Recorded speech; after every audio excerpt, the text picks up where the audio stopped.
You can learn it after watching it once? I don't believe it. Lao Bao turned around and took out his acupuncture kit. Prick me now and let me see if you really understand it.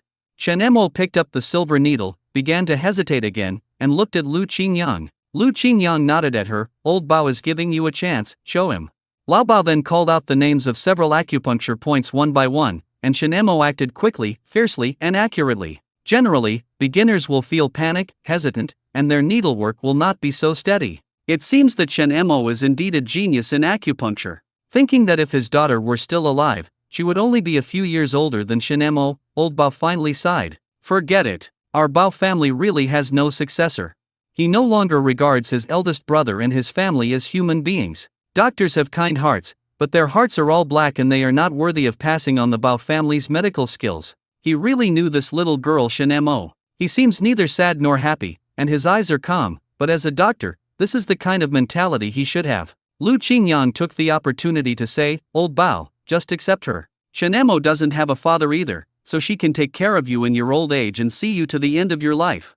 What nonsense are you talking about, you little brat? How can a woman take care of herself in her old age? Although he said this, he was moved when he thought about it carefully. Now, after seeing Shen Mo's techniques, Lao Bao became deeply shaken. He didn't want the Bao family's medical skills to be completely lost in his generation, and Shen Mo was a talented person. I don't have the final say on this matter. You have to ask old Shen if he is willing to let his granddaughter be my apprentice. If he agrees, I have no objection. Lao Bao went to check out the tiger bones and liver, which have high medicinal value. He hasn't seen him for a long time. It would be a lie to say he wasn't jealous. How about this, you come to Shen Mo's house later, and we'll discuss it with Grandpa in person. He will definitely agree. Lao Bao was silent for a while, but finally agreed, okay. Lu Qingyang asked mysteriously, Old Bao, have you ever tasted tiger meat? Lao Bao shook his head and muttered to himself, no, tiger meat is sour, warm, non-toxic, and can nourish the spleen and stomach, improve energy and strength, strengthen the tendons and bones, and treat spleen and stomach weakness, nausea and vomiting, and malaria. What's the point of saying all this? Today I'll let you taste the taste of tiger meat. I just happened to get a piece.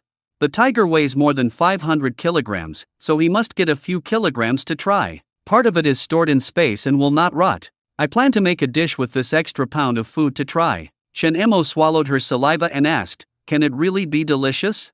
She had smelled that smell before. It was very fishy, but if Lu Qingyang made it, she felt that it would definitely not be unpalatable. Lu Qingyang also heard from Shen Mo that Uncle Shen's spleen and stomach have not been in good condition recently. He is old and has a poor appetite. This tiger meat is just right to treat his weak spleen and stomach. Lu Qingyang arrived at Shen Mo's house and started to prepare. Uncle Shen remembered what he had said originally. He wanted Lu Qingyang to stay away from Shen Mo, but he hesitated when the words came to his lips. When I said this, I didn't know the situation of my granddaughter. Why are you here again, kid? Grandpa, I'm here this time to do serious business, which concerns Shen Mo's future. Uncle Shen was confused about Shen Mo's future and what this kid was up to. Since he couldn't get anything out of him, he asked Shen Mo directly, Xiao Mo, what's going on? Grandpa, you'll know in a moment. Lu Qingyang has already started making tiger meat stew. First, cut the tiger meat into pieces and marinate it with salt for half an hour, then prepare some green onions, ginger, cabbage, and various spices. After frying, add tiger meat, and when the aroma comes out, add water, add the secret sauce, and simmer for a while. At this moment, Lao Bao has arrived. As soon as I walked to the door, I smelled a fragrance. You're just in time, let's get ready. Lao Bao was stunned by the coaxing. What are you preparing for? It's a teacher's feast. Uncle Shen was also curious. What apprenticeship banquet? Shen Mo then spoke, Grandpa, I want to learn medical skills from Dr. Bao. Uncle Shen was shocked. He wondered why he had never noticed that she had such thoughts before. You want to learn medical skills? You are almost 18 now. It is a little too late to learn these things. Lao Bao coughed a few times and said, it's never too late to learn these things. Besides, Shen Mo is quite talented. Uncle Shen was even more surprised. He knew Lao Bao. He originally wanted to find a talented child from his nephew's generation and pass on the skills to him. How could he have such an idea? Old Bao, what's your secret? Why did you think of our Shen Mo? She knows nothing about these things. If you teach her, it will definitely take a lot of effort. He was not against Shen Mo studying medicine, but he was afraid that she would suffer, and he didn't want to give up halfway. Then you can rest assured. Shen Mo is very talented. I have tested her before. She has a solid foundation and learns things quickly. I am quite satisfied with her." Uncle Shen was speechless. Since he learned about Shen Mo's physical condition, he had changed his mind. Instead of letting her become a wild girl, it is better to let her learn medicine, so that she may find a way out in the future. In that case, I'll have to trouble you. It's no trouble at all. Perhaps it was destined that he could not accept Lu Qingyang, but he discovered that Chen Mo was a talented person with great potential. As the food was served, Chen Mo couldn't wait to pick up a piece of tiger meat to taste. Lu Qingyang patted her hands and said, "Wait a minute, pay respect to the master before eating. Wait a little longer." Chen Mo felt as if her heart was being scratched by claws, and the fragrance made her feel uncomfortable. But she listened to Lu Qingyang very much. "Oh, I understand." Although there were only 4 people at the meal, it was lively and bustling. Uncle Shen asked Chen Mo to kneel in front of Lao Bao. "Since Lao Bao is willing to accept you as his disciple, you should kowtow now." Chen Mo knelt down in front of him and said, "Dr. Bao, you will be my master from now on. I will teach you the Bao family's acupuncture techniques without reservation. In the future, you must be kind-hearted and save the world." Chen Mo straightened up and said, "No problem." After paying homage to her master, Chen Mo couldn't wait to taste the tiger meat. The meat was already stewed till soft and the soup was tasty. Chen Mo ate it with a smile on her face. "It's delicious. There's no fishy smell at all." Even an old man like Mr. Shen, who is over 70 years old and has bad teeth, can chew it easily. Lao Bao was used to eating plain food usually, but he devoured the feast prepared by Lu Qingyang in no time. "You kid, you can actually cook, and it's rare that you cook so deliciously." He hasn't eaten so happily for a long time since his wife and children left him. "Now I have one more wish in my life, which is to teach Shen Mo well." Lao Bao not only gained Shen Mo as his apprentice, but also got tiger bones and tiger liver. Naturally, he went back very happy. Uncle Shen stopped Lu Qingyang, who was about to leave. "You knew about that a long time ago? I'm afraid you were the one who convinced Lao Bao, right?" Lu Qingyang did not deny it. "Rather than letting Shen Mo marry someone randomly in the future, I think it is a better choice to let her learn medicine. You don't want her to always hang out with the men hunting in the mountains and forests, do you?" Uncle Shen had to admit that Lu Qingyang had completely grasped his mind. "Ahem, what I said last time was a bit harsh." Uncle Shen never imagined that one day he would slap himself in the face. "How's your practice going with the booklet I gave you earlier?" Speaking of this, Lu Qingyang also found it strange. "I didn't feel anything at first, but now, I really feel that I have become a lot stronger." "Well, that's good. Keep practicing. It's good for your body. If you have any questions, you can ask me." As soon as Uncle Shen finished speaking, he quickly made a move to prepare for a sneak attack, but was easily blocked by Lu Qingyang. "Very good, it seems you are not lying and are really practicing." It seems that Mr. Shen really recognizes him. After Lu Qingyang returned, he began to look through the old booklet again. It seems that every move in it can indeed come in handy, so can the contents on the following pages also be useful?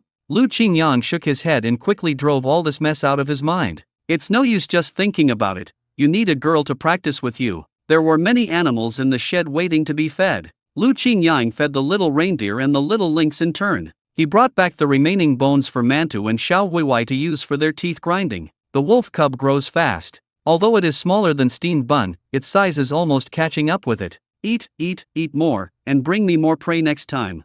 Lu Qingyang stroked Xiao Huiwei's hair hard. Who would have thought that this dog-like thing was actually a wolf? Maybe because he has been with the dog for so long, Xiao Huiwei can actually wag his tail at him. This wolf cub is also raised to be close. As for the little reindeer, after it was weaned, Lu Qingyang fed it weeds, fruits, and vegetables in the space, and it enjoyed the food very much. The hair on its body is growing better and better, and it is very well behaved. After feeding the animals, he was about to go back, but he found a slender figure seen to come into the shed. He was originally puzzled because the food fed to the lynx was often not enough. Mantu also started barking wildly at the corner of the shed, and Xiao Huiwei also learned to bark, but his barking still didn't sound quite like a dog's. It sounded more like whimpering. Could it be that there is something hiding inside? Lu Qingyang approached cautiously and asked Mantu and Xiao Huiwei to guard the entrance. "I peeled off the hay and found that a nest had been built here at some point. There was a sable inside. It raised its head and squeaked. 'It's you? How did you settle down here? Those centipedes and squirrels in front of my house were also sent by you, right?' The sable stood up, as if responding to Lu Qingyang's question. Wow, now he doesn't have to go out hunting. The sables have made their home at his doorstep. Not only that, he also heard a subtle sound behind the sable. Little heads popped out one after another, and it actually brought its cubs here. Compared to the wild, it is indeed warmer here and safer. He would often feed the animals raised here, and the sable was not shy about it, sneaking whatever it took a fancy to into the nest. Little Huiwai became excited when he saw the sable for the first time. It has the wildness of a wolf in its body and unconsciously wants to attack the sable. Little Gray, get to the back. Lu Qingyang stopped it immediately, and Xiao Huiwai then hid behind the steamed bun in dejection, really like a wronged young wife. It is not known whether it is a blessing or a curse for the sable to live here. If other people saw it, he was afraid that they would be jealous. Lu Qingyang made its nest a little more hidden. You can live here, but you must not be discovered. Got it. He didn't know if he was seeing things, but Lu Qingyang actually felt that the sable nodded. Then he dragged something out of the nest and placed it in front of Lu Qingyang. Lu Qingyang squatted down and took a closer look, and found that it was actually a string of green agate jewelry. Lu Qingyang was shocked. The shit luck is really getting better and better. I don't know where this sable found the green agate. Could it have been stolen? But he quickly denied this conjecture. Everyone was very poor now, so how could there be such jewelry? In addition, sables cannot easily enter and leave households. Now there is only one possibility left, that these were all brought down from the mountain. Looking at the dirt on the green agate, Lu Qingyang confirmed this guess. I don't know if this thing can be touched. He put it in the space first. Looking down and seeing the little head of the sable cub, Lu Qingyang couldn't help but touch it twice. Surprisingly, the big sable did not object, but dragged the little sable in front of him and let him touch it as much as he wanted. Oh no, Lu Qingyang knew that he was being harassed again, but he was willing to be entangled. This little guy was so cute that anyone who saw him would love him. He had heard that minks had a habit of showing their cubs to the people they trusted most. If the owner does not stroke the cub, it means that the cub does not acknowledge its existence and will bite it to death. I wonder if sable has the same habit. Of course Lu Qingyang recognized their existence. This soft little thing is so healing. Thinking of this, Lu Qingyang silently took out some cotton and sewed it with coarse cloth to make a small cushion for the nest of sables. At least you can stay warmer when sleeping in the nest. Wow, he even raised a modern first-class protected animal. Lu Qingyang felt that perhaps this shed was still too small, and perhaps he would raise more animals in the future. After cleaning up the shed, Lu Qingyang finally found time to go to the space. He discovered that the red pine trees he had planted earlier had actually grown into seedlings, a little faster than he expected. It seems that I need to collect more seeds of rare trees and plant them in the future. In modern times, many trees and plants have become extinct. His original job was to study how to protect these rare plants, and now his occupational disease has come back again. This important task will have to wait until next spring. The next day, Lu Qingyang had another day off. This time he did not go to Sonling town with Uncle Tai, but walked to the train station with Shenemo and took the train. I originally wanted to find a place to repair my watch, but the salesperson at the supply and marketing station said, "This model is too old. I don't know how many years it has been. We can't repair it here. Otherwise, you can just buy a new one. Look at how broken it is." The watch is indeed very old, but it was left by the original owner's father after all. Lu Qingyang still put it away carefully. In this case, he had no choice but to buy a new watch. Without a watch, he had no concept of time at all. The price of watches is really not cheap. Hunky watches and Haishi watches cost more than 100 yuan. The styles were all those with silver straps, and Lu Qingyang randomly chose one that he liked. "This is it. Let me give it a try." The salesperson took one out for him and carefully put it on his wrist. It fits well. Shen Emo stared at the dazzling array of watches on the counter with curiosity and couldn't help but sigh. "Lu Qingyang, these watches are so beautiful. How do you like it?" Shen Emo nodded, then shook her head. "No, I don't like it at all." "You were watching it so seriously just now, why do you suddenly dislike it?" Although Shen Emo had no idea about money, she knew that watches were expensive items. If she said she liked it, Lu Qingyang would buy it for her again. Grandpa said that Lu Qinjiang's money didn't come for free, and I can't always spend his money. When Lu Qingyang saw her conflicted look, he understood what she was thinking. Just as he was about to speak, he saw a woman with a pointed face and monkey cheeks shouting, "Hey, isn't this Shenemo? The sun is rising from the west. You, a filthy fellow from a remote village, are actually here at the supply and marketing station? Isn't the blind old man here?" As soon as Shenemo saw this woman, she hid behind Lu Qingyang. "Are you looking at a watch? You need an industrial ticket to buy a watch, do you have one?" When Lu Qingyang saw her evasive look, he knew that the person in front of him had ill intentions. "Are you mute? You don't even call out to your elders when you see them." Shenemo was like an angry little beast. "You are not my elder." "That's true. Your uncle has long since severed ties with the Shin family. There is no relationship between them anymore. Your old Shin family has no descendants. The woman looked at Lu Qingyan sarcastically again. Hey, who is this? Why are you out with a wild man? You are so young, don't you have any shame? Tisk tisk tisk, you are just like your mother, not a good person. You run away with a man with your tail wagging. Shen Emo was so angry that her face was about to swell up. She pounced on the woman like a madman, bit her hand, and refused to let go. The woman wailed, "Let go! Ouch! Are you a dog? It hurts so much. It's killing me."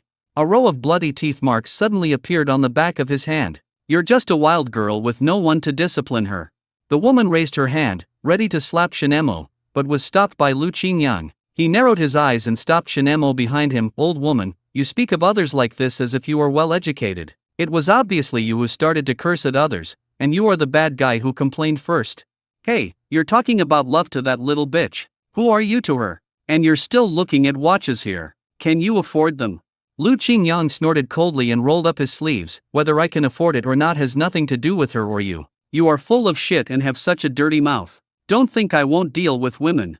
After all, Hizayazi was alone, and she was also frightened by the other party's aggressive look. But he still kept on saying, loading. However, Lu Qingyang directly used the industrial coupons he had saved in Beijing and 200 yuan to exchange for 2 watches. Hizayazi opened her mouth wide. She didn't expect that the man would actually buy it. Not only that, one of the pieces was given directly to Shinemo. Shinemo shook her head and refused to accept it. I've already bought it, and I'll carry it with me so I can tell the time. Hizayazi was extremely envious, and became even more resentful when she saw the teeth marks on her hands. Shenmo's second uncle broke off relations with his family, largely because of this snobbish aunt. Hizayazi worked in a state-owned fertilizer factory. As the only daughter in the family, she was very picky about men. Only Shenmo's uncle Shin Jianming was willing to marry into her family, so she reluctantly agreed. After marriage, she instigated the relationship between Shin Jianming and his family. A small quarrel every day, a big quarrel every 3 days. Since Shin Jianming chose to marry into the He family, he became a member of the He family. But he couldn't stand his sister living at home, and was always thinking about how to take advantage of the Shin family. The year Shinmo's mother died, Shin Jianming shamelessly came to her house and said that he wanted to take Shinemo home to raise her. In fact, it was Hizayazi who told him that Shinmo was already 10 years old and could work. If you raise her for a few more years, you can marry her off in exchange for a dowry. At first, Uncle Shin thought that Shin Jianming finally had a change of heart. I didn't expect that he would have such dirty thoughts. She was so angry that she almost fell ill. She wrote a letter of severance of relations with him overnight. From then on, she no longer had such a son. Shin Jianming didn't care. I am your only son now. If you cut off all ties with me, who will take care of you in your old age? Don't regret it. I also despise you for killing my elder brother and younger sister. Shin Jianming said this, but he still secretly looked for Shinemo several times, trying to trick her away. Shinemo always used a slingshot to shoot him away. Although she was young at that time, she knew that her second uncle was not a good person. Unexpectedly, she met Hizayazi again here. Let's go, don't let irrelevant people affect your mood.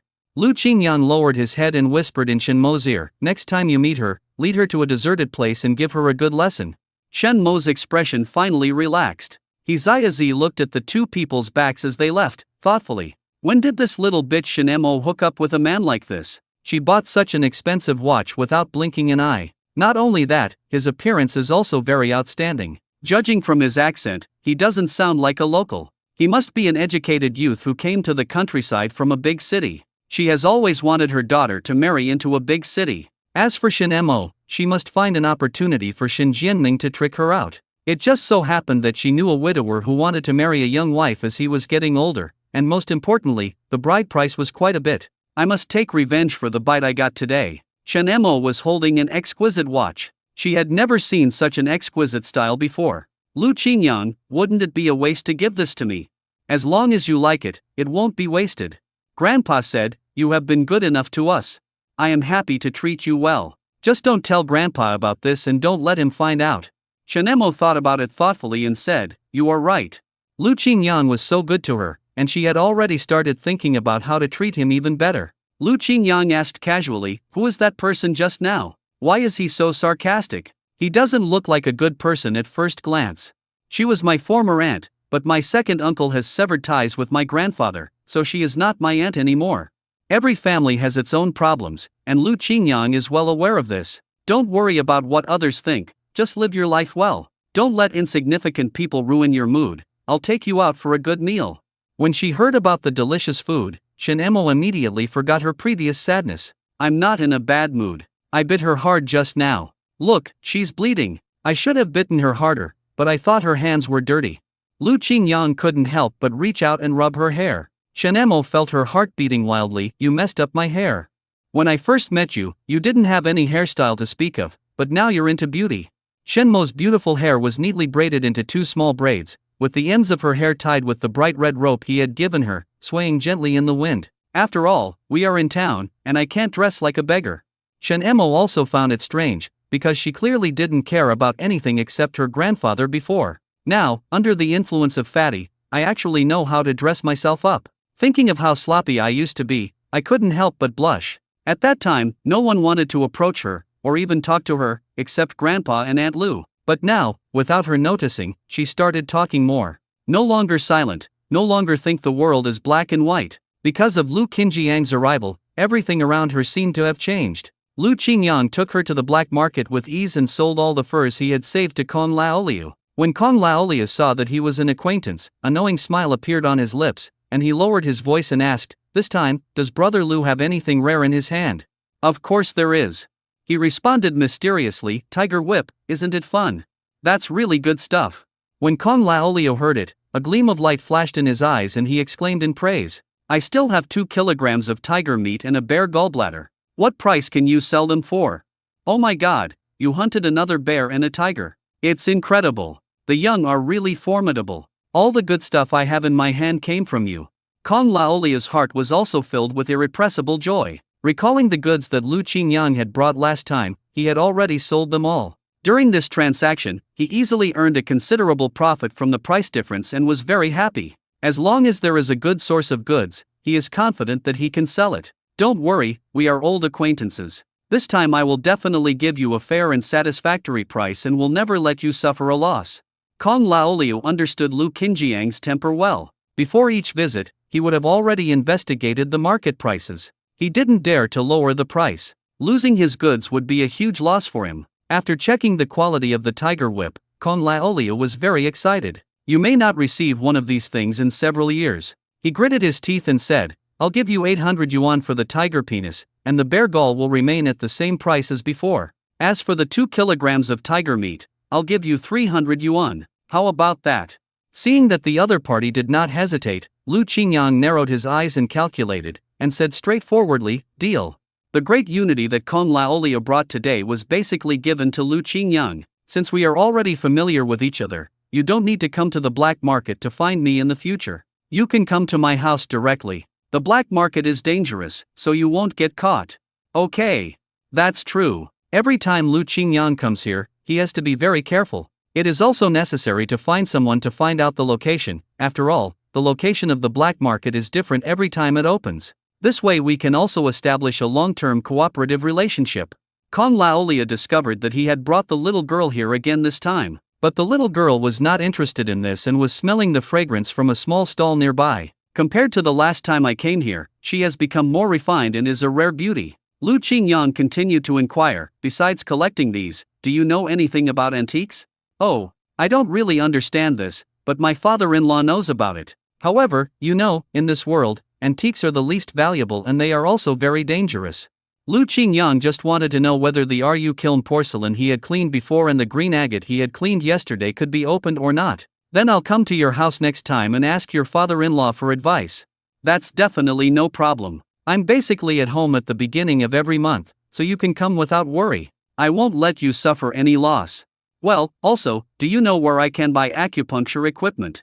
Although Lao Bao has a set, it is for his use, and Shinemo has not yet prepared her own set. This item is rare in the market, but I will ask around for you.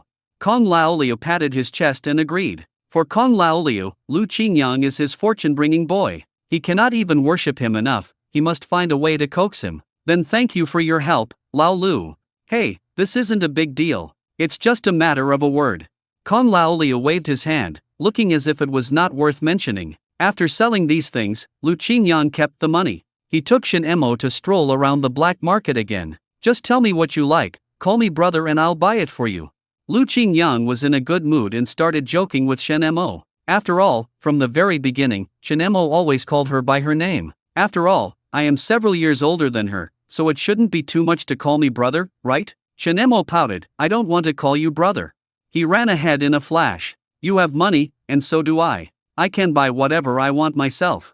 Shen Mo didn't have any special desires, she just wanted something to eat. Whenever I see any delicious snacks, I can't help but buy them. This time, with the help of Lu Qingyang, she also sold a lot of furs and had about $100 on her. In addition to buying a set of clothes for her grandfather, she also thought about buying something for Lu Qingyang. After all, I always take things from him, but I have nothing to give him. But Lu Qingyang seemed to have everything he needed, so she didn't know what to give him. Last time, the clam oil and vanishing cream that Lu Qingyang gave her were also very useful. This time, she also wanted to buy some to take back. Also, after her last period, Gu and I told her that she should prepare a menstrual belt. These things must be bought without Lu Qinjiang's knowledge, he must not find out. After a round of shopping, Shen Mo bought a lot of things. When she saw the stall selling wool again, her eyes suddenly lit up. Seeing that the female educated youth always liked to knit scarves or something, she could also buy some wool and knit one for Lu Qingyang. I just happened to see that his scarf was untied,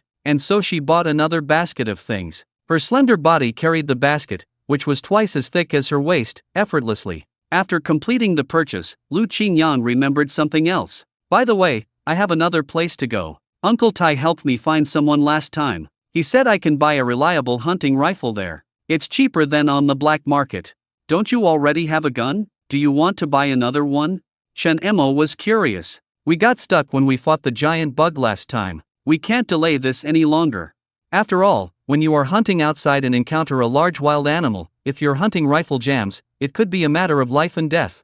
Following the address given by Uncle Tai, Lu Qingyang found his comrade-in-arms home after many twists and turns. After knocking on the door, the person inside asked impatiently, "Who was it?" "I was introduced by Uncle Tai." When the man heard that it was Uncle Tai who introduced him, he immediately opened the door. "You were introduced by my friend? Do you want to take a look at the gun? Come in first." The white-haired old man led them both into the house with his cane and poured them some tea. "My last name is Wen, you can just call me Uncle Wen." "Uncle Wen, I'm sorry to bother you." "It's not much of a bother." Uncle Wen got straight to the point. "When I was young, I liked to tinker with guns, so I collected a lot of good stuff. Come and have a look." Although Uncle Wen looked old, he was full of energy. However, Lu Qingyang noticed that one of his trouser legs was empty. "What? Are you scared? I didn't have this on the battlefield when I was young. If my old friend hadn't risked his life to drag me back, I would probably have lost my life there. He introduced you here, so you must be reliable."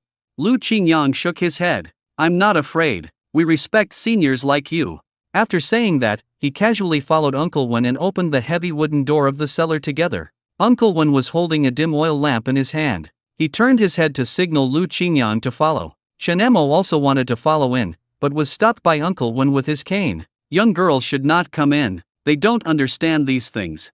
"Uncle Wen, don't underestimate her because she's young. She knows a little bit, so why don't you let her see the world?" "Alright, come on." When you enter the cellar, the first thing you see is some stored vegetables. Uncle Wen walked in front and opened a hidden door. There is a different world inside. Uncle Wen hung up the oil lamp and could see a lot of various guns hanging on one wall. "Take a look. If you like any of them, I'll take them down and show them to you." So many guns.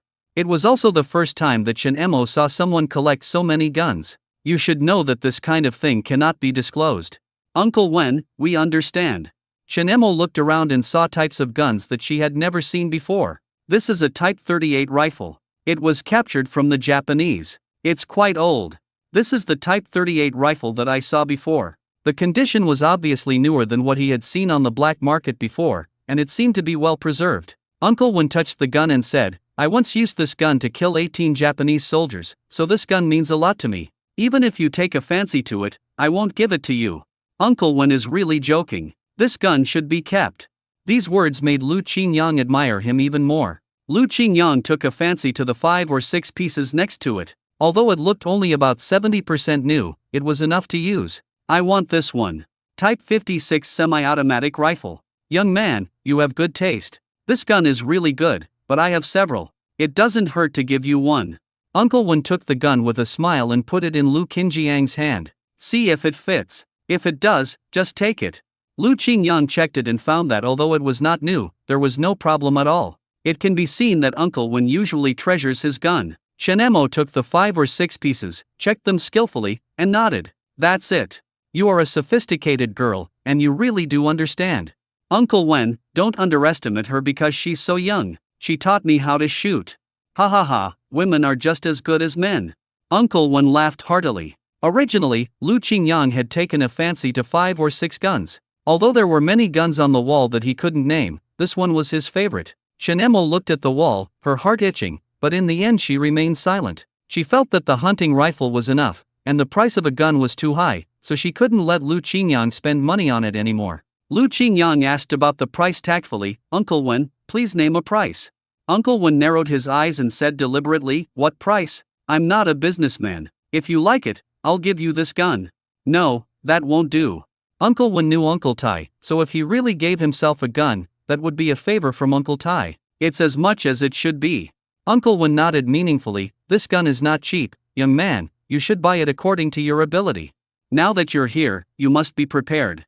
Lu Qingyang thought to himself, it couldn't be more expensive than what he had seen on the black market before. He had asked Kong Laolia before, and he said that this kind of gun would only cost about 400 yuan if it was 90% new, and it would be a ripoff if it was more expensive. This probably costs around 300. He is thick-skinned and won't buy it if it is too expensive. Uncle Wen looked at him with a smile and said, then let's pay 300. I'm not cheating you, young man.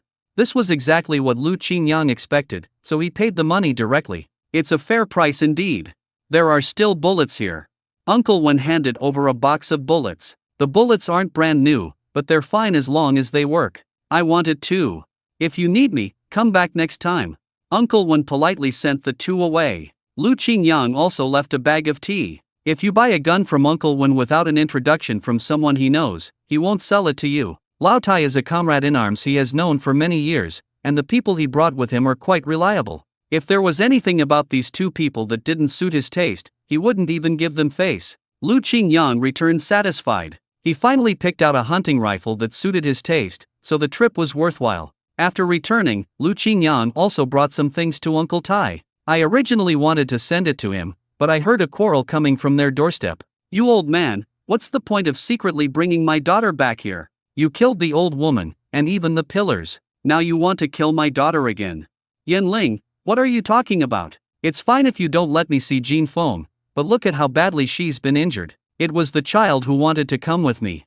Uncle Tai hid Tai Jinfeng behind him with a distressed look on his face. If you have any complaints, just come to me. Why hurt the child?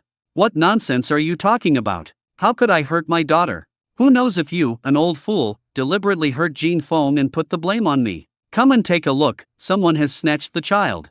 Jinfeng, you don't want your mother anymore. Jin Feng hid timidly behind Uncle Tai and didn't dare to come out at all. He was still shouting, I don't want to go back. I don't want to go back. Mom has a younger brother now. She will not be good to me now. I don't want to go back. Jin Feng cried and yelled, I want to follow Grandpa. What nonsense are you talking about, you stupid kid? Of course your mother treats you best. Even if you have a younger brother, that won't change anything. But Tai Jinfeng always held Uncle Tai's arm tightly and refused to let go. If my brother cries, my mother will scold me. If I don't take good care of him, my uncle will beat me. Uncle Tai touched Tai Jinfeng's arm. The little girl was about 7 or 8 years old, and her arms were as thin as a pole, and she was even thinner than last time. Uncle Tai was furious. No wonder you didn't let me see Jin Feng. Are you afraid that I would see the child like this? She was sick a few days ago and refused to eat, so she lost weight. Jinfeng's little face was yellow, and she looked malnourished. Uncle Tai wiped her tears and said, Tell Grandpa, is that so? Jin Feng looked at her mother timidly, lowered her head and dared not speak. Suddenly, a man appeared behind Yanling and tried to pull Jin Feng away without saying anything. Don't make your mother angry anymore. Come back with us. Your mother will forgive you. You are sick, and we don't need you to take care of me anymore. When Jin Feng saw her stepfather, her whole body began to tremble like a sieve. Grandpa, save me, save me. As soon as Lu Qingyang saw this scene, he knew there must be something fishy going on. The couple seemed to be hiding something. It would definitely be inconvenient for a grown man, so he asked Chen Mo to check the child's clothes and whether there were any wounds on the body. When Shin Emo saw Jin Feng like this, she seemed to remember something and nodded silently. He walked forward and touched Jin Feng's clothes first. The clothes were all covered with patches and were not made of cotton to keep warm. When Shin Emo tore them open, she saw that they were filled with prickly straw. What's going on? This dress doesn't keep you warm at all. Jin Feng, come with me. I'll check if you have any wounds on your body. Yan Ling and her current husband Wang Xuan became excited when they saw this scene. What are you going to do with my baby? You can't hide her. Uncle Tai's face turned red. He was not good at theory to begin with, and he was so angry that he couldn't speak. Seeing this, Lu Qingyang stepped forward and said, "Don't worry, Jin Feng is Uncle Tai's only granddaughter, how could he harm her? But you guys, why are you so excited? You're just taking the child to change clothes. As you can see, the clothes this child is wearing are all made of straw. If you really love her so much, why would you let her wear such clothes?" Yan Ling was speechless for a moment, and tried to find an excuse. It's not that our family conditions are not good. Besides, the child likes to wear this, what can we do? Is that so, Uncle Tai? Tell me, did you send a lot of furs? Uncle Tai looked annoyed. I didn't leave anything for myself, I just hoped that she wouldn't mistreat Jin Feng. Not only that, every month, I also gave her food coupons and cloth coupons. How did I know that Jin Feng would wear such clothes? Lu Qingyang turned to look at the two of them. I see you are wearing nice clothes, leather jackets, and this is a new cotton-padded jacket. Why do you dress like this? Do your own children dress like that? That's right, that's right. How can you treat your own child like this? Isn't this the old saying? If you have a stepfather, you will have a stepmother. The villagers who were watching were talking about it. Yan Ling also tried to explain, that's not the case. What nonsense are you talking about? This is what the child likes to wear. Oh, you like to wear bright red and purple, but little girls like to wear coarse linen clothes, right? Wang Xuan couldn't stand it any longer. Who are you? This is our family affair. What right do you have to interfere? Go somewhere cool. Why are you meddling in other people's business? Lu Qingyang smiled and said, it's cool everywhere here. I just told you a few truths. What? Can't you bear it? So all the tickets Uncle Tai sent were used on you, and Jin Feng has nothing. No wonder you are just busy asking for money and tickets, and you don't even want Uncle Tai to see his granddaughter. What are you trying to hide? Anyone who understands will understand. Yeah, that's really too much. Yan Ling, if you can't raise the child, just return it to Lao Tai. That's right. Do you think you are doing this shameful thing to Zuzi? The more Yan Ling listened, the angrier she became. Zhu Zi. He's already dead. He's gone after being beaten. Besides, the old man promised me that he would give me money every month as long as I gave birth to Jin Feng. This is what I deserve. Uncle Tai just felt sad. If he had known the child's condition, he would have snatched the child back without any reason. Yan Ling cried and said, if I hadn't given birth to this child, my life wouldn't be so bad. This is what your Tai family owes me. Uncle Tai's tone was filled with sorrow. What a sin! What a sin! I have lived frugally all these years and kept my promise. What about you? If you don't want to raise her, I told you, give Jin Feng to me. I won't treat her badly. Look at what you have done to the child now. She doesn't even have a decent piece of clothing. Now, the subsidies he gave to Jin Feng were all given to Yanling and her current husband. I'm afraid he also used them to raise her little son. Just use it if you want. I won't say much. At least you have to take care of Jin Feng, my poor Jin Feng. No need to be so hypocritical. Shenemo took Jin Feng to the heated Kong and took off her coat. Only then did she discover that the child was covered in bruises and was extremely skinny. She couldn't help but feel her eyes sore, so she took out the new clothes she had bought and put them on her. It's a little big, you wear it first, it's warmer than those. I don't want to go back. Jin Feng kept sobbing. Don't worry, Uncle Tai won't let you go back, just stay here with peace of mind. Who inflicted all these wounds on you? When this was mentioned, Jin Feng showed a look of horror. No one. Don't worry, no one dares to hit you here. Whoever hits you, I will punish him. Chen Emo stretched out her fist. Every hit is a sure hit. I didn't take good care of my brother, so my uncle beat me and my mother beat me too.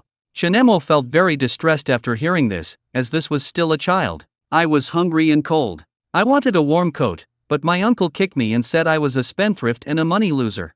When she mentioned this, she began to sob again. I'm scared. I'm so scared. I miss Grandpa.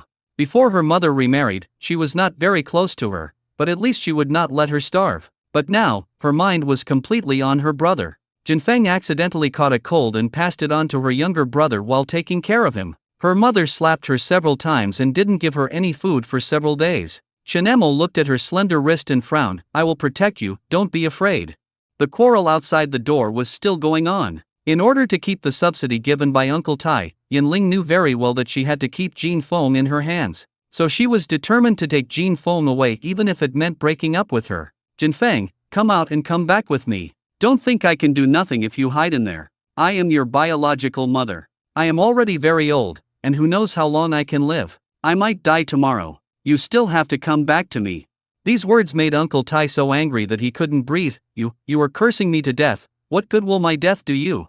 Jin Feng hid behind Shen Emo and walked out slowly. She is your daughter. Why are you torturing her like this? Uncle Tai, your granddaughter's body is covered with wounds. They were all beaten by them. Why, I discipline my own child myself. What's wrong with that? Don't think she's so well behaved now. She actually has a bad temper. Since you said she had a bad temper, why did you insist on taking her away? Uncle Tai seemed to have made up his mind. Don't even think about taking the child away today, unless I die. Then we'll just lie here and let everyone see how ridiculous your old friend's family is. After saying that, Yanling was already lying in the snow, refusing to leave. This was exactly what Lu Qingyang wanted. In such a cold day, she would leave on her own soon. Uncle Tai, leave these shrews alone. Wang Xuan, who was standing by, found a wooden stick from somewhere and tried to attack Lu Qingyang with it, in order to snatch the golden phoenix behind him. Naturally, Lu Qingyang didn't indulge him. Did you guys see that? But this guy was the first to attack. I was just trying to protect myself. Lu Qingyang kicked the stick in his hand away and it was picked up by Shen Emo beside him. Shen Emo picked up the stick and started hitting Wang Xuan on the back. Wang Xuan never expected that the seemingly weak little girl would hit him with such force that it made him grimace in pain. He was hit with one stick after another, leaving him no room to resist. Stop hitting me! Stop hitting me! The villagers around also watched coldly. Just as Lu Qingyang said, he was the first to start the fight, so he deserved to be beaten. When Yanling saw that she was being beaten, she stood in front of him. Stop hitting him! Wang Xuan nodded repeatedly. Yes, if you want to hit her, hit her. She is tough. How shameless, putting a woman in front of you. Wang Xuan saw that he was no match for him and began to beg for mercy and admit defeat. It was all this bitch's idea. I was blinded by my own greed. If you want to teach her a lesson, just teach her a lesson. I won't dare to do it again. I know I was wrong. Wang Xuan, what nonsense are you talking about? You stinky bitch, it's all because of you that you had to come here to snatch the child. Didn't you say that you must bring Jin Feng back? Now, why are you turning around and putting all the blame on me? Seeing the two people fighting each other, Uncle Tai just sighed deeply helplessly and took Jinfeng back to the house. Leave them alone, they are such a disgrace. Lu Qingyang took out the egg cake he had just bought, and Jin Feng started to eat it ravenously. Uncle Tai felt even more distressed when he saw the child like this. Baby, you've suffered. Grandpa is sorry for you. Shen Emo said with a straight face. She has wounds all over her body, and I'm afraid she has internal injuries. We can't let them take her away. Uncle Tai felt even worse, with tears streaming down his face. I'm not leaving, I'm not leaving. I'm going to keep her here even if it costs me my life. Not long after, the couple left because they couldn't stand the severe cold. Jin Feng could not hear their voices and finally fell into a deep sleep. I'm sorry, Xiao Lu, I made you laugh at me. Thank you for your help today. It's just a small favor. People like this should be even more shameless when dealing with them. Leave them alone. After a beating, they will behave themselves for several days. He has seen a lot of this kind of thing in the news. If Jin Feng continues to stay there in this state, she will definitely be tortured to death. It would be better to let her live with Uncle Tai. This is the best option. Well, I always thought that Yanling was at least Jin Feng's biological mother, so she wouldn't treat her badly. I never thought it would be like this. If I had known earlier, I would have kept her by my side even if it cost me my life. It's not too late now. The current laws are not so perfect, and people don't know how to file a lawsuit, so they usually let the cadres in the brigade solve the problem. I was afraid that the couple would cause some trouble and come to blackmail Uncle Tai again. Shen Emo asked Lao Bao to come over and check Jin Feng's pulse. After feeling the child's pulse, Lao Bao sighed and said, if you had come a few days later, the child would have died. Fortunately, it's not too late now. After Jinfeng woke up, the grandfather and grandson hugged each other and cried bitterly. Grandpa, I don't want to go back to that house. Don't worry, you can stay here from now on. Grandpa will never let you go hungry. Lao Bao prescribed some medicine for Jin Feng and told her to rest at home for a while. Some of the herbs you need are quite expensive. I don't have them here. You have to find a way to get some on the black market. That's no problem. I'll buy it no matter how expensive it is. Uncle Tai has always been frugal, and apart from giving Jinfeng living expenses, he has no money to spend at all. This farce has been temporarily settled. After Shen Emo came back, Uncle Shen noticed that she was in a low mood and something must have happened to her. Since her mother passed away, she and her grandfather have been living together. But she never thought about what her life would be like if her grandfather was really gone one day. Plus, I met my Aunt Hizaya Z today. She was afraid that Hizaya Z would do something strange and disturb the peaceful life of her and her grandfather. Shen Emo put on the watch Lu Qingyan gave her on her wrist, and felt a little comforted. This was the first time she wore a watch. She had only seen it on the wrists of female educated youth before. Lu Qingyang also taught her how to read time. It turned out that she had no concept of time either. I just know that I have to get up when it's almost dawn and go to bed when it gets dark. Shen Emo took out the wool she had bought and prepared to knit him a scarf and a pair of gloves. But when I saw these, I suddenly felt that there was no way I could do it. After thinking it over, she decided to ask Fatty for help tomorrow. Fatty is from the city too, so she should understand this. After returning the next day, Shen Emo knocked on the door of the Youth League Institute for the first time. I'm here to find the fat girl. Shen Emo had already spoken in the most polite tone she thought. When the female educated youth saw her, they all looked at her with contempt. Fatty, the wild girl is looking for you. Why are you hanging out with someone like this? As soon as the fat girl saw that it was Shen Emo, she ran out immediately. Shen Emo, why are you here? Don't bother with them, they just talk nonsense. Shen Emo pulled her aside and said mysteriously, I saw you knitting scarves before, and I wanted to ask you how you knit. Don't you city people like to knit this? You want to knit a scarf? Fatty always thought that Shen Emo had a very domineering personality, but she didn't expect that she actually wanted to learn this. I do know a little bit. Let's go to your house and I'll teach you. It's not very convenient here. There are many gossipy people in the Youth League home, especially some of them who are quite sharp-tongued. Fatty herself doesn't like to associate with them. Okay, if you teach me, I'll treat you to a meal. Then wait for me. The fat girl went back and put on her hat and scarf. Lu Chunyua said sarcastically, Hey, Fatty, when did you become so close to that wild girl? The fat girl rolled her eyes at her and asked, What does it have to do with you? It's none of my business, but I advise you to stay away from that wild girl. She is crazy. Lu Chunyua and Jiang Wanwan suffered greatly from this. The fat girl muttered, How dare you call others crazy? I think you are just like a crazy woman. What did you say? The fat girl spoke in a low voice and Lu Chunyua couldn't hear it clearly at all. The fat girl retorted loudly, I saw her jump into the glacier to save someone before. Would a madman do that?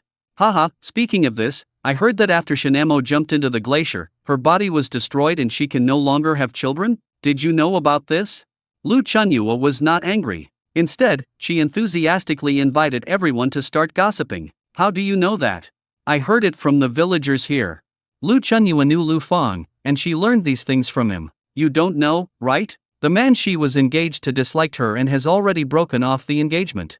Then tell me more. What else is there? Lu Chunyua said proudly, Of course I know. Do you know? Shen Emo is an illegitimate daughter. Her father doesn't want her, and her mother is a fickle woman. The fat girl couldn't stand it anymore, so she picked up the cup and splashed water on Lu Chunyua's face. Did you eat shit in your mouth? It stinks. Will you die if you don't make up stories about others? Lu Chunyua stared at the fat girl in disbelief. Fat girl, I did this for your own good, but you took my kindness for granted and helped outsiders bully me. You are taking advantage of me. You gossip, aren't you afraid of getting sores in your mouth? I'm telling the truth. What am I afraid of? It's you who's hanging out with the wrong people. Let's not bother with her anymore. Birds of a feather flock together. The fat girl stopped talking to her and just stepped forward and kicked her. You are the dishonest person. Don't think I don't know how many bad things you have done. Before Lu Chunyua could react, she pushed the door open and ran away. Seeing Shen Mo's nose turned red from the cold because she was waiting for her outside, she suddenly felt very cowardly. In order to avoid being ostracized by others, she never dared to tell others about the incident in which Lu Chunyua wrongly accused Shen Emo of stealing. As she got to know Shen Emo better and better, she realized that Shen Emo was the simplest person. You've been waiting for a long time. Let's go. The fat girl wiped away the tears that were about to fall. If it were the Shen Emo of the past, she might have been careless and overlooked it. But now, she carefully noticed that the other party was wrong and stopped. Why are you crying? Did someone bully you? The fat girl forced a smile. With my physique, who dares to bully me? What's wrong with your physique? I think you're well proportioned. Someone must have bullied you. Tell me and I'll teach her a lesson for you. I'm not afraid of anyone in this youth hostel. Let's go, no one will bully me. The more Shin Emo said this, the more Fatty felt bad. If someone bullies you, you must tell me. Grandpa said that fists are the best weapons. The fat girl felt warm in her heart, but also very conflicted. The two returned to Shin Mo's house, and Shin Emo took out the wool she had prepared earlier. I want to knit scarves and gloves. Please teach me. Good.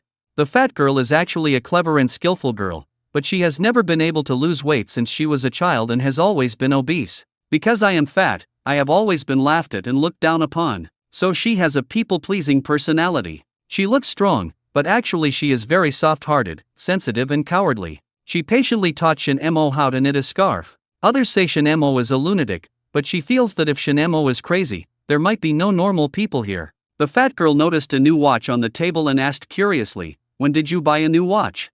When talking about this matter, Shin Emo blushed first. She immediately put away her watch. I just felt I needed a watch to check the time.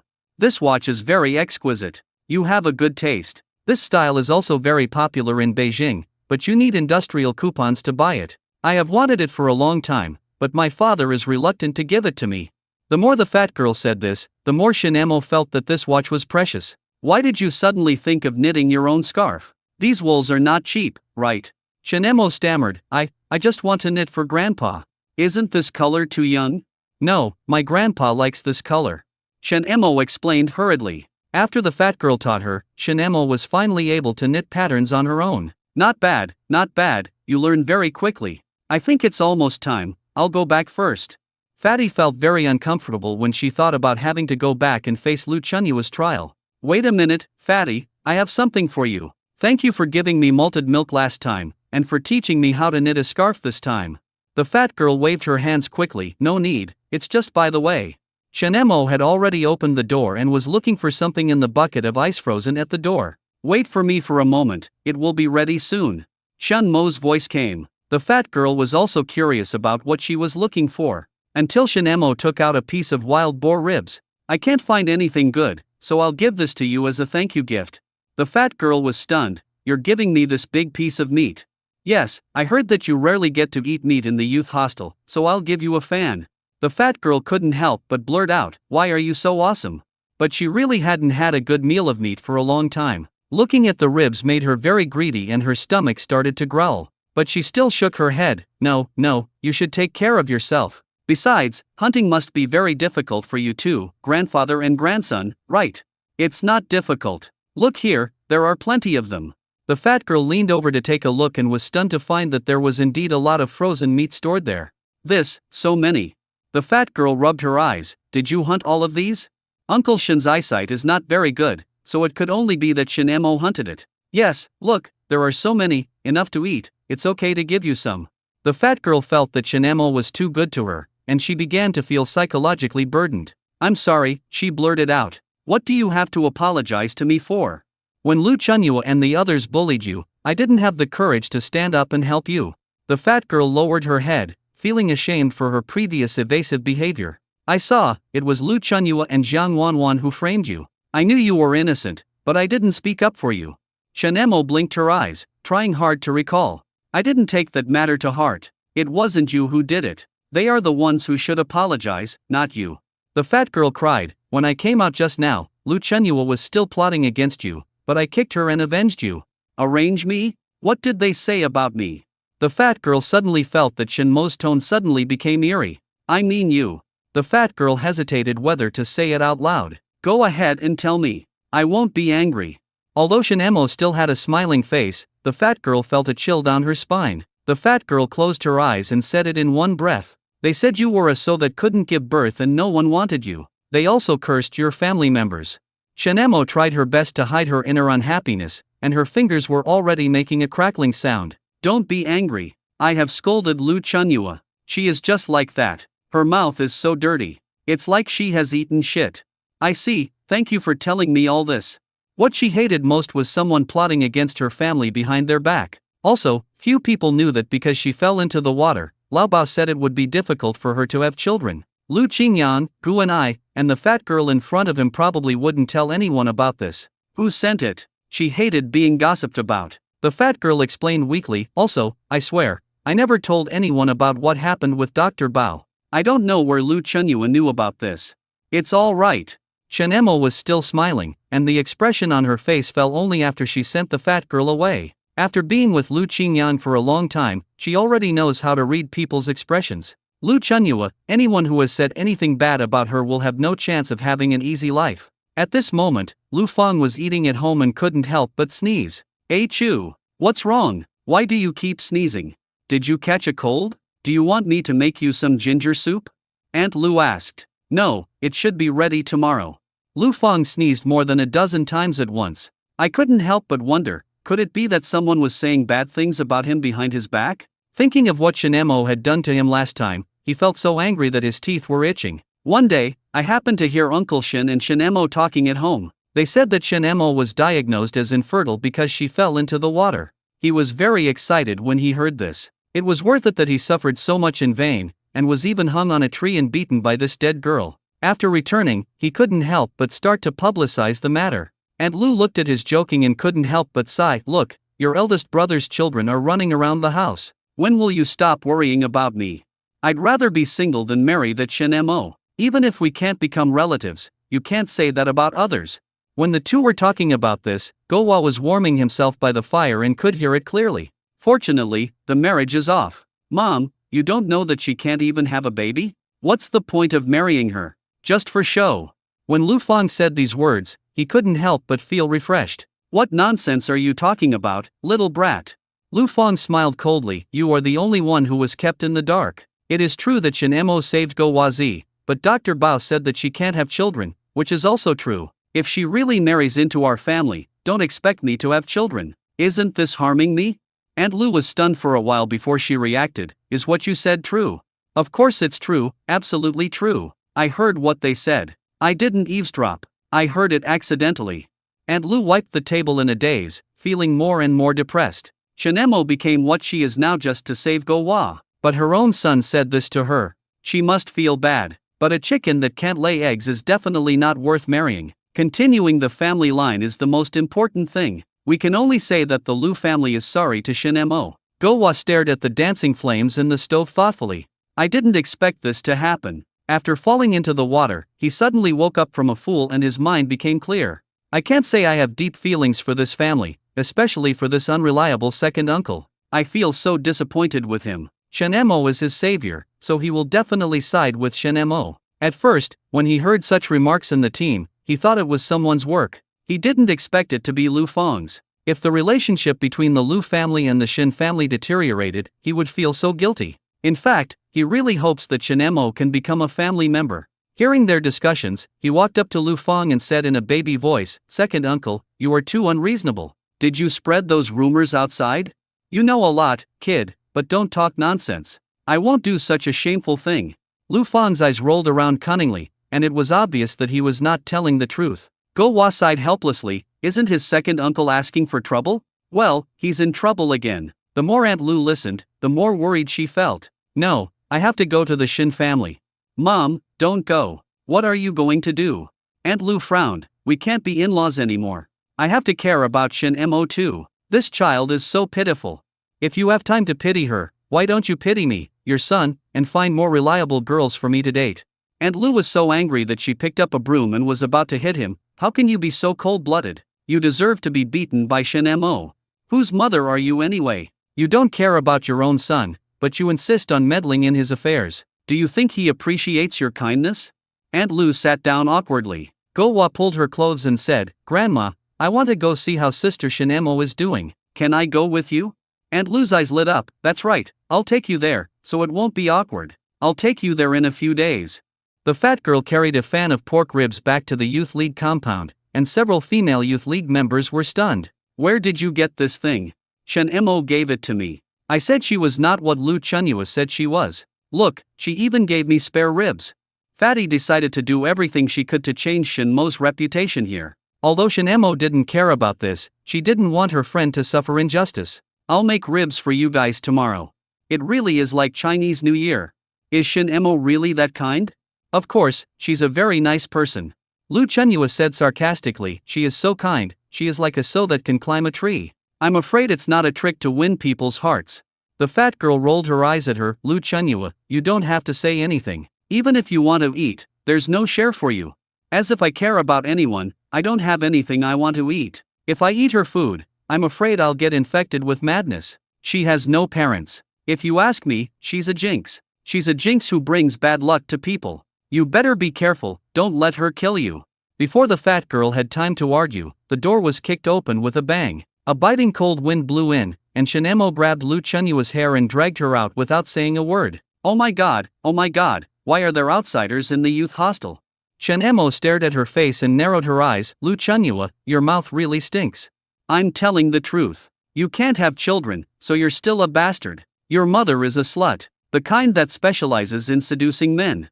You are just like your mother, little slut. You don't even know where you got all this food. Did you seduce men to get it? Let me go now. Lu Chunyua's hair was pulled so hard that it hurt, but Shinemo had no intention of letting go. You can cure a foul mouth, but you can't cure a bad heart. Go ahead and hit me if you have the guts. I'm telling you, I know someone in my commune who will definitely not let you go. I'm going to report you. She knew that she couldn't kill him. If she did, she would probably have a hard time. While no one was paying attention, he inserted a few silver needles into her acupuncture points and then pulled them out. This is what Lao Bao taught her. After a certain acupuncture point is pierced, the person will be unable to speak for several days. There are also several acupuncture points where, after being pierced, the person will feel soreness all over, as if they had been severely beaten. Jiang Wanwan watched the show from the side and had no intention of stepping forward to help. She didn't want to get involved, so she just shouted a few words. Come on, the madman is beating people. The youth league compound became lively. Not only the female educated youth, but also the male educated youth came to watch the fun. What happened? Why did the two of them fight? Lu Chunyua is really tired of living. Why would she provoke this crazy girl? Hurry up and call team leader Han over. When Sun Xianqian saw this, he quickly put on his clothes and went to find Lu Qingyang. Lu Qingyang, come out quickly, your daughter is in trouble. What daughter? Tell me clearly, what's the matter? Lu Qingyang had a bad feeling in his heart.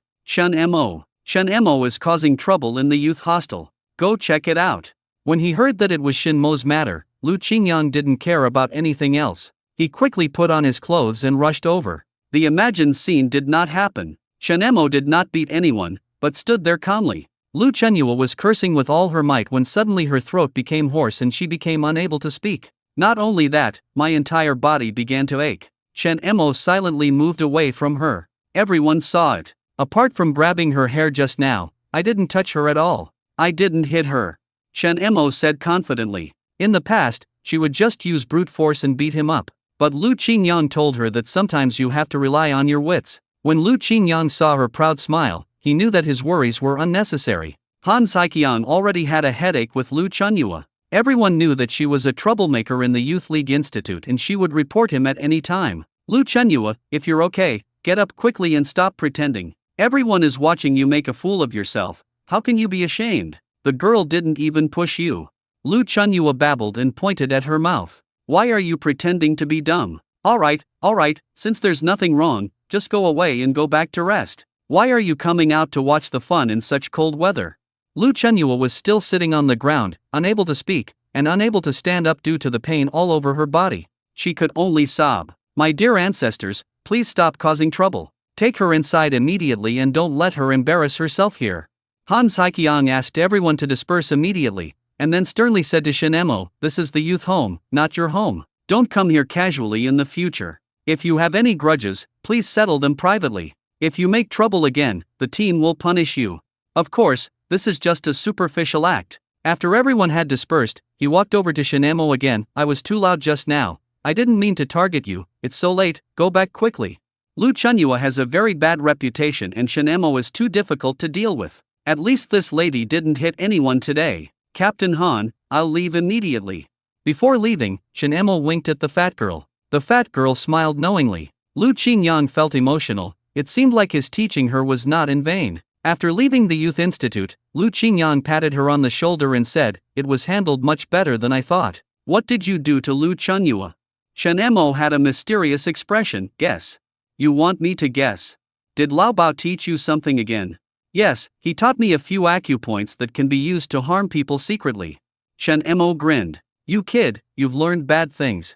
If he had known this earlier, he should have also become Lao Bao's disciple and learned the skill of harming people. I'm not a child anymore. I'm grown up. You can't call me that. Okay, we are indeed grown-up girls now. Counting the days, your period will be coming soon. Have you prepared everything? Shen Emo blushed suddenly. Why do you care about everything? Then he responded in a low voice, I've already prepared it. Do you need me to tell you? Remember to stew some brown sugar water with ginger, but don't cry and say you're going to die. Shen Emo felt her whole body was burning. She bit her lip, gave Lu Qingyang a cold look, and ran away quickly. Only Lu Qingyang raised the corner of his mouth. The child has grown up after all. He suddenly thought of a question. Women of this era did not have such magical things as sanitary napkins, so what did they use? Are the things you use reliable? When Lu Qingyang thought of this, he began to worry about Shen Emo again. In the youth league courtyard, Lu Chunyua couldn't utter a word. She gestured for a long time, but no one understood her. She finally gave up, took out a pen and paper, and wrote, I can't speak anymore. Fatty knew Lu Chunyua's personality. She usually chattered all the time, so how could she not be able to speak now? Okay, stop pretending. Everyone saw it. Shen Emo didn't hit you at all. Lu Chunyua wanted to cry but had no tears. Shen Emo did not hit her, but it seemed like she had stabbed herself with something. Before she could react, Shen Emo had already left her side. Could it be because of this? She wanted to pick up the pen again to explain everything, but she found that her whole body was becoming increasingly weak. It felt like he had been beaten so badly that he couldn't even lift his arms. The fat girl glanced at her and said, Don't blame others when the time comes. Leave her alone. Let's go to bed. It's getting late. We have to go to work tomorrow.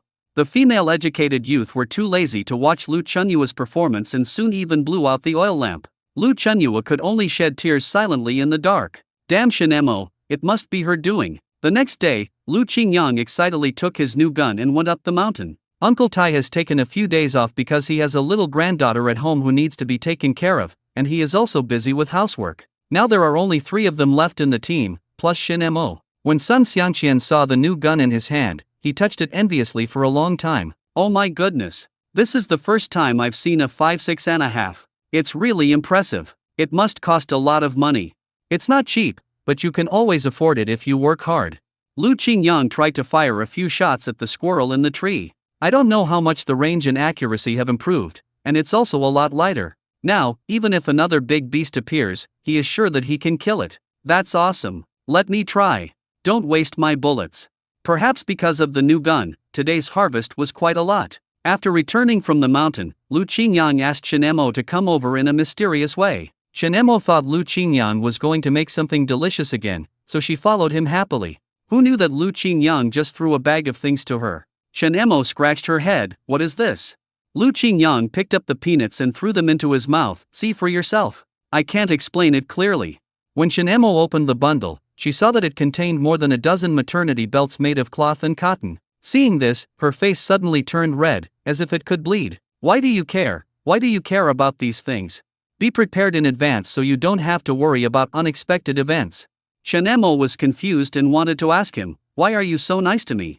After hesitating for a long time, she still couldn't ask. She looked at the time and suddenly jumped up. I'm going to learn acupuncture from my master. I won't talk to you anymore. Lu Qingyang tied up the bag and stuffed it into her arms. Don't forget to take it with you.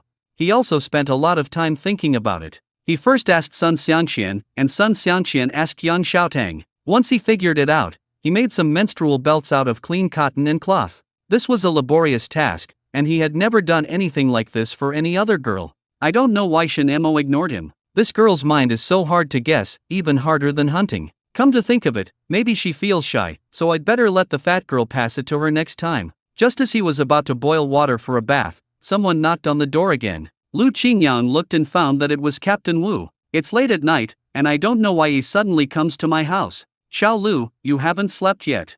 You haven't slept yet? What's the matter? Uncle, how come you have time to come here so late?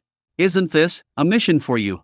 Captain Wu scratched his head. Your team has completed the mission well. I want you to do me a favor and think of a way to solve the problem of the yellow-skinned guy.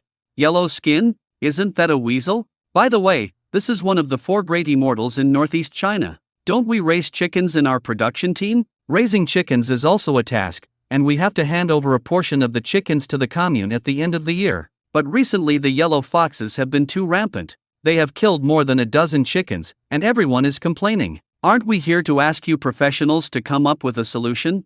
What Captain Wu said sounded nice, but this matter should have been discussed with Wang Dagong first. Why did he come to me?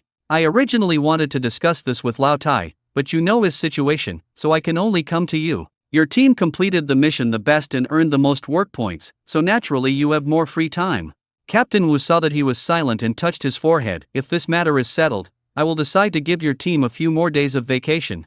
Hee, that's more like it. Okay, let our team take care of this. Captain Wu breathed a sigh of relief, as if he had completed an important mission. Lu Qingyang was sharp-eyed and caught the subtle change in Captain Wu's expression at a glance. He couldn't help but feel a little suspicious and called him out. Wait, uncle, you suddenly came to me. I'm afraid it's not that simple, right? Captain Wu waved his hand in a nonchalant manner and said with a smile, what are you talking about? We are all family, how can I cheat you? Lu Qingyang chuckled, uncle, don't try to set a trap for me. Forget it, this kid has discovered the clue again. Captain Wu paused, then sighed, I originally planned to let Wang Dagong and the others deal with the yellow-skinned guy, but they are afraid and have taboos. Only your Uncle Tai is not afraid of these. But he is busy with housework and taking care of his granddaughter and has no time, so I think I can only ask you for help. You are from the capital, so you are definitely not afraid of our customs here. Lu Qingyang smiled and said, I have no taboos, but your vacation time these few days is not enough. Captain Wu quickly agreed, okay, as long as you can deal with these yellow-skinned people, I will give you 20 extra work points. Lu Qingyang sat there leisurely, motionless, and said leisurely, hey, I went up the mountain for 2 days and got 20 work points easily. I really don't need your help. This is an assignment that offends the immortal, so I have to be careful. Upon hearing this, Captain Wu frowned slightly and added tentatively, how about 50 work points? 1 point less than 100 work points, I won't take this hot potato. Oh, and you have to add 3 days of vacation. Captain Wu sighed and said, okay, I'll leave it to you, but you have to do it beautifully for me and don't let those yellow-skinned people cause us trouble. Lu Qingyang told this matter to Sun Xiangqian and Yang Xiaoshan the next day. Yang Xiaoshan did have concerns. He grew up in this land and had heard those stories since he was a child, so naturally he had concerns. I don't want to provoke the yellow-skinned creatures. If I provoke these things, I will definitely be harassed by them in the future. Lu Qingyang touched his chin, 100 work points and 3 days of vacation. I can't bear to give it up. Are you willing to give it up? Besides, this yellow fox doesn't have to be killed. Maybe we can use another method. We've had problems with yellow-skinned people before. We tried all kinds of methods, but nothing worked. Yang Xiaoshan sighed. Originally, we tied 2 dogs at the door of the chicken coop, but as time went by, the yellow foxes were no longer afraid of dogs, so we had to find someone to watch over them. We have people from the hunting team guarding here, but guarding all night long is not a good idea. We won't be able to hold on for long. I really don't dare to kill them. What Yang Xiaoshan meant was that he really didn't dare to get involved. Lu Qingyang looked at Sun Xiangqian again. He wouldn't dare to do that, right? Seeing that his future brother-in-law disagreed, Sun Xiangqian could only shake his head. Let's think about it in the long run. After Yang Xiaoshan left, he heaved a sigh of relief. Qingyang, I am willing to fight these yellow-skinned people with you, but I heard from them that these yellow-skinned people are smart and cunning, and they still move in groups. Are the 2 of us enough? Aren't there more than just the 2 of us? He also has a lynx, wolf cubs, sables, and a hunting dog called Mantu. If all else fails, he can borrow Dewang from Shen Mo's house. That will definitely be enough. You will act with me tomorrow night. Okay. After drinking the spiritual spring water, the small animals he raised basically became spiritual. If you can understand what he says, you can naturally help him. But Lu Qingyang always felt something was wrong. The yellow fox is one of the 4 great immortals, along with the fox, hedgehog, and snake. Among them, foxes are the natural enemies of weasels, and what he lacks here is a fox. The red fox he saw last time appeared in Lu Qinjiang's mind. If only he could bring it back. He will take action tomorrow night and try his luck at the forest farm during the day. He still has a lot of luck left this month, so he can try to catch the red fox. He did what he said and got up earlier than ever the next day. He also left the team and prepared to act alone. After deducting 50 points of luck, Lu Qingyang made a silent wish in his heart, hoping to meet the red fox. In the forest on a cold winter day, the wind was howling and the runny snot turned into ice in a few minutes. Lu Qingyang walked in the snow, looking forward to the appearance of a touch of red. Such a beautiful red fox, he never forgot it the last time he saw it. It was a pity that he didn't see the red fox, but on a small hill, he saw several snow-white foxes surrounding a demon squirrel. Because their color was very similar to snow, Lu Qingyang almost didn't notice them. He couldn't help but sigh in his heart, forget it, snow foxes are the same, at least they are all foxes. These 5 or 6 foxes have narrow faces, pointed muzzles, round ears, and furry tails with white tips. They are looming in the snow, and upon closer inspection, they look a bit like cute miniature samoyeds. One of the larger ones seemed to have noticed someone approaching. They started chirping and several snow foxes fled in all directions, turning into white lightning and disappearing into the vast snowfield. Now that he had gotten the duck, Lu Qingyang would naturally not let it fly away. The most difficult thing is that he can't shoot easily, he needs to capture these snow foxes alive. Mantu, go catch that one over there. Don't bite it to death, keep it alive.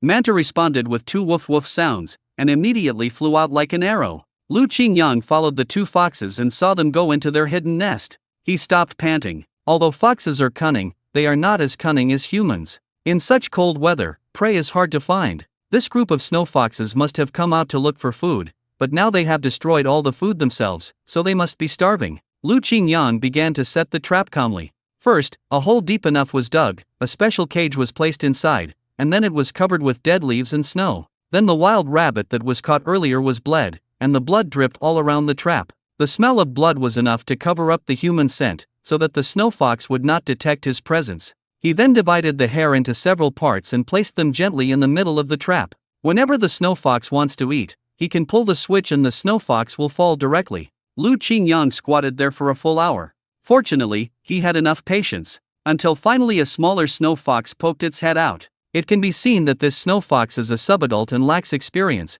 which is why it was attracted by such a crude trap. The big snow fox behind it was barking wildly, chirp, chirp, as if reminding it not to go over. But obviously, hunger prevailed over reason, and the little snow fox could no longer bear the temptation of the smell of blood. Walking towards the trap step by step, Lu Qingyang stared intently in the direction of the snow fox, afraid that he would miss it in the blink of an eye. The little fox wandered around the trap for a while and finally took the first step. Lu Qingyang was still waiting for it to walk into the middle of the trap. When the little snow fox finally mustered up the courage to bite out the rabbit meat and was about to leave, Lu Qingyang quickly pulled the trap. At this moment, the little snow fox fell in. It was frightened and started crying. Lu Qingyang breathed a sigh of relief. Fortunately, he did not relax for a moment and finally caught one. The big snow fox was wandering around the entrance of the den, wanting to rescue the children, but was afraid of the threat from humans. Lu Qingyang directly picked up the cage and said, "I am taking you to enjoy life. I am not trying to kill you. I have a favor to ask of your family." The little snow fox was obviously not calm at all, with its ears tucked back and wailing nonstop. While Lu Qingyang wasn't paying attention, she wanted to bite his hand, but unfortunately, she couldn't bite through the thick gloves. Don't worry. I'll let you eat as much as you want tonight." Lu Qingyang was not annoyed and poured some warm spiritual spring water from the pot. The spiritual spring water seems to have magic power to these small animals, tempting them. The little snow fox finally couldn't bear it anymore and licked it a few times. Just a few sips and my mind instantly became clear. Just now it was running around in the cage and banging on the door impatiently, but now it has gradually calmed down. The frightened look slowly became innocent and pitiful, and it chirped softly. Lu Qingyang could even reach out and touch its tail, and the snow fox did not resist. Lu Qingyang looked directly into the snow fox's eyes and said, "I don't want to hurt you, I just want your help with something." The snow fox gradually understood what Lu Qingyang meant. It gradually calmed down and curled up in the corner. "But I'm afraid that just you alone is not enough." The snow foxes chirped, and soon, several stronger snow foxes curiously poked their heads out from their hiding places. There was both vigilance and curiosity in their eyes, until Manta ran towards them hurriedly with a snow fox in his mouth. This sudden change caused the large snow foxes that had gathered to scatter and flee instantly. Manta didn't use much force when he bit down. He just bit the snow fox's fur. Mantu, you came back at a really bad time." Lu Qingyang sighed. He had just agreed with the little snow fox, but now everything was in vain. Manta started to cry, and seemed to know that he was in trouble. Lu Qingyang didn't blame it, but just picked up another big snow fox. This snow fox is stronger than the others and looks like a leader. It's a pity that this leader is now pretending to be dead. He fed the big snow fox that was pretending to be dead some spiritual spring water. The big snow fox then slowly opened its golden eyes and looked at the human in front of it with surprise. It was frightened at first, but gradually calmed down, and could feel that the other party's behavior was not malicious. Seeing Lu Qinjiang's mouth opening and closing, the snow fox was greatly shocked. Hunters have always been one of the natural enemies of snow foxes, but now they can actually understand what humans mean. As Lu Qingyang touched the soft fur of the snow fox, he thought to himself, no wonder everyone likes fox fur, it is so comfortable, soft, and fluffy. However, he was not interested in this fur now. Animals that drank the spiritual spring water would become spiritual and were no longer suitable to be killed. Ahem, I've just discussed this with your juniors, and there's something I want to ask you for help with. The snow fox blinked, as if waiting for his next words. As long as you agree to do me a favor, I will release both of you, and your tribe will have a good meal. The big snow fox tilted its head, not understanding what he meant. It was not until the little snow fox explained it with a chirp sound that the big snow fox suddenly realized. In the eyes of the animals that drank the spiritual spring water, Lu Qingyang was like a god. Without any discussion, they will naturally feel close to him and will do what he tells them to do. The big snow fox suddenly let out a loud cry, and the foxes hiding around it finally showed up timidly. Lu Qingyang breathed a sigh of relief and finally understood that this was the condition that the snow fox agreed to. He opened the cage and two snow foxes slowly walked out. The little snow fox looked back every few steps, as if it had made up its mind. Suddenly, it ran to Lu Qinjiang's feet and circled around him several times. She still had a smiling face and rubbed his trouser leg in a flattering manner. Why, you don't want to go back? You want to stay with me? The little snow fox chirped a few more times, as if responding to him. Lu Qingyang sighed, come on, if you want to follow me, get into this backpack. The little snow fox raised its head, turned around and looked at the tribe reluctantly, but finally turned around resolutely and got into Lu Qinjiang's backpack. Even after descending the mountain, Sun Xiangqian still had a hint of worry on his face. Have you come up with any good ideas? Lu Qingyang shook his head deliberately, no. It seems that we can only rely on ourselves. Don't worry, we are good brothers. The people in the production team don't dare to do it, but I don't have this taboo. I will do it with you. Okay. Sun Xiangqian looked at the white head sticking out of his backpack and asked, what did you catch? It's a snow fox. Sun Xiangqian wanted to reach out and touch it, but the snow fox bared its teeth when it saw him and wouldn't let him get close. Hey, this little guy is quite temperamental. He shook his head and smacked his lips. Hiss, I've discovered that you have a special affinity with animals, Qingyang. It seems that any small animal can get close to you. That's impossible. If I give them something to eat, they will follow me, right? That makes sense. Sun Xiangqian nodded in agreement, his eyes unconsciously drifting towards the snow fox, a hint of admiration flashing in his eyes. But the fur of this snow fox is so beautiful that it makes people's heart beat fast. It's a pity that there is only one of them, and I can't even make a scarf for it. What a pity! The little snow fox seemed to understand his intention and screamed, preparing to launch an attack on Sun Xiangqian. Lu Qingyang comforted the little snow fox, he is just trying to scare you, he won't really use you as a scarf.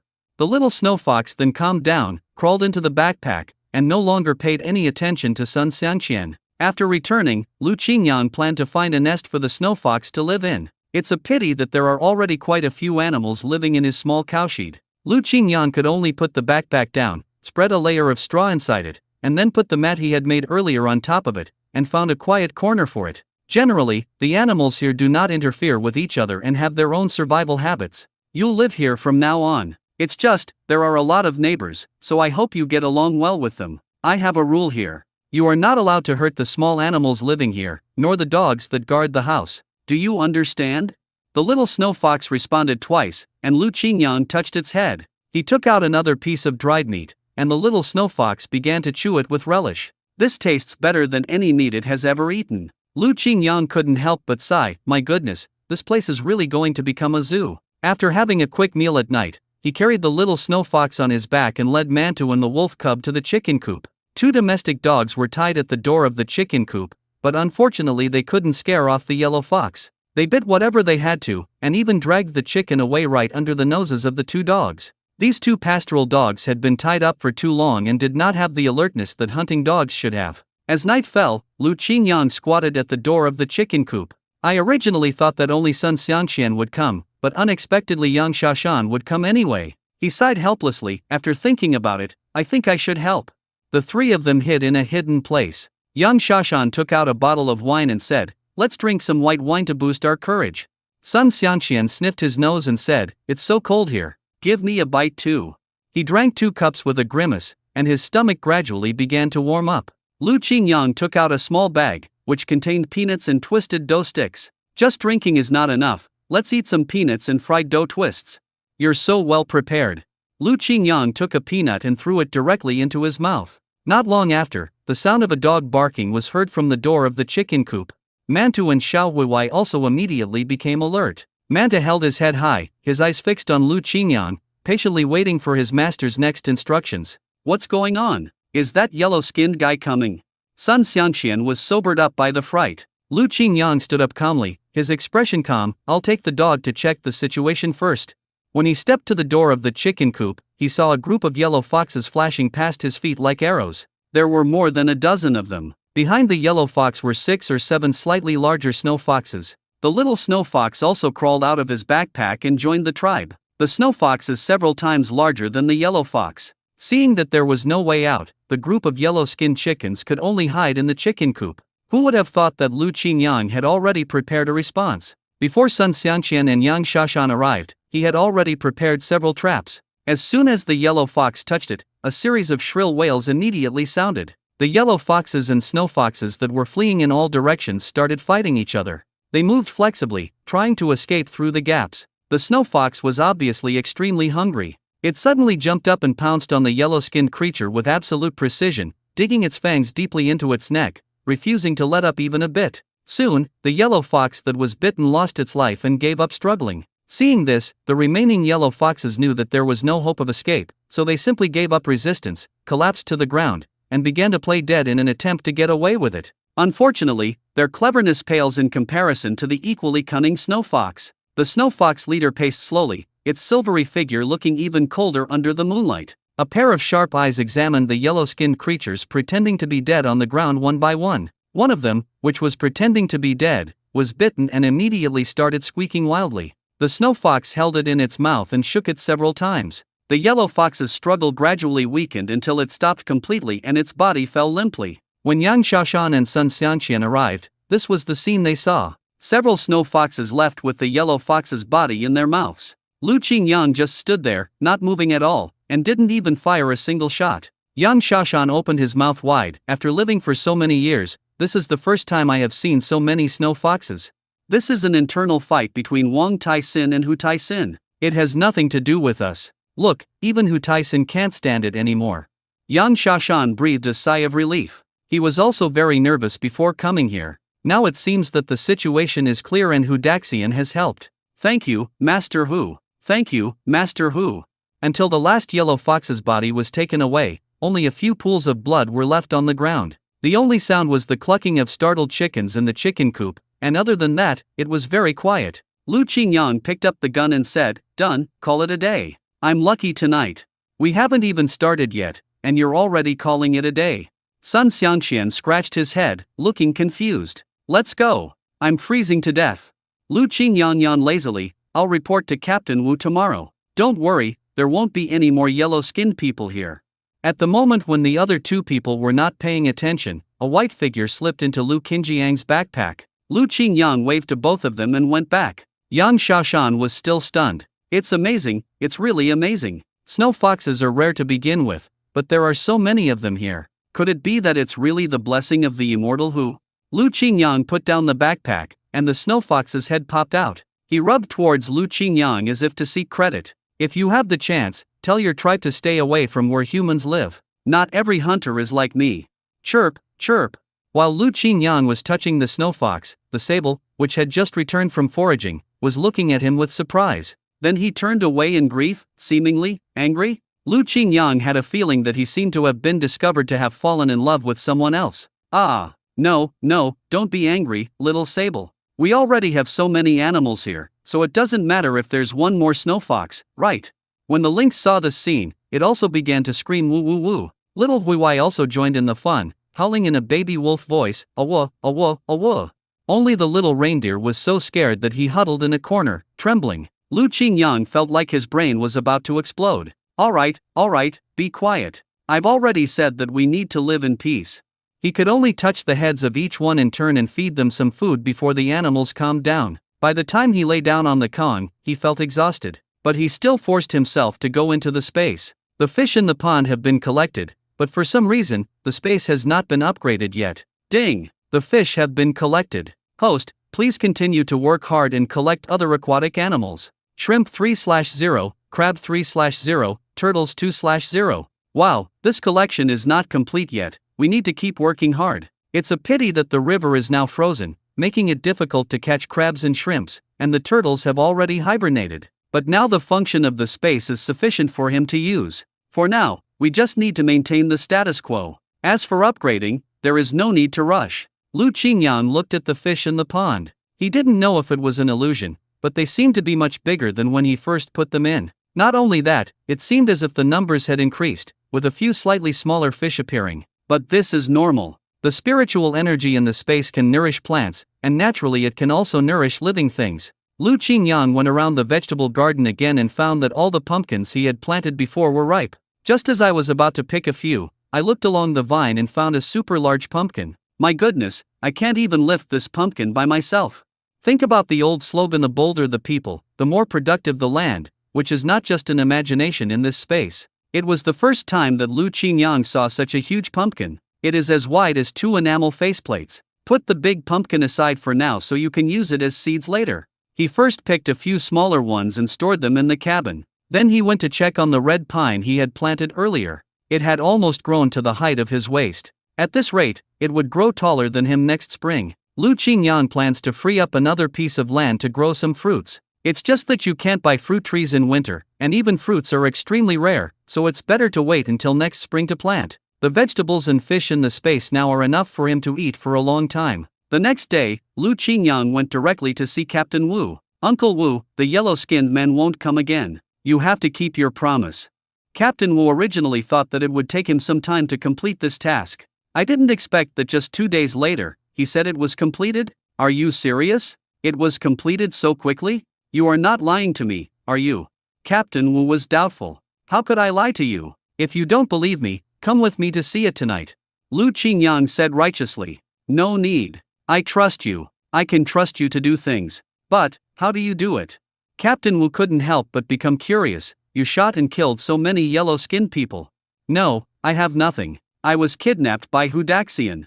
Lu Qingyang smiled mysteriously. If anything happens in the future, feel free to contact me.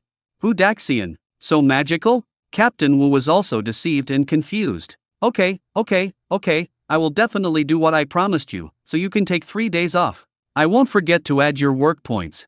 This brat has only been in the production team for a few days, but he has earned a lot of work points. Lu Qingyang got the 3-day holiday as he wished, and he was not idle. He observed that although Hu Shenli was the male lead, ever since he started to steal the plot from the male lead, Hu Shenli's aura as the male lead has become increasingly weaker. Hu Shenli would go to the commune to pick up letters every half a month, and there was a pattern to follow. Those letters must have been sent by people in the city. His partner certainly didn't know how many philandering things Hu Shenli had done in the production team. Moreover, a large part of Hu Shenli's success comes from the help of this person. The second female lead in the original book, Qiu Xia, has a rich and powerful father, Qiu Amen, the director of a state-owned pharmaceutical factory. Hu Shenli's father is just Qiu Amen's driver. Qiu Amen discovered that his daughter was having an affair with the driver's son. He immediately found a way to send Hu Shenli to the countryside in order to separate the two. Unexpectedly, this aroused Qiu Xia's rebellious psychology. The more she was prevented from being with Hu Shenli, the more she didn't want to be separated from him.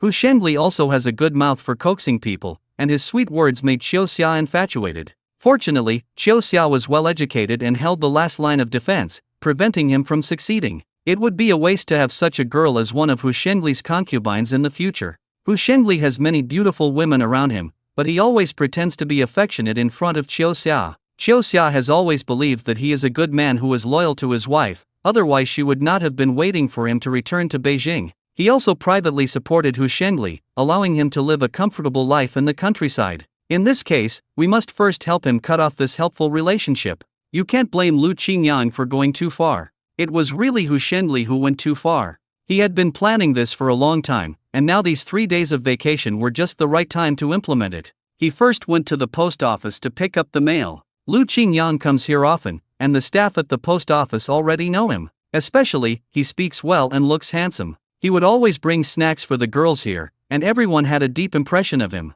I'll take the letter. When the little girl saw the gloomy face, she immediately smiled. Lu Qingyang, right? Here's your letter. It's from the capital, and there's a pretty big package. Thank you, comrade. When Lu Qingyang took the letter, he also stuffed a handful of candy into the other party's hand. This time, for the first time ever, there were 3 letters. But Lu Qinjiang's main purpose this time was not this. I'm sorry, comrade. I'm from the Liaoxi Brigade. I don't know if there are any letters sent there. I just happened to take them back. Of course I have it, but, as you know, you need a certificate from the team before you can take it. Lu Qingyang calmly took out the certificate and said, of course I have it. Look, this is the signature of the team leader. It's a rare opportunity for these educated youth to come here, so I'll take their trust for them. The girl took a look and sorted out all the letters from the Willow Creek Brigade. That's all. Can you take it back? Yes, don't worry. 4 or 5 packages and a dozen letters. Lu Qingyang finally succeeded. Fortunately, he had a good relationship with the team leader, so it was not difficult for him to get the certificate. He just greeted Captain Wu and said he was helping him gain trust. He didn't have any doubts and directly issued him a certificate. He also praised, "You are quite enthusiastic, kid. It's just my business. I just happened to be going to the post office to pick up a letter." But in fact, his enthusiasm has a purpose and it is not that simple. Lu Qingyang, carrying a pile of packages, walked around and came to a hidden alley. Just put these into the space and take them back to save effort. He picked out Hu Shengli's letter from more than a dozen letters. Sure enough, it was sent from Beijing, and the sender was Qiu Xia. He simply imitated the handwriting on the letter and wrote a new letter, pretending it was from Qiu Xia, and then he prepared to go home. There was also a package sent by Qiu Xia, which was full of good things. Lu Qingyang didn't hesitate and accepted it with a smile. The letter also complained that the blind date her father found for her was too ugly. Alas, Lu Qingyang couldn't help but sigh. This was because Qiu Xia hadn't seen anything better. That's why I was deceived by such a low-class person like Hu Shengli. Now he let Qiu Xia see the true face of Hu Shengli. He delivered the letters and parcels to the youth league's home, and the youth who had just finished work would thank him for helping them carry the things. Hu Shengli is the most awkward one, as he and Lu Qingyang have a bad relationship. Tisk, who asked you to help me get the letter? I can handle my own affairs, why bother to meddle in other people's business? Okay, I won't help you next time. Your kindness is really taken for granted.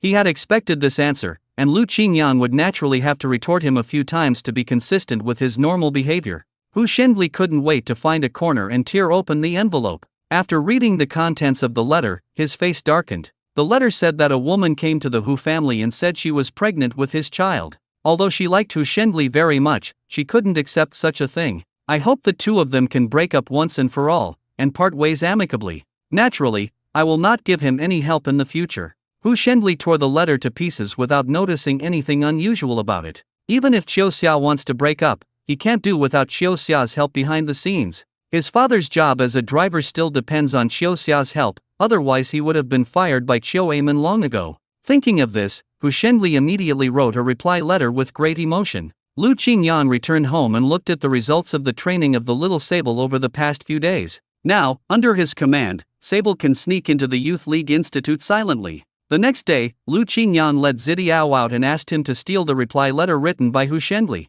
The Sable lived up to everyone's expectations and actually retrieved the letter.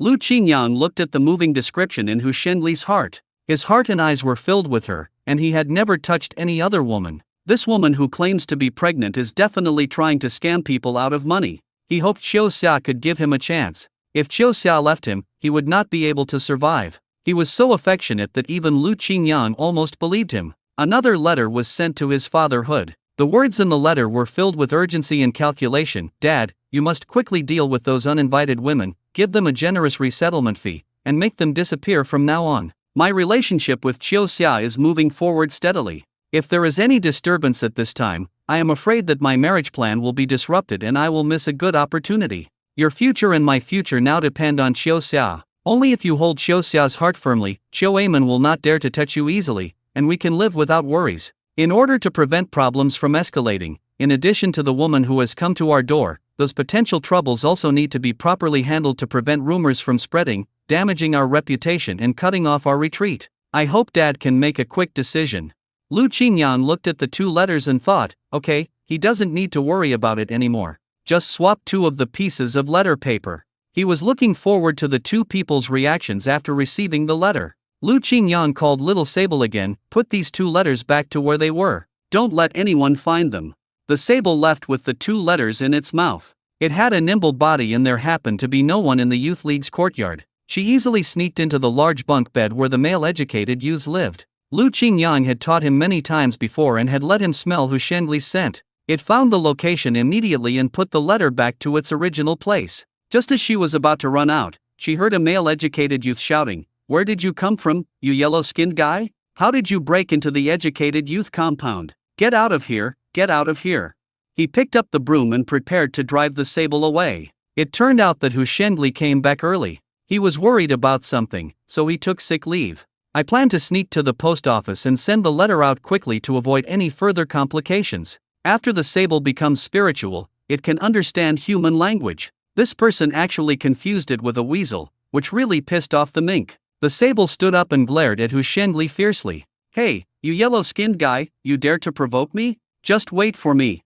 Hu Shengli looked around for a weapon to attack with, but only found a broom. He simply raised the broom and hit the Sable. The Sable had a nimble body. With a light leap, it nimbly passed by Hu Shengli, climbed straight to the top of his head, and bit one of his earlobes mercilessly. Hu Shengli was caught off guard and felt a sharp pain in his ear. He instinctively raised his hand to cover the attacked ear, while his other hand waved in the air frantically, trying to capture the Sable. But he only grabbed a handful of hair. There was no trace of the Sable, it had disappeared without a trace. Hu Shengli stamped his feet in anger, muttering curses. "Why is everything going wrong today? I keep hitting a wall everywhere." I wanted to chase after him, but then I thought of the 2 letters under my pillow. He still hesitated for a moment. It's more important to get down to business first. Hu Shengli went to the infirmary to have his ears treated briefly, then immediately hurried out with the 2 letters. Lu Qingyang looked at his leaving back and a smile appeared on his lips. "Well done, I'll reward you with a nice meal. But, did you bite his ear? Don't do it again next time." The Sable squeaked twice in response, thinking that Lu Qingyang meant that he should not hurt anyone. Who would have thought that he would actually say, "It's too dirty, too dirty. I'm afraid you'll get some bacteria or virus." Although she didn't quite understand what Lu Qingyang meant, Zidane still nodded. Only after Hu Shengli sent the letter did he return home with peace of mind. But my heart is always in turmoil, and there is a weird feeling that I can't explain. All in all, he cannot abandon Qiuxia, this big tree. I don't want to give up the entire forest because of one tree. In his predictive dream, Qiuxia married her smoothly. I hope my father can handle this matter quickly. As long as he can marry Qiuxia smoothly, the Qiu family will be in his pocket. At night, he sneaked to see Lu Qiumei again. The widow, who had always been reserved, actually kept Hu Shengli to drink this time and urged him to drink 1 cup after another. Hu Shengli was worried, but he didn't refuse. "You dislike me. There are so many women around me, I can have whoever I want. Do you know who my father is? He works in a state-owned factory. He's a well-known figure. We never lack meat for every meal. We can eat whatever we want in the canteen of the state-owned factory. We can eat as much as we want." Of course, Hu Shengli was just bragging when he was drunk, but he was now eager to find an outlet to vent. In the past, Lu Qiumei always gave Hu Shengli some advantages, but only when she got enough. This time, she actually allowed him to do whatever he wanted and even coaxed several children in the house to sleep. The meaning is self-evident. Victory, or else let's just finish our work here today before leaving. What's the matter? Hu Shengli pretended to be confused even though he knew the truth. What do you think? The child is asleep, aren't you worried about him the whole time? Hu Shengli was depressed and drank some wine. In the end, he couldn't control himself and lay in Lu Qiumei's arms. A few minutes later, he was done. Lu Qiumei gave her a look of disdain. "Didn't you say, why is it so fast?" Hu Shengli smiled foolishly. "It's been a long time since I last touched a woman. Next time I will definitely make you feel comfortable." As he said these words, Hu Shengli felt disgusted in his heart. They have given birth to several children, so they can't be compared with those who have never given birth to children. If Jiang Wanwan hadn't failed to succeed, why would he touch a widow like Su Lao Baniang? This was really unfair to himself. Hu Shengli didn't see that there was a gleam in Lu Qiumei's eyes. She was a widow and it must have been difficult for her to raise so many children on her own. So Lu Qiumei must have hooked up with a lot of men, and she wants to find the one with the best conditions among them. These days, she always sees the educated youth surnamed Sun working at the lame man's house next door, and she is so envious. I also heard Mr. Sun talking to Yang Xiaotang about Hu Shengli. He said that his family was well off and his father was a factory director, and that he went to the countryside just to gain training and strengthen his will, and that he would definitely achieve great things after returning. She thought he was living a good life in the city. If she could rely on him, she wouldn't have to worry about her life in the future. Yan Xiaotang also advised her, "Your life is so hard. How can you survive without a man to help you? How can it be that easy to find a man?" Yan Xiaotang hinted, "I am a cripple, but I have found it. Women always have to use some tricks." Lu Qiumei was thoughtful. It turns out that this is possible. Yan Xiaotang didn't know why Sun Xianqian asked her to say such things, but she still followed Sun Xianqian's instructions and told Lu Qiumei these words. "Xianqian, why do you want me to say this? It makes it seem like I met you because of some trickery." Sun Xianqian scratched his head and said, "Isn't this what Qingyang told me to do? Don't worry about it. Just help him. You and Lu Qingyang have a really good relationship. You do whatever he tells you to do. Qingyang has always been very good to me, so I will definitely help him. If he has any problems, as long as he doesn't commit any crime, I will help him." Sun Xianqian is a straightforward person. As long as someone is nice to him, he will be twice as nice to others. But, Xiaotang, you are different. If you don't treat me well, I will still cling to you like a sticky candy, hee hee. Yan Xiaotang lowered her head shyly, hateful. This was everything Lu Qingyang had arranged in advance. Since Hu Shenbli likes to hook up with people so much, let him hook up with the most difficult, greedy and least promising one. Lu Qingyang is still waiting to see the show. After finishing these things, Lu Qingyang opened the package sent from the capital. It is definitely impossible for his extreme relatives to send things to him. This should have been sent to him by Zhou Fang. When I opened it, I found that there was bacon and various canned meats inside. It was really hard for Zhou Fang, as he spent so much time and effort to send so many things. There was also a letter from Zhou Fang, which said that his great-uncle had also been imprisoned for committing a crime, and now only his grandmother, great-aunt, and cousin were left at home. He followed Lu Qinjiang's instructions and ignored his biased grandmother. In addition, he met his boss's daughter and they are now discussing marriage. It's a pity that Lu Qingyang can't come to the wedding. When we get married, he will mail wedding candy over. Lu Qingyang was naturally very pleased to see his recent situation. The other letter was sent from my great-aunt's house. Lu Qingyang knew that there would definitely not be anything nice in it, so when he opened it, he saw it was full of dirty words. They are illiterate, so I'm afraid they had someone write the letter for them. The angrier they are, the more miserable their lives are. But such a letter was not a good thing, so he planned to burn it directly. At this moment, there was a knock on the door. When I opened it, it was Shen Mo. She was holding something in her hand, hidden behind her back. "Lu Qingyang, what are you doing?" Lu Qingyang didn't have time to burn the letter, so he could only crumple it up and put it aside. "I haven't done anything. By the way, you came just in time. My friends sent me some canned food from Beijing. Would you like to try it?" "What canned food?" Shen Mo's attention was naturally drawn when she heard the word food. But soon, he shook his head and said, "I'm not here to beg for food." "What is it?" Shen Mo took out a gray wool scarf from behind. He took out another pair of gloves from his pocket. This is for you." Shen Mo spoke in a lower and lower voice. "For me." Lu Qingyang took the scarf. It wasn't knitted very well, but it was indeed a token of love from the other person. He immediately pulled off the tattered scarf around his neck and wrapped it around his neck. "It's quite warm."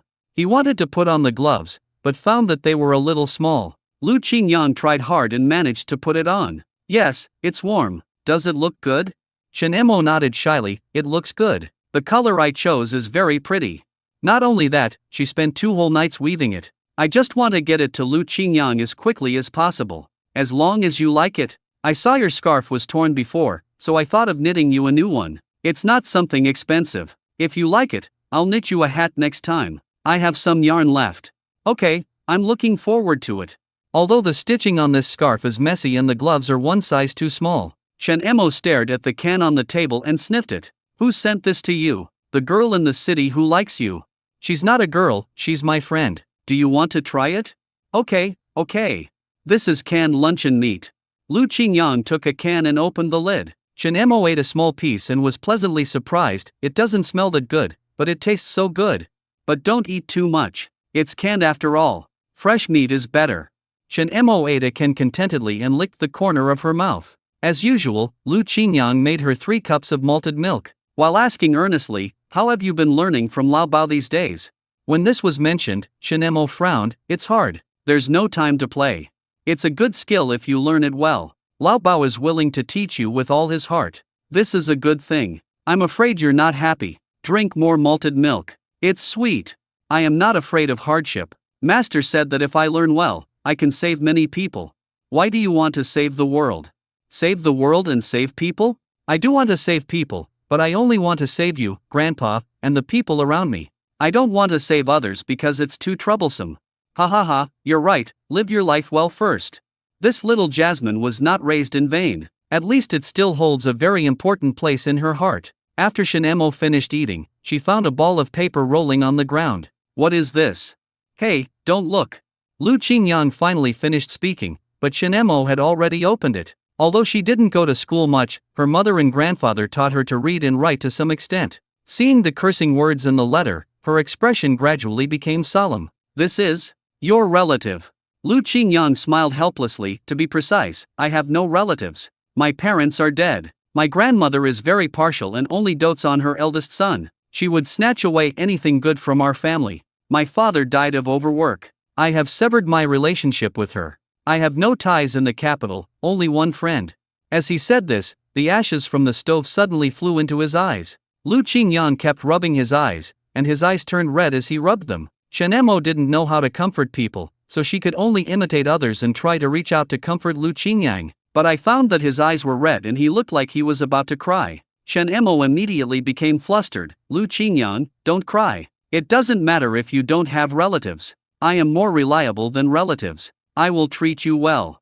Lu Qingyang blinked, and the foreign object in his eyes finally came out. Hearing this, he didn't know whether to laugh or cry. Little Jasmine thought he was crying because he was sad. No, you misunderstood.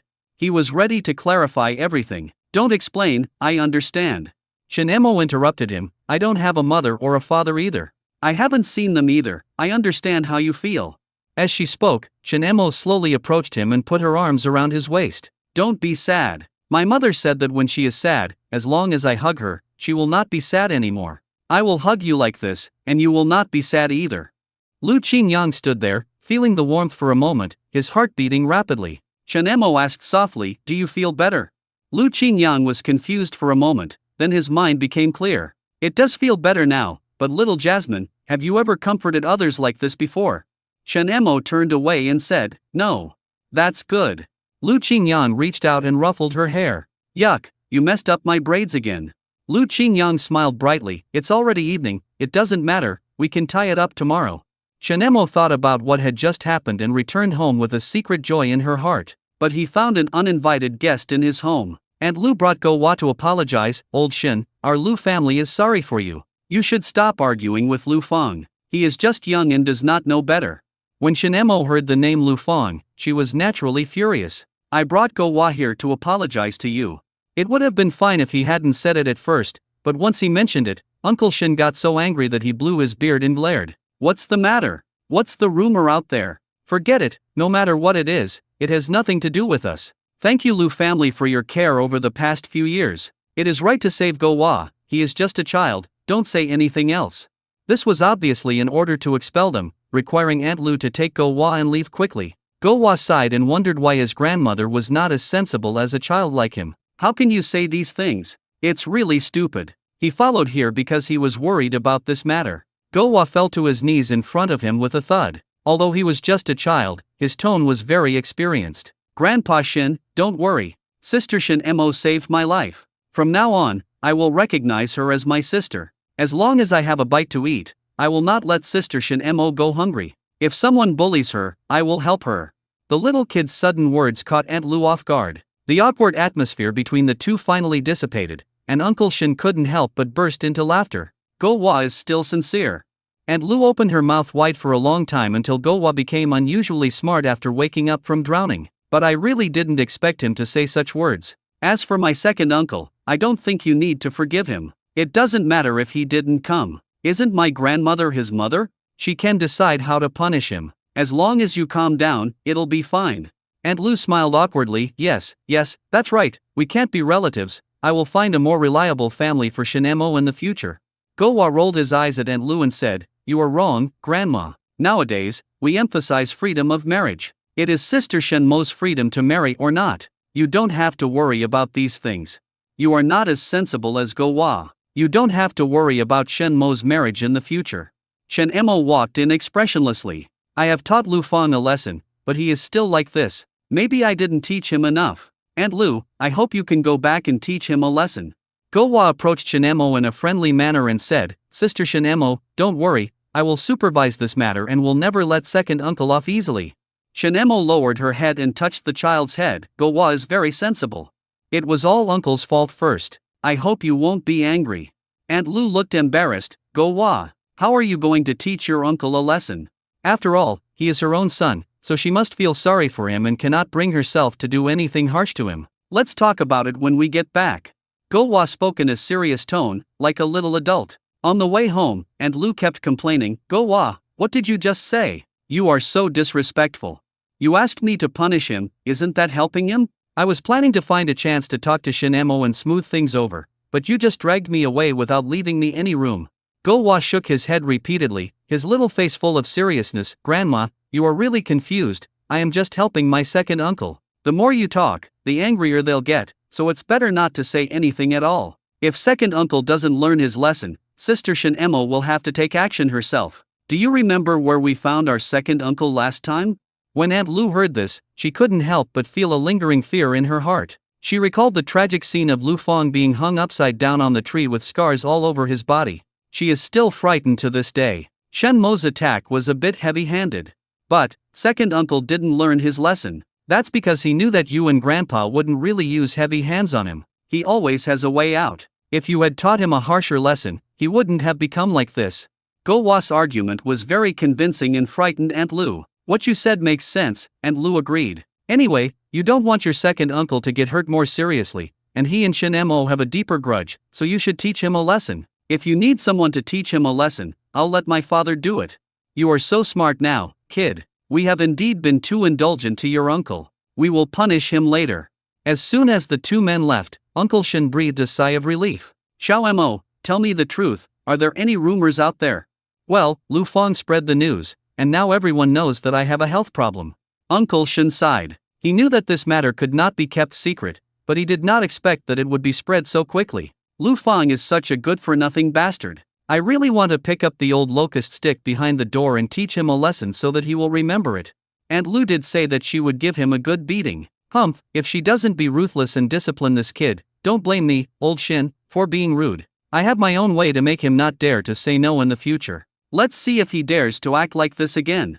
Shen Mo patted Uncle Shen on the back. Alright, don't be angry, Grandpa. I'm still here. I remember all the moves you taught me. Lu Fang can't beat me. Shen Mo brought back a prescription from Lao Bao and started to boil it for Uncle Shen. After all, he is old, and Shen Mo has gradually begun to realize this problem. A big part of the reason she agreed to study medicine was for her grandfather. Old Bao is an excellent doctor, and if she learns a little bit, she can also help Grandpa. Look, this is what Lu Qingyang asked me to bring back for you. He said it can help relieve cough and asthma. The licorice he brought is really effective in relieving coughs. I feel much healthier now. It's strange that the licorice from Master's place is not as useful as the one from his place. Uncle Shen didn't know that these licorice roots were all soaked in spiritual spring water by Lu Qingyang. The efficacy of the medicine has been amplified countless times. After drinking it, it not only relieves his cough, but also prolongs his life. Since it is still winter, we cannot find wild medicinal herbs even if we go up the mountain. Lu Qingyang can only wait until next spring when he will go up the mountain to collect herbs and plant them directly in the space. The original Polygonatum sibericum is now growing bigger and bigger. With the nourishment of spiritual energy, herbs can also grow better and bigger. In fact, Lu Qingyang also got these licorice from Lao Bao. Spiritual spring water can amplify the efficacy of medicine, so he soaked some herbs in the spiritual spring water. After eating it, Mr. Shen's cough got much better, so he asked Shen Mo to take some back this time. Lu Qingyang took out the old secret book and began to practice the moves in it. This time he was able to perform a complete set. After doing a set of exercises, I felt the blood rushing up and I felt stronger. It is not an exaggeration to say that he is as light as a swallow. When I watched TV dramas before, I thought that martial arts films were too exaggerated. Now I think that his thinking is too narrow. No wonder Shen Mo is so powerful at such a young age. It must be because of this set of skills. He decided to play it every day from now on. There are 4 other sets of body techniques in this secret book, and Lu Qingyang decided to learn them slowly in the future. The next day, Lu Qingyang went to visit Uncle Tai's house with some things in his hand, but found no one at home. Uncle Tai's neighbor sighed and told him, "Oh, this child's mother is such a sinner. If she doesn't want to raise her, she should just give her back to Uncle Tai. She is treating the child like this, such a good girl. Look for Lao Tai. I see he went to Lao Bao's hill. You can go ask him." Okay. Lu Qingyang took another detour to Lao Bao's place, but only saw Tai Jinfeng but not Uncle Tai. Tai Jinfeng looked much more energetic than when he had seen her before. Old Bao was busy stewing herbs by the fire, while the little girl squatted obediently beside him, using the warmth of the fire to dispel the cold. As soon as he saw Lu Qingyang, he smiled happily. "Big brother, are you here to see me?" She knew that Lu Qingyang had helped her and had no hostility towards him. Lu Qingyang nodded slightly, and the paper bag in his hand swayed slightly. Inside was the snacks specially prepared for her. "Here, these are snacks to entertain you." Lu Qingyang turned to look at Lao Bao. "How is it, Lao Bao? She should be able to eat now, right?" Lao Bao glanced at the things on the table, which were some malted milk and candies. "You can eat it. Children are naturally resistant to the bitter taste of Chinese medicine and always stubbornly refuse to swallow it. Now I have sugar to coax her into drinking it, but you have to drink these medicines later." Tai Jinfeng nodded and carefully took a candy with tears in the corners of her eyes. "Since my mother married my uncle, I haven't had any candy." In the past, at least during the Chinese New Year, her grandfather would always hand her a bag full of candies with a smile on his face. That was the time she looked forward to most in the year. "Don't worry, it's different now. There are plenty of candies here. You can eat as much as you want." After Jin Feng drank the medicine and fell asleep, Lu Qingyang asked, "Where did Uncle Tai go?" "He said he was going to the city to do something, but I don't know what he was doing.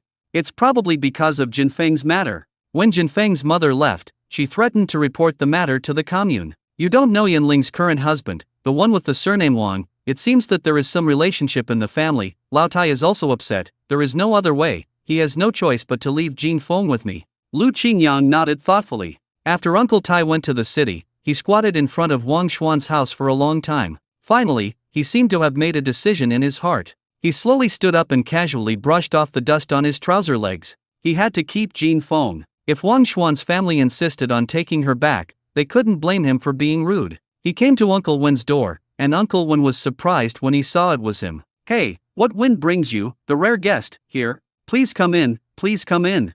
Uncle Wen greeted warmly. Uncle Tai smiled bitterly and shook his head. "There is no wind. I came here specially to ask you for help. I really have no choice." "How are your legs?" When Qing smiled gently, "It's still the same. It hurts when it's windy and rainy." Uncle Tai took a sip of warm tea, with a lingering sadness between his brows. "It's all my fault. If it were at that time." When Qing quickly waved his hand to interrupt, with a somewhat relieved tone, "Don't be like this. If it weren't for you, I would be dead. Now I can sit here and talk to you. Isn't it because of you that you dragged me out of the pile of corpses? If I were 2 minutes faster, your legs wouldn't be. Then why don't you tell us that if you arrived 1 day earlier, everyone in our company would still be alive? We tried our best, didn't we? Even if we knew the outcome would most likely be death, we still had to charge forward." When talking about that past event, Uncle Tai's words suddenly froze and his heart felt heavy. One company, more than 100 lives, but only 12 survived. Uncle Tai lowered his head and couldn't help rubbing his eyes. "Damn it, those damn devils, they are all beasts. If we can survive, we must live well. It was because of what you said to me that I have persisted until now. Go ahead. I know you wouldn't come to me in person if you didn't encounter any difficulties."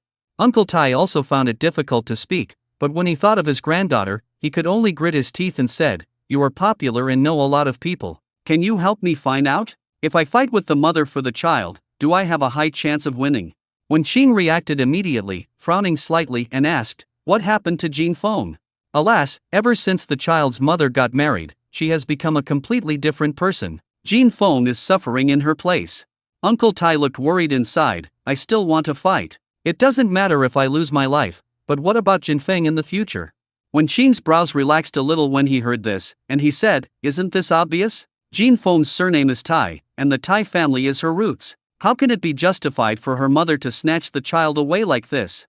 The husband of the child's mother has some influence in the local area. Isn't that what I'm afraid of? We can't let Jinfeng go back. I thought you have a wide network of contacts, so I wanted to ask you for a favor. I've prepared all the gifts. You don't need to worry about the money. I've saved a lot over the years. Hey, how much money can you save by living frugally? I'll help you find out about this matter, and you don't have to worry about the rest. Uncle Tai's frown finally relaxed. I knew you had a way.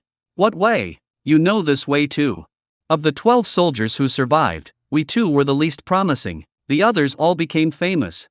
Uncle Tai opened his mouth wide. We haven't been in touch for many years.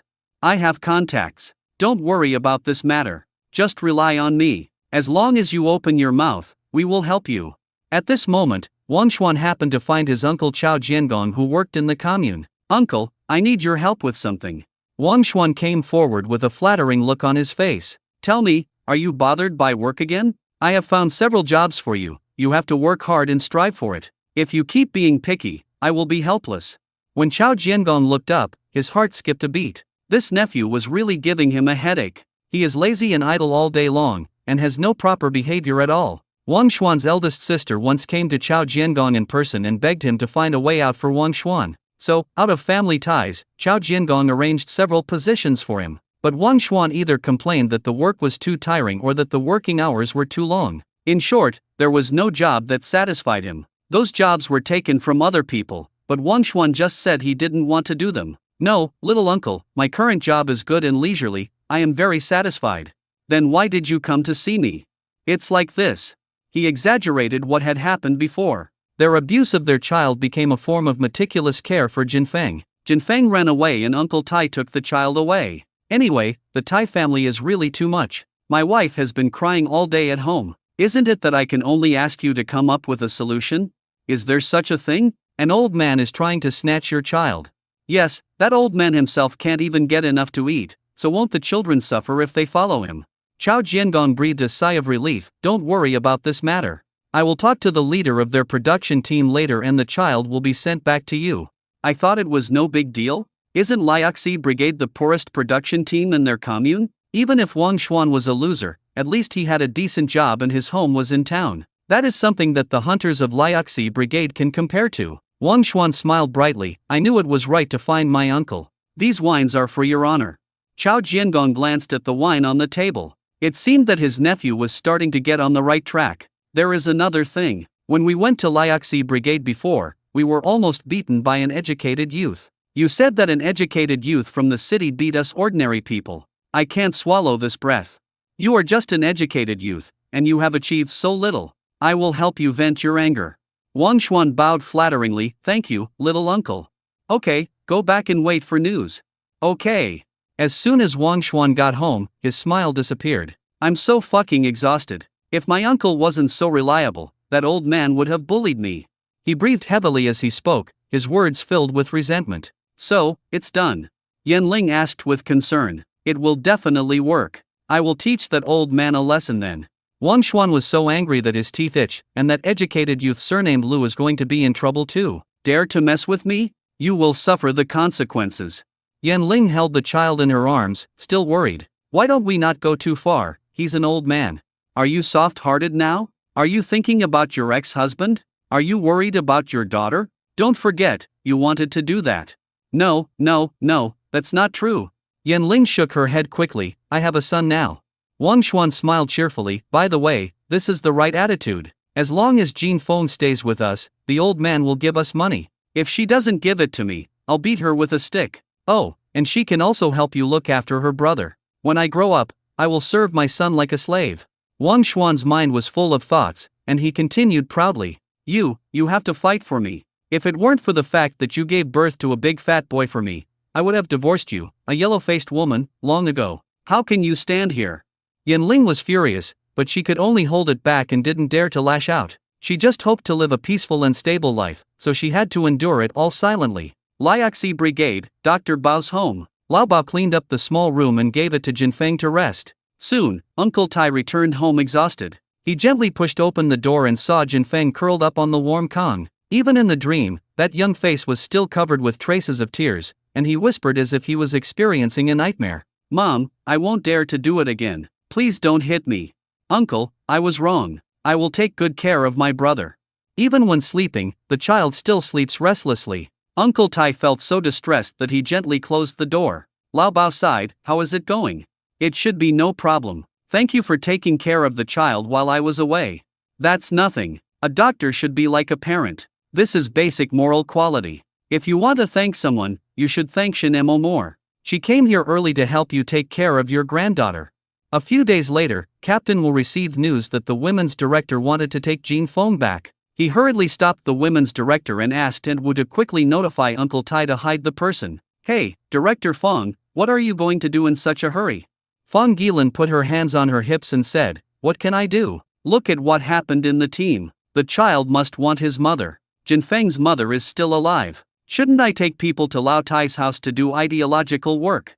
To put it nicely, it is of course ideological work, but to put it bluntly, it is trying to snatch the child away. Look, the child's father and mother are here, showing their sincerity. Captain Wu looked behind her and saw that the couple was indeed following her. Wang Xuan now has someone to back him up, and he is so arrogant. I treat Jin Feng as my own child. You see, the director of women's affairs is on my side now. Captain Wu, you are not going to stop us, are you? Captain Wu ignored the matter last time, and Wang Xuan still feels aggrieved about it. Now that he has someone protecting him, Captain Wu has to give him some leeway. It's good for the child to be with my old friend. You already have a boy, why do you want to snatch his only granddaughter? Wang Xuan pushed Captain Wu away and said, what does it have to do with you? Get out of the way. This made Captain Wu very angry. No matter how low his official position was, he was at least a captain. This Wang Xuan is too arrogant. The director of the women's department led a group of people and walked towards the Tai family in a mighty manner. Director Feng felt helpless. The pressure from her superiors left her no room to handle the problem on her own. If I offend Wang Xuan, I might even lose my position as the director of women's affairs. Arrive. Wang Xuan was no longer cowardly at this moment. He strode forward and kicked the door of the Tai family without any hesitation. Old man, open the door. Give my child back. Uncle Tai had already pulled the door open the moment Wang Xuan kicked it. Wang Xuan failed to stop his feet in time, and his body staggered and fell straight in front of the door. Old man, did you do this on purpose? Uncle Tai said sullenly, you didn't ask me to open the door. Now that I have opened it, you are blaming me, an old man. And Wu had already come to inform Uncle Tai in advance, so he had an idea in mind and quickly transferred Jin Feng to Lao Bao's place. He was really afraid of scaring the child. At this moment, Uncle Tai was the only one left in the room. He had no worries and no fears. It was his life anyway, so what if he risked his life? He swore to himself that he would never let anyone take the child away. Yanling stepped forward and said, old man, please return Jin Feng to us so that we don't have to suffer. Uncle Tai yelled at the top of his voice, you know how you treated the child. You want the child back? No way. Wang Xuan's patience had already worn out. Look, Director Feng from the production team is here too. If you continue to resist, you're clearly going to make things difficult for the entire production team. Director Feng saw this, fearing that the situation would escalate further. He hurriedly stepped forward, pulled Uncle Tai aside, and whispered to persuade him. Uncle Tai, we should be brave enough not to suffer a loss right now. Let's hand the child over to them first. If this matter continues, it will be embarrassing. Uncle Tai flatly refused. If I really return the child to them, I would be a real inhuman. At this moment, Lu Qingyang came in hastily after hearing the news. Before he could calm down, he spoke anxiously, Director Feng, you are the director of women's affairs. You are supposed to protect women and children. How could you believe those people's lies? Xiao Lu, don't get involved in this matter. This is our production team's business. I am also an educated youth in the production team. I cannot stand such things. Everyone saw what happened to Jin Feng when she was first brought here that day. Yeah, we can't let them take it away. You've reached the point of being bullied. Bullying Lao Tai is bullying our Liaxi brigade. This completely aroused public indignation. Don't take the child away. Feng Gilin was also in a dilemma, but what could she do? I can't give up my own future for these villagers. Everyone, listen to me. Yanling is the child's biological mother. People often say that even a tiger won't eat its own cubs. How could she hurt her own child? Yanling pretended to have tears in her eyes. Director Feng is right. Jin Feng is a piece of flesh that fell from my belly. How could I possibly abuse her? Isn't it because this old man saw that Jin Feng had grown up and he was about to die of old age that he wanted to snatch the child I raised back? How can you just listen to his one-sided story? You are really putting the blame on others. Am I wrong? You don't have any relatives around you, and now you are targeting my daughter. Uncle Tai, who had always been strong, was so moved by what she said that he covered his chest, couldn't breathe, and his heart began to ache. Wang Xuan quickly winked at Yanling. signaling her to stop. Okay, Yin Ling, don't be so harsh. If the old man died, how could he continue to get the money? He had to be alive to pay for the children. Uncle Tai was in so much pain that he could hardly stand. Fortunately, Lu Qingyang was quick to catch him and prevent him from falling to the ground. After such a thing happened in the production team, more and more educated youth came to watch. Hu Shenli naturally felt that it had nothing to do with him, so he kept out of it and even felt like he was gloating over it. Lu Qingyang is a nosy guy who likes to get involved. Be careful not to get himself involved. How wise he was. Anyway, in his predictive dream, the old man was not good looking. He is not an important person and it is not worth his effort to help him. Not only that, when he saw some educated youth wanting to go up and help, he stopped them. Why are you joining in the fun? Don't you see the women's director there? There must be someone backing that couple. After hearing this, no one dared to step forward to argue. Only Fatty and Gu and I stood up. Fatty shouted, Uncle Tai is such a nice guy. He usually brings us food and even brought us a wild rabbit as a snack. They are nice to us, but they have their own ulterior motives. Since we came to the production team, haven't their lives improved? Hu Shenli said nonchalantly. You can watch the fun, but don't get yourself involved. The corner of the fat girl's mouth twitched and she rolled her eyes. At least since I came here, I haven't seen any improvement in you. You are quite good at sneaking around. Don't think I won't hit you just because you're a woman. Then let's fight. Let's see who can beat who. The fat girl rolled up her sleeves. Seeing her physique, Hu Shenli finally took 2 steps back. Remember last time someone was crushed by her and had his bones broken? He should cherish his life. Stop arguing, stop arguing. I don't have time to argue with you now. If I really hit you, you wouldn't dare to do it again. But Fatty was not in the mood to fight with him now. She was always paying attention to the situation on Uncle Tai's side. Lu Qingyang took out a pill from his pocket and stuffed it directly into Uncle Tai's mouth. Only then did Uncle Tai breathe a sigh of relief. As soon as Wang Xuan saw that the person was fine, he started to make trouble again and was about to push Lu Qingyang away. Young man, if you don't want to get into trouble, get out of my way. As soon as he finished speaking, 2 dogs jumped out from nowhere. The 2 dogs bit Wang Xuan's leg one by one. Wang Xuan grimaced in pain, wailed, and cursed, damn it, whose stray dog is this? Be careful or I'll stew you and eat you with wine. Get out of here now. After saying that, he was about to kick the steamed bun, when suddenly a big cat jumped out from the side. A fierce claw strike hit Wang Xuan in the face, and in an instant, 3 blood marks appeared on his cheek. It's bleeding, it's bleeding. Wang Xuan covered his face, the pain made him furious, and he turned around to chase the cat that caused the accident. The cat suddenly disappeared without a trace. He fell on the snow pile and got a mouthful of ice chips. Pa. Yin Ling hurriedly helped him up. How are you? Are you okay? He stood firm on his feet and said through gritted teeth, just wait and see. This matter is not over yet. These words caused the surrounding villagers to burst into laughter. Even Director Fong, who was usually serious, couldn't help but smile slightly. But she quickly regained her serious expression, coughed twice, and said seriously, stop making trouble, we are doing serious business. Uncle Tai, there is no other way. Please give way and let us take the child away. Otherwise, we will have to take some necessary measures.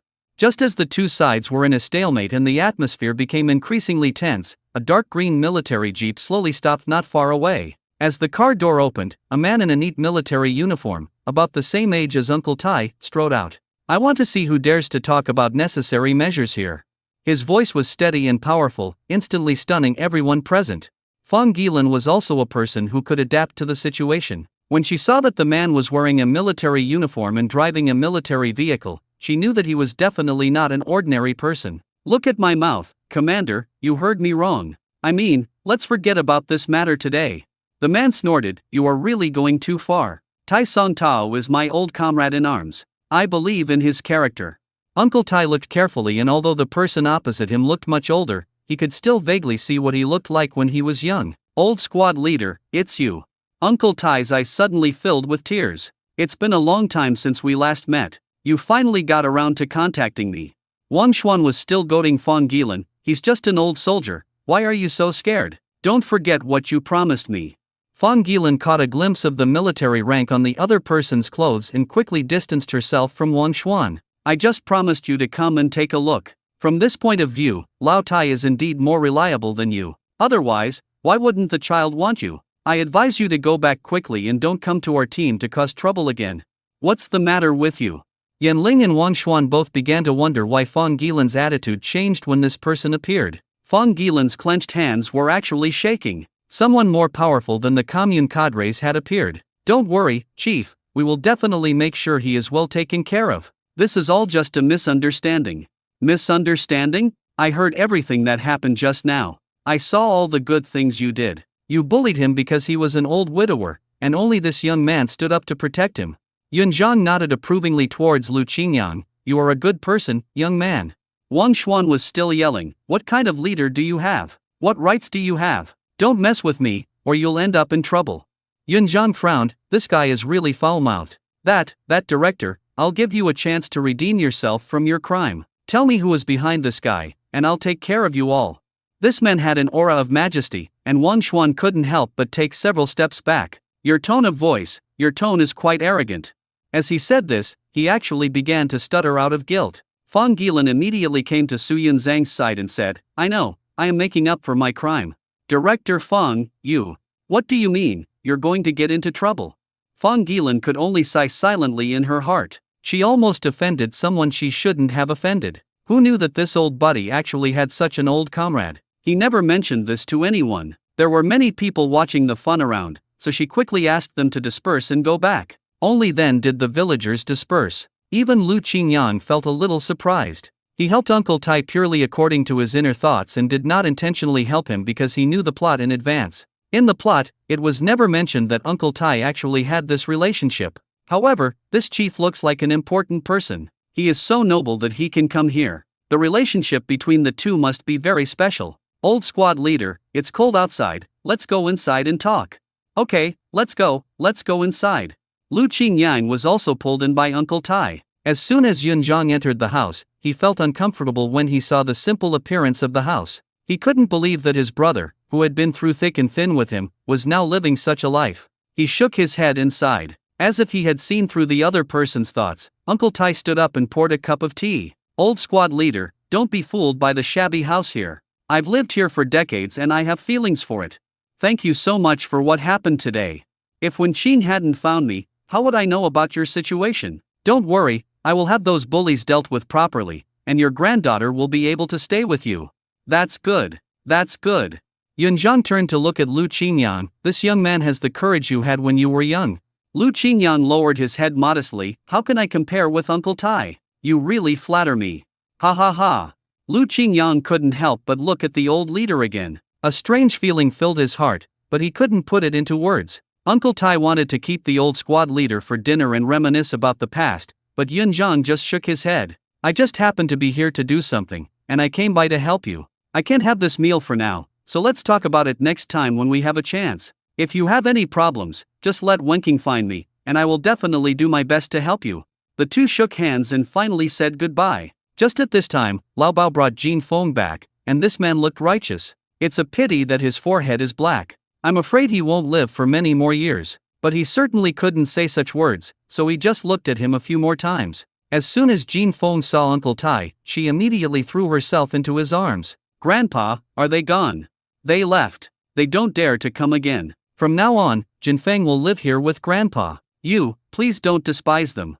How could she possibly dislike living here for a few days? It was the happiest time of her life, without her mother's scolding and her uncle's beating. "No, I want to be with Grandpa. The people here are very nice to me. I want to stay here forever." Okay.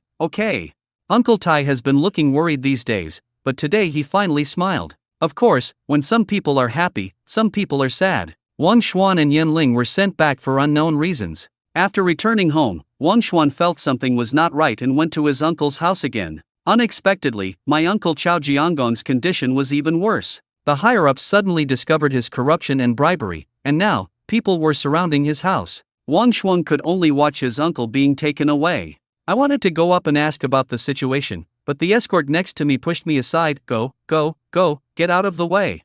Chao Jiangong became excited when he saw Wang Xuan. "You, Wang Xuan, it's all your fault." He was drinking wine and humming a tune at home when suddenly a group of people rushed in and arrested him, saying that he had violated discipline and wanted to take him away for investigation. Chao Jiangong asked for a long time, but the other party didn't say a word. He didn't know how he was discovered since he had always been secretive in doing things.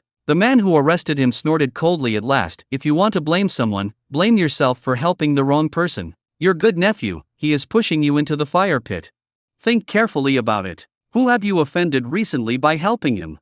No matter how Han Jiangong thought about it, he could only think of a poor hunter. Could it be that the hunter had a great background? Just wait for a thorough investigation. Han Jiangong broke out in a cold sweat. He had only helped a small favor, but who would have thought that he would get himself involved? How could he have a good face when he saw Wang Xuan at this moment? The next day, Wang Xuan's previous employer directly notified him that he did not need to come to work and that they were going to take back the house that had been allocated to him. Wang Xuan and Yinling cried and made a fuss at home, but were still kicked out. When the Queen Mother heard the news and rushed over, she slapped Yinling in the face. Look at what you've done. Now you didn't get any advantage, your family is ruined, and your uncle Wang Xuan has also been arrested. I have already told you that marrying a widow will only bring bad luck, but you didn't listen. Now look how you will end up. The Queen Mother burst into tears. If she hadn't seen that Yinling had a child in her arms, she would have definitely punched and kicked her. What's wrong with you? Didn't you say that the old man was just a cowardly hunter? How could he have any connections? This time, you are really pushing us into the fire pit.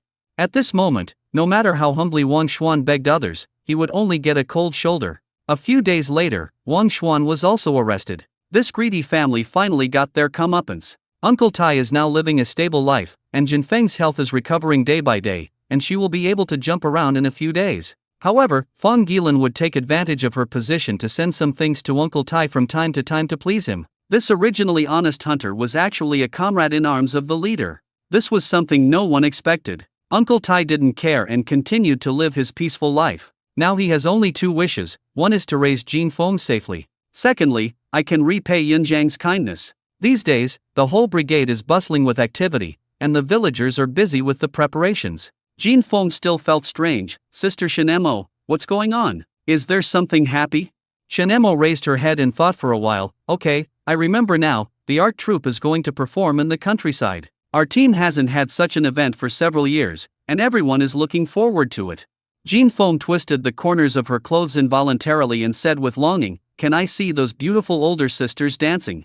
That should be the case. There are people playing music. I want to see it, I want to see it.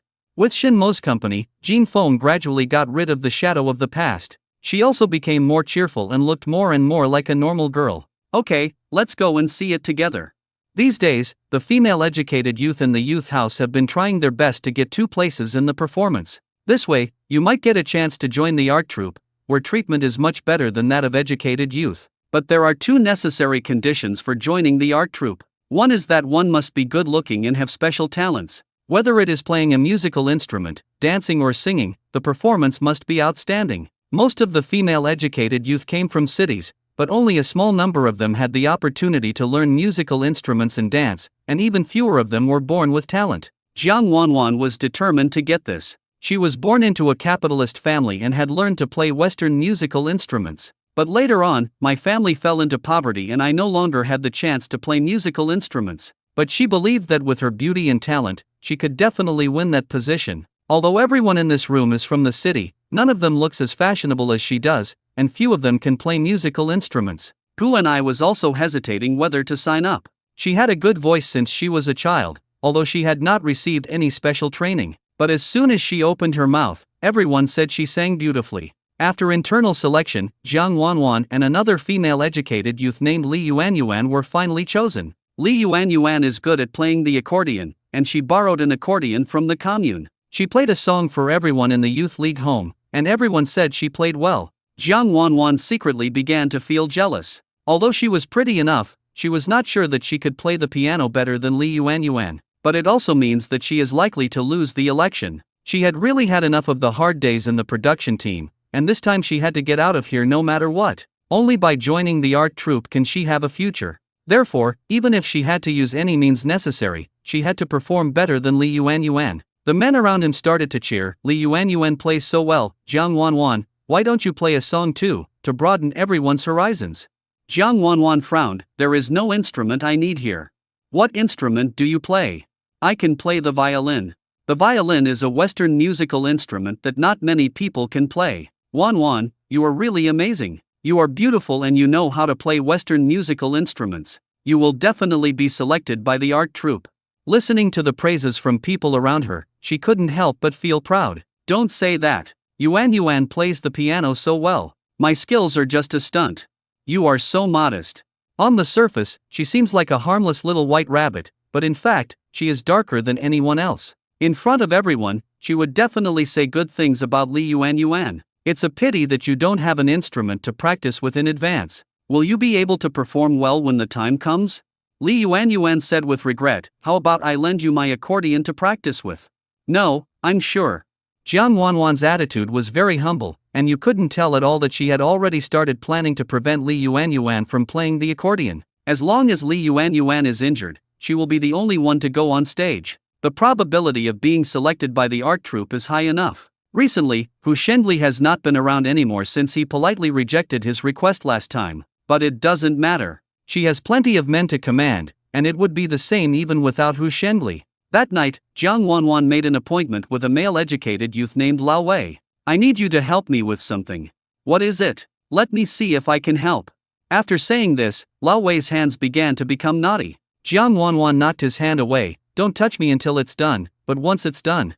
She looked at Lao Wei with a seductive look, and Lao Wei's legs immediately went limp. No matter what it is, I will definitely agree. Wanwan, just give me some benefits first.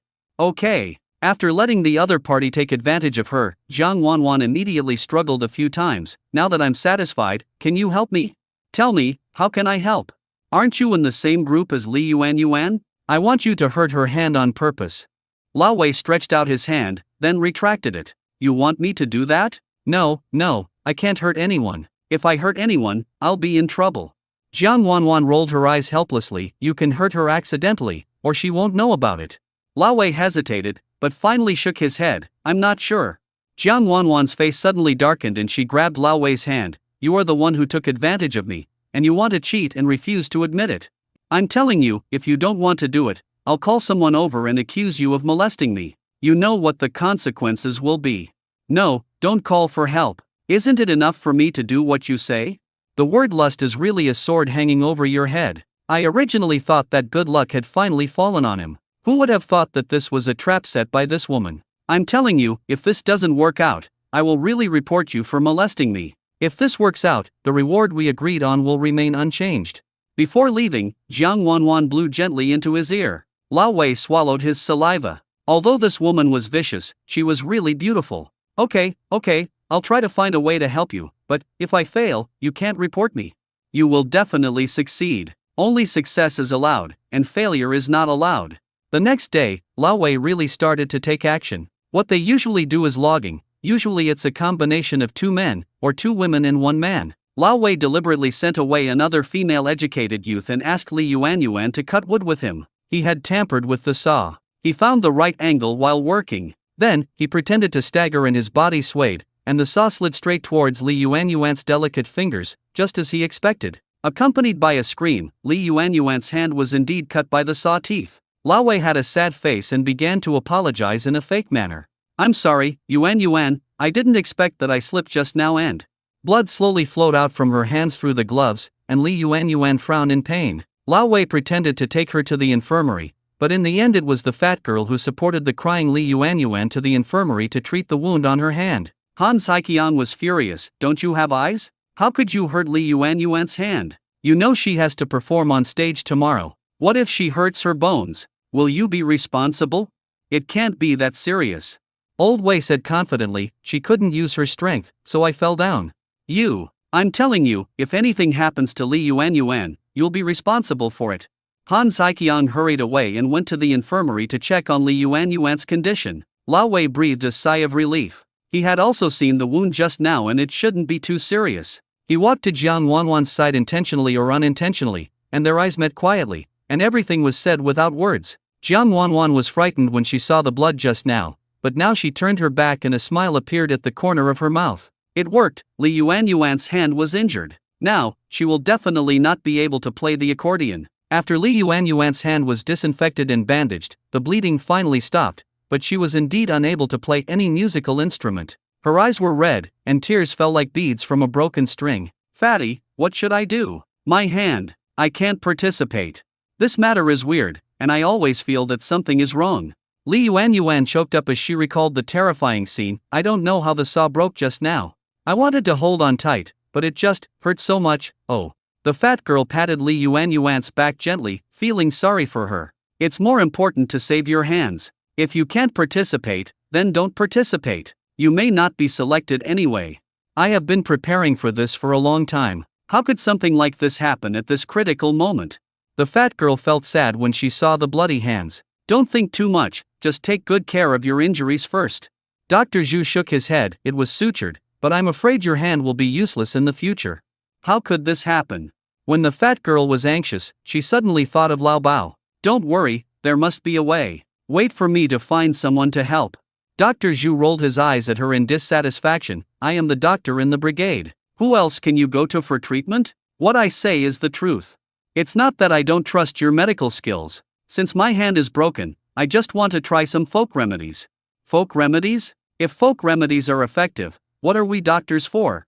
Dr. Zhu said this, but in fact, he himself was a barefoot doctor. If he hadn't caught up with the right time, he would have been regarded as a folk remedy by others. Fatty didn't dare to delay for a moment and originally wanted to take Li Yuanyuan to find Lao Bao. Unexpectedly, Shen Emo was the only one practicing acupuncture in the room. What's going on? How did it become like this? It's hard to put it into words, isn't Dr. Bao here? The fat girl looked around anxiously. Master, he's out for something and won't be back for a few days. After a few days. The fat girl wanted to cry. It's over, Yuanyuan's hand is ruined now, there's no cure. Shen Emo wiped her hands and asked tentatively, how about I come and take a look? Fatty was now helpless and could only expose Li Yuanyuan's wound. Look at this, what can we do? Dr. Zhu said her hand is useless. It was originally the hand she used to play the piano. Li Yuanyuan's mood, which had just calmed down, was shaken again when she heard the words, and her tears fell like beads from a broken string. What should I do with the rest of my life? Don't worry, let me see what's going on first.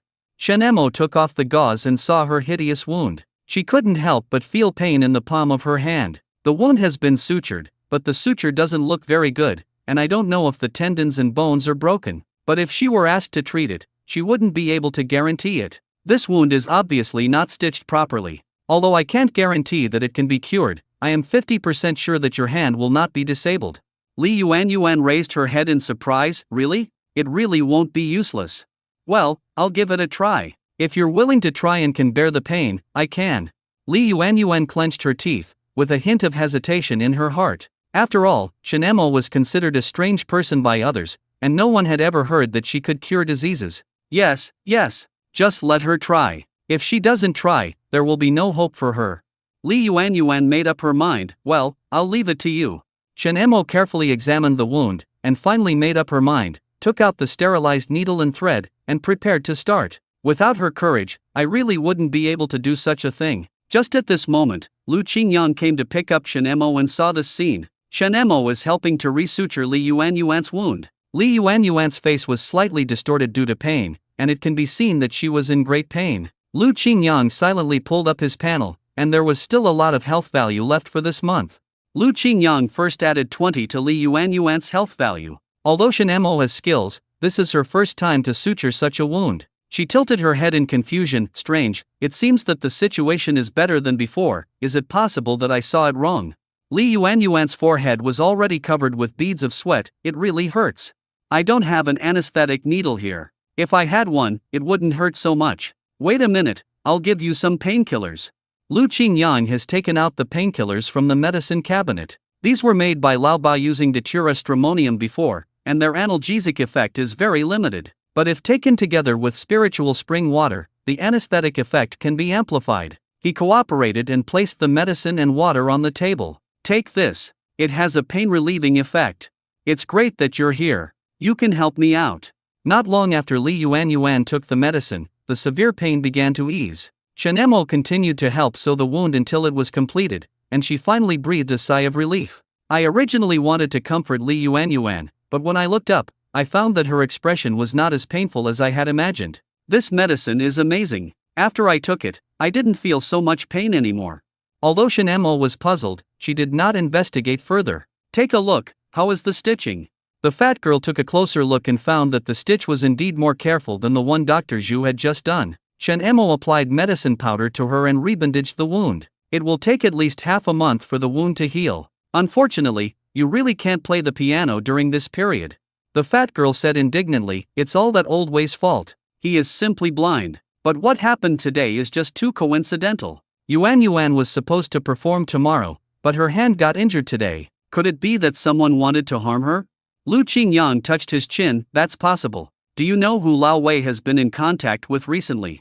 Li Yuan shook her head in confusion. The two girls in his group and I have the most contact with him. But the three of us have been working together for a long time and there has never been any major problems.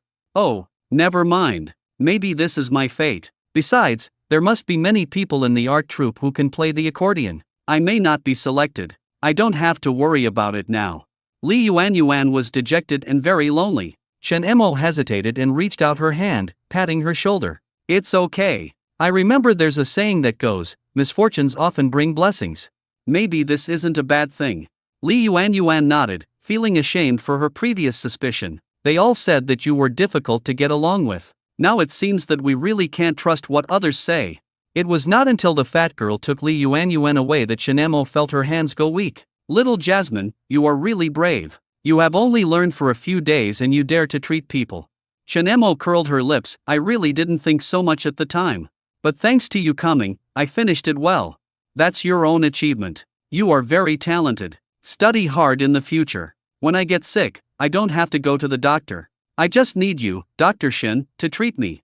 Lu Qingyang joked. Chen Emo felt her cheeks getting hot. What doctor? If you are not afraid of being killed by me, just come. I believe in your medical skills. Besides, with his protection, Chen Emo will definitely achieve great things in the future. However, Fatty's suspicion just now was correct. How could Li Yuan inexplicably hurt her hand? Old Wei must be involved. As for who it was, I'm afraid it can only be Li Yuan's competitor. Then I don't know. I don't know anything about your youth academy. I only know that there are a few people there who are not good people. The people Shen Emo hates most are Lu Chunyua and Jiang Wanwan. What a coincidence, there's someone you hate in there. After work, Jiang Wanwan pretended to care about Li Yuan. Oh, Yuan, you are so badly injured. I'm afraid you won't be able to play the accordion anymore. You, Jiang Wanwan, it was you who did this. Jiang Wanwan's eyes immediately turned red. Fatty, how could this matter have anything to do with me? Everyone saw that it was Lao Wei who was careless. You are not going to blame me for something like this, are you? Yeah, we all saw it. It's not Wanwan's fault, Fatty. We know you hate her, but this matter really has nothing to do with her.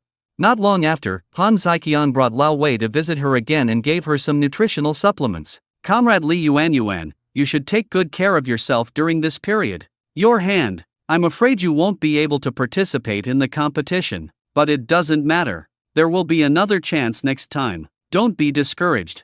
Li Yuan bit her lower lip. She was not sure just now. But after hearing some sarcastic remarks from Jiang Wanwan, she finally realized that even if she could not participate in the competition, she could not let the other party get what they wanted. Captain Han, I can't join in. Is there anyone who needs to take my place? Han Ziqiang sighed, it will take a while for us to find anyone. I'm afraid Comrade Jiang Wanwan will have to perform alone. I have a recommendation. I want to recommend someone who sings very well. As soon as the fat girl heard it, she knew who Li Yuan was talking about. Yes, Guanai sings very well. Leader Han, since Yuan can't go, why not let Guanai take over? Guanai quickly waved her hands. No, I can't do this. I've heard you sing revolutionary songs before, you can definitely do it. Li Yuan looked at Han Ziqiang eagerly. Captain Han, is this okay? Han Ziqiang scratched his head in embarrassment, but finally nodded. Okay, for your sake, Guanai must perform well. Since we can't find a more suitable candidate anyway, let Guanai go up to make up the number. Before Guanai could refuse, the fat girl covered her mouth until Han Ziqiang left. After his figure disappeared, Guanai struggled and said, how can you do this? I really can't do this. The fat girl put her arm around her shoulders and said confidently, I've heard you sing, your voice is amazing, there will be no problem. Just sing a song as usual. Li Yuan also held Guanai's hand. Guanai, please help me vent my anger. Guanai frowned slightly, looking troubled, but I'm not sure I can be selected, maybe I'm not as good as Jiang Wanwan. It's okay, I just can't stand her smug look. I just don't want her to be so comfortable. Okay, let's make a deal, don't blame me. I can't thank you enough. I won't blame you. When Jiang Wanwan found out about this, she felt unhappy again. But soon, she felt relieved. It was just singing, and everyone could sing. With Guanai's current condition, how could she sing a good song?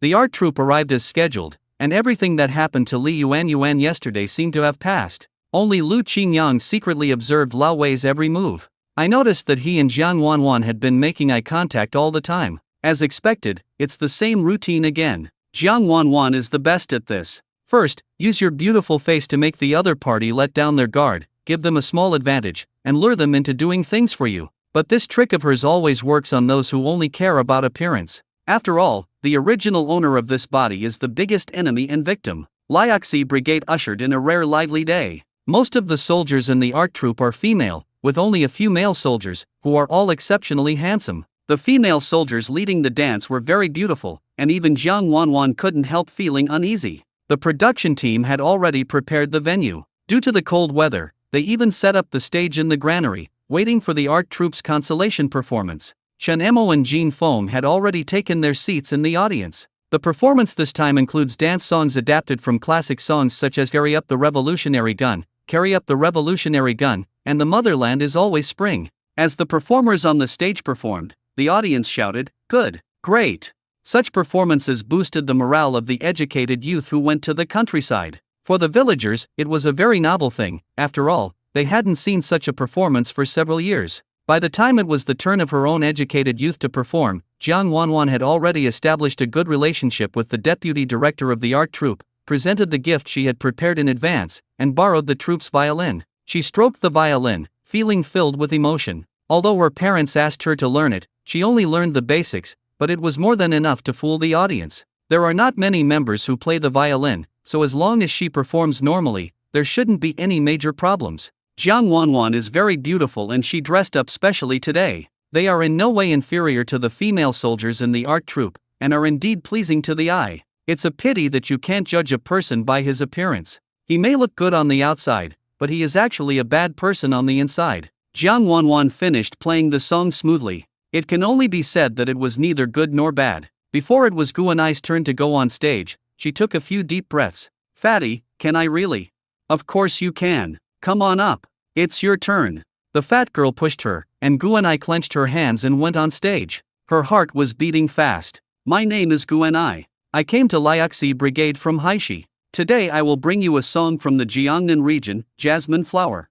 Guanai cleared her throat and began to sing, even without accompaniment. What a beautiful jasmine flower. Chen Emo stood in the audience, listening to the song in a daze. Her mother also sang this song to her. Lu Qingyan raised the corner of his mouth. "I didn't expect that Guanai's singing was so beautiful, it's the sound of nature." The absence of accompaniment actually frees her ethereal voice. If everyone was just impressed by Jiang Wanwan's beauty just now they are truly attracted by Guanai's voice. Hans Haiqiang, who was smoking in the corner, was stunned. "Comrade Guanai sings really well." "Thank you, I have finished singing." Guanai bowed, and there was no sound from the audience. She was just about to leave the stage awkwardly when applause broke out. The fat girl murmured, "This time, Jiang Wanwan will be pissed to death." After listening to this, Li Yuan wiped away her tears and said, "That's right, I must piss her off to death." Guanai performed very well this time, but she was not selected by the art troupe. It's not just her. Even though Jiang Wanwan did so many tricks behind the scenes, there is still no hope. Guanai said disappointedly, "I've already told you that I will definitely not be selected." Lu Qingyan rubbed his hands and said, "You won't be selected not because your singing is not good enough, but because those places have been reserved long ago, and it is definitely not your turn. Your performance on stage is just a formality." Guanai was puzzled. Why do you say that? You sing very well, but educated youth like us who have no power, no influence and no background will never be selected by the art troupe, so it's not your problem, it's their problem." Lu Qingyang has already understood this point very well. When he was in college, he was the deputy director of the publicity department of the student union. He also wholeheartedly participated in various school activities, helped with publicity, and even took on the tasks of the minister. To put it bluntly, the minister is just a figurehead and has never done anything. Later, at the school publicity competition, even though he had clearly won, the school leaders awarded the honor to the president. He didn't think about it at first, and his leader later explained to him that he had accidentally confused the two names. So he won the special prize, and I only got the consolation prize. I was young at the time and didn't understand these things, so I didn't fight for my own interests. Later I learned from other channels that the president was the leader's nephew, so all the work he did diligently was actually for the benefit of others. The award ceremony that day was also intentional by the school leaders. All the honors went to the president, and he got nothing. In a fit of anger, Lu Qingyang quit the propaganda department. The only capable person left, and the propaganda department was quickly reorganized with the addition of fresh blood, so there was no shortage of manpower. Lu Qingyang has been collecting evidence of favoritism by the school leader during this period. He even gave the places for poor students to his wealthy relatives. Then I reported it anonymously online, but the matter fell on deaf ears. Finally, with the help of a good friend whose family was powerful, I was able to submit the materials. The school leader was removed from his post. This has made him deeply aware of this point. No matter how strong you are, it is better to have a good background. This has already won over 99% of the people in the world. Gu and I nodded as if she understood something. Thank you for your comfort. I'm not trying to comfort you. Tell me first, do you want to join the art troupe? Gu and I's hands rubbed back and forth unconsciously, seeming a little hesitant. Why not? Once you step into the art troupe, you will become an enviable art soldier. Then don't be discouraged. I may have a way to make your dream come true. Gu and I just couldn't believe it. What can you do? You said that we are all children from ordinary families, without power or influence. You don't understand this. Although I have no power or influence, I am good at creating momentum. Just wait for the show to begin. Gu and I looked confused. Build momentum? How are you going to build momentum? Bluff. If Gu and I really joined the art troupe, Jiang Wanwan would definitely beat her chest and stamp her feet, feeling extremely jealous. Gu and I lowered her head shyly. Lu Hiking, why are you so nice to me? Are you willing to help me? Lu Qingyang touched his nose and said, your talent cannot be buried. Although she was not selected, she was still very happy to be praised by Lu Qingyang. Then go ahead and give it a try. It doesn't matter if you fail.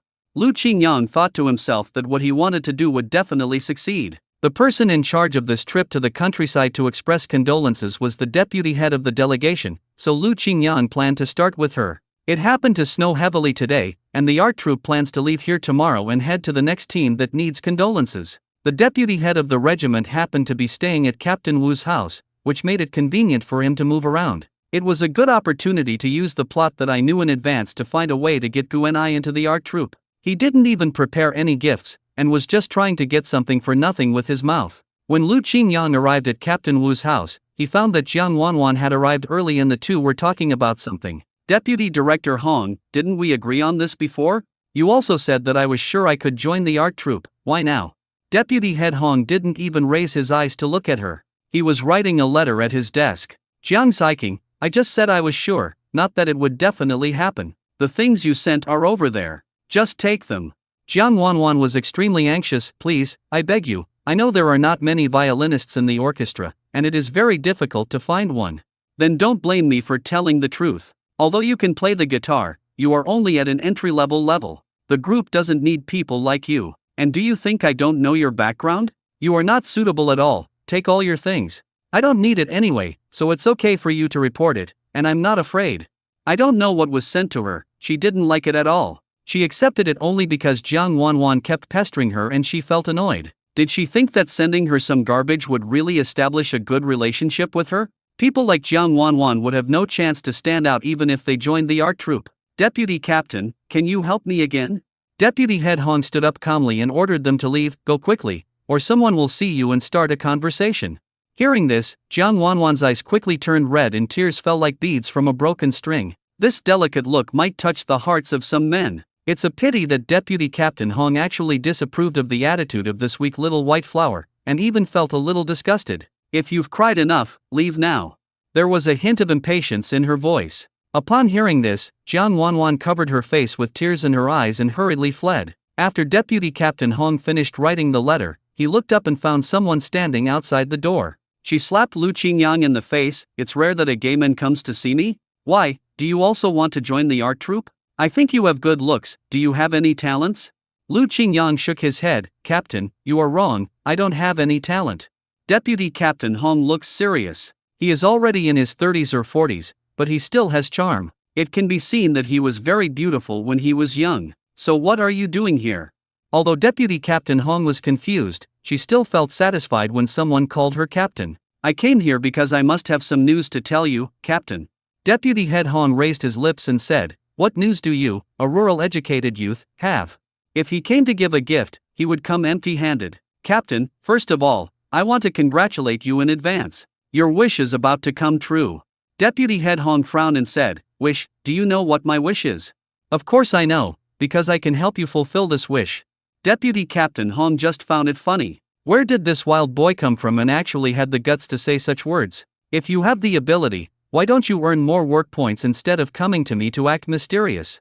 Lu Qingyang was not angry at her words, but smiled even more. Let me introduce myself first. My name is Lu Qingyang. I wonder if the deputy commander has heard of General Lu in the capital. Lu. Deputy Captain Hong raised his eyebrows. General Lu is a well-known figure. Could it be that this Lu Qingyang is related to General Lu? No, that's impossible. If he was really involved, why would he condescend to come to this remote place to experience rural life? This kid is quite good at being mysterious. I was almost fooled by his words. Deputy Head Hong exhaled slowly, his expression returning to normal. General Lu is not someone that nobody like us can meet.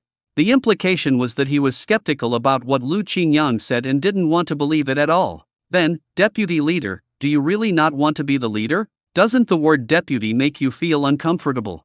She wanted to, but wasn't there someone above her who was putting pressure on her? Even if she wanted to, she couldn't do anything. I have news here. If you choose your side in advance, you can get what you want. This is inside information.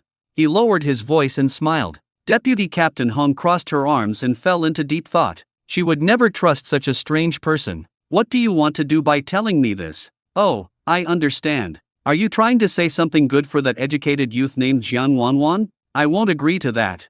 Lu Qingyang said directly and honestly, you are wrong. I don't want to say good things to that Jian guy. I want you to find a way to help get Gu and I, the girl who sang Jasmine Flower, into the art troupe. Now if I say this, you will definitely not believe it, so I will tell you some inside information and you can hear if it is true. Lu Qingyang whispered a few more things, and Deputy Captain Hong's brows furrowed more and more. The things he said were only known to insiders. A mere educated youth didn't have such great abilities. Even if he is not a relative of General Lu, he must know someone inside. Lu Qingyang said meaningfully, when the time comes, Deputy Headmaster, remember to stand with the Lin family. Don't make the wrong choice. Deputy Head Hong was instantly panicked. He even knew such news. If it works out, please don't forget to arrange for Gu and I to join the art troupe. After saying this, Lu Qingyang did not linger or stay, but just left. Instead, Captain Hongfu was left thinking about something. That's the benefit of spoilers, and he's just going with the flow. Until the next day when the art troupe was about to leave, Gu and I did not receive any news, so she felt that there was no chance for her to join the art troupe. But no matter what, he has put a lot of thought into himself, and the result is no longer important. Knowing his intentions is enough. She consoled him, it's okay, Lu's hiking. Actually, I don't really want to join the art troupe. How about letting the bullet fly for a while? Life in Liaxi Brigade finally returned to its former tranquility. Qiu Xia, who was far away in Beijing, finally received a letter from Hu Shengli, and she couldn't wait to open it. After reading the letter, his expression became even more serious. If I'm not mistaken, this letter is not written to myself. It was written by Hu Shengli to his father, because it asked Hu's father to settle Hu Shengli's romantic debts outside. She had only dated Hu Shengli and thought he was the same, but she didn't expect that Hu Shengli had affairs with so many women behind her back. He even wanted to marry me just to help the Hu family move to a higher level. Qiu Xia was furious and crumpled the letter into a ball and wanted to burn it. In the end, he still unfolded the letter and put it away. Thinking about the quarrel he had with his father over Hu Shengli, he felt extremely regretful. The money and packages I sent were all saved from my frugal life. All Hu Shengli wanted was to borrow his father's background after marrying her. This relationship was built on utilitarianism from the very beginning, which ran counter to the true heart she had given. It wasn't because she really liked her that she started to cry. After she figured it out, she took the letter and found Qiu Amen. Tears welled up in her eyes, and she called softly with a choked voice, "Dad." Qiu Amen and Qiu Xia's relationship was originally tense. When he saw his beloved daughter stumbling towards him with tears on her face, he asked with concern, "What's wrong? What wrong, Xiaxia? Why is she crying like this? Look at this." Qiu Xia took out a crumpled piece of letter paper. Chiu Aimon took it and read it word by word, his expression gradually becoming solemn. After he finished reading, he slammed the table, his anger clearly revealed. I told you at the beginning that this bastard is not a good person. Look, now his true colors are finally revealed. Chiu Xia's tears fell like beads from a broken string. She was filled with sorrow but still couldn't let go of Hu Shenli. What should I do? What else can I do? At the beginning, you spoke well of him and asked me to arrange for him to come back in advance. I said that his eyes were rolling around and that he was not honest. Fortunately, he has not made a big mistake yet. It is not too late for you to break up with him. Cut off your relationship with him quickly. Even though Chiu Xia's heart was broken, she could only suppress her grief and follow her father's advice. Dad will find you a better one. We don't want this kind of scum. When Hood received the letter from Hu Shenli, he was instantly panicked. This letter should have been sent by his son to Chiu Xia, but how did it end up in his hands? His son must have sent it to the wrong person. I looked at the envelope again. Was I sure it was addressed to me? Could it be? What the hell? Could it be that the two letters were swapped? He immediately rushed to the Chiu family, wanting to explain everything to Chiu Xia. The reason he can still drive a car in a state-owned factory is because of Chiu Xia's mediation, and Chiu Aimon dare not do anything too extreme. If Chiu Xia and her son broke up, there would be no hope at all. Sure enough, as soon as he arrived at the Chiu family, he received shocking news. The factory discovered the mistake he had made and the goods previously shipped were missing. Now he has to be fired and compensate the factory for its losses. Huda wanted to argue a little more. Director Chiu, we are future in-laws. Please do not give face to others. Please give face to others. Please do not. What do you mean by don't want it? Is this something you did? If Chiu Xia hadn't stopped me, I would have fired you a long time ago. But my daughter has figured it out now. Look at the good things your son has done. It's not too much to charge him with hooliganism, right? Chiu Aimon was so angry that his face turned red and his neck was thick. If it weren't for the fact that it would be bad for his daughter's reputation if these things about Hu Shenli were exposed, he would have reported it long ago. Now we have no choice but to drive Hood away within our capabilities. As for Hu Shenli, it is impossible for him to come back. Chiu Aimon sneered, doesn't your son want to come back? Don't worry, he can't come back. Let him suffer in Heilongjiang province and reform himself. Don't come to us again. I'm doing things according to the rules. If you can't afford the compensation, you can go to jail. Chiu Aimon slammed the door shut. It also closed Hood's hope. How could he not take a look at this foolish victory when sending the letter? Now that something like this has happened, he can't explain it no matter how many times he tries. What's even more troublesome is that the things he had shipped out by taking advantage of his position had already been sold by him. He has spent all the money. Where can he get it back? He was so anxious that he was like an ant on hot pot. Unable to find Chiu Xia at home, he could only wait in front of the workplace, hoping that this future daughter-in-law could give his son another chance. As soon as Hood saw Chiu Xia in a nurse's uniform, he followed her and explained. Xiaxia, you saw the letter, didn't you? That was all written by Shenli. There is no such thing at all. Shenli loves you the most and he wants to come back and marry you. Chiu Xia originally didn't want to pay attention to him, but she was still angry and turned her head away with a gloomy face. You don't have to cover up for him anymore. I went to find that woman. Not only that woman, Hu Shenli has many women. He even flirted with others when he was dating me. Can I believe what you said? You'd better not come to beg me. My father has already explained everything to you. Uncle Hu, you'd better take care of yourself first. Chiu Xia turned around and was about to leave, but Huda grabbed her hand. No, some of those people outside are those who have never been successful before. This is definitely to discredit our victory. You can't believe those rumors outside. You have to give him a chance to explain. Now you haven't even seen him, and you just convict him like this. It's really... Chiu Xia slowed down her pace. She had put a lot of effort into this relationship. It is so painful that I feel unbearable when I think of Hu Shenli. They should really meet to resolve this issue. Chiu Xia was originally a soft-hearted woman, and her father originally said that he would take care of everything, but she felt that she should confront Hu Shenli face to face and make everything clear. But it's a long distance from the capital to Heilongjiang province, and I heard that the environment there is very bad. Huda originally thought that no matter what, he should let the Chiu family get their son back first, so that things would be easier later. Who knew Chiu Xia actually had another idea? She made up her mind. In this case, I will go to Baiyun Commune and talk to Hu Shenli in person to make things clear and convince you. At the same time, it also makes me completely give up.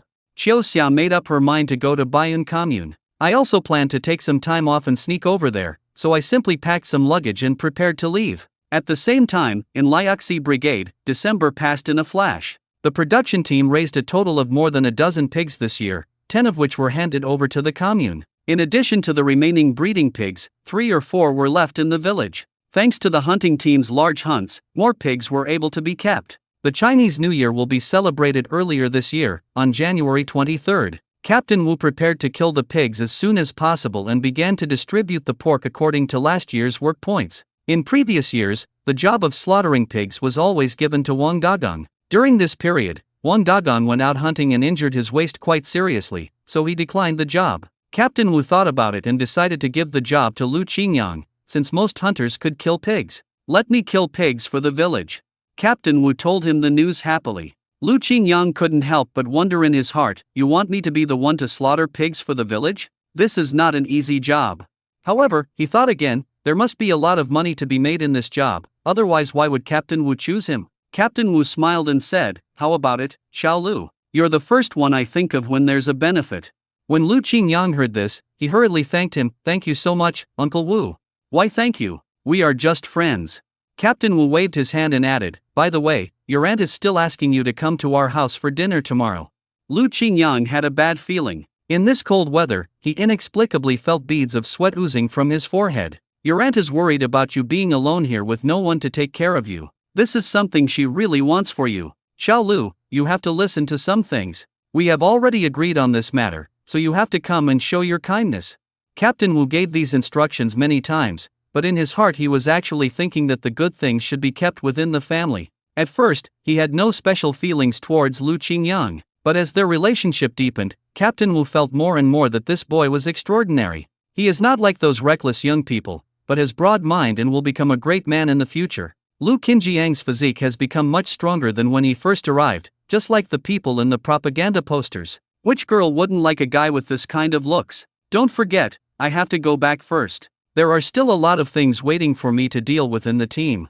Without waiting for Lu Qingyang to agree, Captain Wu had already left. Lu Qingyang shook his head helplessly. Never mind. He couldn't just refuse being asked to have a meal. In the evening, Uncle Tai called me over for dinner. I heard that he would be the one to slaughter the pig this year. You're lucky. You come to kill pigs. There's a lot of money to be made. That being said, I have only killed a few pigs before, and I don't know if I can accomplish such a difficult task. Shenemo, who was concentrating on eating, suddenly raised her head and said, I'll help you kill it. Can you kill a pig? Killing pigs is nothing. I can also castrate pigs. Castrated pig. Uncle Tai laughed out loud. It means castrating the pig. A boar will be castrated a few days after it is born. If you don't understand, I will show you how to do it. It will be quick. Shen Mo's tone was full of pride. My knife skills are fast and accurate. I castrate all the pigs in the brigade every day. Lu Qingyang only felt his body tighten, and inexplicable pain surged to his lower body. It's better not to watch it, but I can still help. Shen Mo's mouth was filled with corn tortillas. I can help you, but I want to eat the pig killing dish you made. Of course, that's no problem. He has never cooked a pig killing dish, so he will ask others for advice when the time comes. The pigs raised by the production team definitely taste better than wild boars. Wild boars taste more smelly because they have not been castrated. When cooking, the ingredients should be heavier, otherwise the taste cannot be covered up. Shen Emo started to prepare in advance. She sharpened the knife while muttering to herself. Pig killing dishes, stir-fried pork liver, braised pork elbow, and fried pork intestines. Lu Qingyang held his forehead helplessly. How many dishes did she want to eat in her mind? The next day, Lu Qingyang arrived as scheduled, carrying a box of peach cakes and a bottle of wine to Captain Wu's house. When Aunt Wu saw him, a smile immediately blossomed between her eyebrows and eyes, and she greeted him warmly. Hey, our Xiao Lu is particular. It's good enough for him to just come. Why do you bring so many things? Come in quickly. She quietly pulled Lu Qingyang aside, lowered her voice, and said mysteriously, Xiao Lu, when you see my niece later, remember to be polite and speak according to her wishes. Her family is in the Qinjin Brigade, and her father is the deputy captain of the brigade. You must seize the opportunity. Lu Qingyang was confused. Wasn't this just a meal? How did it become a blind date? Captain Wu said let's come for a meal. It seems that eating this meal is an ordeal. He was tricked into going on a blind date. Lu Qingyang sat upright. This was even more difficult than when his son was in high school. It's neither right to stay nor right to leave. Gu and I also heard the news that Captain Wu was going to introduce a girl to Lu Qingyang. My heart felt like it was being scratched by a cat's claws and began to feel anxious. The fat girl discovered something. What do you think? If Lu Qinjiang's blind date really goes well, will he settle down in Liaxi Brigade and marry that girl? Hearing this, Gu and I suddenly grabbed the fat girl's hand and unconsciously increased the strength. Don't say these nonsense. Ouch, if you don't take it to heart, why do you pinch me so hard? It hurts so much. The fat girl screamed exaggeratedly. It won't work. It will never work. The fat girl shook her head, with a bit of helplessness. If you really like him, just confess boldly. I feel anxious for you when I see you hiding it. What if Lu Qingyang is really snatched away by someone someday? I wonder if you will regret it or not. Lu Qingyang was trying to find a way for me to join the art troupe a few days ago. He is willing to help me with all his heart. He must be. Gu and I thought so in her heart, but she began to feel uncertain. After all, the other party had not expressed his feelings. In addition, Lu Qingyang seemed to be nice to everyone around him, which made her not seem so special. Because of what happened before, she has never dared to express her feelings to the opposite sex. I don't like him, fatty, please don't spread rumors. It's not good to ruin his reputation. Okay, if you don't like it, then just wait for Lu Qingyang to be snatched away by someone else. Then you'll have a chance to drink a glass of wedding wine. The fat girl couldn't cover her mouth, and soon the news reached Shin Mo's ears. She felt an inexplicable tightness in her chest, so she could only pick up the polished kitchen knife and start sharpening it again. Lu Qingyang didn't expect that he had fallen into Captain Wu's trap. I thought it was just a simple meal, but it turned out that I was tricking him into going on a blind date. No, he had to come up with a plan quickly. The best option was to escape from here. And, look, who is this girl? Uncle Wu is really a fool. He didn't tell me anything at all. I don't look like someone who is here for a blind date. Look at the way I am dressed. What? Old Wu didn't tell you about this? I asked him to explain this shit to you. There was a flash of reproach in Aunt Wu's eyes, as sharp as a knife, piercing straight at Captain Wu, who immediately wilted like an eggplant hit by frost. Since you are here, why don't you come and have a meal and meet my niece? With your body, it doesn't matter what you wear, even if you put on a sack, it won't be a problem. Come here. And Wu pulled him over without giving him any chance to escape. Lu Qingyang sighed inwardly. Forget it, just eat the meal honestly and find an excuse to escape after the meal. As for the girl, he made up his mind to act clumsy so that the other party would look down on him, and then he could get away with it. As soon as he got to the dinner table, he, who was usually eloquent, immediately became dull. He looked as if he had not eaten for 100 years. He ate the steamed bun in big mouthfuls and did not even look at the girl. Xiaolu, aren't you usually good at speaking? Why aren't you talking today? Come and have a chat with Xiangmei. Xiangmei was originally skeptical and didn't know what the man her aunt praised so highly was like, so she came to have a meal. This glance was not a big deal, but it made me feel dazed. She lowered her head and whispered to Aunt Wu, "Aunt, why is this guy so handsome? Why didn't you introduce him to me earlier?" Hearing this, Aunt Wu smiled and joked, "Well, aren't I introducing her to you now?" When Lu Qingyang looked up and saw the look in the girl's eyes, he knew that something was wrong and that she had taken a fancy to him. In fact, Xiangmei is not ugly, but the main thing is that he has no feelings for her. Following the principle of better to have nothing than to have something of poor quality, he quickly thought of ways to deal with the situation. So he pretended to stutter and began to speak, Aunt, isn't this too nervous?" She started to make faces again as if she was having a cramp. "Sorry. When I'm nervous, I stutter. And I can't control my facial expressions." A hint of disgust finally showed on Xiangmei's face, but when she saw Lu Qinjiang's strong figure, she forgave it all. "It's okay. Everyone has their own little flaws. I have my own little flaws, so I can understand. My aunt said that you are very good at hunting in the hunting team. You have even hunted big insects and bears. That's amazing." Lu Qingyang thought to himself that this guy was not good, his appearance was really wrong, and he couldn't beat the fact that the other party was a beauty lover. Any shortcomings become insignificant in the face of appearance. Captain Wu took the opportunity to add to his encouragement, "This kid is not only good at hunting, but also has excellent interpersonal skills. He has a promising future. His minor flaws can indeed be ignored." He knew that Lu Qingyang was just pretending, but now that she's here, how can he escape successfully? He has to hurry up and add fuel to the fire. If he can't become the woman of the family, he doesn't know how many days she will ignore him. Aunt Wu immediately rolled her eyes at him, as if she knew what trick he had used. Lu Qingyang had a headache, but to be honest, I have nothing. If I let the aunt marry me, wouldn't I suffer? Xiangmei was also distressed. No matter how poor her family was, her father was still the deputy captain of the Kinjin Brigade. Her eyes suddenly lit up and she lowered her head shyly. It's okay, my family has everything, my father loves me, it's okay for you to marry into my family. Oh no, Lu Qingyang really has no other tricks left. Yes, Xiaolu, Xiangmei has 2 older brothers who are loved at home. It's no problem for you to marry into their family. Everything is simple here, without all the fancy things in the city. In this way, won't we become a real family? Aunt Wu is a good talker and she keeps talking nonstop. Xiangmei was delighted. My father said that it doesn't matter if a man is poor, the most important thing is that he is capable. Lu Qingyang never expected that, although he was fearless, he would be defeated by a woman. No, he absolutely cannot do this. Since this didn't make sense, he had to use his trump card. My family is not harmonious, and we are poor. I really don't want to delay a good girl. Besides, I have no plans to get married now, and I don't want to marry into the family.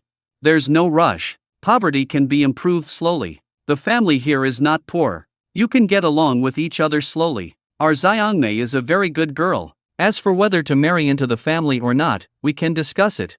As he spoke, Lu Qingyang felt thirsty and could only pick up the bowl and take a sip. Oh my god, it turned out to be sorghum wine, and it was so spicy that he started coughing. Meanwhile, Fatty and Gu and I were wandering outside Captain Wu's house. Did you see Lu Qingyang go in just now? I also saw a girl go in as well. He really is on a blind date.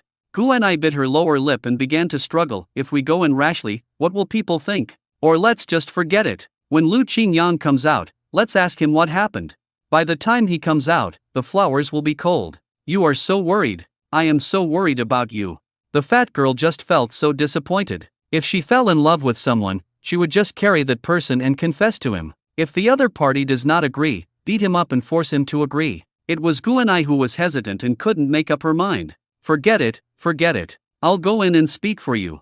The fat girl was about to go in, but was stopped by Gu and I again. You just heard about it. Maybe it's just a misunderstanding. He's not on a blind date. You rushed in like this. Gu and I's heart was pounding. She liked Lu Qingyang, but she also had to consider the consequences of doing this. How can I explain to Captain Wu and the others why they rushed in like this? Even if you want to go, you have to make up a reasonable reason. She had suffered from those rumors before, and she really didn't dare to take the risk again. The original intention was to proceed step by step and let things come naturally, rather than rushing into it like this. Just when she was struggling with her dilemma, she saw the door of Captain Wu's house. Shen Emo carried a kitchen knife and walked in without any hesitation. The fat girl was shocked. What is Shen Emo going to do? Shen Emo was originally sharpening a kitchen knife with her head down, but her thoughts were surging like the tide. She felt something was amiss, so she decided to go all out and directly picked up the kitchen knife that was shining with a cold light and walked over with big strides. As soon as Captain Wu saw Shen Emo through the window, he felt a chill down his spine. Especially since I was holding a sharp kitchen knife in my hand, I felt even more depressed. Why is this girl here? Wifey, you go and greet the guests first. I'll go out and take a look at the situation. Captain Wu said as he stood up hurriedly, looking a little flustered. Lu Qingyang had already sensed something strange in his heart, and he turned his head suddenly, just in time to catch a glimpse of Shen Mo's figure outside the window. How did she get here? An idea suddenly occurred to him. It was a good thing that he came, because then he would have a way to escape. Captain Wu hurried to the door, stopped Shen Emo from walking in, and took several steps back because of the kitchen knife in her hand. Hey, girl, why did you come here with a kitchen knife? Can't we talk calmly about what we have to say? Shen Emo then realized that she was still holding the kitchen knife. Captain Wu, I'm sorry. I was sharpening the knife and came here because I was thinking about something. She put the kitchen knife behind her back and a confused look appeared on her face. Is Lu Qingyang here? Captain Wu did not let down his guard. Why? Are you here to look for Xiaolu? What do you want to see him about? I want him to cook for me.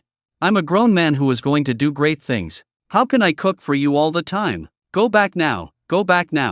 Shen Emo frowned and raised the kitchen knife again. No, I'm hungry. The food I cooked is too bad. Grandpa can't see me, and I can't cook. I can't eat without Lu Qingyang. You ask him to come back.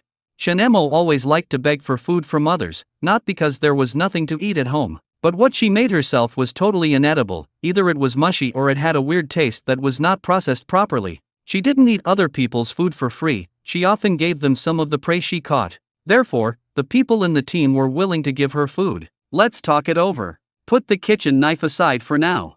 Captain Wu was frightened by the sharp kitchen knife in her hand that could clearly reflect his face. Oh!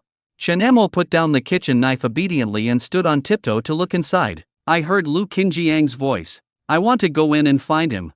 No, they are discussing serious matters in there, you little girl. Before she could finish her words, Captain Wu was pushed aside and Shen Emo stepped directly over the threshold. As soon as Lu Qingyang saw Shen Emo, he stood up and walked to her side. Why are you here? Shen Emo touched her stomach aggrievedly. I'm hungry, I need to eat, you go and do it. Okay, I'll go back and do it for you later. No, immediately, right now. Shen Emo stared straight at He Xiangmei who was sitting opposite him. Lu Qingyang scratched his head and smiled bitterly, then turned to the crowd with a somewhat apologetic look in his eyes. Look, she's hungry, I have to go back and cook for her, or I should go back first. And Wu frowned and looked at the uninvited guest. When did Lu Qingyang have such a good relationship with this girl? In the blink of an eye, she curled her lips again. Hey, what are you going to eat when you go back? Just eat a bite here. Can't you see that Xiao Lu is busy? Is this going to give you a sister-in-law?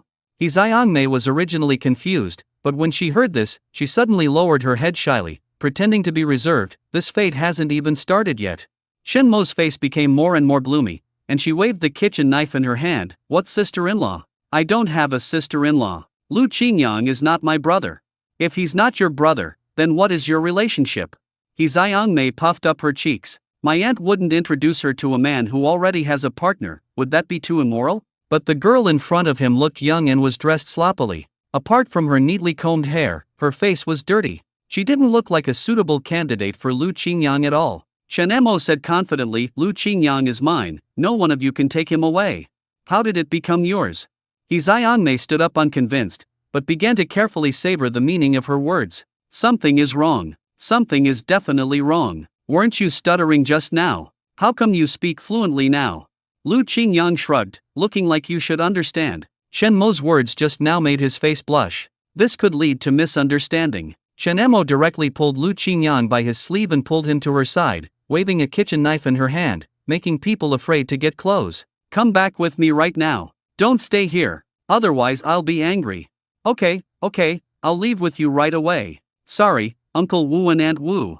Before Lu Qingyang could say goodbye, Shen Emo pulled him out. He could only make a gesture of helplessness and followed her away. He watched helplessly as Shen Mo's unyielding determination pulled Lu Qingyang out of his sight step by step.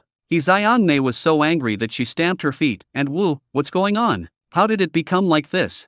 And Wu questioned Captain Wu sternly. Old Wu, tell me, what's going on? Did you never seriously ask Xiao Lu about a blind date? I think his child thought we were just inviting him to dinner.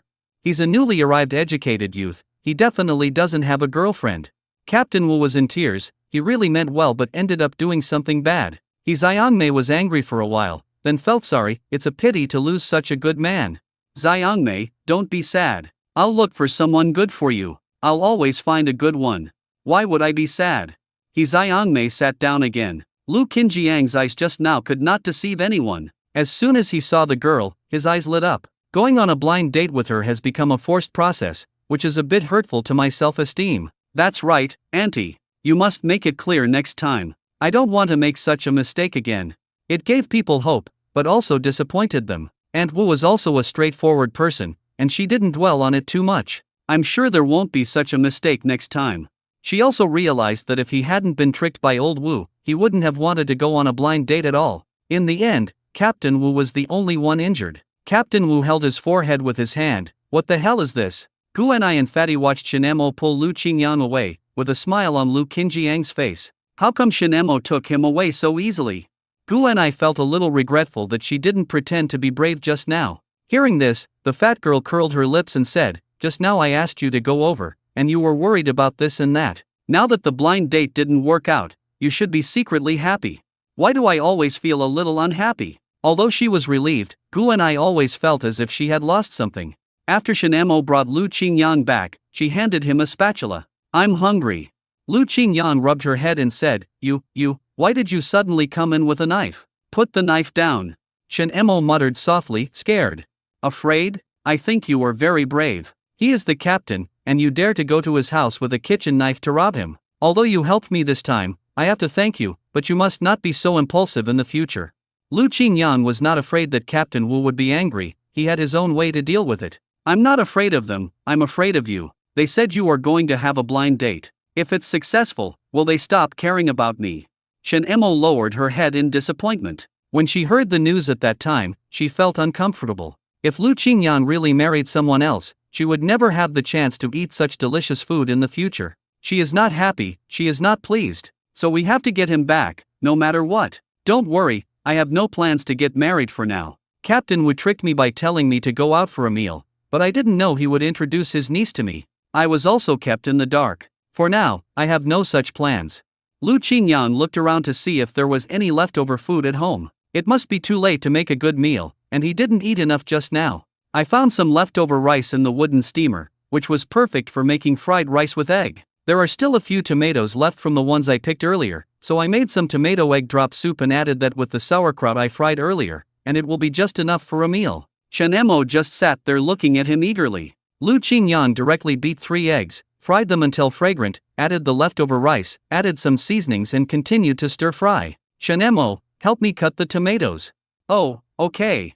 Shen Majian cut the tomatoes. Lu Qingyan first fried the tomatoes until the juice came out, and then added water. After boiling, pour in the beaten eggs and a pot of hot tomato soup is ready. Eat it, it's quite simple, just make do with it.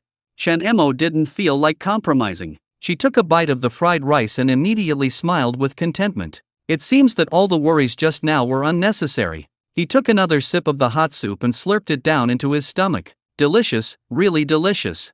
Halfway through the meal, she raised her head again and said, Lu Qingyan, you are an educated youth. They say that all educated youths have to go back home. Do you want to go back too?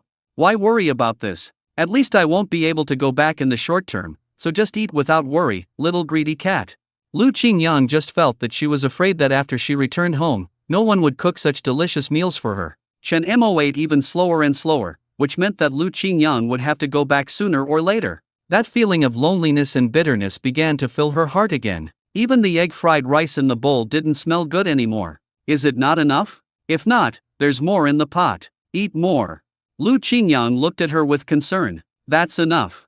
Lu Qingyan felt that something was wrong. This girl usually had 3 bowls of rice as her basic meal, but now she said that she had had enough without even finishing 1 bowl of rice. Lu Qingyan, why do people want to get married?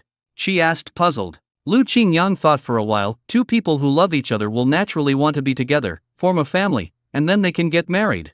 Love? What does it mean to be in love? Shen Emo looked distressed. It should be a feeling, I can't really put it into words, it's just that you always think about that person, miss that person, because he has no appetite. Shen Emo stared at the rice in the bowl. It really didn't taste good. Lu Qingyan continued, sometimes I dream about that person. Shen Emo recalled her dreams. During this period, she often dreamed of taking Lu Qingyan hunting. Most importantly, Shen Emo stared at his face. What is it? When you see that person, your face will turn red and your heart will beat fast. You will feel extremely nervous. That's it.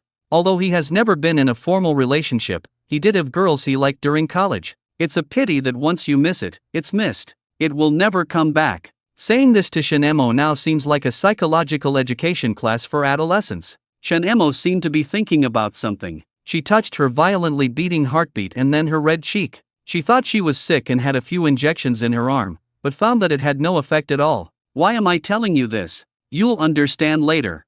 Shen Emo was silent. She now understood that although she was slow, it did not mean she was mentally retarded. Could it be that she really likes Lu Qingyan? This is different from the kind of love she has for her relatives. But the kind of liking that leads to wanting to get married? Shen Emo shook her head. She, who was always carefree, actually suppressed her inner emotions this time. Then Lu Qingyan, if I ask you to stay here forever, are you willing? Lu Qingyan touched his nose and said, there are no relatives in Beijing worth staying in. I haven't decided what to do in the future yet, but I will go back if I have the chance. He now had to hunt more and earn more money so that he could return to the capital and buy it a courtyard house. Making a fortune is his ultimate goal. Shen Emo was obviously disappointed when he heard this answer, but he still had to go back. But soon, she cheered up again. Lu Qingyan was going back to the capital, and she could follow him to the capital. Shen Mo's expression began to become depressed again. Yes, she still had relatives and her grandfather, and she couldn't bear to leave her grandfather. Her mood kept going up and down, and Lu Qingyan saw her expression change from happy to sad. I didn't know what was going on in little Jasmine's little head, and I couldn't help but flick it lightly with my hand. Okay, stop thinking about it. Why do you think about these things as a child? Think about them when you grow up. Go back to bed after you're full. You have to get up early tomorrow to kill the pig with me. Shinemo groaned and wanted to complain, but when she looked up, she met Lu Qingjiang's eyes. That feeling of my heart beating faster appeared again. I know. I will go to bed early. I am the best at killing pigs. Just wait and see tomorrow how good I am. Okay, I'll wait and see how powerful little Jasmine is.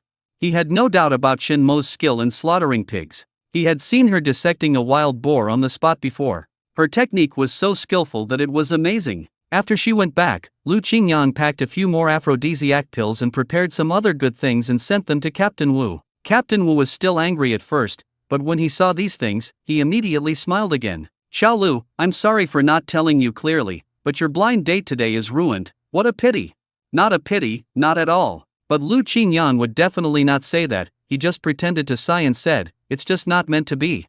The most anticipated day of the year has finally arrived. In the past, it was considered good if there was one pig left at the end of each year. When times were particularly tough, not even a drop of oil could be seen, let alone pigs. Even during the Chinese New Year, we couldn't eat a single bite of meat. We just had some corn grits porridge and some corn cakes to celebrate the new year. Even for making dumplings, there is no refined flour. Those who were better off and had flour also made vegetarian dumplings. In short, there has never been a situation like today where a teen can get 3 or 4 pigs. Every household looked on eagerly, hoping for a chance to eat some meat. Lu Qingyang also got up early in the morning, and people from the village came to help. There were women busy boiling water, men busy catching pigs, and everyone was in high spirits. The accountant of the production team was busy calculating work points and distributing the meat to each person according to the number of work points. The production team distributed meat, and it was not like buying meat at the market where you could just pick whatever you wanted to eat.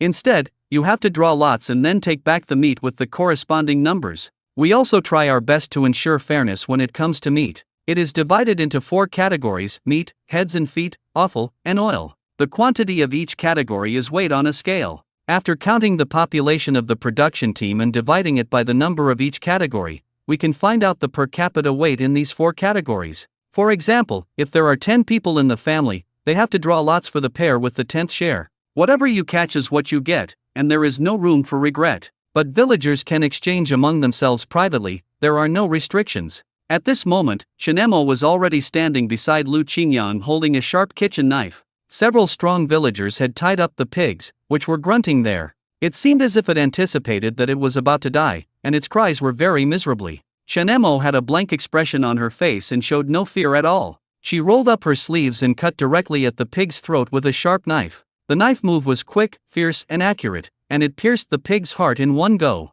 The pig was not completely dead yet, and was struggling in severe pain. The girls and children who were watching the fun nearby were all shocked when they saw it. Jean Feng, who was standing by, closed her eyes and placed the large basin underneath. Pig blood should not be wasted, it is also a good dish. After the blood is put in, some salt needs to be added so that it will coagulate after it cools down. The little girl was brave and adapted quickly. After the pig has been bled, it is time to start blowing the pig. The so-called blowing pig means cutting a cut on the pig's hind leg, letting a strong man blow air into the pig's body, and then hitting it with a stick to make the air fill every part of the pig's body, making it easier to scrape the hair. At this moment, several women had already boiled water. They put it outside to cool for a while, and then poured it on the pigs when it reached a suitable temperature and scraped off the fur. After finishing the work, Shinmo picked up the knife and started to remove the pig's head. Her movements were so skillful that the onlookers were amazed. Wow, this little girl is really capable.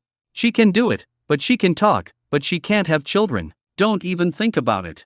Shinemo hesitated for a moment. Lu Qingyang noticed it and immediately chased those women away with a kitchen knife in hand. Look at your duck-like mouths, so nagging. If you have the time to meddle with others, why don't you take care of yourself?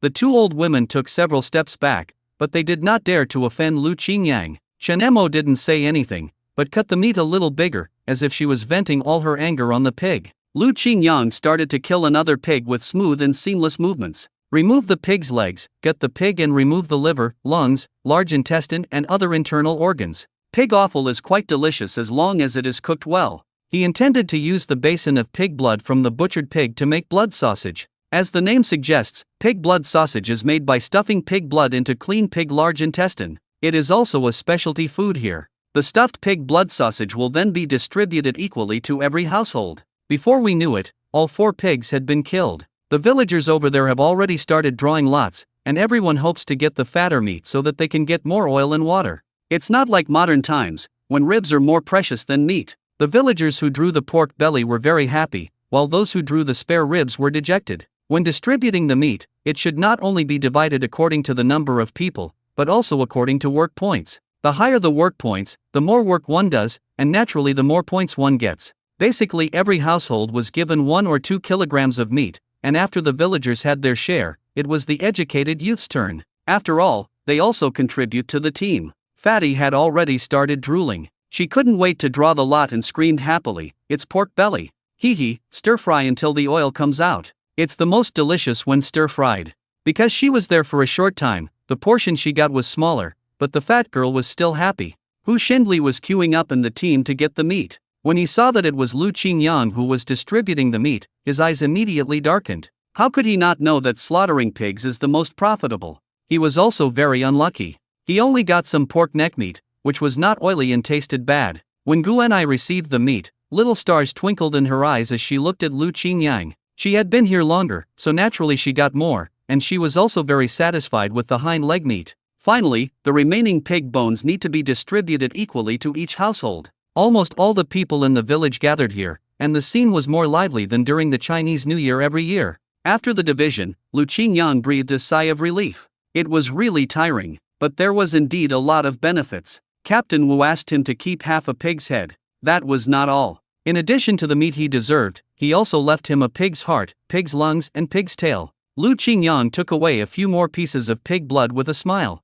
He was greedy and wanted to eat maksuwang. Maksuwang made with pig blood is the most authentic. The remaining scraps will be used to make a pig killing dish, and everyone in the team will gather together to have a meal and celebrate. But today Lu Qingyang didn't need to cook himself, as he was already tired enough from slaughtering the pig. Several women from the production team made a dish of stir-fried meat with sauerkraut. Although there was hardly any meat in it, at most there was just some oil foam. There was also a pork bone soup, where you could only see the soup and no bones at all. Lu Qingyang just had a casual meal like this. He didn't enjoy anything good, and it could even be said that he didn't feel full. After all, what he eats when he gets home is the highlight. Shenemo got the pig trotters, and without saying a word, she prepared to take them to Lu Qingyang. Grandpa Shin could only sigh, "Silly girl, where is your home? Your grandpa, haven't even had a bite of oil foam yet. You went to someone else's house. Grandpa, you can't see and you can't cook well. What I cook is not tasty. I'm asking Lu Qingyang for help," she said with confidence. Uncle Shin didn't know whether to laugh or cry. Of course, what he just said was a joke. He would definitely not admit that he also likes the food cooked by Lu Qingyang. Lu Qingyang looked at the things he was given. The taste of domestic pigs was much better than that of wild boars. Pig lungs can be used to make pig lung soup, and pig hearts can be marinated for a day and made into fried pig hearts. What he needs to deal with today is the pig blood. He has been craving for pig blood for a long time. In addition, when processing the pigs, there were a lot of pig skins, which he collected and brought back. Prepare to make some pork skin jelly, which is a first-class dish to go with wine. The pig's blood had already solidified. He first cut it into pieces, then looked at the ingredients, deciding what to add. Leftover tofu, luncheon meat from a can, and some vegetables. Let's make a simple version today to satisfy your craving. When Lu Qingyang had just finished, Shenemo knocked on the door. "Lu Qingyang, I smell the fragrance. You have a really sharp nose." Lu Qingyang opened the door and saw Shenemo still holding the pig trotter. "Isn't this what you got today? Why did you bring it here?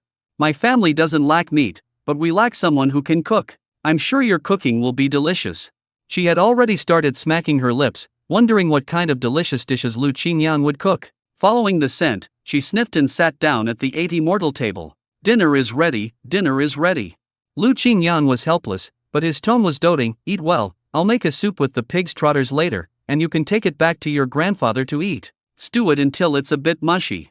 Shenemo picked up the chopsticks and couldn't wait to pick up the pig blood. "This is the first time I've seen this kind of practice.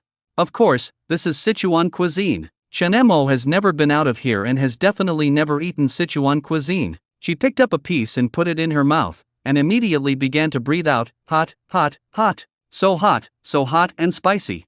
It was so spicy that her mouth was almost swollen. She didn't expect this dish to be so lethal. You have to eat this dish slowly. Let it cool down before eating. Look at you, your mouth is swollen.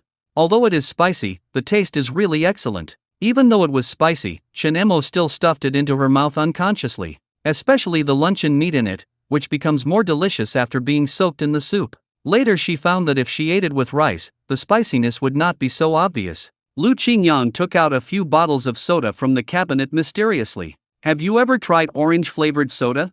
Shinemo shook her head. No. Is it delicious? It's delicious, try it. This was brought by Lu Qingyang from the capital. He opened the lid and placed it next to Shinemo. She looked at the orange liquid inside hesitantly and tried to take a sip. He immediately showed a surprised expression. It really tastes like orange, but it's a little cold. Since she started learning Chinese medicine from Lao Bao, she has started to pay more attention to her diet. Traditional Chinese medicine advises against spicy and cold foods, but this soda is so refreshing to drink. Now don't worry about anything else, just tell me whether it tastes good or not, okay? Shinemo nodded hesitantly. It tastes good. If it tastes good, drink it. Otherwise, I'll drink it myself. There are only a few bottles left. Shinemo immediately took another big sip. No, this is mine. She was working hard, panting heavily. When she looked up again, Lu Qingyang found that Shinmo's mouth was swollen and bright red, as if she had put on lipstick. Lu Qingyang thought that she was extremely beautiful with her red lips and white teeth. It's so spicy, you still want to eat it. Well, although it's spicy, it feels warm when you eat it. I hope I can add more other ingredients next time. This made Lu Qingyang realize that it was Sichuan hot pot. Next time you can try preparing hot pot. You only need to prepare some dishes and eat them hot. The two of them were enjoying their meal, while Lu Qingyang was putting food into Shinmo's bowl. Eat more if you like. Look at your small body. You look like you've been hungry for days. I have this physique to begin with. Besides, the more I eat, the more I consume. I know, this small body contains great energy. Ah, what did you say? Nothing, I'm praising you for being hardworking. Hey, by the way, is the scarf I knitted for you last time warm? It's warm. It's quite warm. Then I'll knit you a hat next time. Gu and I stood outside the window, listening to the voices coming from inside. She also knitted a scarf and wanted to give it to Lu Qingyang. Mingming mustered up the courage and wanted to take this opportunity to ask Lu Qingyang if he could be her boyfriend. Now he hesitated again. Originally, she saw the scarf on Lu Qingyang's neck. The stitching was very poor and the knitting was not beautiful. He also asked, the scarf on your neck is so unique. Unique, right? I think so too. It was given to me by someone. She thought it was funny at the time. Who would give someone such a thing, one that was woven so ugly? But Lu Qingyang always brought it with him and never showed any dislike for it. She thought that she might as well weave a better one for him, which would also express her feelings. It turns out that this ugly scarf was knitted by Shinemo. The two of them were chatting together, and there was no sign of any alienation from Lu Qingyang. Every time Lu Qingyang talked to me, he was always calm and composed, totally unlike any other person. As a fellow woman, she could see that Shinemo should also like Lu Qingyang. At this moment, she suddenly realized what she had lost. When Lu Qingyang went on a blind date, she didn't have the courage to stop him. She rarely looked for Lu Qingyang, always feeling that girls should remain reserved, especially towards the person they liked. She always maintained her gentle and considerate side in front of him and did not open her heart to him. Of course, except for the time when Jiang Wanwan was beaten, she really couldn't stand it anymore. She just lacks the carefreeness and courage compared to Shinemo. Holding the scarf in her hand, Gu and I sighed and silently wrapped it around her neck. As expected, she still didn't have the courage to face the two people's laughter. Gu and I took a step back, and the sound of a dog barking startled Lu Qingyang. She hurriedly hid herself in panic. She couldn't let them see her presence now, as it would make her look lonely. Lu Qingyang opened the door and asked, "Who is it? It's strange that there's no one here." He squatted down and dragged Mantu and Xiao Wuwai in. "That's great, you guys come in and gnaw on the bones too." On the stove, pork trotters and pork bones had been stewing for a while. Lu Qingyang took out the bones directly and gave them to the wolf and the dog. Just when their teeth were itching, their attention was drawn to the bones in front of them, and they had no time to care about what was happening outside. Gu and I wrapped her scarf more tightly to hide her sad expression. "Why, my nose feels sour and tears seem to be falling." No, she couldn't cry, otherwise her tears would freeze. That would be even colder and more uncomfortable. Every household got meat, and on that day every household in the production team was also given a small bag of wheat flour. The new year is coming soon. If I exchange some of the food coupons I saved, they will be enough for a meal of dumplings. The dumplings here are mostly filled with green onions, cabbage, or sauerkraut. Lu Qingyang was not short of flour. He had exchanged a lot of it with food coupons when he went to town before, and stored it in the space. While the meat is still fresh, and adding the meat you bought earlier to the space, you can make a dumpling feast. He had eaten sauerkraut-flavored dumplings before, but he didn't think they tasted authentic. This time the sauerkraut must be authentic, and he will prepare the stuffing himself. Chen Mo didn't know how to make dumplings. During the Chinese New Year, she either relied on others for help or just made some casual dumplings. This year, Lu Qingyang was here, so she enthusiastically brought wheat flour. Lu Qingyang, I want to make dumplings with you. Okay, no problem.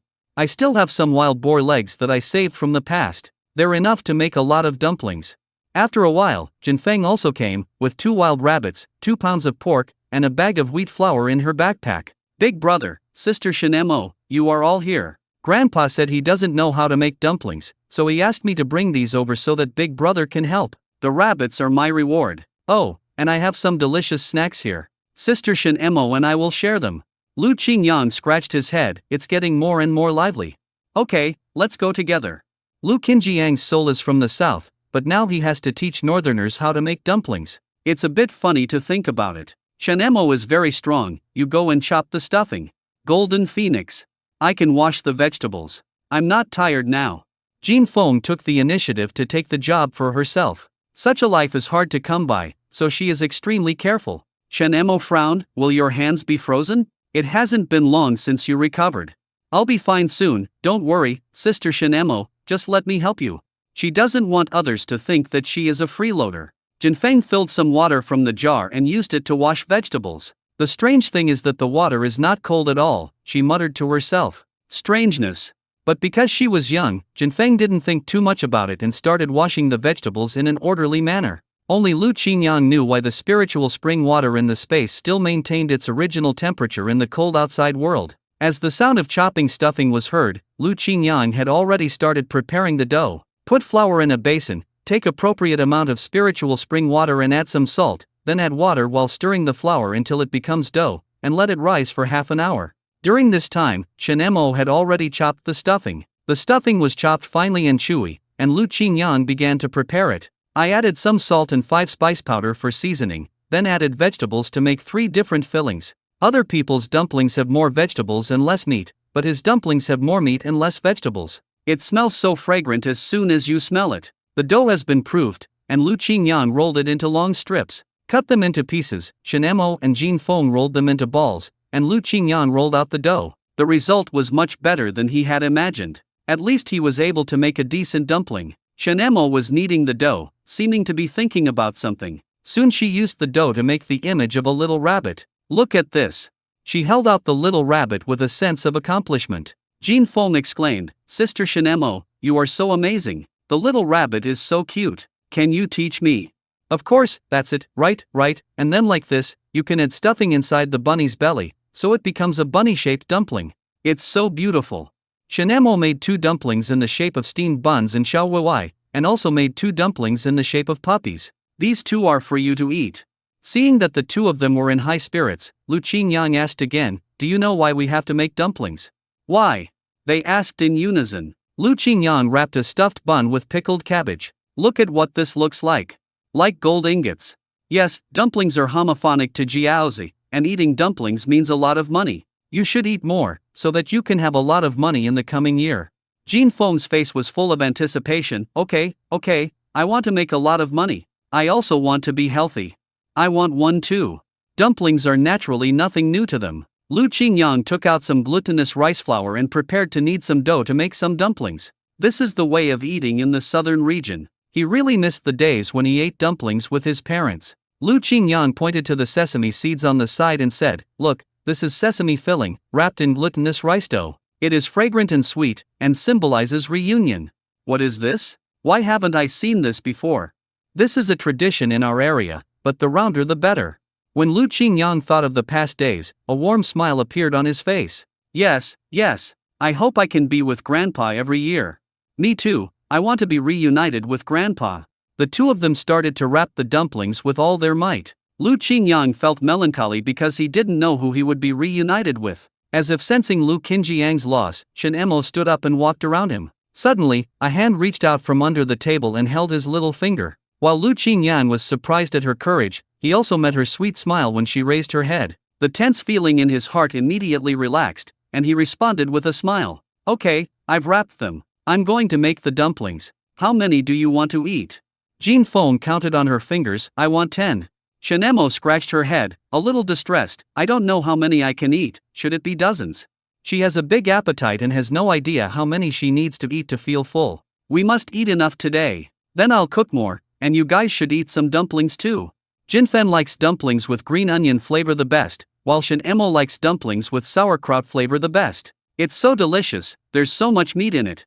Jean Feng ate one after another and couldn't stop at all. Of course dumplings should be dipped in vinegar to make them taste better. Chen Emo likes to drink it with dumpling soup, eating one dumpling at a time and taking a sip of the soup. It is no exaggeration to say that these were the most delicious dumplings she had ever eaten. Lu Qingyang ate slowly and prepared a hot sauce dish. The dumplings tasted different when dipped in the hot sauce. In order to preserve the dumplings longer, Lu Qingyang put all the extra ones in a basin and placed it outside the door. At midnight, the lowest temperature here can reach more than 30 degrees below zero, which is colder than a refrigerator. Lu Qingyang also made some dumplings for them as snacks. Although Jinfeng was full, she couldn't resist her curiosity and ate a big dumpling. The sesame filling is very sweet, and combined with the soft and sticky dough, she immediately fell in love with the taste. It's delicious.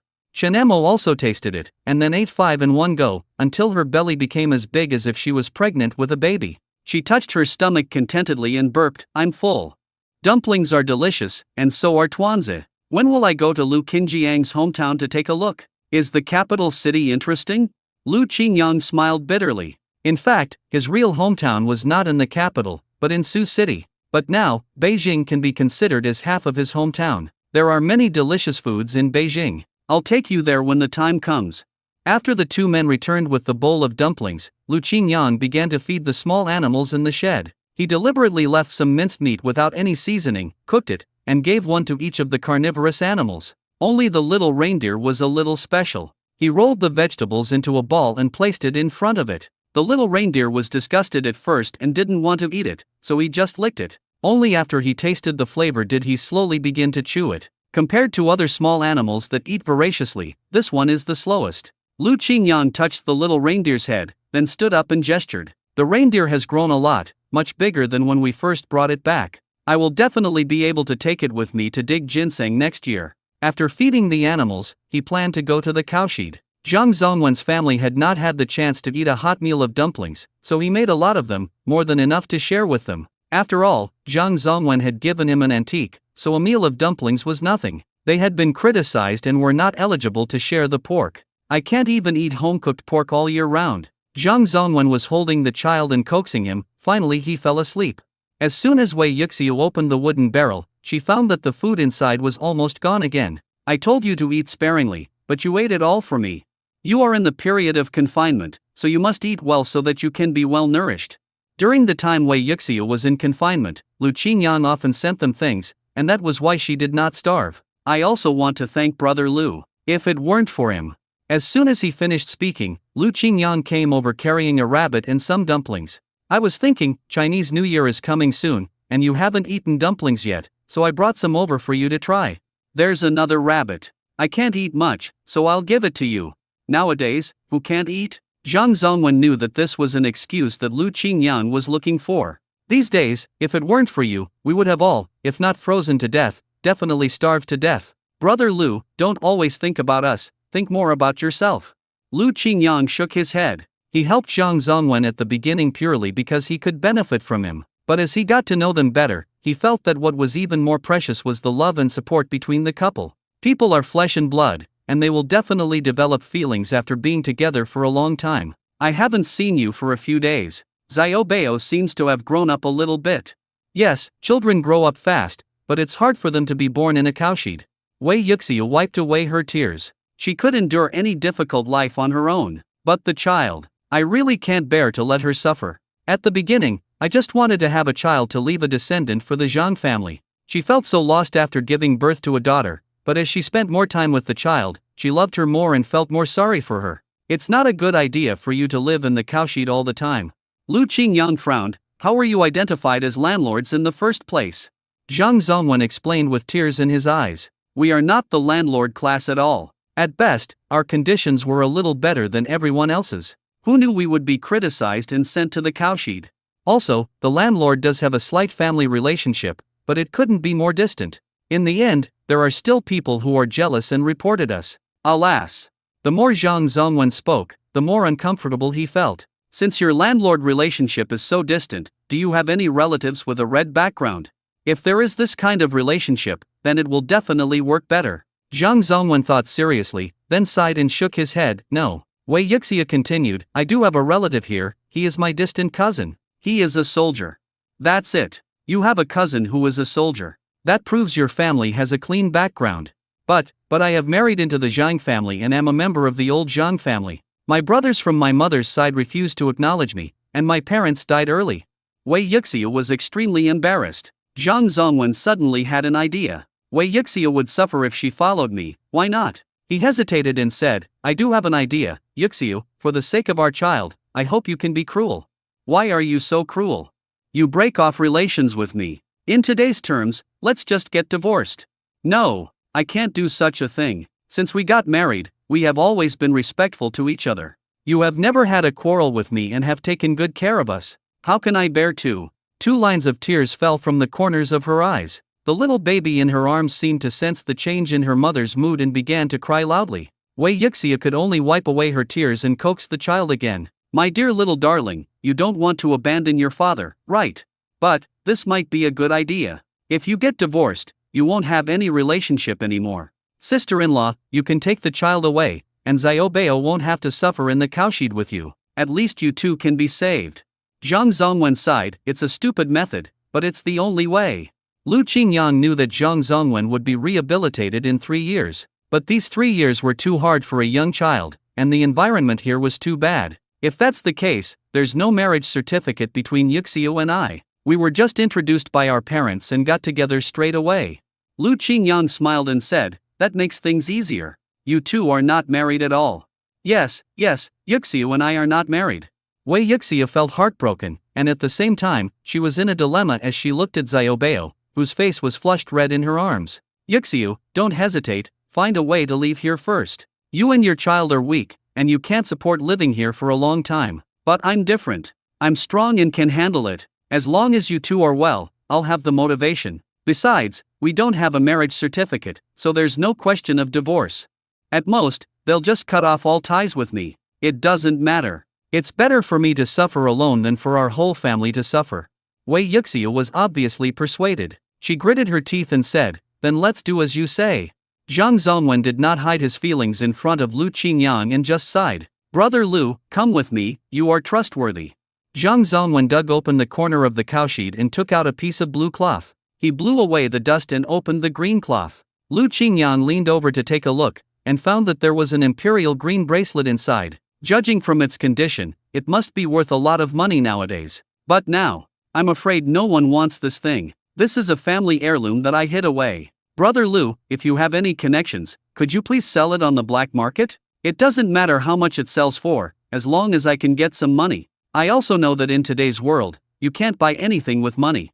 Zhang Zongwen said sincerely, use the money from the sale to take care of things, and keep the rest for yourself. You know, I can't leave the team easily, and many people are watching me. Lu Qingyang picked up the bracelet and took a look at it in front of the candlelight. It does look old. In addition to its own value, this jade also has dynastic value. The older it is, the more valuable it is. Zhang Zongwen explained, my ancestors worked in the palace. This is a good thing that I brought out from the palace. Who would have thought that such a good thing would not be exchanged for a bag of rice? Brother Lu, can you help me?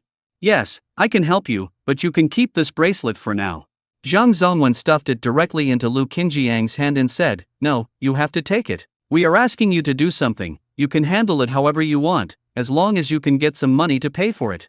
The two pushed each other and Zhang Zongwen almost fell to the ground. Even if Lu Qingyang had poor eyesight, he would be attracted by this bracelet as soon as he saw it. It proves that this is indeed a good thing, but good things often bring disaster. It would be more practical to put it in his space. Okay, I'll take it. I'll use my connections to see if this can be accomplished. He carefully put the imperial green bracelet into his bag. Just wait for my good news.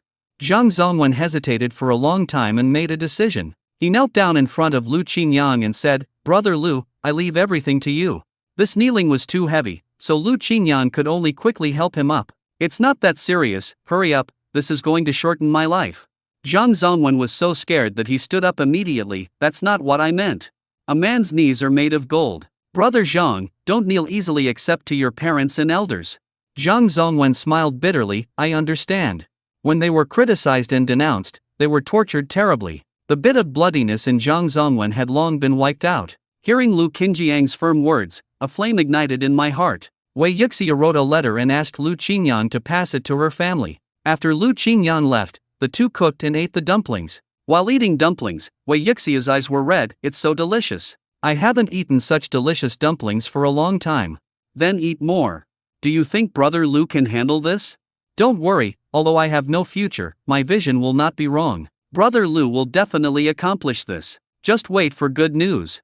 His only hope now is that his wife and children can escape from this suffering. Wei Yixia's parents' home is not here, but in the Qinjin Brigade. It seems that I must find time to visit the Qinjin Brigade as soon as possible. As the Chinese New Year was approaching, the educated youth in the youth home also received news that they could go to the commune's big bathhouse to take a bath. There is no bathhouse in Liaxi Brigade. If you want to take a bath, you can only hide from others and wipe your body casually, but you can never wash it clean. It is even more difficult to take a bath in this cold winter. The commune's large bathhouse was open for a few days to provide bathing opportunities for the educated youth who went to the countryside. 2 days for men to bathe and 2 days for women to bathe. The day was approaching, and the educated youth began to pack up their things, ready to go to the bathhouse for a good bath, as their bodies were probably covered with a layer of dirt. "That's great. I'm about to stink. I don't know how many days I haven't taken a shower. My whole body is itchy." The fat girl smelled the smell on her body and shook her head. Jiang Wanwan rolled her eyes. "If you don't like to be clean, don't complain about not being able to take a shower. You can clean up after yourself." "Hey, Jiang Saiking, I haven't seen you take a bath many times, but your breath is bad, and your body is clean. At least it's cleaner than a so like you." Jiang Wanwan glanced at her with contempt. The fat girl was so angry that she couldn't help but slap her twice. Gu and I held the fat girl back and said, "Ignore her. She's not necessarily that clean. You're much cleaner than her." Just then, Shenemo came over with a basin. She wanted to go to the commune with this group of female educated youth to take a bath. Fatty was happy to take her along, but when Gu and I saw her, she felt awkward. Shenemo didn't hide anything and just sniffed Jiang Wanwan. He immediately made a nauseous expression and said, "Your smell is off-putting to me. I suggest you rub it more, especially your stinky mouth. You need to brush it several times before it can be clean." Jiang Wanwan always looks calm and composed, but this time she was so angry at Shenemo that she gasped for breath, and her chest heaved violently. "How clean can you be? And you are not an educated youth, so why do you have to take a bath with us?" Lu Chenyua on the side also echoed, "Yes, you are not qualified to go with us." There is a deep hatred between the two of them. All the suffering Lu Chenyua suffered last time was caused by Shenemo. She has become more and more disgusted with her and will definitely target her. Shenemo put the basin on Lu Chenyua's head. "If you don't want to go, then don't go. I don't care." The fat girl hurriedly grabbed her and said, "Hey, Shenemo, you're not going." "No, I have my own way." She felt uncomfortable taking a shower with those two women. Gu and I and Pengyu didn't plan to go on the same day, but planned to go tomorrow. The fat girl came close to Shenemo and whispered, "How about you go with us tomorrow?" "I won't go. I'll avoid being gossiped about." Shenemo turned her head away proudly. She didn't like taking a bath with so many people, but Grandpa said that it would be warmer if she went to the bathhouse with the female educated youth. On weekdays, she often wipes herself at home, but it's usually cold. "I would rather suffer from the cold than go." Shenemo was angry all morning. She planned to boil some hot water and take a simple bath. Boiling water is simple, the hardest part is keeping the water warm. She suddenly thought of Lu Qingyang. He never had any bad smell on his body, and she once saw a big bathtub where he lived. I guess Lu Qingyang must take a bath often, so why not go to his place and take a bath? When Lu Qingyang heard that everyone was going to the commune to take a bath, he had no interest at all. Besides, he was an individual, and an individual was not suitable to take a bath in a public bathhouse. But Shenemo came to him happily. "Lu Qingyang, I want to take a bath here. Do you mind?" Lu Qingyang swallowed his saliva and asked, "Aren't you going with the female educated youth?" "I don't want to. Lu Chunyua and Jiang Wanwan are both too talkative. They are annoying. They said they would complain. I won't go. I'll just wash here with you."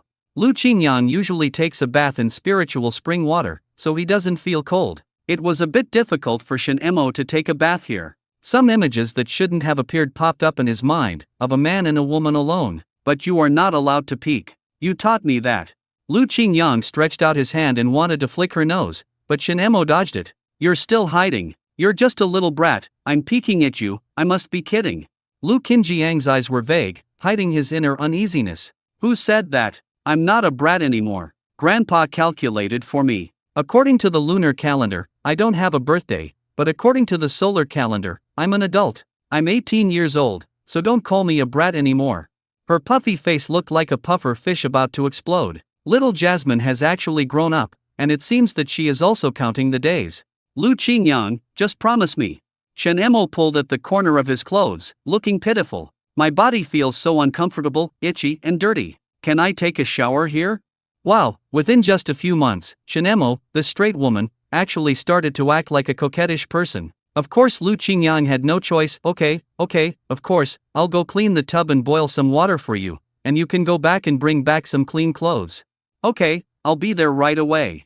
Shen Emo ran away in a flash. Lu Qingyang sighed and began to clean the bathtub. He was afraid that Shen Emo would catch a cold, so he used spiritual spring water. This little girl was lucky. Lu Qingyang thought that even though he had grown up, he had only boiled water for his parents and elders in the family to take a bath when he was a child. Later, when I went to the city, I used solar water heaters to take a shower. Later, it developed into a natural gas water heater. In this day and age, it is really difficult for ordinary people to take a bath. He originally wanted to ask Jin Feng to come over and help, but he was a man after all, and it was not very convenient. Who would have thought that Uncle Tai actually took Jin Feng to town and the two were not at home? It seems that he is the only one facing this difficult problem today. But if you think about it, it's just taking a shower. It would be enough to just boil some water. There is no need to be so cautious. How attractive could she be, a little bean sprout? He likes big beauties with big breasts and thick buttocks. When Shen Emo came over with her clean clothes, Lu Qinjiang's water had already been boiled.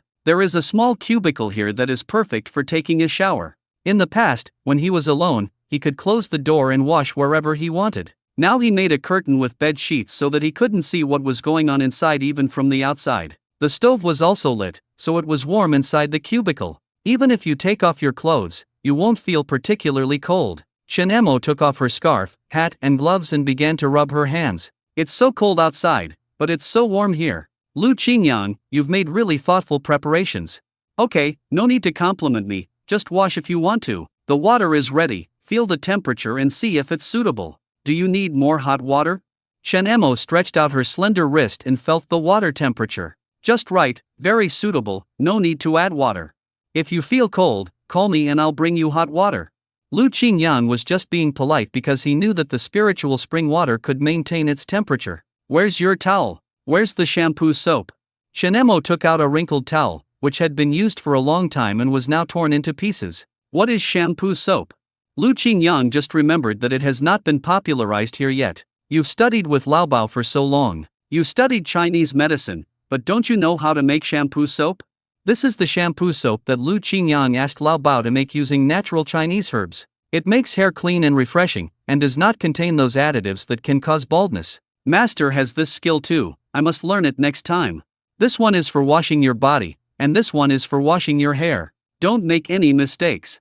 Lu Qingyang reminded him again. "I know." Shen Emo originally wanted to take off her thick coat, but suddenly she became shy again. He moved silently inside and closed the curtain. "Take your time washing. The water is still boiling in the pot. I'll go check if it's on." After Lu Qingyang left, she slowly began to take off her clothes. Then he soaked in the bathtub and breathed a sigh of relief. This bathtub was originally made by Lu Qingyang according to his body shape and is quite large. Shen Emo is petite, and when she sits in the bucket, she can even bury her whole body in it. She couldn't help but sigh that Lu Qingyang really knew how to enjoy himself. The water temperature is neither too hot nor too cold, and your body will feel warm when you soak in it. Looking at the 2 bars of soap on the stool next to her, Shen Emo began to feel confused again. Just now she said which one is for washing hair and which one is for washing body. I have completely forgotten everything. Lu Qingyang. Lu Qingyang. Hearing Shen Mo anxiously calling his name, Lu Qingyang thought something had happened. What's wrong? I forgot. Which one is for washing hair? Lu Qingyang held his forehead and continued to explain, one is lighter in color, and the other is darker. The darker one is for washing hair. I know. Go ahead and get busy.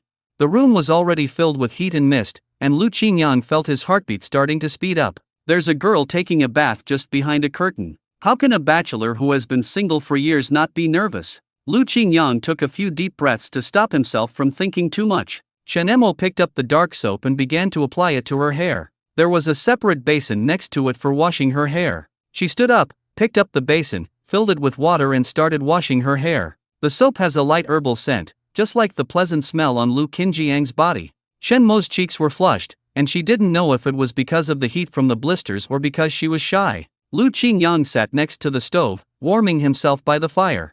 After a long time, there was no movement, so he began to worry. Could he have fainted in there? Little Jasmine, what are you doing? Why is there no sound? Shen Mo was soaked in the water, feeling warm and drowsy. Just now, she was planning to bury her head in the water to practice holding her breath, so she didn't move. Hearing the anxious call from outside the curtain, he responded, "It's so comfortable in the bath, I don't want to get up." Lu Qingyang breathed a sigh of relief and sat down again, then soaked for a while longer. "It's still early, don't waste time." I thought about taking out a book and reading it for a while to calm myself down. Afraid that she would become suspicious, he brought in another basin of hot water. Put some hot water in it. Passing the hand from beside the curtain, their hands accidentally touched each other. Lu Qingyang felt as if his hand was electrocuted, and it felt numb and tingling. Shen Mo immediately retracted her hand. She felt her whole body was limp and thought it was probably due to the bath. Lu Qingyang picked up the book, intending to cultivate his sentiments. It turned out that what he had in his hand was the secret book given to him by Mr. Shen, and he happened to have turned to the page with the erotic picture. Seeing this made his mouth dry, so he could only pour a glass of cold water and drink it down in one gulp. The heat all over my body still couldn't dissipate. It was not until he heard a plop that Lu Qingyang asked hurriedly, "What's wrong? What happened?" Shen Mo fell asleep in a daze just now and slipped directly into the water. I remembered the scene that happened when I drowned that day. I wanted to respond to Lu Qingyang, but I couldn't say a word. In a panic, Lu Qingyang pulled open the curtain and saw Shen Mo's whole body soaked in water. Only a head was left outside, staring at him with red eyes. Lu Qingyang immediately shifted his gaze. "What was that sound just now? Why didn't you respond to me when I called you?" Shen Mo stretched out her white and slender arms and said with tears in her eyes, "I just accidentally slipped into the water and thought of my mother. Your mother is gone, but you still have Grandpa and me, so don't be sad, okay?" Shen Mo wiped her tears and realized that she looked really unsightly now. "Got it, Lu Qingyang, turn your head away, I'm about to get up." Lu Qingyang turned his back to her. Shen Mo stood up slowly and suddenly found her feet numb. My feet are numb." The moment she finished speaking, she almost fell down again. Lu Qingyang quickly supported her and his hands touched her warm skin. Of course, the eyes also see some things that they shouldn't see, although he closed his eyes immediately. After stabilizing it, he immediately let go and pulled the curtain. "I don't see anything." Shen Mo put on her clothes in a hurry. Before Lu Qingyang came, she really didn't care about these issues, and such a situation would never happen. But Lu Qingyang taught her a lot of things to pay attention to. After meeting Fatty and Gu and I, they also taught her a lot. Only then did she slowly understand the gap between men and women. She clearly saw it just now. Lu Qingyang opened his eyes. He must have seen something. Shen Mo felt extremely ashamed and quickly put on her clothes. The wet hair had not yet been blown dry and was scattered casually on the shoulders. The little face was washed clean, revealing her original beautiful appearance. Lu Qingyang hurriedly stuffed firewood into the stove, making himself look very busy. "Hey, Lu Qingyang, the water in the pot is almost boiled away, you don't need to add more firewood." Lu Qingyang reacted and scratched his head. "I didn't notice it just now." "Did you see everything just now?" Lu Qingyang waved his hands quickly. "No, I didn't see it, I didn't see anything." Shen Mo did not continue to question him. Today she was wearing the jacket that Lu Qingyang gave her for the first time, and she was pinching the corner of the jacket helplessly. She knew very well that Lu Qingyang was deceiving her. Lu Qingyang was still thinking about how to explain that he helped her just now in order to prevent her from getting hurt. Shen Mo, however, ran away. Hey, your hair is still wet, girl, it's easy to catch a cold like this. After Shinemo came back, she sat next to the stove and dried her hair. He gradually began to worry, and finally sneaked to the back of the youth league courtyard and blew a whistle. This was an agreement between her and Fatty. As long as she whistled, Fatty would come out. This saves other people from seeing it and causing gossip. Soon, the fat girl stuck her head out and started laughing when she saw Shinemo standing under a dead tree not far away. What's up, girl? Have you changed your mind? Will you go to the commune with us to take a bath tomorrow? The fat girl sniffed and found that Shinemo was filled with a faint smell of Chinese medicine. You just came from Dr. Bao. No. Then why do I smell a scent of Chinese medicine? There's also some on your hair, but it's different from the usual Chinese medicine smell and it smells quite nice. Is it used to wash your hair? Shen Mo's hair is usually messy, but today it is very smooth. Is it made with Chinese herbs? Please make one for me next time. My hair is almost falling out. Shen Mo nodded nonchalantly, looking worried. I have something to ask you, Fatty, let's go to my house.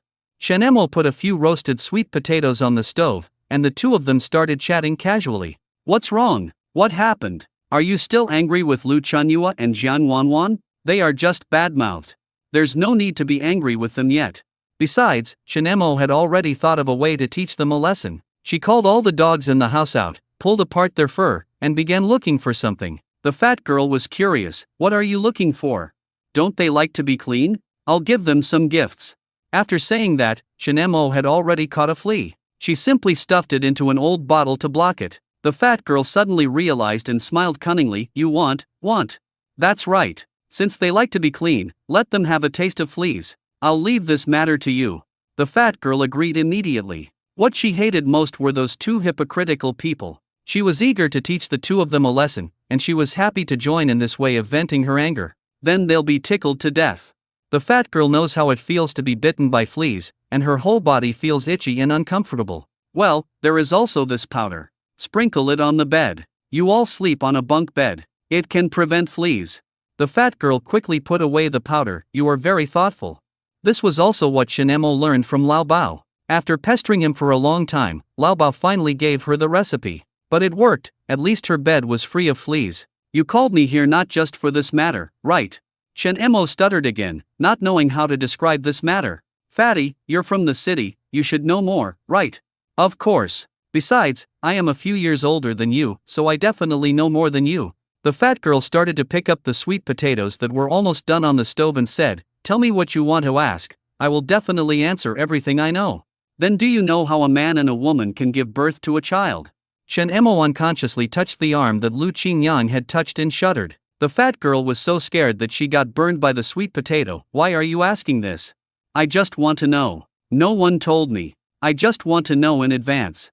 The fat girl's eyes flickered. It wasn't that she didn't know how to say it. It was because she had no idea what was going on. Nowadays, parents are very secretive about things like this. The parents, who had been reserved all their lives and had 5 or 6 children, had never mentioned this matter at all. Just say that they were picked up from the ground. But the fat girl just made a big promise, so she must give a reason behind it. In addition, Shin-Emo looked at her with eager and expectant eyes, so she couldn't say she didn't know at all. She thought for a moment and said confidently, Actually, if a man and a woman are naked and hug each other, they will have a child. This was something she vaguely heard from her sister and brother-in-law's house when she was a child. Once, when she was staying at her sister's house, there was a noise coming from the next room. Take off your clothes. Why are you taking off your clothes? The fat girl is next door. What are you afraid of? She's already asleep. How can we make a baby if you don't take off your clothes? Hate. She heard the conversation, but she was young at the time and fell asleep soon. But within a few months, my sister did become pregnant. These words are firmly engraved in my mind, and I thought about them again today. That's the truth. The scene just now appeared in Shen-Mo's mind. She was not wearing any clothes, so Lu Qingyang hugged her. In fact, what she was worried about was not whether she would have children. Dr. Bao had said that her health was not good and she was unlikely to have children. What she was worried about was that the act of making a baby itself was something that only a couple could do. Doesn't that mean that she and Lu Qingyang have already? Shen-Emo felt her mind was dizzy and confused. Seeing that her face was not right, the fat girl continued to ask, What's the matter? Is your grandfather going to arrange a marriage for you again? That's not the case. Anyway, you have to get married before you can do that kind of thing. If you don't get married, it means you don't respect yourself and don't love yourself," said the fat girl seriously. The education she received since childhood made her remember this point firmly in her heart. If a man ruins your innocence, no matter if he is a chicken or a duck, you have no choice but to marry him. If you don't marry him, people will point fingers at you. Marry Lu Qingyang? When Shinemo thought of this, a smile appeared on her face again. It seemed like a good idea to marry him. She didn't think there was anything wrong with it and even had a little bit of anticipation. "Sister Shin, have you been bullied by someone? If anyone bullies you, you must tell me and I will teach him a lesson for you." "No, if anyone bullies me, I will definitely beat him to death with one punch." Shen Emo waved her little fist. The fat girl grinned and said, "That's true. I was overthinking it. You are better than me. Ha ha ha." She took a bite of the sweet potato, and the sweet flavor spread. "This sweet potato is delicious and ripe. Eat it while it's hot." Shen Emo ate the sweet potato in a rare polite manner, still thinking about the conversation between the two of them just now. At night, Shen Emo tossed and turned on the Kong, unable to sleep. Of course, the same thing happened to Lu Qingyang. He was so upset that he couldn't sleep. "I could only start working in the space and eat a few more tomatoes. I found that the heat had not gone down, and I felt even more irritated. It seemed that I could only rely on the five-finger girl tonight." The image of Shinemo kept flashing in my mind. Oh no, evil thoughts are starting to arise. But he did see it, a tight grip, slender waist and soft back, and touched her skin. Lu Qingyang stretched out his hand and really wanted to slap himself. Shinemo is already an adult anyway, so it's better to go all out and propose marriage directly. He was not afraid of Uncle Shin either. No, he should call him Grandpa now. What I need to ask for now is Shin Mo's opinion. If she has no problem, then I will have no problem either. A man should be responsible. Thinking of this, Lu Qingyang couldn't help but feel excited.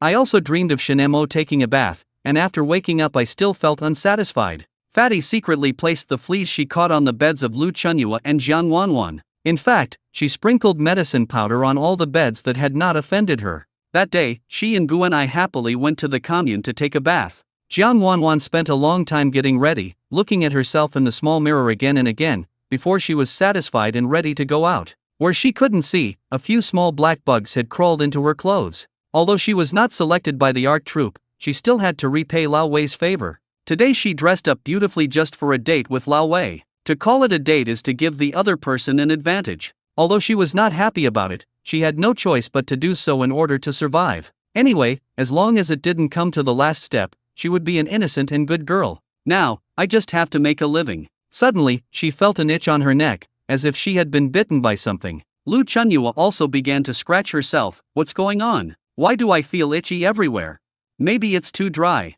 Jiang Wanwan didn't take it to heart at all and went out to have a date with Lao Wei. But the itching became more and more severe, first just on the neck and then on the back. After she and Lao Wei found a secret corner and hugged each other, Jiang Wanwan's expression became more and more strange. "It's so itchy." "Itchy? Should I scratch it for you? It feels like a bug is biting me." Jiang Wanwan felt uncomfortable all over. "How about we just forget about it today? What's going on? Other men can take advantage of you just by giving you something, but I took a big risk for you, and was punished, lost work points, and lost money. I've paid so much for you, and now you want to give me a perfunctory treatment." Jiang Wanwan twisted her body and said, "No, I really feel itchy." She rolled up her sleeves and saw a few red lumps on her arms. Jiang Wanwan hurriedly shouted, "Look, look, I told you." Lao Wei's attitude softened as well. "Let me take a look." It didn't matter when I took a look. I actually found a few fleas on Jiang Wanwan's body. Old Wei was so scared that he quickly moved away from her. Why do you have fleas on your body? It's very uncomfortable to get fleas on a person. Stay away from me." He had just been suffering from fleas a while ago, and he had only just gotten better in the past few days. "Will you continue to help me catch them?" Lao Wei took several steps back and said, "Solve it yourself. We'll talk about that matter after you get better." Compared to the itchiness of flea bites, Lao Wei had no interest in it. She muttered, "She looks so pretty, but she has fleas on her body." Jiang Wanwan felt like crying but had no tears. The itching on her body went deep into her bones and she wished she could scratch her skin until it broke. When she returned to the big bunk bed, she found that Lu Chunyua was the same as her. "Wanwan, I found fleas in my quilt. Look, there are fleas in your quilt too."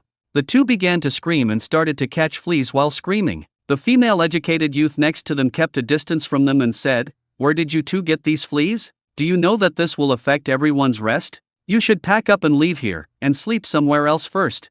Lu Chunyua was not convinced. Why should we go out to sleep? If you want to go out, go out. We go out? Are you kidding me? There are so many of us here, and we are going to go out and sleep just for you two. We are going to give up this big room to you? You are really overbearing. That's right. You brought these fleas back from somewhere. You don't pay attention to personal hygiene. Why should we let you go? Fatty also took the opportunity to join the team criticizing the two. In the past, Lu Chunyua always took the lead in bullying others. Now let them feel the feeling of being bullied. Jiang Wanwan stopped Lu Chunyua. Forget it, let's find another place to sleep first. Where can we go? To the woodshed? We'll freeze to death if we sleep there. There's always another way. Jiang Wanwan knew that even if they insisted on staying, their roommates would not let them have an easy time. After all, the other side has more people, so it would be difficult for them to fight against the enemy with an egg, as the gain would outweigh the loss. Lu Chunyua murmured, somewhere else? Yes, there is a place.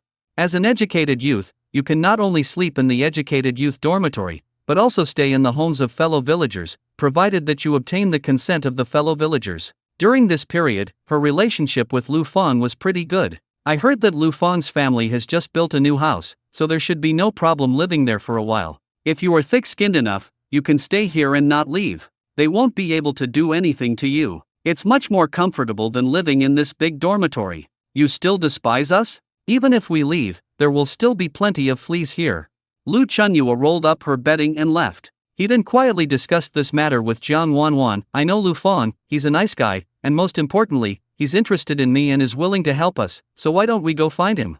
Is there any other choice now? Jiang Wanwan had no choice but to agree. After getting the approval from team leader Han, the two went to the Lu family without stopping, and Lu looked at the two girls. She couldn't take her eyes off the pretty one, but she had a coquettish aura. The other one is a bit rougher in appearance, with a bigger butt, and is good at giving birth. Lu Chunyua immediately started to attack Lu Fang. We both have the surname Lu, so we are considered relatives. You have always taken good care of me, and I have seen how good you are to me. Can I stay at your house for a while? Lu Fang felt elated and agreed immediately. Sure, of course. I'll go clean up a room for you guys to stay in later. Lu Fang had never seen Jiang Wanwan up close before, and now he saw that this woman was indeed very charming. He was stunned when he saw this by accident. After a while, he asked, This Jiang Ziking is going to live here too. Well, let's go together. Lu Chunyua didn't notice that Jiang Wanwan had already thrown a few flirtatious glances at Lu Fang. She felt that Jiang Wanwan only liked to hook up with people who had certain qualities, and she would definitely not look down on someone like Lu Fang. The two of them stayed there naturally. Lu Fang gave up his room and squeezed into one room with the children. This made Go Hua very angry, as he had never had a good impression of his second uncle. Now, two inexplicable female educated youth are allowed to move in. He thought that his second uncle was just bored and had nothing to do, and was bewitched by beauty. He is still a child now, and he doesn't have any feelings at all when looking at these two women, so he can make a very objective evaluation. One is a white lotus, the other is a green tea bitch. Will the Lu family be able to live a peaceful life in the future? He felt overwhelmed. The one who makes the decision at home must be Aunt Lu, and Go Hua asked his grandmother indirectly what she thought. Aunt Lu originally disagreed, but was persuaded by Lu Fang. Mom, you know that it's absolutely impossible for Shinamo and I to be together, and you've always been worried that I'll remain single. Now that we're letting the female educated youth move in, isn't that a close proximity to the water giving us the best chance? Maybe one of them can even become your daughter-in-law. Aunt Lu said she didn't care. I don't want you to marry a beautiful girl from the city to serve you.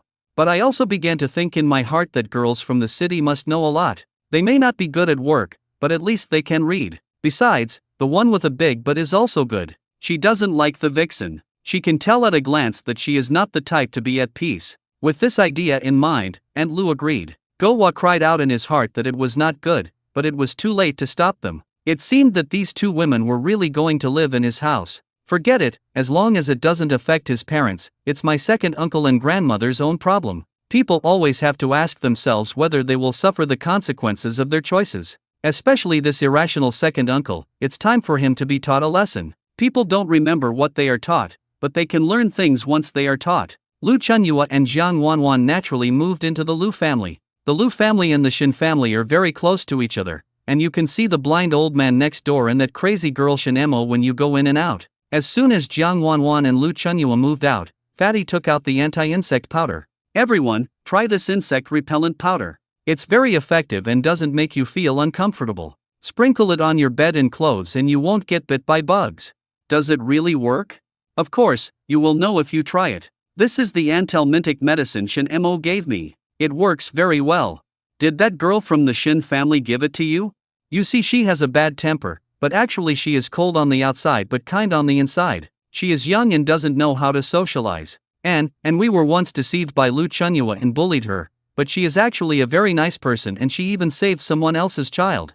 After hearing this, several female educated youth lowered their heads in shame. We can't talk about others behind their backs anymore. She is an orphan without parents and her grandfather is blind. She is pitiful. If it weren't for Lu Chunyua, how could we be prejudiced against her? That's right. I think that little girl is pretty good. I usually see her working and taking care of the elderly. How bad can an 18-year-old girl be? Now, these female educated youth have gradually begun to change their views on Shin Mo. He also gradually began to dislike the domineering Lu Chunyua. After Lu Chunyua left, the girls' dormitory became much more peaceful. Getting rid of her would be a good thing. After Lu Qingyang had thought it through over the past few days, he took a deep breath and decided to propose to Uncle Shin after the Chinese New Year. Of course, he also needs to discuss this matter with Shin Mo in advance. But I don't know what the little girl is thinking. Will she be happy? Touching the scarf around his neck, he thought that it was specially knitted by her, and his heart felt warm again. Both of them had something on their mind, but they didn't know how to express it to each other.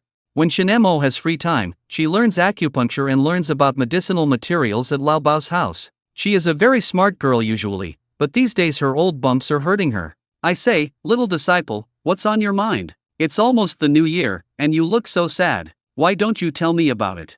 Shin Mo sighed, thinking that her master might have some attainments in traditional Chinese medicine, but how could she discuss such a thing with her master? Nothing, master. I just feel a little sleepy lately. Are you not feeling well? Are you feeling unwell? Let me take a look at you. After saying this, Lao Bao began to take Shin Mo's pulse. Originally he had concluded that Shin Mo had a constitution that made it difficult for her to have children, but now after taking her pulse, he discovered that the pulse had changed again. Lao Bao felt something was wrong, so he calmed down and did it again. Hiss! This is not right. Even if it is adjusted, it will take several years to recover. Master, what are you talking about? Old Bao was silent for a while, but fearing to delay the girl, he told the truth. When I examined your pulse before, I only felt that you had a weak qi and a cold body, and I had determined that you would have difficulty in having children. But now your pulse has changed. I wonder if it was because I was too hasty last time, or maybe you took some tonic medicine during this period? No, it can't be this fast. Lao Bao was puzzled. No, that's not right. Master, what do you mean? Am I well? Not only is it better, it's much better. Fertility shouldn't be a problem now. I thought the little disciple would be happy to hear this news. After all, his health has recovered. But her face turned pale all of a sudden. Master, you mean that I might give birth to a baby? Lao Bao nodded first, then shook his head. No, I mean, you can get married normally, don't have to worry about fertility issues, you can tell your grandfather that there is nothing wrong with your body. Got it, master.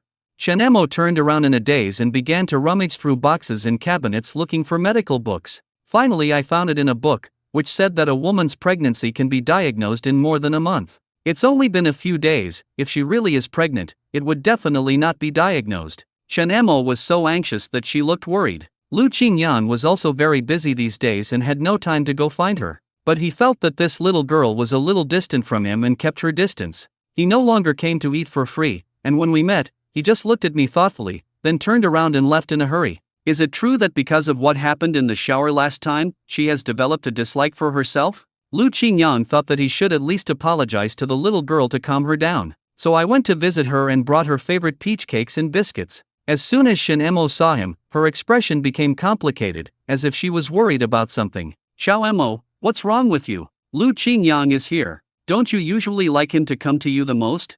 Well, Grandpa, I feel a little uncomfortable. What's wrong? Are you feeling unwell? You were at Lao Bao's place. Didn't he take a look at you? Look, Master said it's not appropriate to see guests, so I still. After Shin Mo finished speaking, she wanted to go back to her room, but she saw the food on the table again. He poured it back and took the cookie. I'll take this. She couldn't hide what was going on her face, and Lu Qingyang knew at a glance that something was on her mind. What's wrong with you, girl? Grandpa Shen knows his granddaughter best. If she was really unwell, could she still eat the biscuits? I'm afraid it's not that I'm physically unwell, but that I'm feeling uncomfortable in my heart. It's okay, I'll go and talk to her. It's common for girls to have changing personalities during puberty. Uncle Shen repeated, adolescence, what period is that?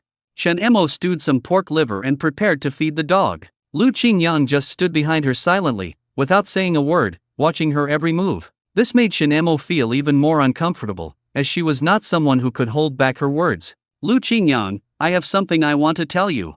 Xiao Moli, I want to apologize to you. They both spoke at the same time. Shen Emo scratched her head and said awkwardly, what are you apologizing for?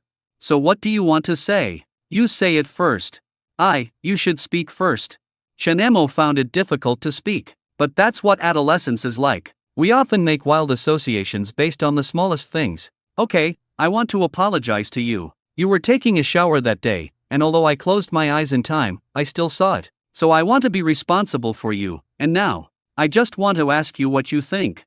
Shen Emo screamed in her heart, oh no, is this really the case?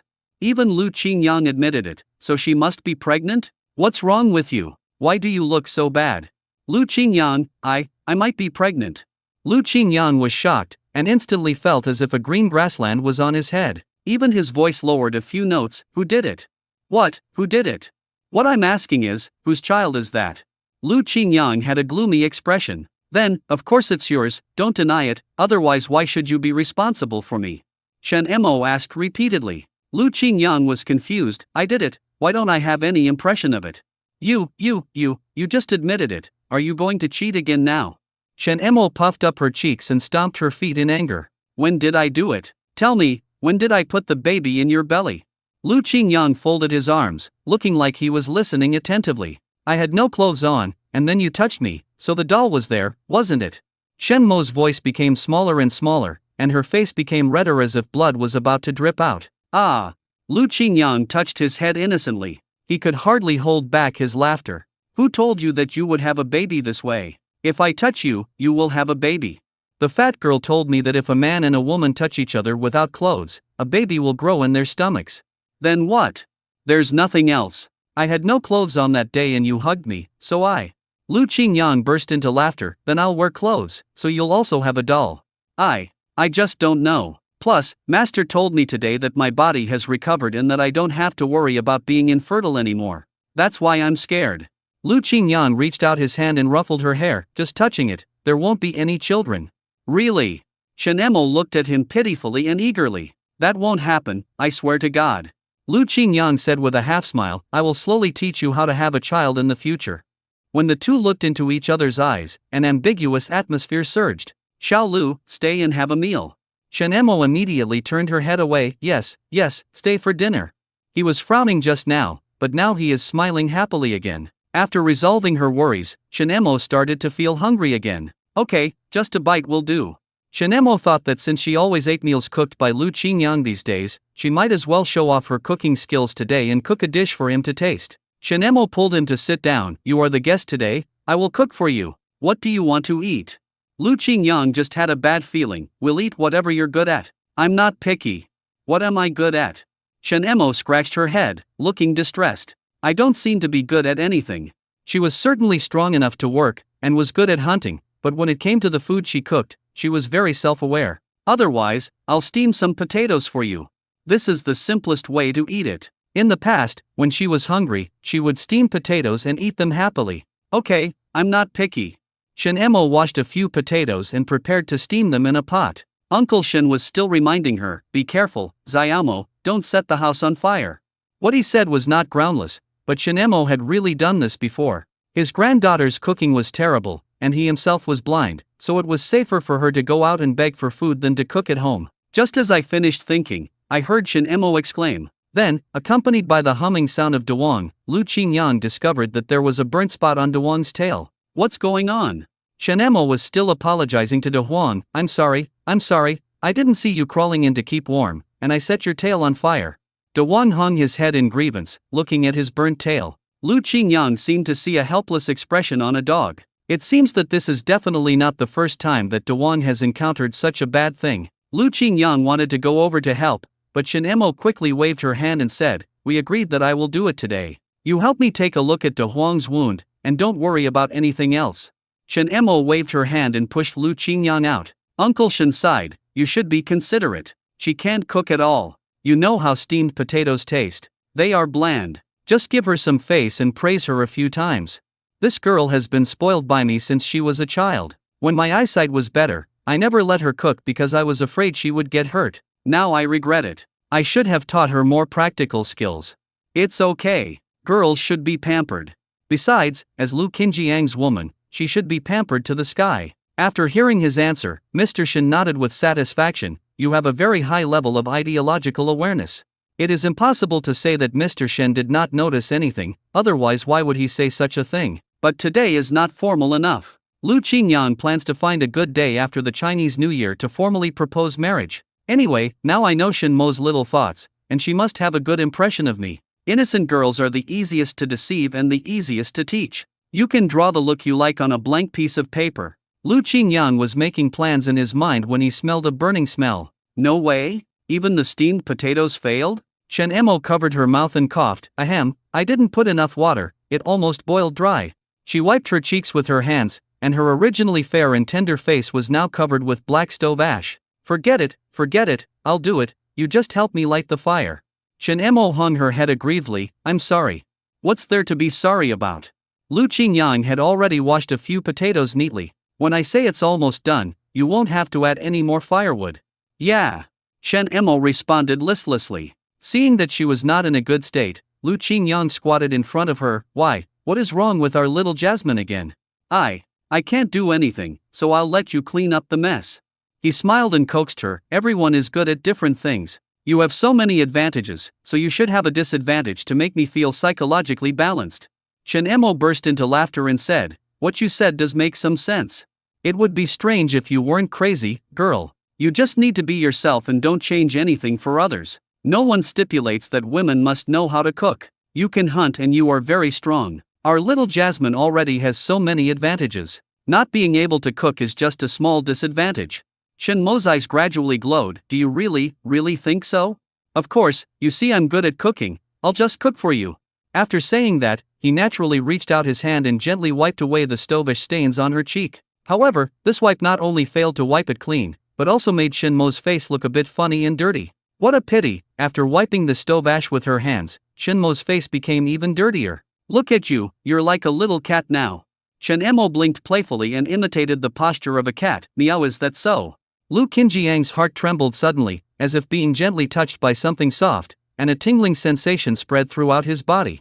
"So cute, I really want to." To outsiders, she is a weed, but in his eyes, she is a treasure. After Lu Qingyang calmed down, he started to prepare the seasoning for the steamed potatoes. "You think potatoes alone are too bland, so we can make a simple dipping sauce. Do you have any leftover seasoning from the last time I cooked here?" "Yes, here. Just wait and eat." After the potatoes were steamed, Lu Qingyang peeled off the skin and put the potatoes into a large bowl. Add salt, pepper, chili, mashed garlic and sesame oil and start stirring. Shen Emo sniffed her nose and said, "What a nice smell. Can potatoes smell like this? It's almost done, try it." He scooped some with a spoon and put it into Shen Mo's mouth. Shen Emo tasted the food carefully and kept saying, "Delicious, delicious." In this regard, Lu Qingyang, you are really a genius. Lu Qingyang shook his head. He was not a genius. This is also a popular street snack, he just improved it a little. The food I made for Mr. Shin was a light version. His teeth were already in bad condition, so this kind of food was just right for him. But it was also the first time for him to eat such delicious potatoes. Although there was no praise, I ate more than usual. Only De Wong was whimpering sadly. His tail was injured, and he didn't like to eat potatoes. He thought everyone had forgotten him. Until Lu Qingyang brought a basin of water and put its tail in it. The pain from the burnt tail gradually disappeared, and it felt cool. Lu Qingyang stewed some more frozen fish, cooked the fish meat that had been frozen into ice cubes until it was soft, picked out all the bones, and placed the fish meat in front of De Wong. De Wong licked it, raised his head and looked at Lu Qingyang with tears in his eyes. It felt ashamed for its previous rude behavior of barking at him. This man was really its savior. Gu and I originally wanted to go to the commune with Fatty to buy some things. She went to pick up some letters and looked at the letters from her family. She found that there was also a letter from the art troupe among them. "What's going on?" The letter from the art troupe? Could it be fake? Didn't you say there was no chance last time? The fat girl came over and took the letter away. We'll know whether it's true or not after we take a look. You sing so well. It's a loss for the art troupe that they didn't choose you. The fat girl opened the envelope and received an unexpected surprise. Gu and I. You've been chosen. What? What's going on? Stop joking. How could I be chosen? Gu and I smiled awkwardly. If you don't believe me, look for yourself. It's written in black and white. Could it be that the seal is all a lie? There's also a letter to the team and a train ticket. Look quickly. Gu and I just felt incredible and looked at the letter in her hand in a trance. This is all real, I'm not dreaming. It's not a dream. Gu and I, you can really join the art troupe. The two hugged each other, and Gu and I cried with joy. But then, she remembered what Lu Qingyang had said before. It was definitely not a coincidence that she was able to join the art troupe, but rather that Lu Qinjiang's last plan worked. At that time she didn't understand what it meant, but now she finally has some understanding of it. This is amazing. This is such a great thing. I can't help but show it off for you. Gu and I blushed and said, there's nothing to brag about. This is an art troupe. You'll be an artist in the future, so you must show off. If Jiang Wanwan knew about this, she would be so pissed off. Fatty was already looking forward to Jiang Wanwan's expression when she learned the news. It's better not to make it public. Even if you don't say anything, the team knows about this. You already have the train ticket, so you can leave the production team now. This can also be considered as achieving a class leap. Nowadays, joining the army is the first choice for people with ambitions, while becoming an educated youth is a helpless choice. Just think about it, if your parents knew, how happy they would be. Gu and I recalled what her parents said to her before she left home. Nini, if you don't go, your brother will have to go. His baby has just been born and he can't be without him. Yeah, just think of it as helping your brother. If she didn't go to the countryside, her family would blame her for what she did. They only cared about her brother's feelings, and no one ever asked her if she wanted to go. Being a cultural soldier has always been her dream. I didn't expect that it could be realized in another way now. Whether they are happy or not, I am happy anyway. Now she just wanted to tell Lu Qingyang about this immediately and share her joy with him. Lu Qingyang just came back from the mountain and saw Gu and I looking at him with sparkling eyes. What's going on? What good thing happened? Gu and I nodded heavily. What you said before was successful. I was really accepted by the art troupe. Lu Qingyang was not shocked. The deputy leader would go back to find out the current situation, and before weighing the pros and cons, he would definitely save Gu and I. But he could only send her into the art troupe. As for whether Gu and I could succeed, it depended on herself. You can leave here now. I believe that with your outstanding abilities, you will succeed. Gu and I was silent for a while. It's not because I'm good, it's because you helped me. After the excitement, an endless sadness surrounded her. If she leaves here, it means that from now on Lu Qingyang can only go back to his own way, and it may never be possible again in the future. Gu and I was reluctant to leave, as she hadn't had the chance to express her feelings. A future like this is hard to come by, you must seize it. Gu and I came back to her senses. You want me to go? Of course. You are going to perform on a big stage in the future. I hope you can go. You're right. Gu and I rubbed her hands in frustration, as if she was trying to organize her words but didn't know how to start. At the very least, there is no need to leave any regrets before leaving. She wanted to express her feelings for Lu Qingyang in person, and she would accept it calmly no matter what the outcome was. The news that Gu and I was accepted by the art troupe had spread to the youth league home, and the female educated youth held her hands excitedly. Gu and I know you will succeed. You sing as beautifully as a lark. In this way, there were several people between her and Lu Qingyang, and she had no way to squeeze in front of him. Lu Qingyang smiled at her indifferently and left silently. Not far away, Jiang Wanwan was watching everything that was happening here, gritting her teeth in anger. She was not chosen, but Gu and I was chosen instead. The fat girl deliberately walked to her side. Some people, even if they use insidious tricks behind the scenes, can't win. They don't have any strength at all. Jiang Wanwan glared at her. What nonsense are you talking about? I'm not talking about you, don't take it personally. I know you're envious, but don't be too busy being envious. When you have time, you should work on improving your own abilities, and stop always putting those little thoughts on men. Seeing Jiang Wanwan, who always likes to act cool, her face was distorted with anger. The fat girl felt much more relaxed and even wanted to ask Chen Mo to come over and watch this satisfying scene. This art troupe has good vision. They know who is just empty talk and who has real strength. Jiang Wanwan's hands were squeezing tighter and tighter, and she was almost unable to hold back and slap the fat girl in the face. but she felt a force behind her covering her wrist. Don't hit anyone. It turned out to be Shinemo. I don't know when she stood here. Is it your business? She's a bad-mouthed person, can't I teach her a lesson? Not only are you mean, your mouth is also smelly. It stinks so much. Shinemo also made some unpleasant gestures. You crazy girl, what qualifications do you have to control me? You should just take care of yourself. Jiang Wanwan thought that Lu Fang would never marry Shinemo, but she managed to trick Lu Fang into marrying him in just one day. Even Lu Chunyuo was unaware of this matter and thought that Lu Fang's crush was on her. Although once she knew the truth, their fragile friendship would inevitably be shattered. But now, Lu Fang is obviously more useful to her. She had a bad background, but Lu Fang's family had been poor peasants for 3 generations. Jiang Wanwan's plan was very sound. If things didn't work out, Lu Fang was a good way out. Now, she could only stare at Gu Enai with jealousy. It was she who took away everything that should have belonged to her. Have you heard? What did you hear? Gu Enai was chosen by the art troupe because of Lu Qingjiang's help.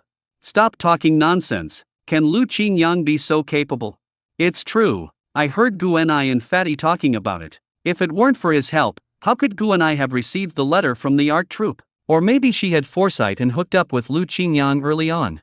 The speaker may not have meant it, but the listener may have taken it to heart. When Jiang Wanwan heard this, her face turned green with anger. Lu Qingyang, how could he be so capable? No matter how much effort I put in and how many connections I made, it was all useless. How could Lu Qingyang have a solution? Impossible, absolutely impossible. This must be something they spread. She had inquired about Lu Qinjiang's family situation at the beginning. Both his parents are dead and he has no one to help him, so what kind of background can he have? Jiang Wanwan felt better only after comforting herself in this way. Anyway, her first target now is Hu Shengli. If she can't get him, then finding a way to marry Lu Fang is also a good choice. Hu Shengli has been feeling very panicky these days. He prays that his father can handle everything that happened at home. Thinking of what Qiu Xia had done for herself in the past, he felt confident again. I just hope there won't be any more accidents. I have been hanging out with the widow for some time. Although she is an old widow, she is quite caring.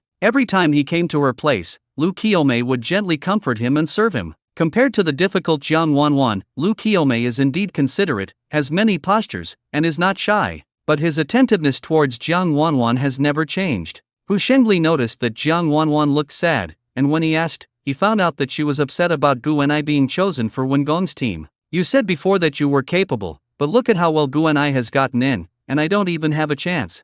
I promise that this time, I will find a way to get you into the art troupe. Jiang Wanwan narrowed her eyes. You said last time that it's not possible, or I'll look for someone everywhere. I promise this time. You know, my father is the factory director and knows a lot of important people. This time he wrote to me and said he has a connection. If you don't believe me, I'll show you the letter. Hu Shengli pretended to take the letter. Last time, it was really an accident. You are my father's future daughter-in-law, how can he not help you? His eloquent mouth gradually made Jiang Wanwan put aside her doubts. But what? The premise is, you must be my wife. Hu Shengli blew a breath towards her ear. Jiang Wanwan took a step back. What are you doing? I know a place where we can meet tomorrow at noon. The place he was talking about was, of course, the cabin in the woods. That is the place where the hunting team rests when passing by, and most of the time there is no one there. He finally borrowed the key from Ge Erniu, thinking that he could finally realize his dream and take down Jiang Wanwan. Jiang Wanwan certainly knew what he was thinking. She was not completely taking advantage of Hu Shengli. At least she still had a little affection for him. So he readily agreed. I see, then what did you promise me? I will definitely do that, too.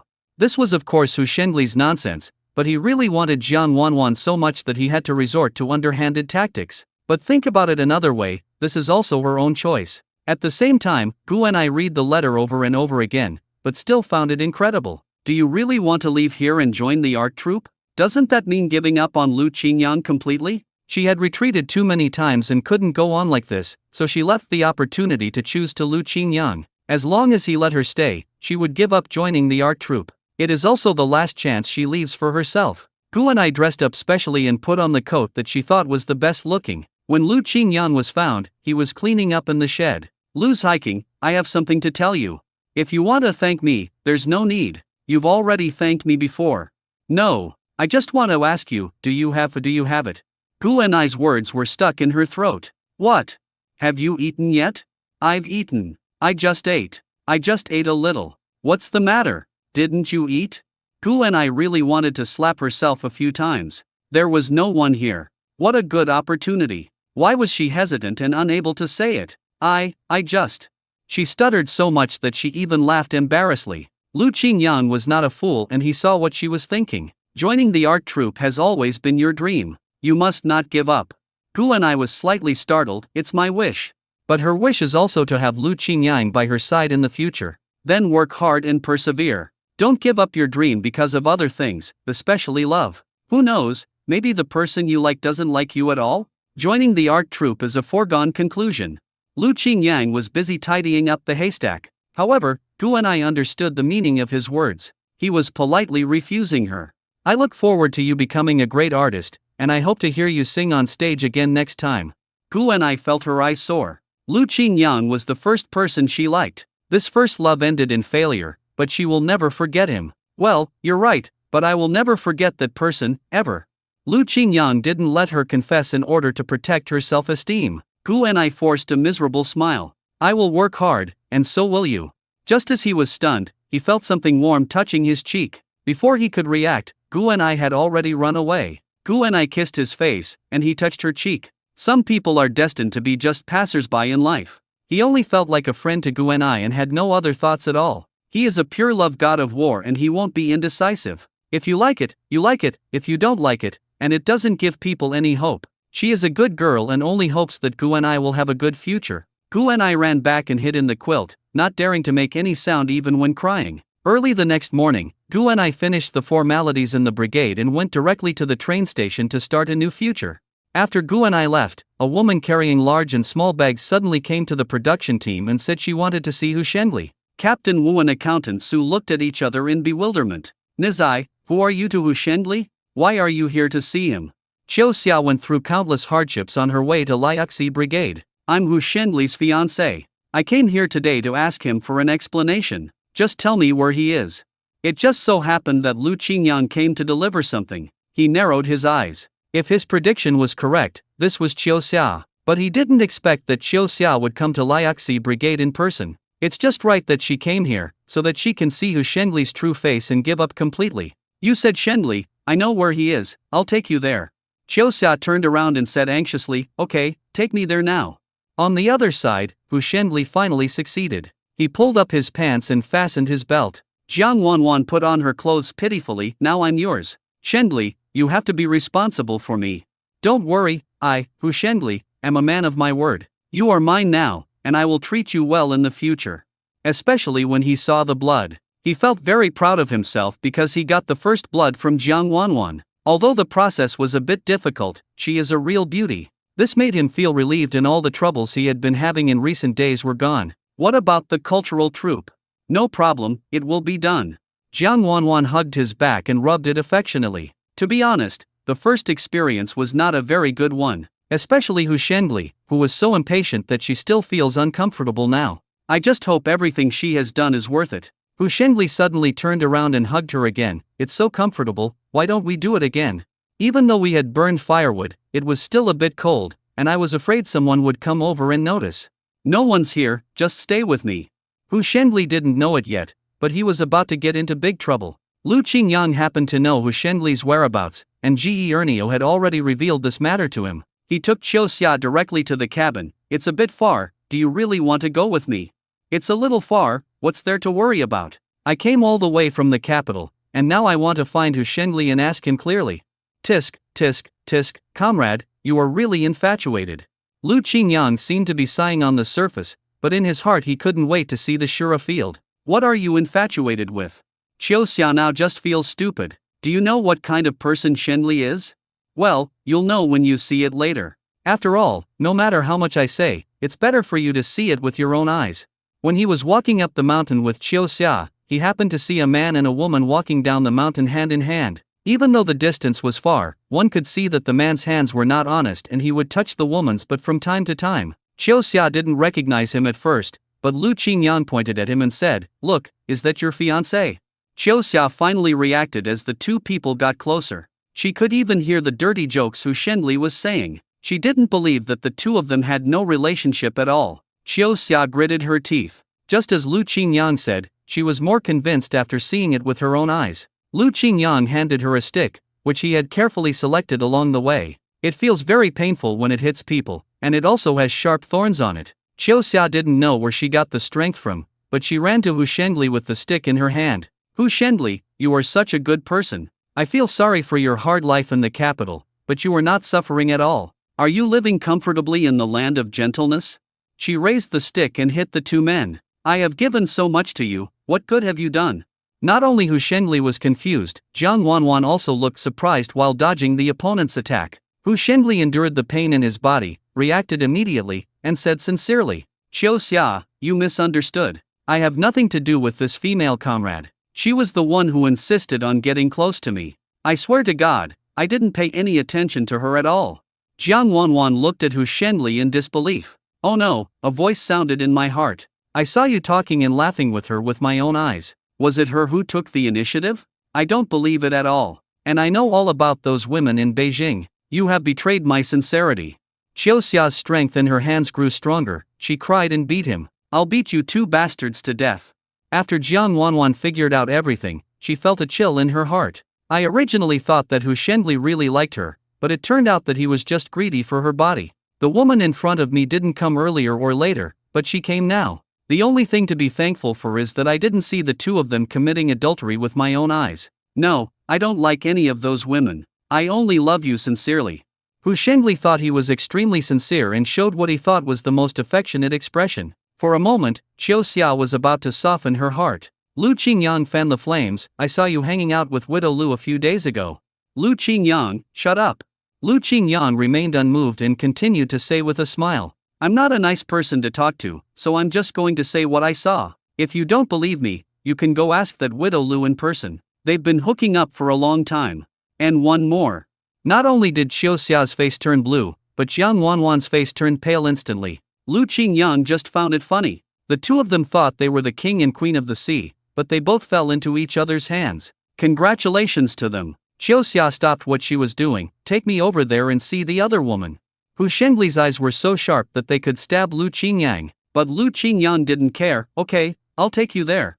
Jiang Wanwan had never thought that one day she would be dragged by someone in such an embarrassing situation. His hair and clothes were disheveled, and there were blood marks on his face and body from being beaten. Qiu Xia was so angry that she used all her strength to drag Jiang Wanwan's arm and pull her forward. Jiang Wanwan looked at Hu Shengli for help, but unexpectedly he avoided her gaze. The more Hu Shengli pleads for mercy now, the more disadvantageous it will be to himself. Hu Shengli was also extremely reluctant, but he was held by Lu Qingyang. He was still very strong, and no matter how he struggled, the other party remained calm. Why are you meddling in other people's business?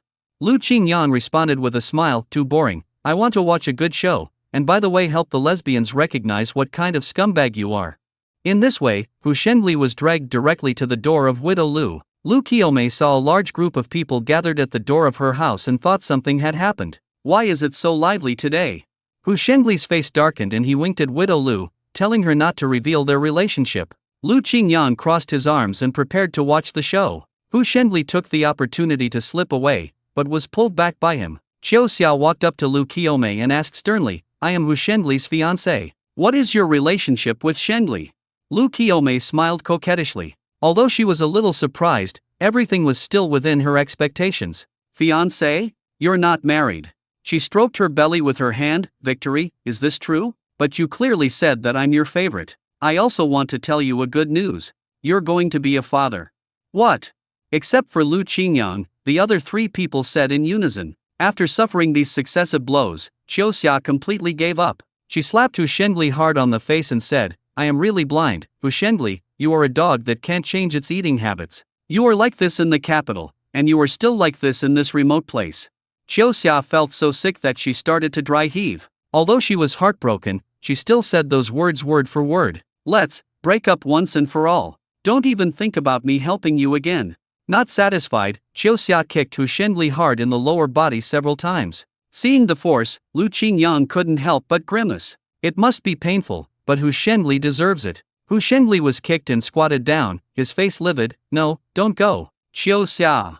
Qiu Xia ignored him and turned away decisively. The one who felt even more uncomfortable and upset was Jiang Wanwan, who had given herself to him yesterday under his coaxing. Today we know that Hu Shenli and the widow had a child, and also had a fiancé who appeared out of nowhere. She slapped Hu Shenli hard on the other side of his face. Shameless!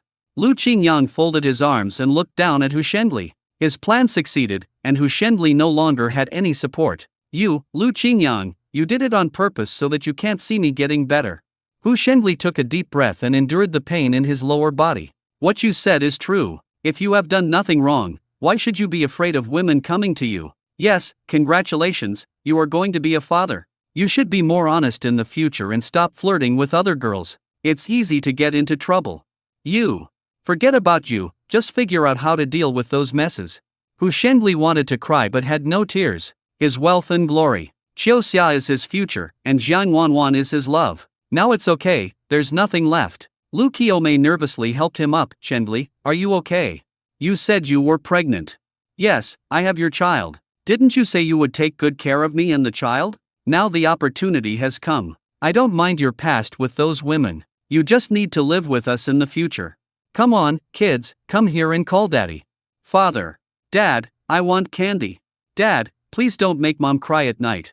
Hu Shenli heard the shouting of several cheap kids and suddenly felt like his head was about to explode. Now he just wants to find a way to win Qiu Xia back. Don't call me Dad. He pushed one of the children away roughly. Lu Qiumei had been speaking in a gentle manner just now, but when she saw the scene, her expression immediately changed. Why, you did something and you don't want to admit it. Hu Shenli, let me tell you, I'm pregnant now, whether you want it or not. You have to be the father, otherwise I will make this matter public. Let everyone know. Hu Shenli was also desperate, just go out and make a scene.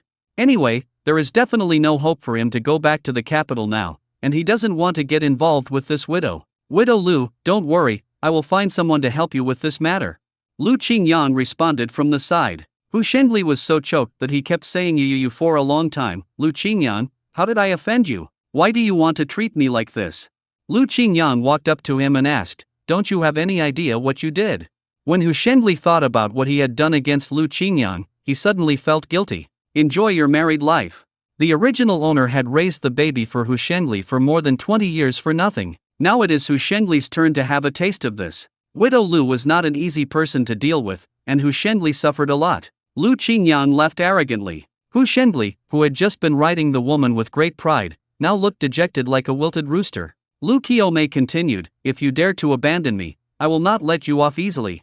Only then did Hu Shenli realize that Widow Lu had been with him with ulterior motives from the beginning. Now that I've been involved with her, it will be difficult to escape from her in the future. Qiu Xia, who came all the way to Liuxi Brigade, had completely given up hope. The new year was almost approaching, but she was still in this remote place. Originally, she planned to leave here immediately and rush back to the capital. Unexpectedly, the weather was not good and it started snowing heavily, so transportation was basically stopped. I can only stay in the production team for a while. Fortunately, there were 2 vacant beds in the Youth League hospital, so Han Zaiqiang, under the instructions of Captain Wu, settled her there first. Hu Shenli's little misdeeds became known to everyone within a day. Everyone knew that he had left his fiancée and was having an affair with the widow. Jiang Wanwan could only be thankful that Widow Lu attracted most of the firepower and no one focused their attention on her. But her loss is also not small. Now she is a broken flower. Even if she gets married in the future, she will be despised by the other party. Now she is desperate to find a sucker to take over. I can only slowly think of other plans. I originally thought that the heavy snow would last for a day or 2 and then stop. Unexpectedly, it's almost New Year's Eve, but there is still no sign of stopping. Fortunately, people here basically have the habit of stockpiling food and vegetables, and are also used to the heavy snow in winter, so they don't react too much. It's a pity for Qiu Xia, who can only stay in the Youth League home to celebrate the new year. Everyone sympathized with her. I never thought that Hu Shenli's mother was pregnant and full of evil intentions. I thought he was. Qiu Xia started to cry again. I was blind. My father said that he was not a good person, but I believed him. Now it has become like this. I can't go back.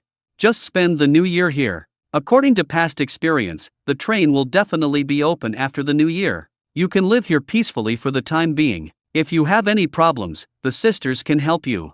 Qiu Xia sneaked out without bringing any luggage. I never expected that this place would be so cold. I feel cold now. This is not easy. The fat girl took out her old cotton-padded jacket and said, "It's mine, but it's a little too big for my body. You can wear it as you like." Xiaoxia was disgusted at first, until she put the clothes on and felt very warm. She was glad that she did not refuse. Especially when chatting with Fatty, I learned that she was also from Beijing, and I couldn't help but feel a little closer to her. The people in the youth league home were not as bad as described in the letter sent by Hu Shenli. On the contrary, everyone was very enthusiastic and cooked food for her to share. Xiaoxia was used to eating rice and white flour buns, so she felt disgusted when she saw these. "I don't want to eat it. It doesn't look delicious."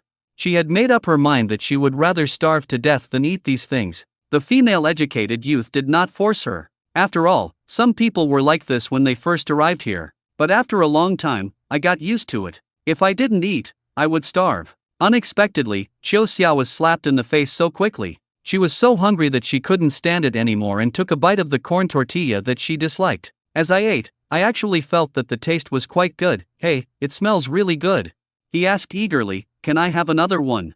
The one who suffered the most during the Chinese New Year was Hu Shenli. Originally he was thinking of cheating, but he didn't expect that Widow Lu had an expert behind her. In the evening, the women's director went to Hu Shenli's house to comfort him. To put it nicely, it is an enlightenment. To put it bluntly, it is a forced marriage. "Comrade Hu, look, Qiumei is pregnant, and she said it herself that the baby in her belly is yours. If this matter gets out, it will be bad for everyone. I advise you to marry her as soon as possible to avoid gossip from outside. If it spreads to the commune, it will be difficult to deal with it." Hu Shenli had a gloomy face. "Who can prove that the baby in her belly is mine?" "You know what? Widow Lu's youngest child is only 4 years old. As soon as the child saw you, he called you daddy and said that you had been to his house and gave him candy. Children are the last to lie." Hu Shenli was very happy. Children are the best at talking nonsense. Who knows who taught him? Why is everything blamed on me? Oh my God, who would joke about their own innocence? Widow Lu has 4 children, 3 boys and 1 girl, which proves that she is fertile. You are a blessed person. At least you don't have to worry about not having any children or grandchildren. Hu Shenli couldn't figure out whether this was to persuade him or scold him, but the more he thought about it, the more aggrieved he felt. A widow is always surrounded by trouble. Aren't you the gossip at her door? Besides, if you marry her, won't she no longer be a widow? But she killed her previous 3 husbands. It's not always bad, it's just every now and then. Besides, you're just being superstitious. There's no such thing as that. Hu Shenli couldn't argue with her. He really couldn't argue with her, so he could only pretend to be dead and keep silent. Seeing that his gentle persuasion was useless, Director Fong stood up, turned around a few times, and his tone became serious. "Hu Shenli, you got someone pregnant. Do you know what crime this is? The people in the brigade don't understand. You came from the capital. You are advanced in the big cities. I don't know what it is, but we have committed the crime of hooliganism, and we will be shot." Hu Shenli was suddenly startled. "Don't scare me with the thought of being shot. If you can afford the gamble, then go ahead. If you lose your life, don't worry that I didn't warn you." Director Fong had said all the good and bad things and was ready to leave. Hu Shenli was anxious and called out to her, I want to marry her." Director Fong immediately laughed and said, "That's right. Comrade Hu, you will know later that I am helping you." Is this helping him? This is clearly harming him. It would have been fine if he had had 4 children for nothing, but he couldn't even guarantee whether the one in Widow Lu's belly was his. If it wasn't for saving his life, why would he compromise? But when he heard that Xiaoxia had stayed in the team and had not left, he would think of a solution then. Hu Shenli did not expect that Director Fong was so efficient. The brigade immediately arranged a marriage for the two, and he was forced to marry Widow Lu. The process was very simple. All the cadres in the brigade testified together to prove that the two were husband and wife. This will preserve the reputation of the Liaoxi brigade. Hu Shenli was forced to move into Lu Qiumei's house and marry a woman he had never considered before. After entering the bridal chamber, Hu Shenli felt uncomfortable everywhere. Lu Qiumei drank a few sips of sorghum wine. Her face was drunk. "Shenli, now we are married. You just live with me honestly. I promise to be your good wife. Wait a few months, and I'll give you a big fat boy." "Why did you set me up?" Lu Qiumei frowned. "I'm not scheming you, I'm loving you, I care about you. Now we can be together legitimately. Don't think about other things, just spend the new year with me peacefully." Hu Shenli now even wants to die. In stark contrast to where he was, Lu Qingyan counted the great unity in the space. He didn't know how much the bride price was here, but he didn't want to treat Shen Mo unfairly. "When you go to propose to Mr. Shen, you'd better bring 500 with you. The betrothal gift must be higher than that of his previous cheating ex-fiancée, so that he won't feel uncomfortable. This is already much more than the betrothal gift in Beijing. I'm sure Mr. Shen won't be dissatisfied, but he still needs to think carefully about his wording and use sincere words to impress Mr. Shen. He looked up the almanac and found the date was the third day of the Lunar New Year. That was Shen Mo's lunar birthday, and also a suitable day to propose marriage. New Year's Eve has finally arrived. Although there is no Spring Festival gala and no TV to watch, we can make and eat dumplings. This is Lu Qingjiang's first year here, and it is also a very meaningful year. I originally thought that it was still a long way to go before my lifelong event, but I didn't expect that I would have to settle it so early. It's better to decide it early to avoid any more trouble. He has not mentioned this matter to anyone yet. In Liaoxi Brigade, the only ones who can be considered his elders are Uncle Tai and Captain Wu. He thought that it would be polite to ask Uncle Tai to come and propose marriage with him. What Lu Qingyang didn't expect was that when he was worrying about these things, Shen Emo also had other thoughts, even more than Lu Qingyang. Grandpa, I have something I want to tell you. What's the matter? Shen Emo kneaded the corner of her clothes, and finally mustered up the courage to speak. Grandpa, I want to marry Lu Qingyang. Can you help me propose marriage? Uncle Shen almost hit his head against the wall. Can you have a little shame? How can a girl come to my house to propose marriage? What's the big deal? Men can marry into the wife's family, so why can't you help me propose marriage? Uncle Shen was speechless after the rebuttal. It's all because I didn't teach you to be reserved. Look at you now. You don't act like a girl at all. You also know our situation. Even if you let me propose marriage, Lu Qingyang may not agree. No matter what, Lu Qingyang came from the city. His granddaughter was an orphan, and she had to take care of him, an elderly burden. Grandpa, don't think too much, just tell me whether you agree or not. Uncle Shen suddenly felt strange. Why would Shen Emo suddenly bring up this matter? How can you say one thing and do another? You can't just propose marriage as you wish. The implication is that Uncle Shen still feels reluctant to let go and wants to see the situation. Shen Emo did not tell Lao Bao about the time he took her pulse. Uncle Shen still thought that Shen Emo was in poor health. What if he married her and she was bullied? Nowadays, if a woman cannot have children, she will be bullied after getting married. Grandpa, if you don't show up, I'll go by myself. That won't work. I'll agree to your request, but you know your grandfather is blind. I have to find a matchmaker in the brigade to speak for you. Shen Emo didn't think too much about it. Okay, Grandpa, who are you looking for? I'll go and tell him. Just as Uncle Shen was about to speak, an uninvited guest arrived at his door. Shen Jianming came back with 2 bags of things, looking very happy. Of course, Uncle Shen couldn't see it, he only heard his familiar voice. Oh, Dad, I haven't been back for a few years. Why do you look a lot older? You should be completely blind now, right? Shen Jianming waved his hand in front of his eyes and found that Uncle Shen had no reaction at all, and he was happy. Sure enough, it was the same news as I had known before. Why are you back? Uncle Shen was not happy, but started to worry. Shen Jianming's eyes drifted to Shen Emo. Isn't this my niece Xiaomo? She's grown up so much now? Can she get married now? Have you promised her? Shen Mo's face darkened. What does it have to do with you? Since Shen Jianming has come, he must be well prepared. He had already inquired about it, and found out that his niece was still unmarried, and she also heard that she had some health problems. It just so happened that his wife knew a widower in his 40s who wanted to find a younger wife. It doesn't matter whether he can have children or not, he already has 3 children, and the most important thing is that they are young and young. The other party was willing to pay a betrothal gift of 100 yuan, which made Shen Jianming tempted, so he came back on New Year's Eve. You still have such a bad temper. You can't be like this after you get married. When Uncle Shen heard him say this, he knew that this money-spending guy had bad intentions. He thought that there was nothing wrong with his education, but he didn't know why Shen Jianming was so selfish and had a bad heart. This idea even went to my own niece. Get out. You are not welcome here.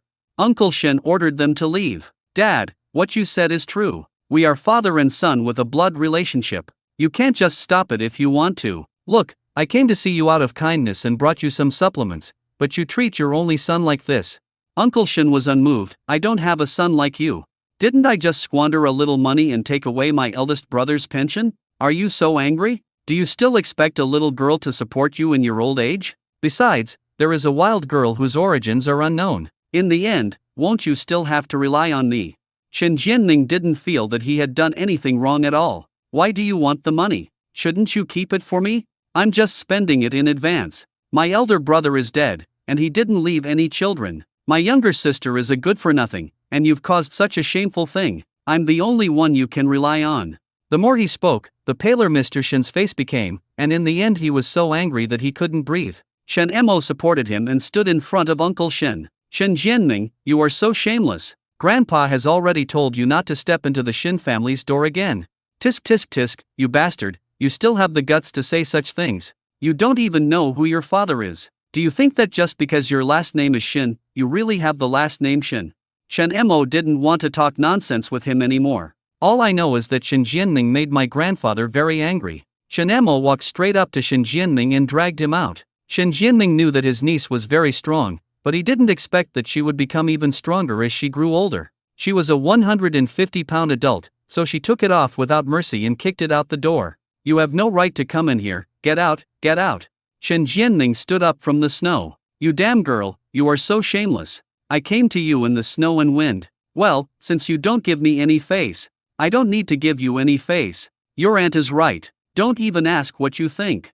Shen Emo saw that he was still cursing nonstop. Not to mention that Uncle Shen is the father who raised him. Even if he is not related to him, he would be furious to hear such insults from him. Shen Emo picked up the carrying pole in the yard and hit her second uncle on the mouth. You deserve a beating for your dirty mouth. Shen Jianming was caught off guard and was spanked by Shen Emo until his mouth became swollen. But he is also a member of the Shin family and has learned some kung fu from Grandpa Shin, so he is still more difficult to deal with than ordinary people. Girl, in our Shin family, kung fu is definitely better learned by men. You have only learned the basics. After saying that, he stood up from the snow and gestured. Shen Emo narrowed her eyes. She originally thought that Shen Jianming was just hiding his abilities and that he did have the real book on him. Who would have thought that he would fall headfirst into the snow and get a mouthful of snow? He stood up awkwardly. I am just old and my reaction is slow, but I am more than capable of teaching you a lesson. Uncle Shen's violent cough distracted Shen Emo. She decided not to bother with this useless second uncle anymore. Get out of here now, or you'll be a bad mouth. She was young before and couldn't protect her grandfather. Now that I have the ability, I must teach this traitor a lesson. You. Okay, you've made it. Don't you want to know about your biological father? Even though your grandfather doesn't want to tell you, I know. Shen Mo's expression froze. In front of her grandfather, she couldn't respond. If you don't want to know, get out of here.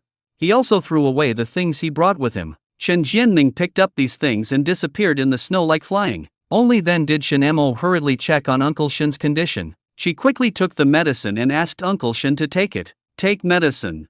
After taking it, Mr. Shen felt better. Xiao Emo, I'm very happy that you can protect Grandpa, but your second uncle is not a good person. He is good at cheating and deceiving people. Don't let him fool you.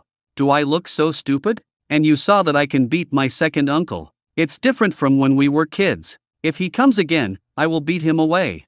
And looking at the way he looked just now, it doesn't look like he has inherited your true teachings. Uncle Shen couldn't help but smile helplessly. He has been the smartest person since he was a child, but he didn't use it in the right way. It's not because Shen Jianming got married that things became like this. The disappointment accumulated gradually. In the past, this guy stole his wife's medicine money to gamble, and stole his eldest brother's pension. When Shen Emo was little, he even wanted to take her out and sell her for money. Anyway, I haven't done anything human. After he got married, he became even less of a person. Uncle Shen immediately severed ties with him and decided never to have any further contact with him. Having a son like this is worse than having no son at all. He definitely had no good intentions in coming here this time, especially the questions he asked Shen Emo just now, which sounded a little off. Forget it, it's Chinese New Year. If there's anything, let's talk about it after the New Year. The Chinese New Year represents new hope and a new beginning. He only hopes that his granddaughter has a bright future. Well, Grandpa, are you feeling better? Ahem, of course it's better. After the New Year, he will be 80 years old, and I don't know how many more years he can spend with his children. It seems that I should really consider what she just said. Lu Qingyang is usually so nice to her, it's no wonder she would have such thoughts. Uncle Shen fumbled for his pipe and started smoking. Shen Emo saw it and immediately put it out. You are coughing, and you still dare to smoke. Grandpa Shen is in trouble. Who knew his granddaughter would be so strict? He said, I'm already this old. Why are you still controlling me like this? I have one leg in the coffin. Even if you are lying in a coffin, I will get you back. If I see you, I will take care of you. After all, Grandpa is her only relative. Haha, you kid. Shen Mo's understanding dispelled some of the haze in his heart. After all, the reason I can survive until now is thanks to this granddaughter. Xiao Mo, do you really like Lu Qingyang? Chen Mo pursed her lips and said softly, I like it. What did you say? Grandpa is old and hard of hearing. I like him. Grandpa, please help me. Chen Mo shook Grandpa Shin's arm. If Grandpa Shin could see it, he would find that his granddaughter, who was always carefree, showed a rare coquettish expression. Okay, Grandpa will find a way. After all, Lu Qingyang is Xiaomo's savior, and he is also the successor of the Shin family's martial arts. In that case, let the old man go with a thick face. Uncle Shin didn't know that he and Lu Qingyang had the same idea and both planned to take action on the third day of the new year. At the same time, the Lu family next door, Lu Chunyua and Jiang Wanwan, also celebrated the new year at the Lu family. The more Lu Feng looked at the beautiful Jiang Wanwan, the more he liked her. In contrast, Lu Chunyua looked even more ordinary. The New Year's Eve dinner was dumplings. At the table, and Lu was still asking about the couple's family situation, Lu Chunyua said proudly, my father and mother are both working-class people with good family backgrounds. When it came to Jiang Wanwan, she hesitated again because her class was not very good. I was able to go to the countryside as an educated youth because my family had used all their connections. I am. As if he saw her embarrassment, Lu Feng tried to help her and interrupted her. Mom, why are you asking these questions? It's New Year's Day, hurry up and eat the dumplings. They're getting cold. Yes, eat quickly. Lu Chunyua didn't hesitate and stuffed dumplings into her mouth one at a time. The filling obviously has more vegetables than meat. Although it is said to have meat, it feels like only some minced meat particles can be tasted. I couldn't help but sigh that Lu Feng's family is really stingy. But something is better than nothing, so she still ate it with relish and big mouthfuls. On the contrary, Jiang Wanwan ate very elegantly and looked like a lady from a landlord's family. And Lu had already silently judged the nature of the two people in her heart. Jiang Wanwan was glad that her affair with Hu Shenli had not been discovered yet, but the wound caused by Qiu Xia was still quite eye-catching. Jiang Ziking, what happened to you? Why is your face injured? Jiang Wanwan immediately made up an excuse, I fell down the mountain and got into this state. You have to be more careful. Apart from these skin injuries, are you injured anywhere else? Lu Feng asked nervously. There is none left. That's good. After eating, she pulled Lu Feng aside and said, didn't you say before that you liked that girl with a big butt? Lu Feng touched his head awkwardly, not really. Why, you've taken a fancy to another one. Look at Lu Chunyua, she eats so much. Our family can't afford to feed her like that. But Jiang Ziking is different. She eats less and is easier to feed. And Lu gave him a slap on the head. I think you are obsessed with beauty. Look at your pig-headed appearance. How can a beautiful person like you? Why don't you take a piss and see what you look like? My God, how can you say that about your own son? I'm telling you, if you want to let that Jiang Wanwan in, I won't agree anyway. You can do it yourself. I don't care about this matter anymore. It's up to you. And Lu was furious when she saw her son being blinded by lust. You have to rely on me in the first place. It's not like you're getting married. Lu Chunyua naturally didn't know that Lu Feng's target had shifted from her to Jiang Wanwan. I was still feeling smug in my heart. Look, Lu Feng kept looking at me just now. In a few days, he will definitely not be able to hold it back and will talk to me about that matter. Jiang Wanwan asked nonchalantly, really? Of course I do, I can tell. He and I had a pretty good relationship before. Aunt Lu always looks at me and must be satisfied with me. Then, I wish you success. Jiang Wanwan knew that she would not succeed because she had already set her eyes on Lu Feng as her backup. What about you? What happened between you and Shenli? Shouldn't he marry you? Why did he marry that widow? Jiang Wanwan's expression immediately turned ugly. Don't mention him. I have already cut off all ties with him. He lied to me so badly. Fortunately, you pulled away in time and didn't get seduced by him. Lu Chunyua didn't know that she had lost her virginity yet. She only knew that Hu Shenli had taken advantage of Jiang Wanwan. Jiang Wanwan smiled guiltily, yes. She was no longer afraid that Hu Shenli would tell this matter. If he did, he would be in trouble. I just hated myself for being impatient and being deceived by his sweet words. What worries her most are Lu Qingyang and Qiu Xia. Will those two spread rumors about her relationship with Hu Shenli outside? After much thought, she decided to find Qiu Xia first and explain the matter clearly. After all, she is also a victim. She was also unaware of Hu Shenli's affair. When she asked Qiu Xia out, Qiu Xia said with a stern face, how shameless. What else can I say to you? Jiang Wanwan started crying miserably, as if she was the one who suffered. Comrade Qiu, I didn't know Hu Shenli was such a person. He told me that he wanted to date me seriously, but he didn't say he had a fiancé. I didn't know he was such a person. I am also a victim. Qiuxia narrowed her eyes, doubting what she said. We are all lesbians. It would be bad if this matter got out. Could you help me keep it secret? Qiuxia snorted coldly. She thought she was here for some reason, but it turned out to be this. She crossed her arms, looking disdainful. It's such a shameful thing, what's there to say? I'm not the type who likes to gossip behind people's backs. Jiang Wanwan breathed a sigh of relief, but she still had to act her part. Thank you very much, you are a good man. After Jiang Wanwan left, Fatty asked curiously. She is not a good person, stay away from her. Qiuxia was curious, this girl looks pretty. She is beautiful, but... The fat girl frowned. She didn't know how to describe it, because Jiang Wanwan does bad things behind the scenes and never does them in public. Instead, they use other people's hands and do it secretly. Thinking back to the martial arts novels I read before, the term femme fatale probably refers to people like her. All in all, it won't do any harm if you stay away from her. As soon as Jiang Wanwan left, she put away her pitiful expression. Qiuxia looks innocent and gullible, no wonder she was targeted by Hu Shengli. She must have a good family background. Thinking of this, she felt bitter again and clenched her palms. Now the only one left is Lu Qingyang. That day, Lu Qingyang only saw her and Hu Shengli holding hands, but did not see them sleeping together. Moreover, Guanai was able to join the art troupe thanks to Lu Qinjiang's talent. It seemed that she now had to plan how to get closer to him. I don't know what's going on with this Lu Qingyang. Other men would take a few more glances at her when they saw her. Only he, standing far away, seemed to have seen the god of plague. Now that Guanai has left, she will definitely have the opportunity to get close to him and use him, but he doesn't believe it. Lu Qingyang has aroused her desire to win, and she is determined to control this man. At this moment, Lu Qingyang sneezed. What happened? My physical condition has been getting better and better recently, and I don't feel any discomfort. I sneezed several times in succession for no apparent reason.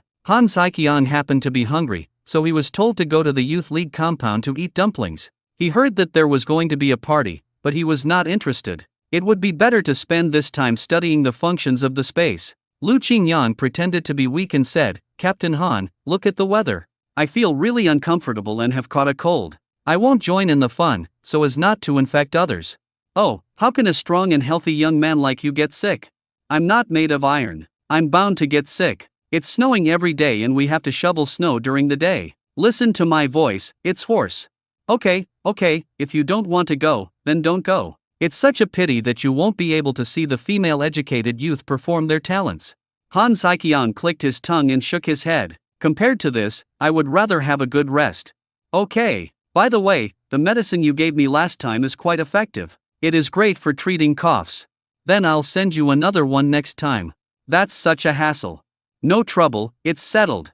After seeing Han Saiqiang off, Lu Qingyang packed up the ingredients he had prepared earlier and planned to sneak over to Shin Mo's place. We had agreed before that I would let her taste the Shanqing hot pot. Uncle Tai was also spending the new year with Jinfeng, so he invited them to have New Year's Eve dinner together. When I arrived at Shin Mo's house, I found her standing on tiptoe to paste Spring Festival couplets. The characters above are vigorous and powerful, but unfortunately, they are not very regular. As soon as she saw Lu Qingyang, Shin Mo immediately smiled and said, You're here. It's New Year's Day, you see I brought food and drinks, you have to drink with me. Okay, come in. Who wrote this? Of course it was written by my grandfather. It's a pity that he can't see anymore. When he could see, the writing he did was much better than it is now. Lu Qingyang felt ashamed. Even if he could see it, he couldn't write such words. The first line reads, Spring breeze brings warmth and wealth. The second line reads, The happy rain nourishes and brings long-lasting blessings. The horizontal banner reads, Good luck and good fortune, which has a very good meaning. Grandpa, I'm going to bother you again. I have to take advantage of these few days to try my best to build a good relationship with Uncle Shin. After all, we will be relatives in the future. You're here now, why bring any drinks or food? Come in and sit down. Uncle Shin fumbled for the table and chairs and called Lu Qingyang in. I'll be right there. After a while, Uncle Tai also came with Jinfeng. Old Shin, we are sorry to bother you. Uncle Tai also had a pot of wine in his hand. Jinfeng was carrying a basket of fresh eggs. When you go to someone's house for dinner, you can't go empty-handed. When Shin Mo saw the eggs, her eyes widened. Households here are not allowed to raise too many chickens, and their chickens rarely lay eggs, so Shin Mo often cannot eat eggs. She usually climbs trees to get bird eggs to eat. In the middle of winter, it is naturally rare to find bird eggs. Her favorite is soft-boiled eggs, which she slurps down in one gulp. Sister Shinemo, these are eggs for you. Jin Feng obediently handed the basket to her. Shinemo would not refuse, and said with a smile, "That's great, I can eat eggs every day." Uncle Shin was helpless. "Look at this kid, he can't even be polite." Uncle Tai laughed out loud. "Old Shin, don't be so pretentious. Isn't Shinemo just a hot-tempered kid? Why are you being polite? Even if you're being polite, I'll still get angry with you. You must have a drink with me today. Don't leave until you're drunk." Uncle Shin shook his head. "I am almost 80 years old. You think I am still young? I can't compare with you. I won't drink today. I will accompany you to have dinner and chat." Uncle Tai still found it strange. Lao Shin usually drank secretly, but today he was so self-conscious that he didn't even want to drink.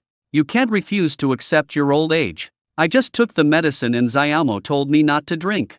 Although he was still feeling hungry, Uncle Shin held back. He wanted to stay with Shinemo for a few more years. The dishes for hot pot are ready. The various frozen meats that were saved before can be sliced and used for shabu shabu. Lu Qingyang also took out a secret sauce that can be used for dipping. There is a layer of chili peppers floating on the red oil pan. People who can't eat spicy food find the smell choking. The clear soup is made from bone broth, and you can already smell an enticing aroma. Jin Feng was already drooling with greed and couldn't wait to put the meat into the clear soup pot. "So much meat. I'm going to eat so much today."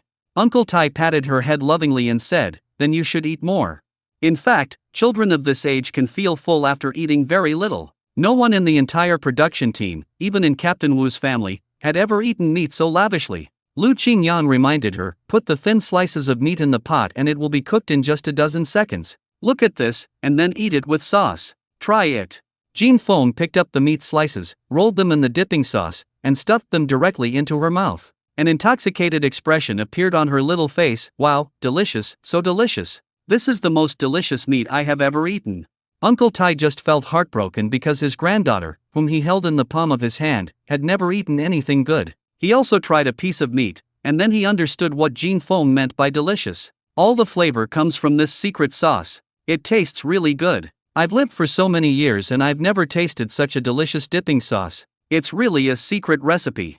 After all, it was developed by modern parents over many years, otherwise the small shop would not have been able to stand for so many years. Shenemo was eating the spicy hot pot with great slurping speed, and she did not slow down even though it was spicy. Uncle Tai picked up the wine bowl and said, "Qingyang, Lao Shin won't drink with me, so you should drink with me." "Okay." Lu Qingyang and Uncle Tai clinked their bowls. The spicy taste of soju only reached his throat, and he still felt a little uncomfortable. Uncle Shin seemed to have thought of something. "Xiaoemo, go get the bottle of wine from my cellar." Shenemo touched her head and said, "Grandpa, you have quite a lot of wine in your cellar. Which bottle are you talking about?" Okay, Lao Shin, you had so much wine without my knowledge, and you always complained to me that you didn't have any wine." "Ahem, don't talk nonsense. Just bring any bottle. These are all good wines that he has hidden for many years. Today is New Year's Eve. In the past, it was always a quiet celebration for the two of them, but this year it is quite lively, so he wants to open a bottle of good wine to celebrate." "Oh, I see. I'll get it."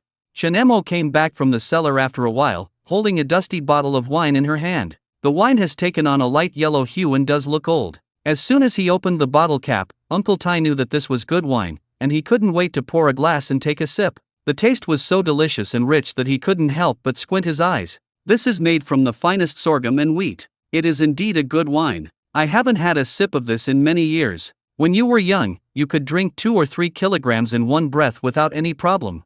Lu Qingyang sniffed the wine and found it was indeed different from the white wine he brought. "Come on, Qingyang, come and try it too." After that, he filled his bowl. "How could I drink so much?" Uncle Tai smiled and said, "It's not intoxicating, not at all."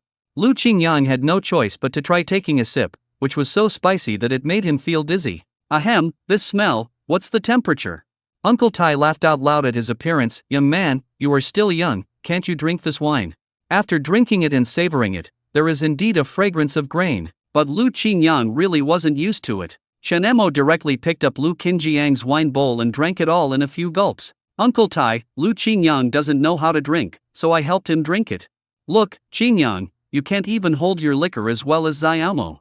Lu Qingyang didn't pay attention to the wine, because this was the bowl he had drunk from. Shen Emo didn't pay any attention and just drank it. He touched his lips thoughtfully, his attention always focused on Shen Emo. Before I knew it, I had drunk several bowls of tea with Uncle Tai. When I came to my senses, I felt dizzy and my tongue was tied. Qingyang, drink another bowl. I don't want to drink anymore. I can't get it down. When I stood up, I felt dizzy and couldn't drink anymore. Uncle Shen sighed helplessly. Look, both of them are so drunk. Old Shin, don't talk nonsense. I'm not drunk yet, I can still drink. Lu Qingyang fell directly onto the table with a plop and could not get up anymore. Uncle Shin could only ask Shen Emo to send him back. When you go back, stay away from people. It's late at night, and don't want to be seen by others and gossip.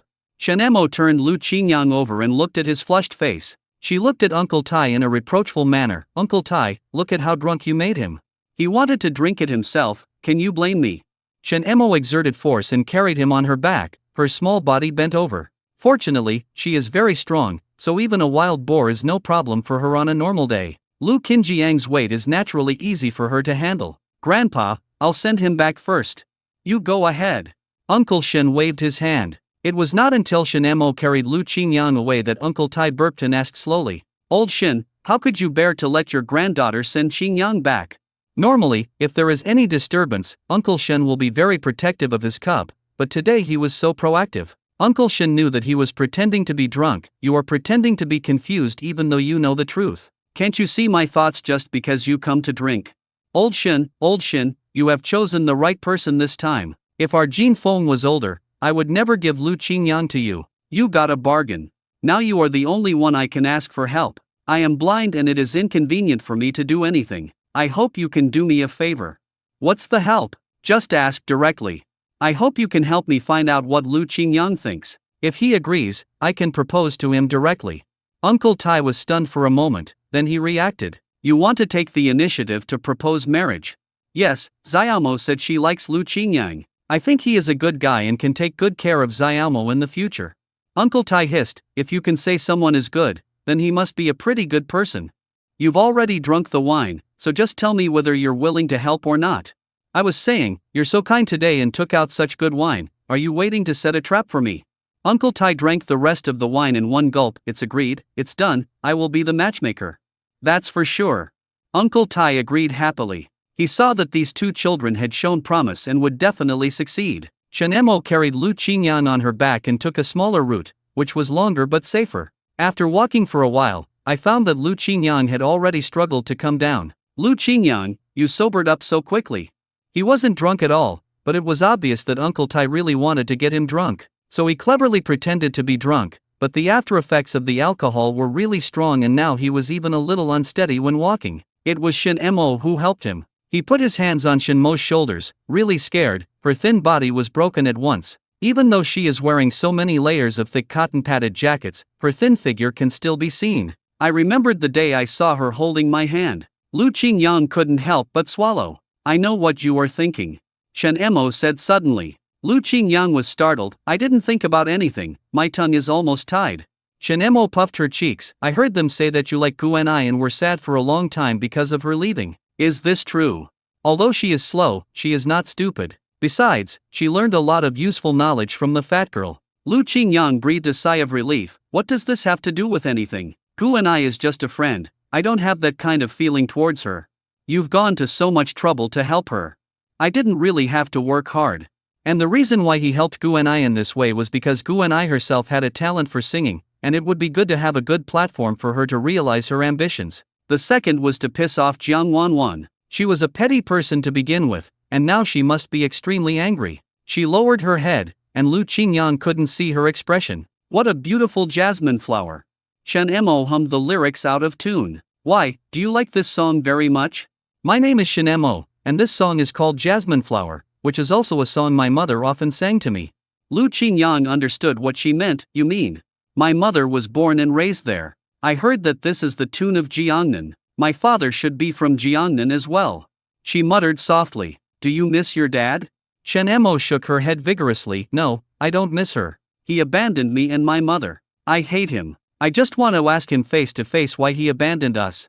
Lu Qingyang unconsciously hugged her in his arms. Don't worry, I will help you find him and punish this ungrateful person. Shen Emo buried herself in his arms filled with the smell of alcohol, and asked in a low voice, Lu Qingyang, you are not such a person, right? Of course I'm not.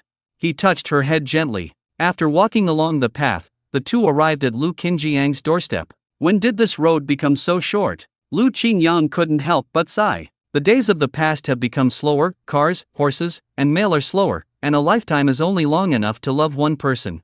Lu Qingyang was humming Life Was Slow in the Past. This is one of his all-time favorite songs. You sing really beautifully. After that, I'll sing to you often. Shen Mo's heart was beating fast because of this sentence, and she didn't dare to look directly into Lu Qingyang's eyes. You're here, come on in. Although she was reluctant, Shen Emo still pushed him in. I have a surprise for you in a few days. What a coincidence. I also have a surprise for you. By the way, your birthday is in a few days, so I'll give you the shoes I bought for you in advance. Lu Qingyang opened the cabinet and took out the pair of beautiful little red shoes. When Shen Emo saw it, her eyes immediately lit up. It's really beautiful. Fatty told me about it, but I don't want it. Shen Emo turned her face away. It's inconvenient for me to wear it. I still have to work and go to the mountains. You can wear it when you have free time, whenever you want. They would also be accused of being indecent. If the female educated youth dressed up a little, people would say they were coquettish and weird.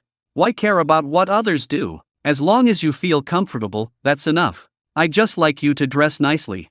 You are lying. You once told me not to dress up because I would be targeted by bad guys.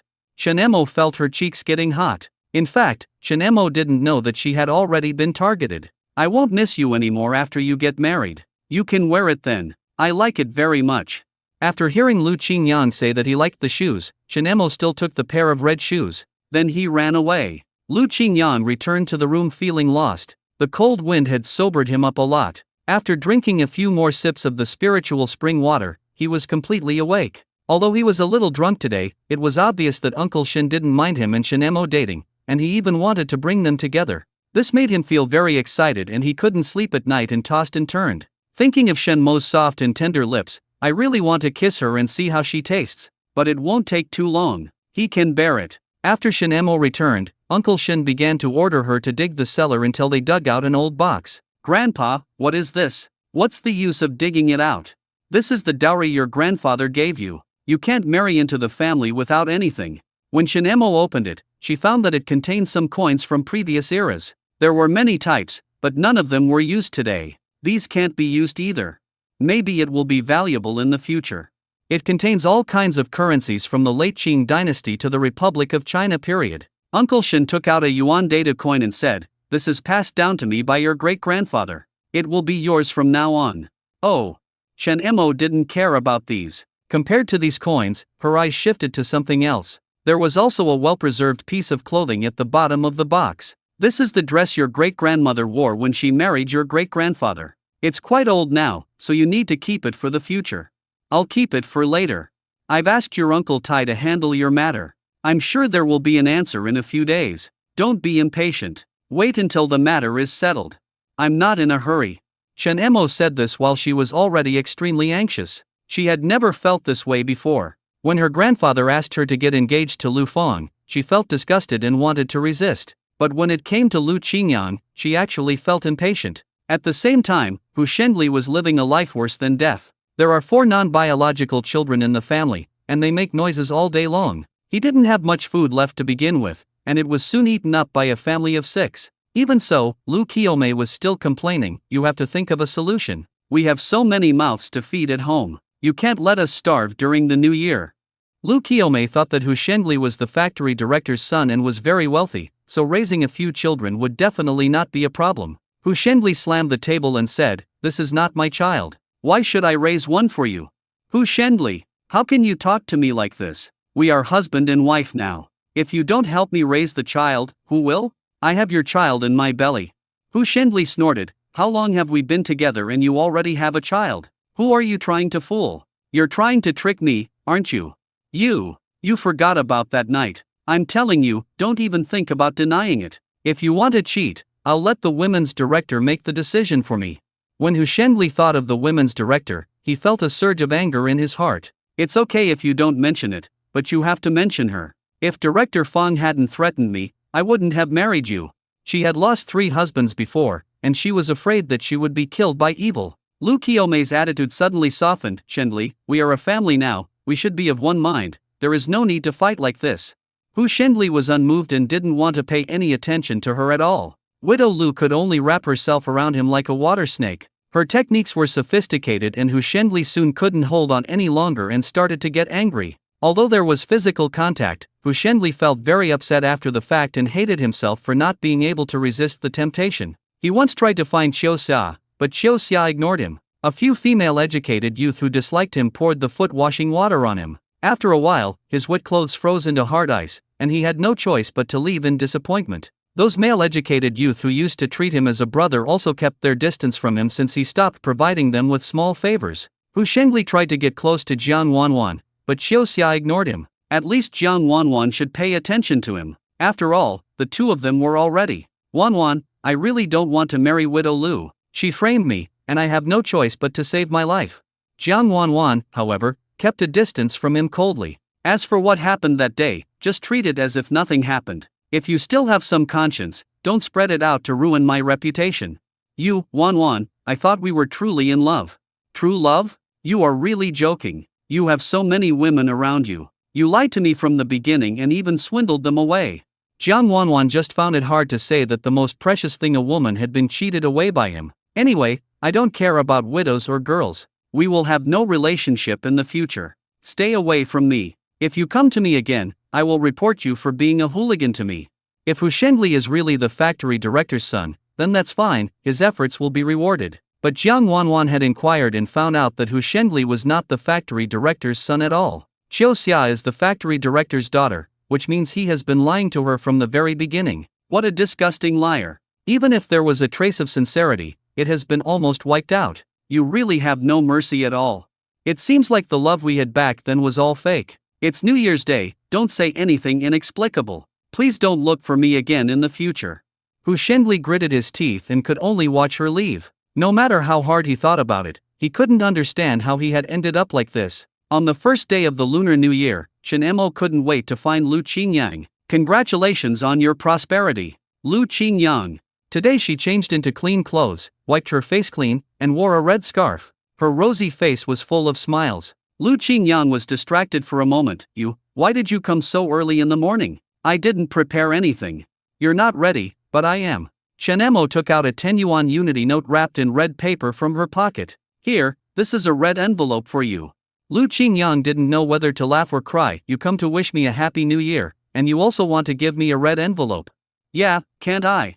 Okay, why not? I'll take it without hesitation. Seeing him accept the red envelope, Chen Mo smiled even more happily. What do you have to do at home? If you don't have anything, come out and play with me. Today is the first day of the Chinese New Year, you are going out to play. Why don't you stay home and do something? Sleep. Lu Qingyang touched his forehead awkwardly. He really wanted to stay at home and sleep. What do you want to play? Chen Mo pulled out her sled. The snow has piled up again recently, let's go to the river. Even during the day, the temperature was more than 20 degrees below zero and the river's surface was completely frozen. There was no need to worry about the ice being weak. Didn't you say that I couldn't go to the river alone and had to take you with me? That's right. Lu Qingyang was afraid that something might happen to her. Chen Mo said excitedly, let's go ice skating. As a child from the south, he seldom saw snow, let alone ice skate. But I can't skate. Chen Mo patted her chest and said, what are you afraid of? I'm here. I'll teach you. I guarantee you'll learn it in no time. Chen Mo led a group of dogs to the wide snowfield and sat on the sled. Several dogs pulled the sled and started running wildly in the snow. Lu Qingyang, come up and sit too.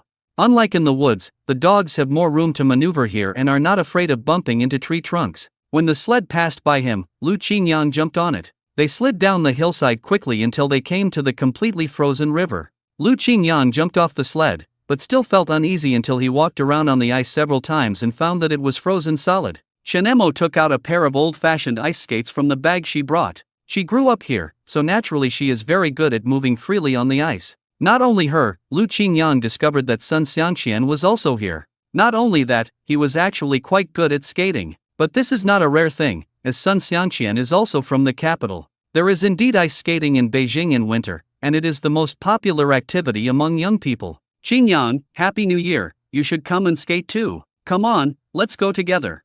Sun Xianqian skated on the ice for a circle, but because he was not concentrating, he fell and rolled several times on the ice. The people around him burst into laughter. Sun Xianqian, can you skate? Sun Xianqian climbed up and touched his butt. If you don't pay attention, you will fall.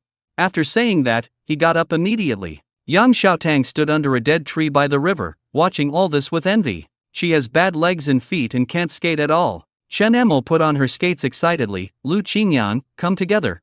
I didn't bring my skates. Shen Emo smiled mysteriously. I thought you would say this a long time ago. Look at what this is. She took out a pair of old ice skates and said, I found this at home. Try it and see if you can put it on. Lu Qingyang squatted down and changed his ice skates, but unfortunately, the size was just right. Although they look ugly, you can tell at a glance that they are homemade ice skates, and they are not uncomfortable to wear. Come onto the ice slowly. I'll hold you. Don't be afraid. As if she noticed Lu Qingyang's nervousness, Shen Emo instructed him in a gentle tone. Lu Qingyang almost lost his balance and fell down. Shen Emo grabbed his hand tightly, which saved him from getting hurt. The people skating on the ice at this moment did not recognize Shen Emo, and thought she was a female educated youth from the educated youth compound. Sun Xianqian and Zhou Jianxi almost didn't recognize Shen Emo. He originally wanted to go up and ask who this girl was from, until he got closer and took a closer look. Sun Xianqian immediately reacted. Isn't this Shen Emo? She looks like a new bride. I almost didn't recognize her. Shen Emo dragged Lu Qingyang and skated on the ice for a few laps. Perhaps it was because of his muscle memory. Lu Qingyang felt afraid at first, but unexpectedly he became more and more adept after a few rounds. The original owner must have learned to skate, otherwise he wouldn't have been able to learn so quickly. Shen Emo had unknowingly let go of Lu Qingyang's hand, allowing him to move freely on the ice. She was like an elf on the ice, and she could even jump a few times on the ice and then land steadily. She attracted the attention of everyone around her. She is so beautiful. Who is she? Have you seen her? No, she skates really well. Lu Qingyang couldn't help but slow down. Only then did he realize that Shen Emo had let him go. But he can already skate normally on the ice, at least he doesn't fall anymore. Among the female educated youth, there was one who was good at skating and immediately skated to Shen Mo's side. Hey, do you want to compete and see who is better? Shen Emo was also a person who refused to admit defeat, so she immediately agreed. How do we compete? What do we compete for? Let's compete to see who can slide over there first. The female educated youth pointed to the largest rime tree not far away. Of course. As the two of them competed, people around them also came to join in the fun. Take me one. I want to come too. I'll join in, too. After a round, there were actually more than a dozen people who signed up. Since it's a competition, there must be a prize. Otherwise, what are we fighting for? Yes. Otherwise, we can use the things we have on us as rewards. The female educated youth had an idea. She was the first to speak. Look at the gloves on my hands. I brought them from the capital. They are very warm. Whoever wins will own them. Whoever wants to participate must bring out the chips. Shen Emo touched the red scarf around her neck and reluctantly took it off. My scarf. Then I'll use a hat. I don't have anything, so I'll quit. After one round, there were only 7 or 8 people left. That is to say, the winner can get 8 rewards. All the participants in the competition were eager to try. The female educated youth glanced at Shen Emo next to her. Although I don't know who she is, I am an expert in ice skating, and no one in the capital can skate better than her. Even the locals are no match for her, and the girl in front of her who is in the spotlight is definitely not her match either. She is determined to get her red scarf. Shen Emo was staggering, not caring at all, but just felt a chill on her neck. Sun Xianqian touched his nose and said, Do you think Shen Emo can win? That chewing is really amazing. No one here can compare to her. Lu Qingyang smelled a business opportunity from it. Really? She's that powerful? Yes, I have seen her in Shishaha before. She was a flower on the ice. She won the prize in the ice skating competition every winter. She went to the countryside a few years ago. Everyone, are you willing to make a bet and see who can win this game? This is interesting. If I bet on one, I'll bet on Chuing. Then I'll go with Yi Weiguo. He's also pretty good. He's a man and has good physical strength. Lu Qingyang couldn't help but shook his head. Ice skating is not just about physical strength. Many educated youth gathered around and heard that they were competing and betting on who would win, so they all took out their food coupons or money. Lu Qingyang told them the rules of betting and explained the odds. In short, the fewer people who buy and win, the bigger the reward. Chuing bought the most, after all, she is famous. It was Shenmo's first time ice skating this year. She was dressed neatly and few people recognized her. Lu Qingyang directly bet on Shenmo to win, and Shenmo put on the red scarf. Sun Xiangqian and Zhou Jianxi, who knew about the situation, also followed Lu Qingyang and bought it silently. The rest didn't even bet on Shenmo. The skating competition is about to begin, and everyone participating in the competition looks nervous. Only Shenmo was looking for Lu Qingyang in the crowd with a frown, until I saw him and waved to him. As a result, the competition had already started, and the people in front of her had slid out, leaving her alone standing. By the time she reacted, she was already half a beat slower than others. You bet on the red scarf, so you're sure to lose. Others laughed. Chuing took the lead and rushed to the front. There was no doubt that she was the first. Lu Qingyang crossed his arms and said calmly, "That's not necessarily true." He believed in Shenmo's strength. She was so terrifying that he couldn't lose. Sure enough, Chuing thought she had won the race, so she distanced herself from the others and gradually began to slow down. At this moment, a fast figure suddenly rushed over. By the time she reacted, the man had already slid in front of her. Shenmo slid to the finish line effortlessly, and the contestants behind her also arrived at their destination one after another. "You were so fast. I didn't even see you clearly before you passed by. How did you do that?" Shenmo tilted her head. "Just like that, it didn't take much effort." Chuing was panting as she watched all this. Her hard work was no match for her talent. "I lost. According to the previous rules, I give you my gloves." Shenmo shook her head. "No, I don't want your things." Chuing thought she looked down on her. "You don't want it." In fact, Shenmo just didn't want to use the things they had used, and she participated in the competition just for fun. "Well, I don't want these. I have them all. Why do I need yours?" Everyone breathed a sigh of relief. At least they did not lose both the wife and the army. But it was different for those who placed bets on Lu Qingyang's side. They let out a sigh. "Fuck, how come the red scarf won? It doesn't make sense. I've never seen her before. Is she a new educated youth? Or a girl from the brigade? No, she's so pretty. I should have remembered her." The man scratched his head and reluctantly handed over his food coupons. "What a bummer. We lost on the first day of the Lunar New Year. You have to admit defeat, even if you lose in a card game." Lu Qingyang happily accepted their food coupons and money. Han Saiqian happened to pass by here and saw a group of people gathered together, whispering about something. "What are you doing here?" The group of people immediately scattered like frightened birds. "We are just here to watch the fun. Look, they are competing in ice skating. It's so interesting." Lu Qingyang looked calm as he explained without blushing or beating his heart. "Captain Han, can you skate?" Han Saiqian cleared his throat and said, "Have fun of your own accord. I just want to inform you that we will officially start work on the 5th day of the new year." "Ah, so early." "It's still early. We still have a few days to rest. You guys should take advantage of this time to have a good rest, but don't forget your daily snow clearing mission." Han Saiqian gave a few instructions and left again. Lu Qingyang took out the food coupons and money he won and said to the other two, "This is your share." Sun Xiangqian certainly knew that as long as Shenmo participated in the competition, she would definitely win. He is usually as naughty as a monkey, jumping up and down, and is very good at climbing trees. It is conceivable that he is also very good at ice skating. Hee, thanks to Shenmo, I won some money, so I can improve my food. You just said that was Shenmo. The male educated youth still found it incredible. She was obviously just a dirty crazy girl. When did she become so beautiful? Lu Qingyang stopped in front of him at the right time and waved his hand. "Go away, go away. If Captain Han sees us, he will secretly suspect that we have done something bad." Oh no, now these people know Shenmo's true appearance. But the beautiful girl eventually found her master. If anyone coveted her, he would give that person a good beating. Shenmo slid in front of Lu Qingyang and asked expectantly, "How was my performance just now?"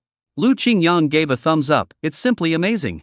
Shenmo, who was always carefree, lowered her head in embarrassment. "It's not that exaggerated." "How can you be so exaggerated? You skate really well." Sun Xiangqian was so happy because she won money. "When are you going to town? Your brother Xiangqian will treat you to candy." Shenmo glanced at him with disdain. "No, Lu Qingyang has given me a lot." Sun Xiangqian hugged Lu Qingyang's neck and said, "Good boy, no wonder you are so nice to Shenmo. You have bad intentions and value women over friends. Ask yourself honestly, have I treated you badly?" Yang Xiaotang looked at this group of people from afar and waved to Sun Xiangqian. "My girlfriend is here, and I want to accompany her." As winter approaches, her lame leg starts to hurt, so she insisted on coming here with me. There was an obvious intention of showing off in his words. Does your family agree to your marriage?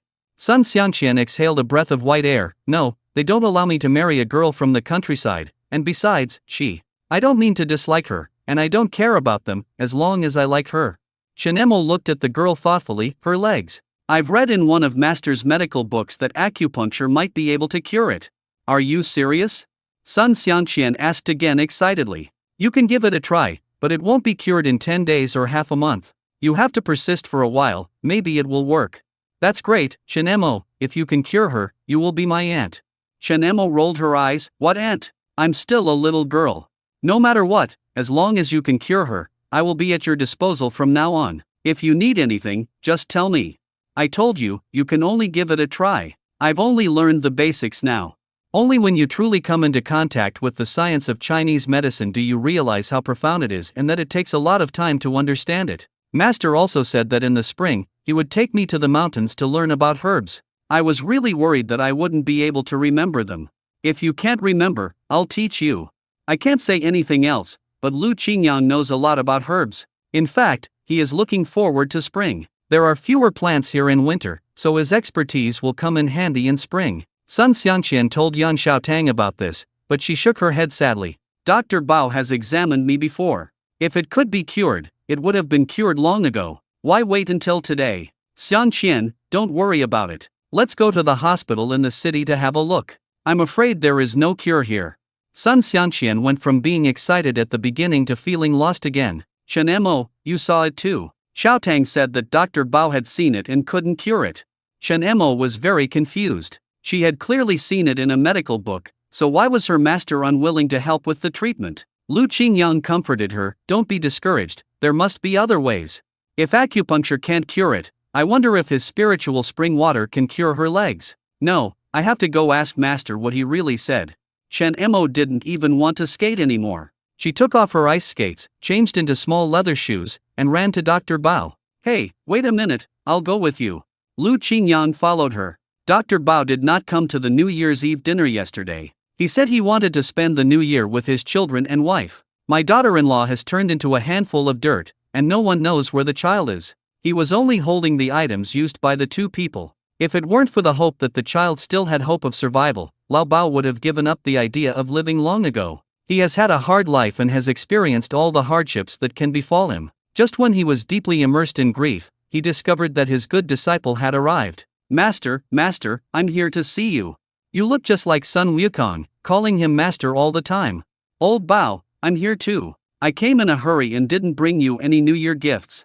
Lao Bao rolled his eyes at him. He felt sad just now, but for some reason all that sadness had disappeared now. Why did you come to see me at this time? Chen Mo scratched her head. Master, I want to ask you something about Yang Xiaotang's leg. Why do you say that she can't be cured? I remembered there is a way to cure her leg in the book. I thought it was something serious. Why are you asking me such a boring question again? Which book can you take out and show me? The master and disciple began a heated discussion, and Lu Qingyang just leaned against the door and watched them. In these boring days, his life became lively because of these people, which is probably the most fortunate thing. Shen Mo sighed in disappointment. Master said that he had tried it, and that method didn't work on Yan Xiaotang. This method doesn't work, let's find another way. So, do you have any solution? Lu Qingyang touched his chin and said, there is a folk remedy in my hometown. If you are willing, you can let Yang Xiaotang try it. Really? What Lu Qingyang said was actually all nonsense. How would he know any recipe? I just want to try the spiritual spring water, maybe it can cure Yang Xiaotang's leg. When have I ever lied to you? He already had this idea, and now that Chen Mo mentioned it, he might as well give it a try. Since we are here, Lao Bao coughed a few times and said, since we are here, why don't you stay and have a meal before you leave? Chen Mo took a look at the dishes on Lao Bao's stove. They couldn't be called dishes at all. Master, what's wrong with you? I haven't been here for a few days, and you're so confused. This was simply even messier than herself. We should not look down on each other, master or disciple. You asked us to stay for dinner, but what are we going to eat? You don't have any decent food here. Lao Bao touched his nose awkwardly and said, it's enough to fill my stomach. Lu Qingyang saw through his thoughts. I see that you are not really interested in drinking. You don't really want to keep us for dinner. You want me to cook you a meal. Since you've figured it out, I won't pretend anymore. Xiao Lu, I'm craving the bacon you made. Fry me a plate of it. Okay. How dare a junior disobey the elder's request? Not only that, but I'll also let you eat to your heart's content. He is here to take care of the lonely elderly. Lao Bao ordered again. Chen Mo, go wash the bacon and cut the vegetables. Lu Qingyang, wait a moment. I have something to tell you. Don't leave yet. He looked mysterious, rummaged in his bag for a long time, and took out a small packet of pills. You little brat, don't think I don't know your little tricks. Here's the medicine for you. Lu Qingyang picked it up and sniffed it. What is this medicine used for? I'll give it to you. Why are you asking so many questions? The medicine that works is good medicine. You'll know when the time comes. It's not a male enhancement drug. He had plenty of these things, and he was young and strong, so he didn't need them at all. No, you will know when the time comes. Consider this my gift to you. Keep it for now. It will definitely be useful in the future. Now, let me keep it a secret. Lu Qingyang looked at this inconspicuous medicine and put it away. Then I thank you in advance. What are you thanking me for? I am Shen Mo's master after all. This is what I should do. And I just heard from you too that you have a way to cure Yang Xiaotang's leg. He was very interested in this. He had studied acupuncture for most of his life, but it still didn't help, and this young boy could actually cure it with a folk remedy. We are just trying this out. Whether it will work or not remains to be seen. I said, there is no method more effective than my acupuncture method. That's right. Chen Mo shouted, Lu Qingyang, everything is ready, come and cook. Okay, I'll be right there. After eating and drinking, Lu Qingyang immediately found Sun Xiangqian and Yang Xiaotang, wanting to try the folk remedy. Yang Xiaoshan initially refused to let his sister try again. We have tried all kinds of folk remedies over the years, but none of them worked. Dr. Bao couldn't cure it either. How can your folk remedy work? I've tried so many times already, it doesn't matter if I try a few more times. Yang Xiaoshan smoked a cigarette and said, that's true, but our Xiaotang suffered a lot before, and I don't want my sister to suffer anymore. Sun Xiangqian persuaded, Brother Xiaoshan, you also know the abilities of Lu Qingyang and the others. You know I trust him the most. His method will definitely work. Yang Xiaotang was also in a dilemma. I'll persuade my brother, Xiangqian, you thank them for me, I'll come to you tomorrow. She winked at Sun Xiangqian, and he had no choice but to leave obediently. Lu Qingyang was not in a hurry. Coincidentally, Wang Dagong came to him and said that he wanted to take him to see something new. What's new? What new things does Liaoxi Brigade have that I haven't tried before? Of course there is. Have you ever tried ice fishing? Ice fishing. Lu Qingyang had seen it in a video but had never tried it himself. In the northeast, when the river freezes in the winter, people will use an ice pick to chisel a hole in the ice. Then you can set up a tent on it, take a fishing line and go fishing, and eat the fish right after you catch them. Here's the ice pick for you. Let's go and make some ice together. Just the two of us. Why didn't Captain Wang call other people for such a good thing, but instead came to me? You are famous for your fishing skills. There is a philosophy behind fishing. If I take you with me, I will definitely have a great catch. I have a great place that I don't want more people to know about. Wang Dagong had heard a long time ago that Lu Qingyang was the best at fishing, so he went to find him. Seeing that he didn't respond, Wang Dagong continued. I'll take you to a good place, and when we catch the fish, we'll split it in half. Lu Qingyang shook his head. Captain Wang, you want to borrow my luck, but that half is definitely not enough. If you want to catch fish, you must use your luck. Since you have to use your luck, he will definitely not be satisfied with half for each of them. How much do you want, kid? You have 3, I have 7. Wang Dagong waved his hand. No. Lu Qingyang raised his eyebrows. You are 2 and I am 8. Wang Dagong was stunned. Then I might as well go by myself. I can always catch a few. Captain Wang, take me with you. I guarantee that 20% will be enough for you to get tired of eating fish. Wang Dagong just felt that he was very arrogant, but when he thought about his usual strength, he still hesitated. Okay, let's go together. But you have to promise me that this wonderful place is only known to the two of us and you must never tell anyone else. Wang Dagong wanted to see how many fish he could catch since he was so skilled. Come on, I promise you won't suffer any loss. The two men took ice picks and crossed a glacier directly. Wang De stopped only when he reached a river. Here we are, let's get started. This is a must-go place for fish. I'm the only one who found this great place, so you're really getting a great deal. If it was so easy to catch fish, Wang Dagong would definitely not agree so easily. You are wrong, Captain Wang. You must have taken advantage of me. Lu Qingyang had already raised the ice pick and started chiseling. This is also a physical job, as the ice here is thick and solid. But you can't use too much force, otherwise the ice will crack. After some effort, the two of them finally managed to chisel a hole. Lu Qingyang has already prepared the bait. Since he has used his luck, he will definitely catch a fish. So this time I didn't bring any pork liver or anything, just an empty hook. There are 3 hooks on a fishing line. Wang Dagang laughed when he saw it. Although I have never been to school, I have heard that Jiang Taigong fishes and those who are willing to take the bait will take the bait. Do you want to do the same thing? Yeah. Lu Qingyang touched his stomach. He felt hungry after working just now. Captain Wang, you go fishing first. I'll go get something to eat. I'm really hungry. You're hungry before work even starts. You have to eat well to have the strength to work. Don't forget our agreement. Lu Qingyang waved his hand nonchalantly. When have I ever let you down?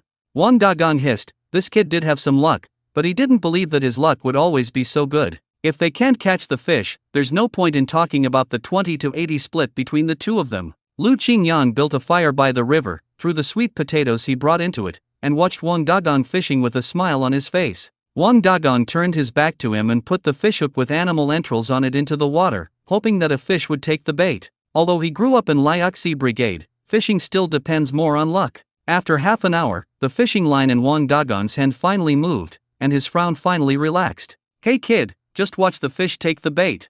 Wang Dagang quickly pulled the fishing line, but unexpectedly the pig liver on the hook was gone, and he didn't catch any fish. This fish is really cunning.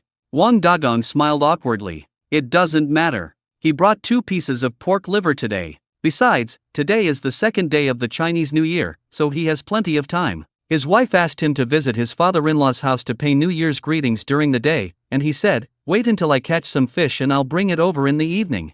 Now that I have made such a big promise, I must catch this fish. He put 2 more fishing lines in and sat quietly by the side, waiting for the reaction of the fishing lines. The weather was too cold. Wang Dagang took out a wine flask from his bag, gulped down 2 gulps, and glanced sideways at Lu Qingyang. The boy was eating roasted sweet potatoes and had just eaten one. Lu Qingyang touched his stomach and felt that he was full, so it was time to start working. He put the fishing line directly into the ice hole, and as soon as he yawned, the fishing line started moving. Wang Dagang didn't care at all. They were fishing in an ice hole. It didn't make sense that the fish wouldn't eat the pig's liver but instead bite his empty hook. Lu Qingyang said with a grin, Captain Wang, my fish is hooked.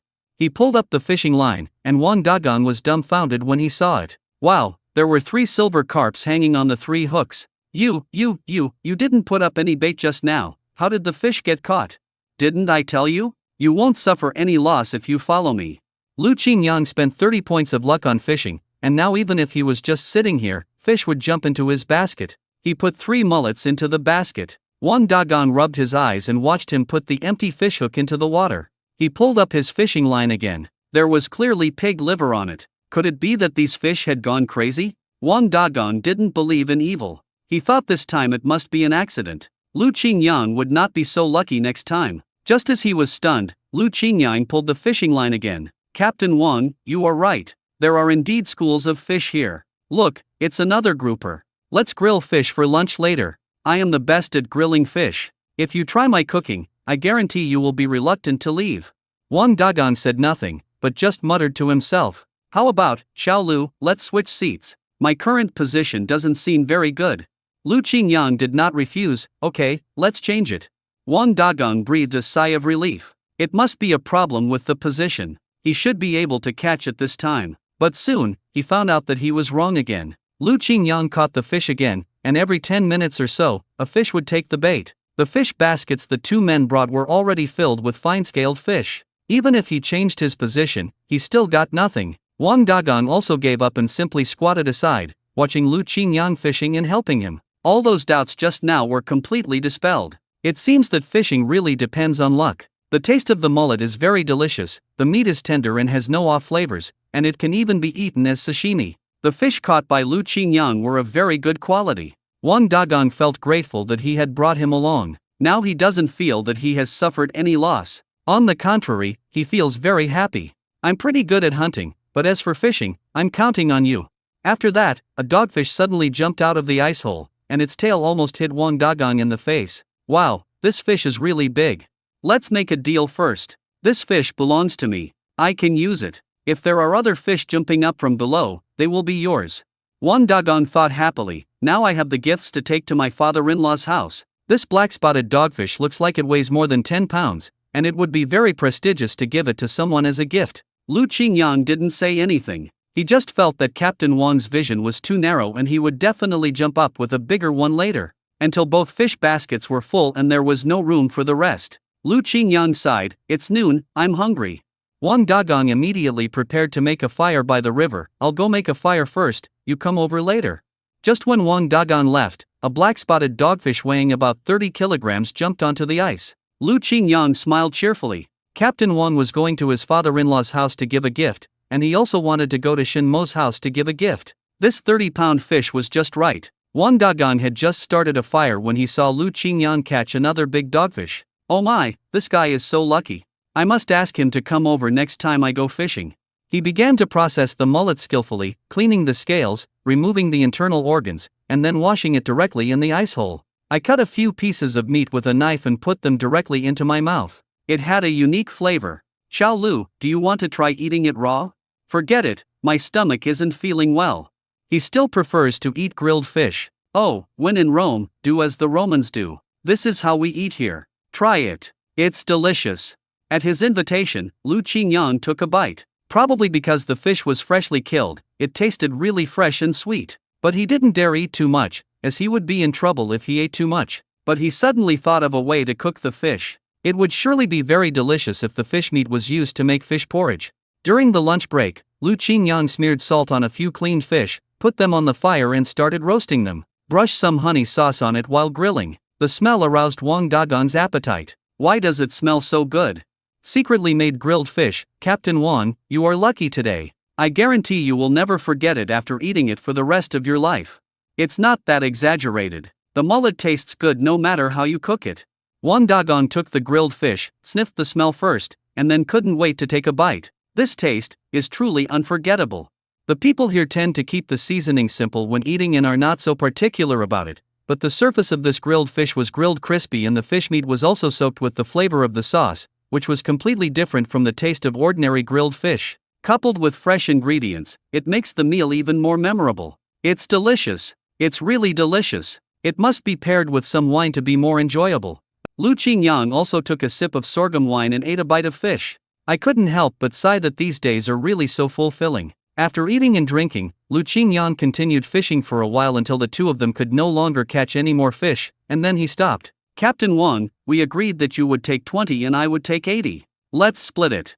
Wang Dagong felt that even if he got 10%, he could still get a lot of fish, which was really a good deal. At first I thought this guy was just bragging, but now I think he is just too inexperienced. He happily began to divide the fish, and after he finished, he took the initiative to help carry it back for him. In order to avoid being seen, the two took a small path. Wang Dagong would never reveal such a good ice fishing spot to anyone. If Captain Wang was not there, Lu Qingyang would have simply put it into the space and taken it back with him. There would have been no need to go through so much trouble to move it back. After Captain Wang left, Lu Qingyang looked at the two full baskets of fish, picked out some, and put the rest into the space. Anyway, there was no need to worry about the fish going bad. He was just worrying about how to improve the food for these little animals, and then this happened. Except for the reindeer, the other animals were given fish of a size that matched their body size. When the snow fox saw the fish, its mouth curled up and it cried out with a smile. All right, stop yelling, just eat what you have. You're so long-winded. All the wild animals here in Lu Qingyang stay here voluntarily. Lu Qingyang did not keep them in captivity. They could come and go freely, come back when they wanted to, and leave when they wanted to. The sables, snow foxes, and lynxes have grown fatter than when they first arrived. Especially the little snow fox, which used to not have enough to eat and sleep well, but now it can eat and sleep well, and has become fat as a round fox. And it was especially easy to pet. Lu Qingyang squatted down and touched its belly. With your size, this nest will soon be too small for you. The snow fox ate the fish happily and let Lu Qingyang do whatever he wanted to it. Zidane dragged over some strange things from somewhere, some of which Lu Qingyang couldn't recognize, but he felt that they must be very old. And it looked like there was mud on it, and he suddenly had a bad feeling. You little guy, you didn't steal this from a grave. The sable squeaked in response, as if confirming his guess. Never mind it for now, just put it in the space and talk about it later. On the third day of the Lunar New Year, he took out 2 of the largest fine-scaled fish and prepared to make fish porridge. He hadn't eaten it for a long time and missed it very much. With such a good thing happening, he naturally couldn't forget Shin Mo. He planned to deal with it first and then invite her to come over for dinner. When Lu Qingyang went to call her, he found that Uncle Tai was still there, so he asked Uncle Tai to come over for dinner as well. Uncle Tai smiled and said, "That's right, I have something to talk to you about as well."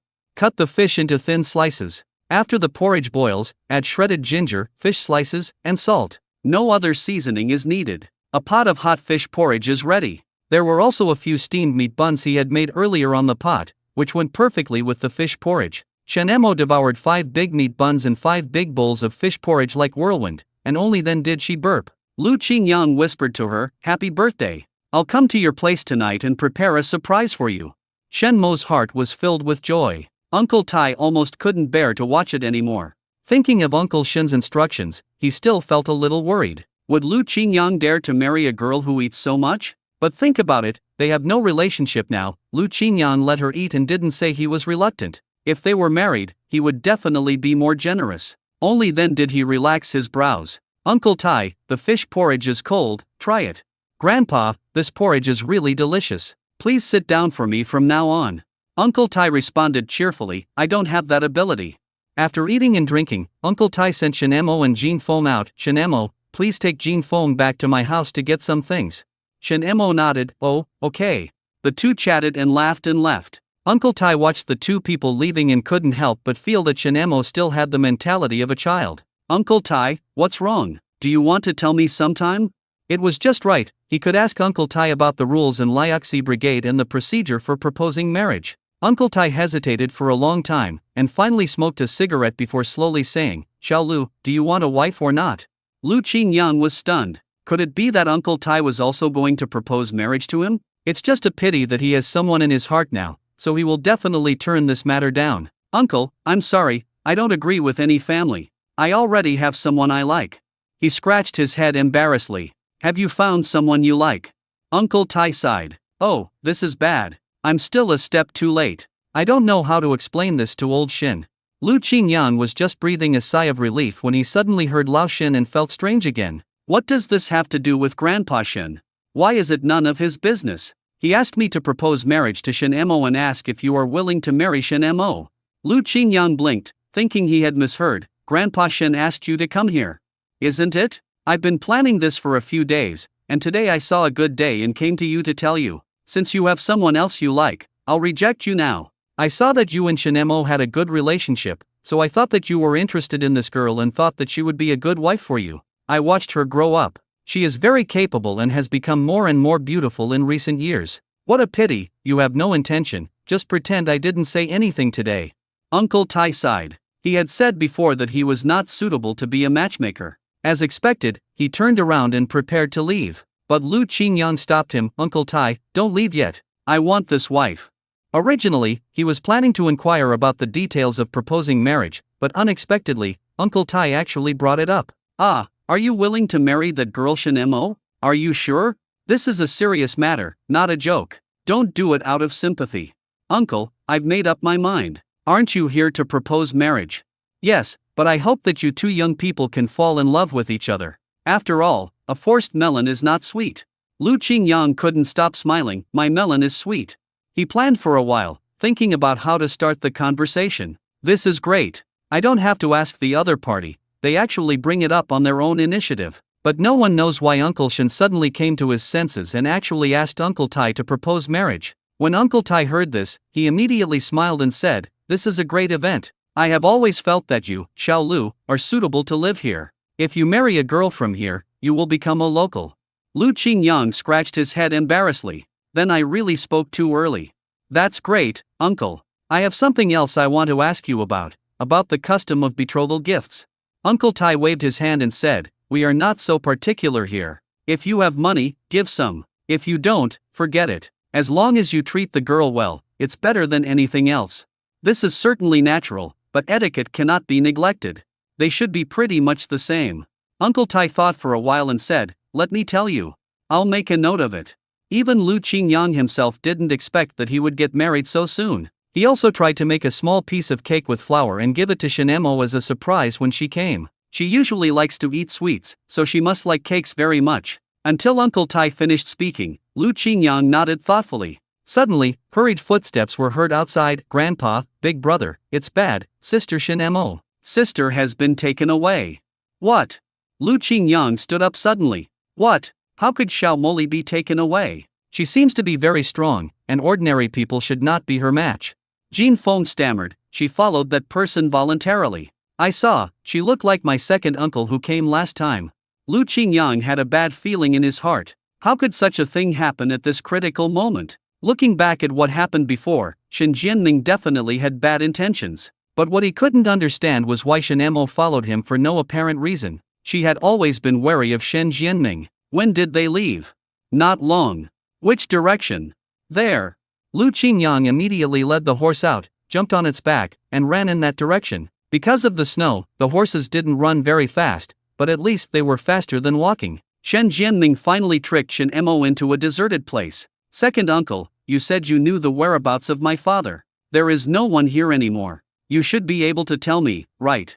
Shen Jianming raised a sly smile, his eyes flickering. That's for sure, I'll tell you now, your father. Before he finished speaking, a figure quietly flashed behind him. A young man holding a handkerchief in his hand quickly covered Shen Mo's mouth. Shen Mo struggled hard for a few times at first, but after a while, her movements gradually slowed down, and finally she completely lost consciousness. She fell limply to the ground and fell into a deep coma. This drug is really effective. It's worthy of the huge price it cost on the black market. Lu Liang chuckled. Shen Jianming looked down at Shen Mo, who was lying on the ground, and kicked her with disdain. If we hadn't used this drug to deal with this stinky girl, we would never be her opponent. Lu Liang looked around and said, this is just such a skinny girl. You are such a coward. If you let me fight with you, I will definitely beat this little girl to a pulp. Shen Jianming snorted, I think you are the one who is looking for teeth on the ground.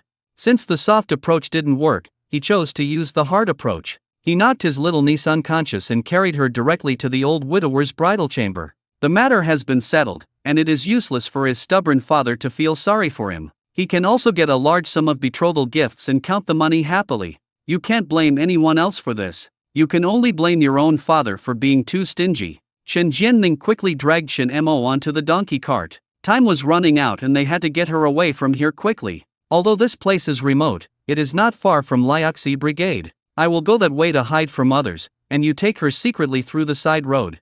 Shen Jianming was smart enough to know that once Uncle Shen found out that Shen Mo was missing, he would definitely send people to chase her. This way I can attract their attention, delay time, and get rid of their disgust. He couldn't help but start to feel complacent. He was indeed a smart person who made a lot of money. Lu Liang nodded, don't worry.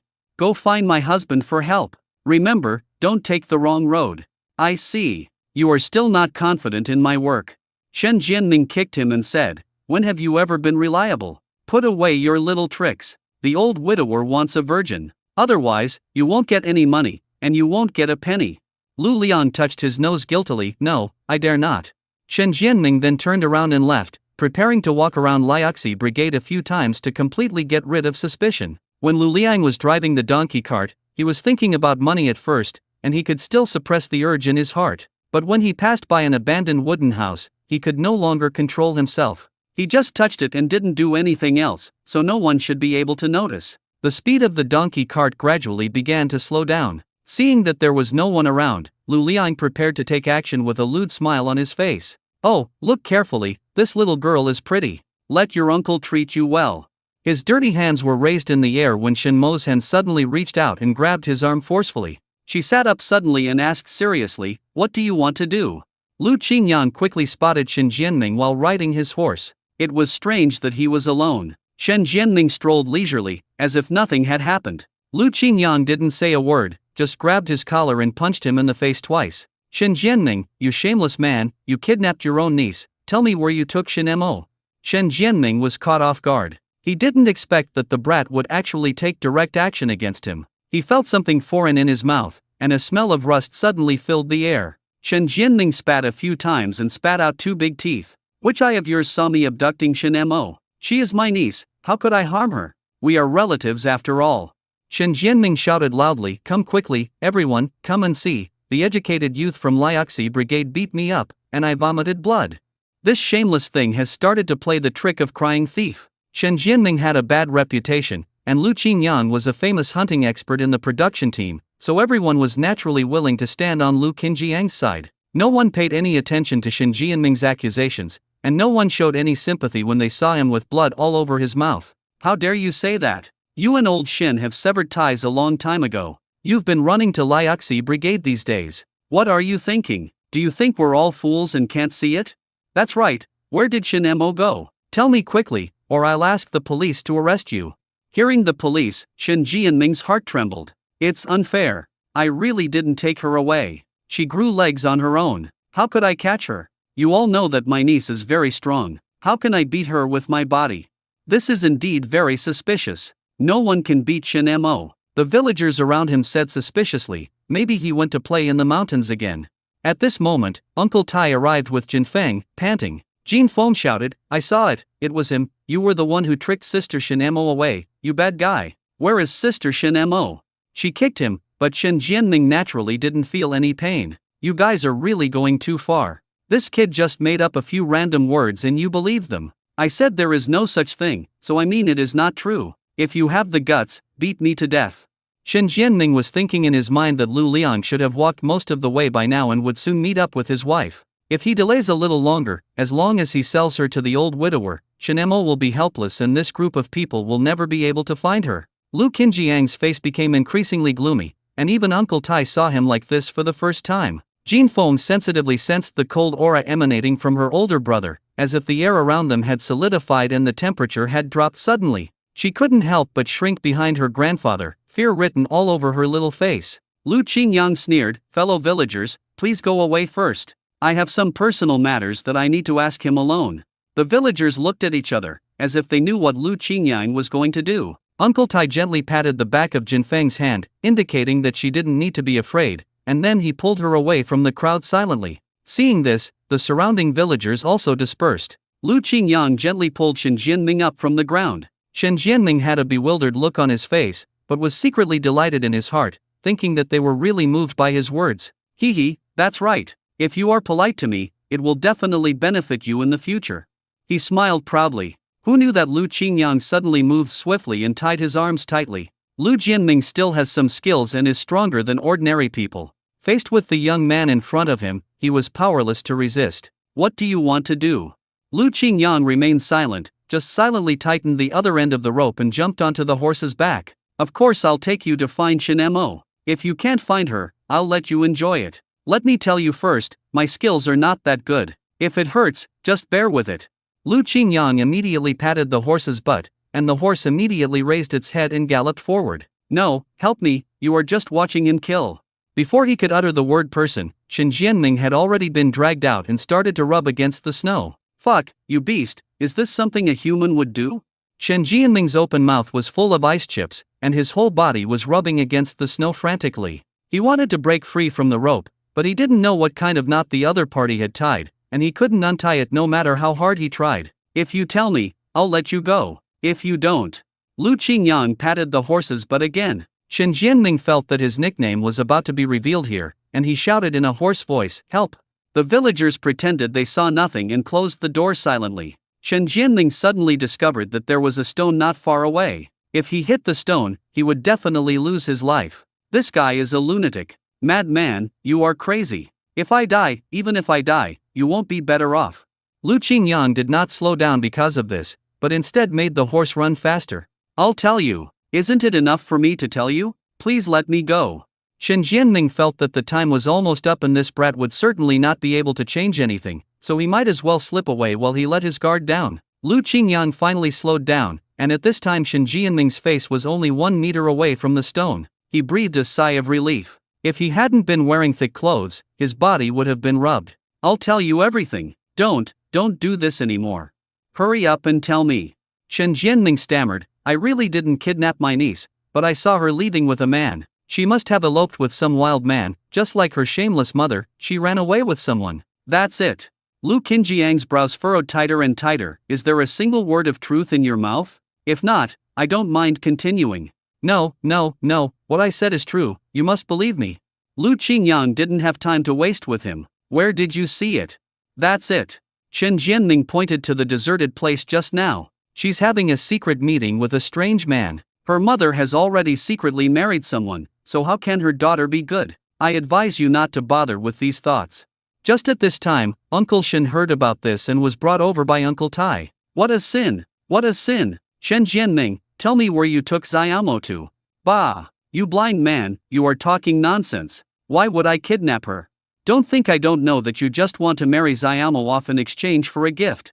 Lu Qingyang no longer paid attention to the quarrel between the two, but walked silently to the place that Shen Jianming had pointed to. He squatted down and checked silently, and found traces of wheels. Shen Jianming's words were half true and half false. He would never believe that Shen Mo had eloped with someone, but someone must have taken her away from this place. He immediately rode his horse and galloped towards the direction of the wheels. Along the way, his heart was pounding, fearing that Shen Mo might encounter any accident and that he would not be able to arrive in time. Faster, must be faster. Lu Qingyang didn't slow down until he saw a donkey cart parked next to a dilapidated house on the side of the road. The wheel marks disappeared right here, and the size is the same, so it should be here. Impossible, it couldn't be possible. Lu Qingyang quickly jumped off the horse and walked towards the broken house. Jasmine? Jasmine, are you here?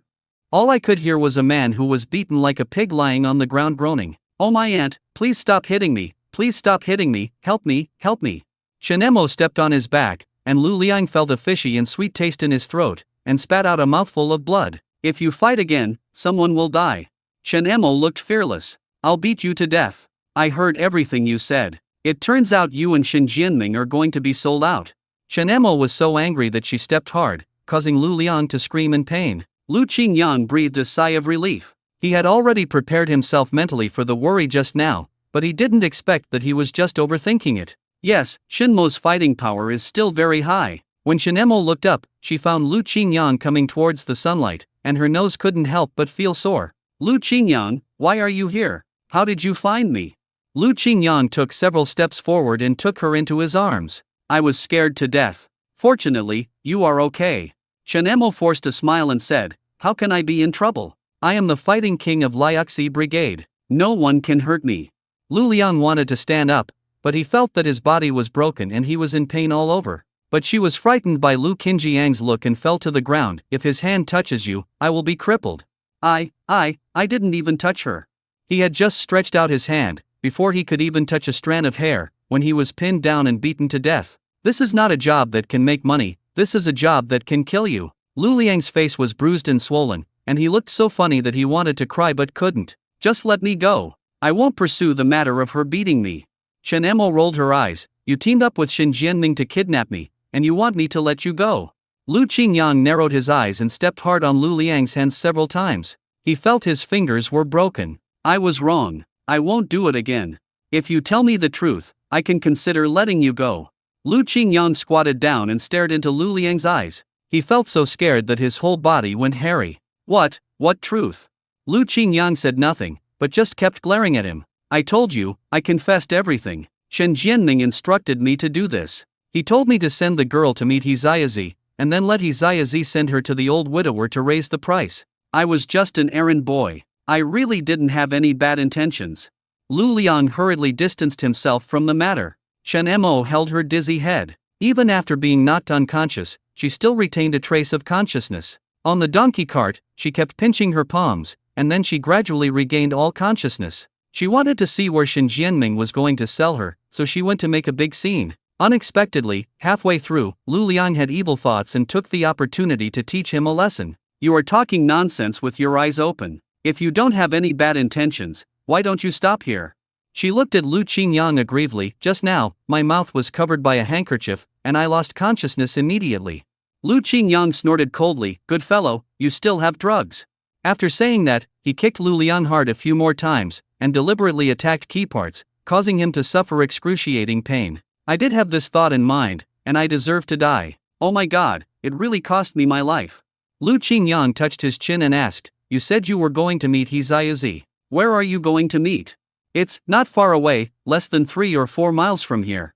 He Xiaozi is Shen Mo's second aunt. I remember seeing her at the supply and marketing station last time. That woman had a vicious face and it was obvious that she was not a good person. As expected, now Shen Mo is going to be sold out. Keep going. The old widower said that the betrothal gift was quite a lot, and when Hizayazi saw the goods, she raised the price, and made a lot of money from him. Lu Liang continued to explain timidly. What Shen Jianming said was right. The two of them were indeed no match for the little girl. This was a heavy blow, and he felt like he was about to meet the king of hell. Coupled with the hard hits from the young man in front of him, he almost fell to the ground and couldn't get up. Take us to meet Hizayazi. Lu Qingyang suddenly had an idea. Shen Jianming had been severely punished by him, but Hizayazi had not. Since the husband and wife made the mistake together, they should accept the punishment together. In order to prevent her from bullying Shen Mo again in the future, he wanted to get rid of her once and for all. What do you want to do? We don't want to sell it anymore. We really don't dare to do it. Lu Liang held his head, afraid that Lu Qingyang would not be happy and would hit him again. Take us there, or I'll break your legs. Stop pretending and get up now. Seeing that Shen Mo had lifted up the stone next to her and it was about to fall, Lu Liang immediately climbed up. I'll take you there. I'll lead the way now. Lu Qingyang took Shen Mo to sit on the donkey cart, and Lu Liang led the way. He wiped the dirt off Shen Mo's face distressfully. I should have come here sooner. Look, I'm fine. I just feel very sleepy. Shen Mo yawned. She was holding on just now, but once she relaxed, her consciousness started to blur again. Thinking that Lu Qingyang was by her side, she gradually felt at ease and slowly lowered her eyes. Some things, I'll tell you later. I'll take a nap first. Lu Qingyang placed her safely in the donkey cart, took off his outer animal skin coat, covered Shen Mo with it, and headed towards his destination. It's better to fall asleep like this. There are some things I don't want Shen Mo to see again. Since Shen Jianming's family is so unkind, don't blame him for being unjust. About half an hour later, Lu Liang said tremblingly, we're here. This is it. Lu Liang seized the opportunity and tried to sneak away, but was dragged back. You are still useful. Go over first. I know you have drugs in your hand. When the woman comes, you can use the drugs to knock her out. Lu Liang was startled. I dare not, I can't. You don't dare? You can't. Lu Qinjiang's clenched fist made a creaking sound. I dare you. I can. I'll go right now. Rather than being beaten to death, he would rather knock Hizayazi unconscious. Lu Qingyang hid aside and watched his every move. Lu Liang gritted his teeth, walked forward and knocked on the door. Sister-in-law. Sister-in-law, I'm coming. Hizayazi opened the door and said impatiently, how slow are you, old lady? You're just here now. He looked towards the donkey cart again and asked, did you bring the people here? I have it, it's lying inside. I'll go and take a look. Hizayazi looked at the sleeping Shen Mo and showed a satisfied expression. The old widower will surely be satisfied, and you will certainly benefit from it. Every time Lu Liang wanted to run away, he would see Lu Qinjiang's extremely oppressive eyes, so he had to give up and play this drama with Hizayazi. Yeah, let's go. Don't we still have to wait for Jianming? Hizayazi doesn't trust Lu Liang, the gangster, and wants to wait for Shen Jianming to come back. Brothers said we don't need to wait for him, so let's go first. Lu Liang forced a smile. Hizayazi was confused again. I didn't notice it just now. What happened to you? Why are you like this? Did someone beat you up? Lu Liang smiled bitterly. I was in a hurry just now and fell off the donkey cart. Hizayazi became more and more suspicious. Fall down? How could he fall like this? It was just an accident. The roads were slippery in the snow. He covered up hurriedly. By the way, when I set out, my eldest brother told us to hurry up and make the deal. Once the matter is settled, it will be a done deal. Hizayazi rolled her eyes and said, look at how timid you are. This girl has no parents. As her aunt, I am half her family. What's wrong with finding a good family for her? It would be terrible if the production team found out. Okay, we'll set off soon. She glanced at Lu Liang. You didn't do anything to the girl on the way, did you? No. Lu Liang thought to himself, why did he still do that? He almost lost his life, and he regretted it. That's good. If you sell it for less, I'll hold you accountable. Well, Laoyan said that if the person is clean and honest, and he is satisfied, he can give this amount. When they finally arrived not far from the old widower's house, Lu Liang saw that there was no one around and simply covered Hizayazi's mouth and nose with a handkerchief. She only had time to whimper twice before losing consciousness immediately. Only then did Lu Qingyang walk out from not far away. I've done it. Can you let me go first? Lu Liang was really scared. He had already anticipated what this person was going to do. Lu Qingyang smiled and took out a rope, tied him up tightly, and said, just wait here for me. Then he woke up Shen Mo and said, wait for me here. If you are bored, beat him up. Shen Mo rubbed her eyes, as if she had not woken up yet. Oh, okay. Then he put Hizayazi into the ox cart. He had heard what the two had said just now and had a way to deal with it. He knew that the old widower's surname was Yen. Give me some of the diarrhea powder that Lao Bao gave you. Shenemo took out the medicine bag. This is for stomach upset, this is for itchy body, and there is another one, which can cause abscesses on the face. Lu Qingyang took them all and said, I want them all. As a gift to the shameless old widower, he sprinkled the powder on Hizayazi's clothes. Arriving at the door of the old widower's house, Lu Qingyang knocked on the door and said, Uncle Yen, I brought someone over. The old wooden door creaked open, and a middle-aged man in his 40s with a mouth full of yellow teeth opened the door. As soon as he saw a stranger outside the door, he immediately asked vigilantly, Who are you? I'm Hizayazi's nephew. I'm here to help. Uncle Yen, please open the door. I've sent someone to help you. After saying that, he pointed to the donkey cart behind him. I've brought you a wife. Old Yen's eyes lit up, but he still had doubts in his heart and refused to let him in. I don't know you. Uncle, tell me, if we weren't acquaintances, why would my aunt give me this matter? When Lao Yen saw the woman's feet exposed in the car, he felt itchy and finally opened the door. Come in. Looking closely, the woman on the donkey cart had her face covered, and all you could see was that she had a pretty good figure. But judging by the style of the clothes she was wearing, she was definitely not the girl he had wanted before. Old Yen frowned and said, Is this a mistake? I want an 18-year-old virgin. Uncle, it's not that easy to find an 18-year-old virgin, but I assure you that this one is definitely good stuff, and it's cheaper than before. How much did you ask for before? 80 yuan. Lao Yen responded unhappily. Lu Qingyang cursed Qin Jianming and his wife in his heart, and then he sold his little Jasmine for 80 yuan? What kind of good deal is this? It's absolutely insane. A living person is only worth this little money. In that case, don't blame him for being cruel and ruthless. This is the betrothal gift. This is the amount we agreed on before. To put it nicely, it is a bride price, but in fact, everyone knows that it is selling human beings. This one is only $30, you can keep it. You want a young girl, can you control her? Don't let her find another man outside and run away with him, then you will get nothing. It's better to take this one. Although she is a little older, she is honest.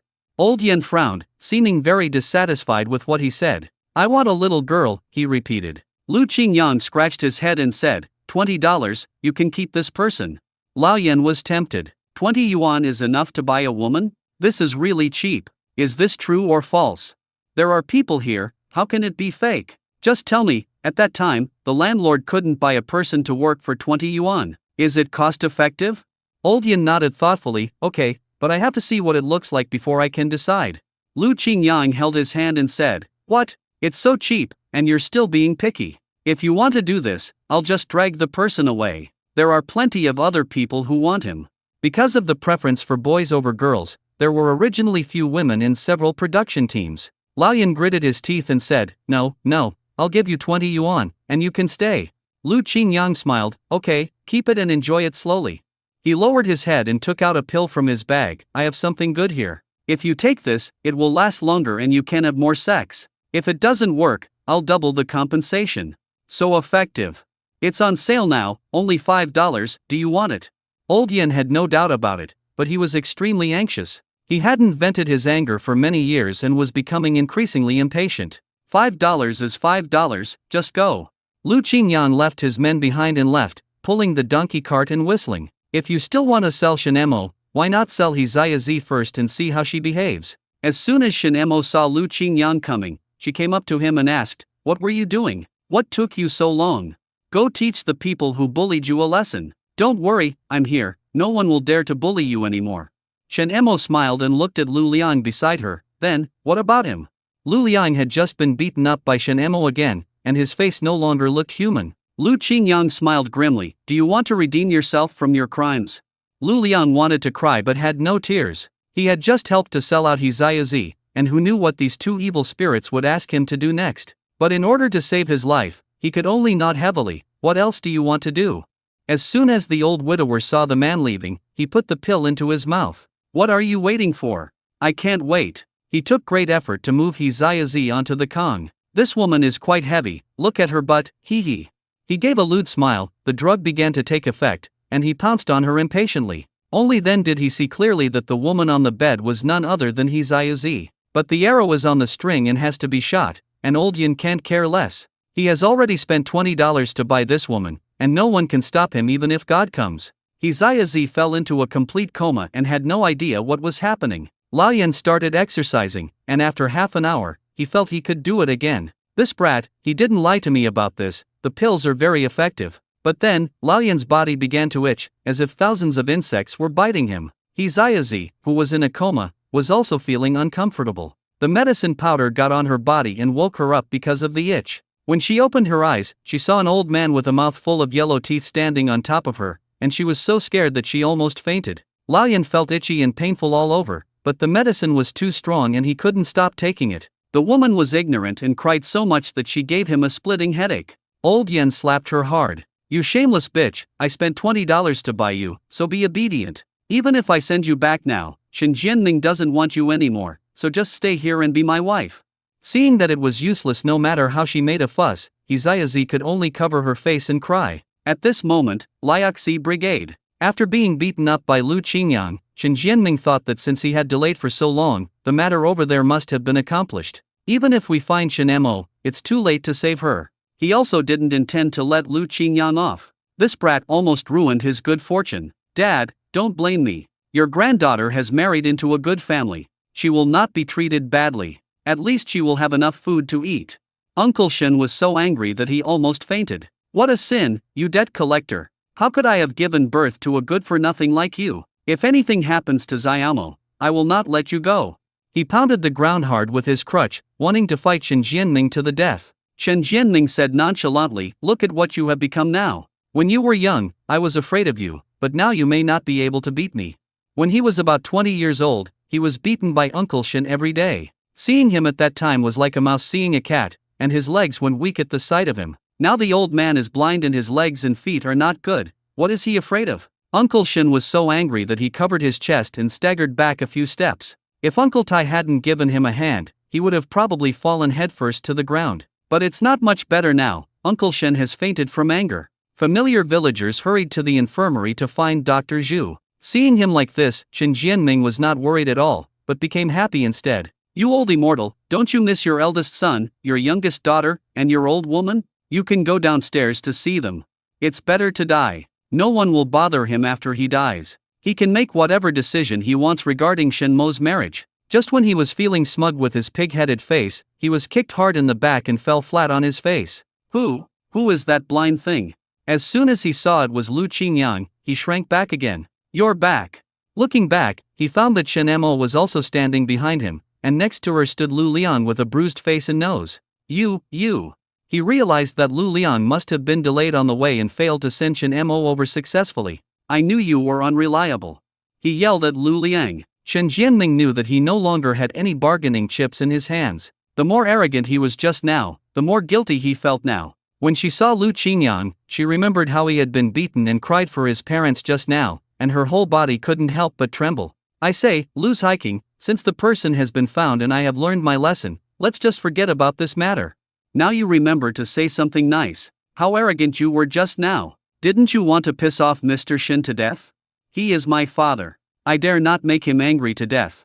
Shen Mo frowned, walked up to Shen Jianming with an angry face, stretched out her hand and slapped him twice with enough force to make him dizzy. "Second. No, you are not worthy of being my second uncle, Shen Jianming. It's time to settle the accounts for the evil you have done." "What sin? It's obviously the Shen family that owes me. I just asked for these things back. How can it be my fault? If that old man is gone, won't the Shen family's things still be mine? As a woman, can you still take care of your grandfather until his death?" "I can. Grandpa has nothing to do with you anymore. You should just worry about yourself now. Oh, and He. As soon as he heard He's name, Shen Jianming suddenly had a bad feeling. He turned to look at Lu Liang. "Where is your sister-in-law? Where did she go?" Lu Liang avoided his gaze and didn't dare to look him in the eye. "I don't know. I don't know anything."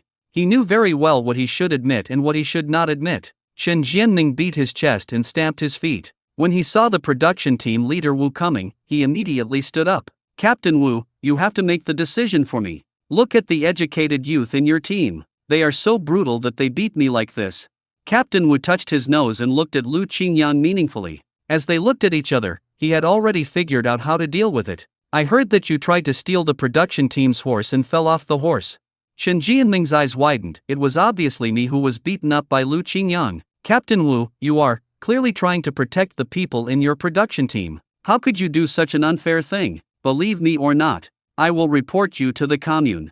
This is the sentence Captain Wu hates to hear the most. You have to have evidence for what you say. I can't just say it was the fault of the educated youth based on one side of the story. Everyone, tell me what you saw today. Did you see Lu Qingyang beating anyone? Everyone looked at each other, then shook their heads. A child wanted to tell the truth, but before he could say 2 words, an adult covered his mouth and dragged him back. Jin Feng stood up and said, I just saw you fall off your horse, but I didn't see anyone hitting you. Yeah, it was obviously me who fell down. How can you blame it on someone else? Shen Jianming stamped his feet anxiously, his face flushed, his voice trembling with anger. You are simply confusing right and wrong and telling lies with your eyes open. What a misrepresentation. We are telling the truth. You made your father so angry that he fainted, and now you are trying to sell your niece. Tell me, are these things human beings capable of doing? Captain Wu did not give in and spoke sharply. Shen Jianming knew that he was in the Liaxi brigade and he couldn't explain it clearly even if he had a point. Okay, even if I fell accidentally, you can't make up a story and accuse me of selling people out. Who can come forward to prove this? Lu Qingyang watched coldly from the side, and when he saw the time was right, he kicked Lu Liang beside him. Lu Liang looked reluctant, but still stood up and said weakly, I can prove it. What nonsense are you talking about, you rascal? I treat you well, don't I? Shen Jianming's face turned livid. He scolded with gritted teeth and tried desperately to wink at Lu Liang. Compared to Shen Jianming, Lu Liang was more afraid of Lu Qingyang. The various punishments along the way were comparable to the 10 cruel tortures of the Qing dynasty, which made people shudder. You lied to me, saying you wanted to find a good marriage for your niece, but you actually wanted to sell her to an old man in his 40s or 50s. Anyway, I can testify to this. Lu Qingyang showed a satisfied expression, and Lu Liang finally breathed a sigh of relief. He would rather be locked up than suffer at his hands. At least he wouldn't have to suffer so much. Captain Wu put his hands behind his back and laughed. Shen Jianming, I wonder if you have anything else to say. Lu Qingyang had no control over how things would be handled afterwards. Anyway, with Captain Wu around, Shen Jianming would not have an easy time. The villagers who went to see Dr. Zhu came back in embarrassment. Dr. Zhu said he was too busy, and if you want to see a doctor, you have to queue up. But he clearly heard the sound of laughter coming from behind the curtain of the infirmary. I'm afraid this doctor is not treating the disease seriously and doesn't even know what he is treating. Without saying anything, Lu Qingyang carried Uncle Shen on his back and said, let's go back first. Shen Emo followed him with a sad face. When they reached a place with few people, Lu Qingyang turned a corner and ran straight to Lao Bao's house. Old Bao was concentrating on stewing the medicine when he suddenly looked up and caught a glimpse of Uncle Shen leaning weakly on Lu Qinjiang's back, breathing his last. He was startled. Oh, what's going on? Come on, come in and put him down carefully. Shen Emo held her grandfather's hand tightly, tears rolling down uncontrollably like beads from a broken string. Grandpa, I'm back. You must hold on. On the way, Shen Emo anxiously checked her grandfather's pulse and initially determined that it was anger and rage that led to the fainting. She looked at Lao Bao eagerly. Master, please take a look. When will my grandpa wake up? Lao Bao frowned and took the patient's pulse attentively. After a moment, he slowly spoke. The pulse is a little chaotic. It should be a stroke. Is it stimulated by something? Shen Emo lowered her head. It was hard to describe what happened today. It's because of an injury. I'm not a good doctor and can't cure him. I'm sorry to bother you with all this. Lao Bao sighed. Forget it. Just stand next to me and watch how I give you the acupuncture. Yes. Shen Emo responded quickly. At this moment, Lu Qingyang quietly slipped into the kitchen and took out some spiritual spring water from the space for use. After more than 40 minutes, Lao Bao came out slowly and said, it's okay. Lu Qingyang immediately handed over the spiritual spring water and asked Shen Emo to feed it to Uncle Shen. At this critical moment, no one would feel good about something like this happening. With the nourishment of a few sips of the spiritual spring water, Uncle Shen's tightly closed eyes gradually opened a slit, and a turbid but concerned light was cast towards Shen Emo. As soon as he woke up, his old hand groped for his granddaughter's hand and held it. Xiaomo, you're okay. You're really okay. That beast didn't do anything to you, did he?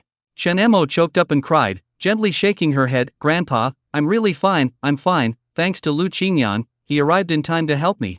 Grandpa Shen's anxious and rapid breathing finally calmed down after hearing his granddaughter's words. He murmured to himself, it's good that you're okay, it's good that you're okay. I was really scared to death. He knew in his heart that if he was angered like this a few more times, his old bones might not be able to bear it anymore, and he might even collapse one day and not be able to get up. He raised his slightly heavy hands with great effort, and his ears moved slightly, knowing that Lu Qingyang was nearby. "Boy, come here." Lu Qingyang walked to his side obediently. Uncle Shin groped and grabbed Lu Qinjiang's hand, then slowly placed it on the back of Shin Mo's hand. "I asked your Uncle Tai to come and propose marriage. Did he tell you about this?" "I have already said that." "What do you think?" Lu Qingyang naturally held Shin Mo's hand tightly. "I do. I am willing to marry her." Shen Emo wiped her tears, her eyes sparkling with tears. He wanted to pull back, but Lu Qingyang held him tightly in his hand. "Do you agree to marry me?" "I said I would a long time ago, but no one cared at the time." Shen Emo is a treasure covered in dust, and he is the only one who discovers her preciousness. Uncle Shin's frown relaxed. "Shen Jianming, I no longer have that son. Now I just hope that our Xiaomo can be safe and happy. Boy, can I trust you?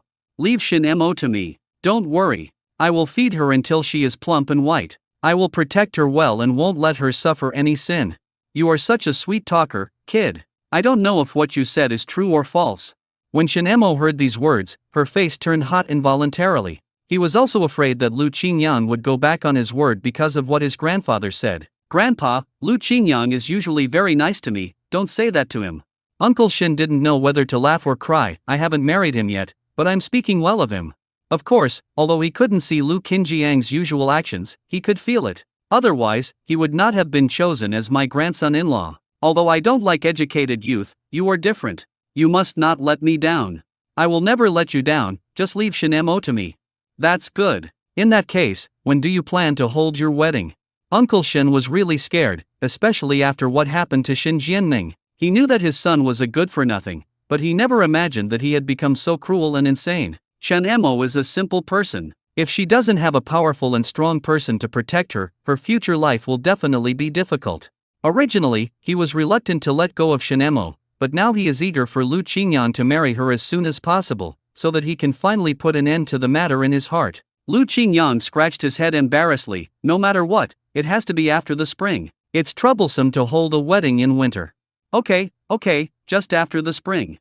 This matter has been preliminarily settled. If it weren't for the accident, the two would probably be discussing engagement. Now that Mr. Shen is ill, these matters will definitely have to be discussed in a few days. After Lu Qingyang left, Uncle Shen sighed again. "Shen Jianming, just treat him as if he doesn't exist. I don't have this son. Xiaomo, Grandpa treats you well not because he wants you to take care of me in the future, but because he sincerely hopes that you can live a happy life and make up for your mother's regrets." Shen Emo was able to hold back her tears just now, but when she heard what her grandfather said, tears started to fall again. "Got it, Grandpa, I never thought of it this way. I hope you get better soon."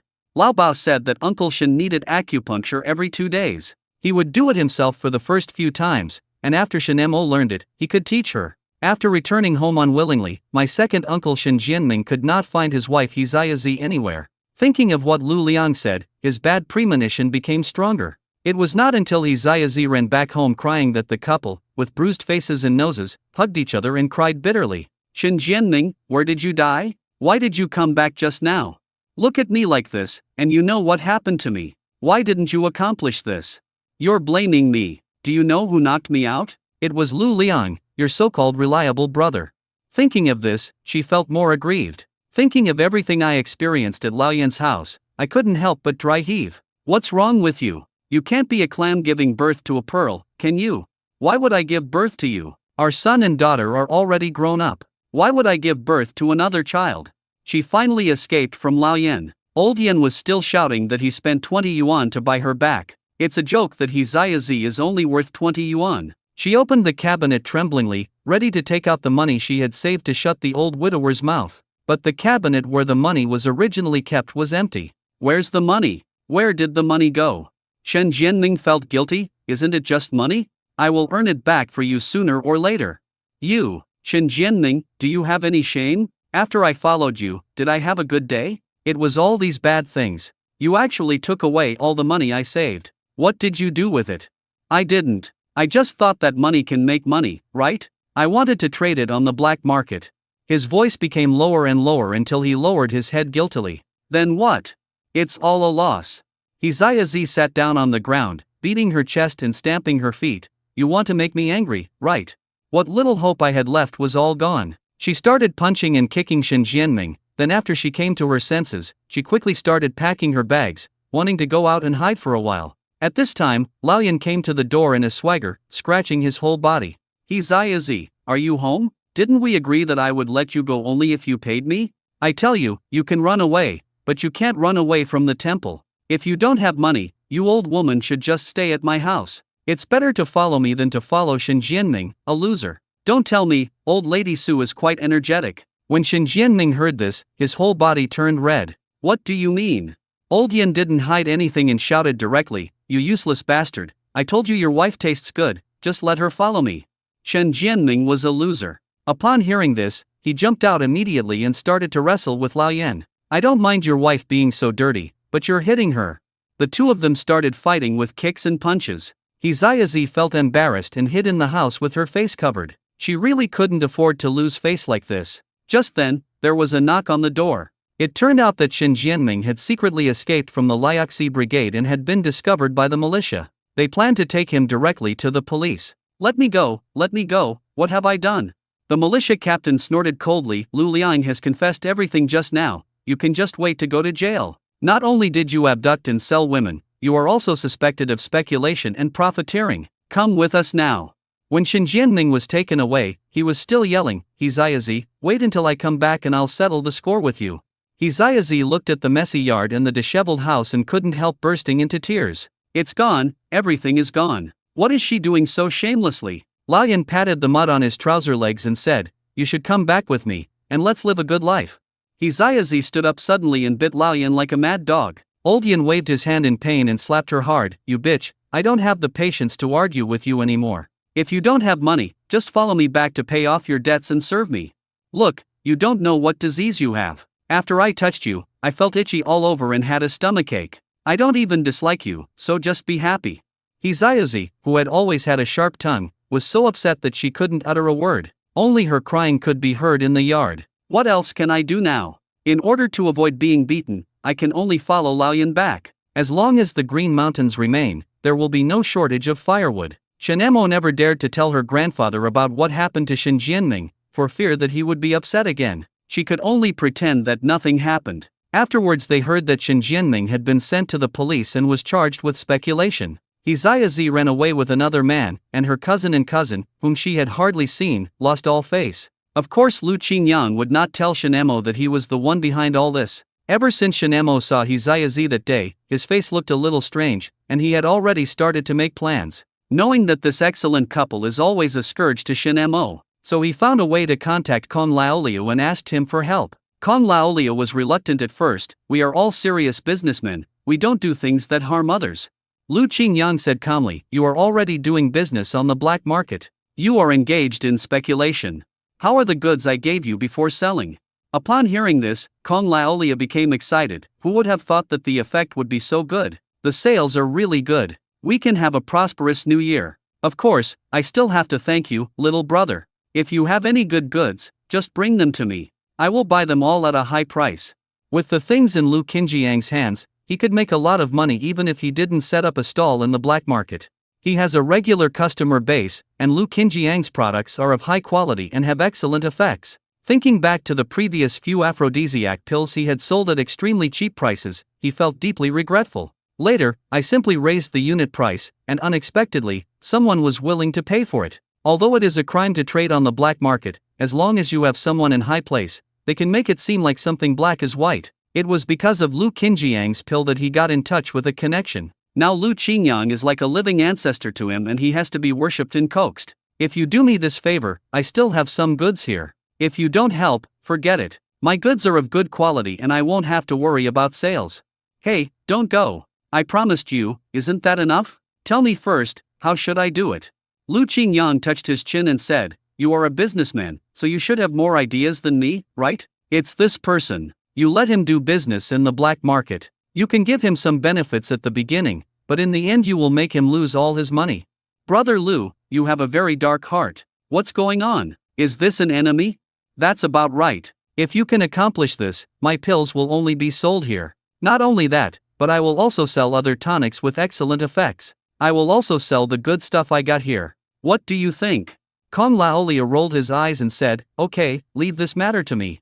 Lu Qingyang originally thought that he would need some time, but he didn't expect it to be arranged so quickly. Indirectly affected his own plans. Fortunately, everything was still within the controllable range and no other accidents occurred. He finally got the beauty as he wished and solved the Shin family's troubles. Uncle Shin is still recuperating, but the hunting team has been working for several days. Because they just celebrated the new year, their recent gains have been very ordinary, but Lu Qingyang is happy to have some free time, just slacking off every day, as long as he completes the basic targets. Anyway, the year is still very long and he has no shortage of food and meat. Every few days, Wang Dagang would sneak up on him to go fishing. Her attitude towards him became even more friendly. She would smile as soon as she saw him, and even wanted to become friends with him regardless of their age difference. Lu Qingyang couldn't bear it. Captain Wang, let's forget about our friendship. Why? How can you just let it go? You look down on me, Wang Dagang. How could that be? Your children are almost as old as me. Can you let them call me uncle? Wang Dagang laughed heartily. It's not a big deal. I just feel that I have a good relationship with you. How about we get closer and you become my son-in-law? No, Captain Wang, you are not my business. Why are you still talking about this? Wang Dagang shook his head regretfully. What a pity, such a good guy. How could he fall in love with such a girl? Chen Emo is very good, Captain Wang, you don't understand. Okay, no matter what you like is the best. Wang Dagang reminded quietly, don't forget to go fishing in a few days. His luck points were almost used up, so he had to save them. Wait a little longer. The fish we caught will be enough for you to eat for a long time. The huge dogfish he caught is still kept in the space, and he will use it when the time comes to go to the Shin family to propose marriage. After work that day, Sun Xiangqian walked around in front of him several times, as if he wanted to say something but was hesitant. If you have something to say it now. If you have to fart now. Does what you said last time still count? What is it? So many things have happened recently that he has forgotten what he said before. It's about Xiao Tang. Although his brother disagrees, I convinced her and she is willing to give it a try. Oh, that matter. But I have to make it clear in advance that I cannot guarantee that this folk remedy will definitely cure her lameness. I can only guarantee that it will not cause any harm to her body and will definitely be beneficial. It's no big deal, as long as I don't suffer. Ever since he wrote back to tell his family about the situation here, his family was in an uproar and they wrote several letters back in succession. One letter cursed him, one cursed Xiao Tang, and the other cursed them both. The letter clearly stated that if he dared to marry a cripple, his family would disown him. Sun Xiangqian thought that if young Xiaotang's leg was healed, his family would not be so opposed. Why suffer? You can rest assured. Even if the spiritual spring water is not successful, it will not cause any harm to people. Lu Qinjiang's folk remedy is actually an improvement on the plaster that Lao Bao got. 2 herbs with stronger medicinal effects were removed and replaced with milder ones, which were then made into a plaster together with spiritual spring water. It just so happened that he had promised Kon Laolia to come up with some new products, and Yan Xiaotang could use them as a test. Although it was called an experiment, he was actually 90% sure it would succeed. After Shen Mo helped to prepare the ointment, Lu Qingyang handed it to Sun Xiangqian. You guys put a lot of thought into this, you must accept these things. When Lu Qingyang saw that Sun Xiangqian had stored up all that good stuff during this period of time, he realized that he had put a lot of thought into it. No, I don't need these. You don't need it and I'm giving it to you, it's 2 different things. If I ask you to accept it, just accept it. Lu Qingyang declined again. I can accept it, but I will wait until the ointment takes effect. If it doesn't work, I won't have the face to accept your things. Sun Xiangqian argued with him for a long time, but there was nothing he could do but to do as he said. Lu Qingyang continued to introduce the use of the plaster. Here are 10 plasters, all made of pure Chinese medicine. Change 1 plaster every day and stick it on Yang Xiaotang's lame leg. Sun Xiangqian was still eagerly waiting for the rest of the introduction, but found that he had already finished. Is that all? Okay, what else do you think you're going to do? Yang Xiaotang told him that she had found someone to treat her legs before. The doctor fixed her legs and gave her massages, but it didn't work at all and she suffered a lot instead. So she had a shadow in her heart and was afraid of pain. Just remember to change the medicine on time. There are no other precautions. Just do it as usual. After 10 days, let's see how it works. Sun Xiangqian couldn't help but feel doubtful. Could a leg that had been lame for more than 10 years be cured in 10 days? But he believed in Lu Qingyang and trusted him 100%. This doubt disappeared instantly. All along, Lu Qinjiang's methods had always worked. Okay, I'll remember that. I'll give it to her right away. Sun Xiangqian left happily. Lu Qingyang began to prepare the things needed for the marriage proposal. There was no shortage of food, but some things had to be purchased in town. It seems that I have to find some time to go to the supply and marketing cooperative to buy some necessities. If I want to start a family, that may not be possible. If Lu Qingyang wants to marry, he either doesn't marry at all, or if he does, it must be with the best person. There are rules for engagement here. If the engagement is successful, the man and woman need to buy each other new clothes. The snow had stopped in the past few days, so he planned to go to town to buy some things. He didn't plan to bring Shen-emo with him this time, as he still needed to meet with Kong Laoliu. The train was connected and Xiao Xia could have gone back, but she accidentally sprained her leg and had to stay in Liuxi Brigade for a while. During this period, Hu Shenli tried every means to get close to her. Xiao Xia ignored her, and the fat girl was next to her, so she started yelling at him when she saw him approaching. Hu Shenli, you have a family now, so don't mess with girls. It's so embarrassing. Xiao Xia has been very tolerant of you. What else do you want? Get away and don't let me see you again, or you will be in trouble. You're not leaving yet? If you don't leave, I'll go find the captain and ask him to get someone to drive you away.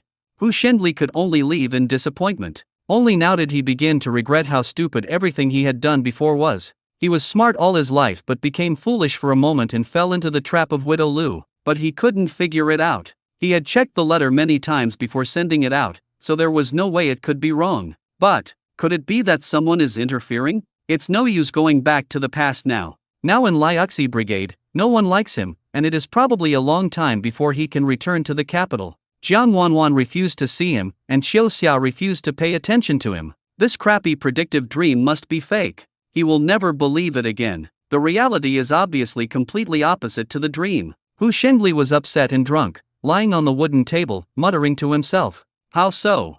As soon as Lu Qiomei came back, she smelled alcohol in the house. This guy didn't go to the forest to cut wood, but came back drunk like a dead dog. Why are you still at home? Do you want your work points?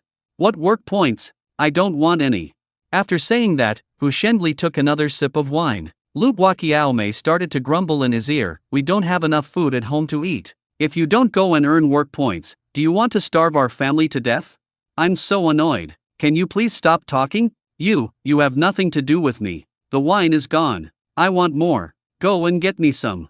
Widow Lu was so angry that she had a heart attack. She was already very tired from working every day, and she also had to serve Hu Shenli food and drink. I originally thought I had found a strong supporter, but now I realize that I have become another burden. He has no sense of responsibility at all and spends all day drinking to drown his sorrows. You're lazy at home, but I've come home from a day's work, and I have kids to take care of. Before Lu Qiomei went out, she asked him to look after the child. But when he went to the backyard, he saw that the child was covered in mud. The youngest one was crying because of hunger. Hu Shenli yelled, stop making so much noise, I'll kill you, you little bastard. Hu Shenli, what are you talking about? You just drink and eat, and give Xiaobao a bite to eat. Is what you are doing a human thing? Human affairs? This is not my child. You forced me to marry him. Hu Shenli got angry when he thought of this incident. He was already drunk, and taking advantage of his drunkenness, he walked up to her and slapped Lu Qiomei twice. If you complain one more time, I'll beat you to death. Lu Qiomei covered her face. She was not a good person either. She rushed forward and started wrestling with Hu Shenli. The 4 children also gathered around, some crying and some making noise, making the house very lively. Seeing that she couldn't defeat Hu Shenli, Lu Qiomei pounced on him and bit his shoulder. Hu Shenli grabbed her hair and said, you bitch, you are a dog.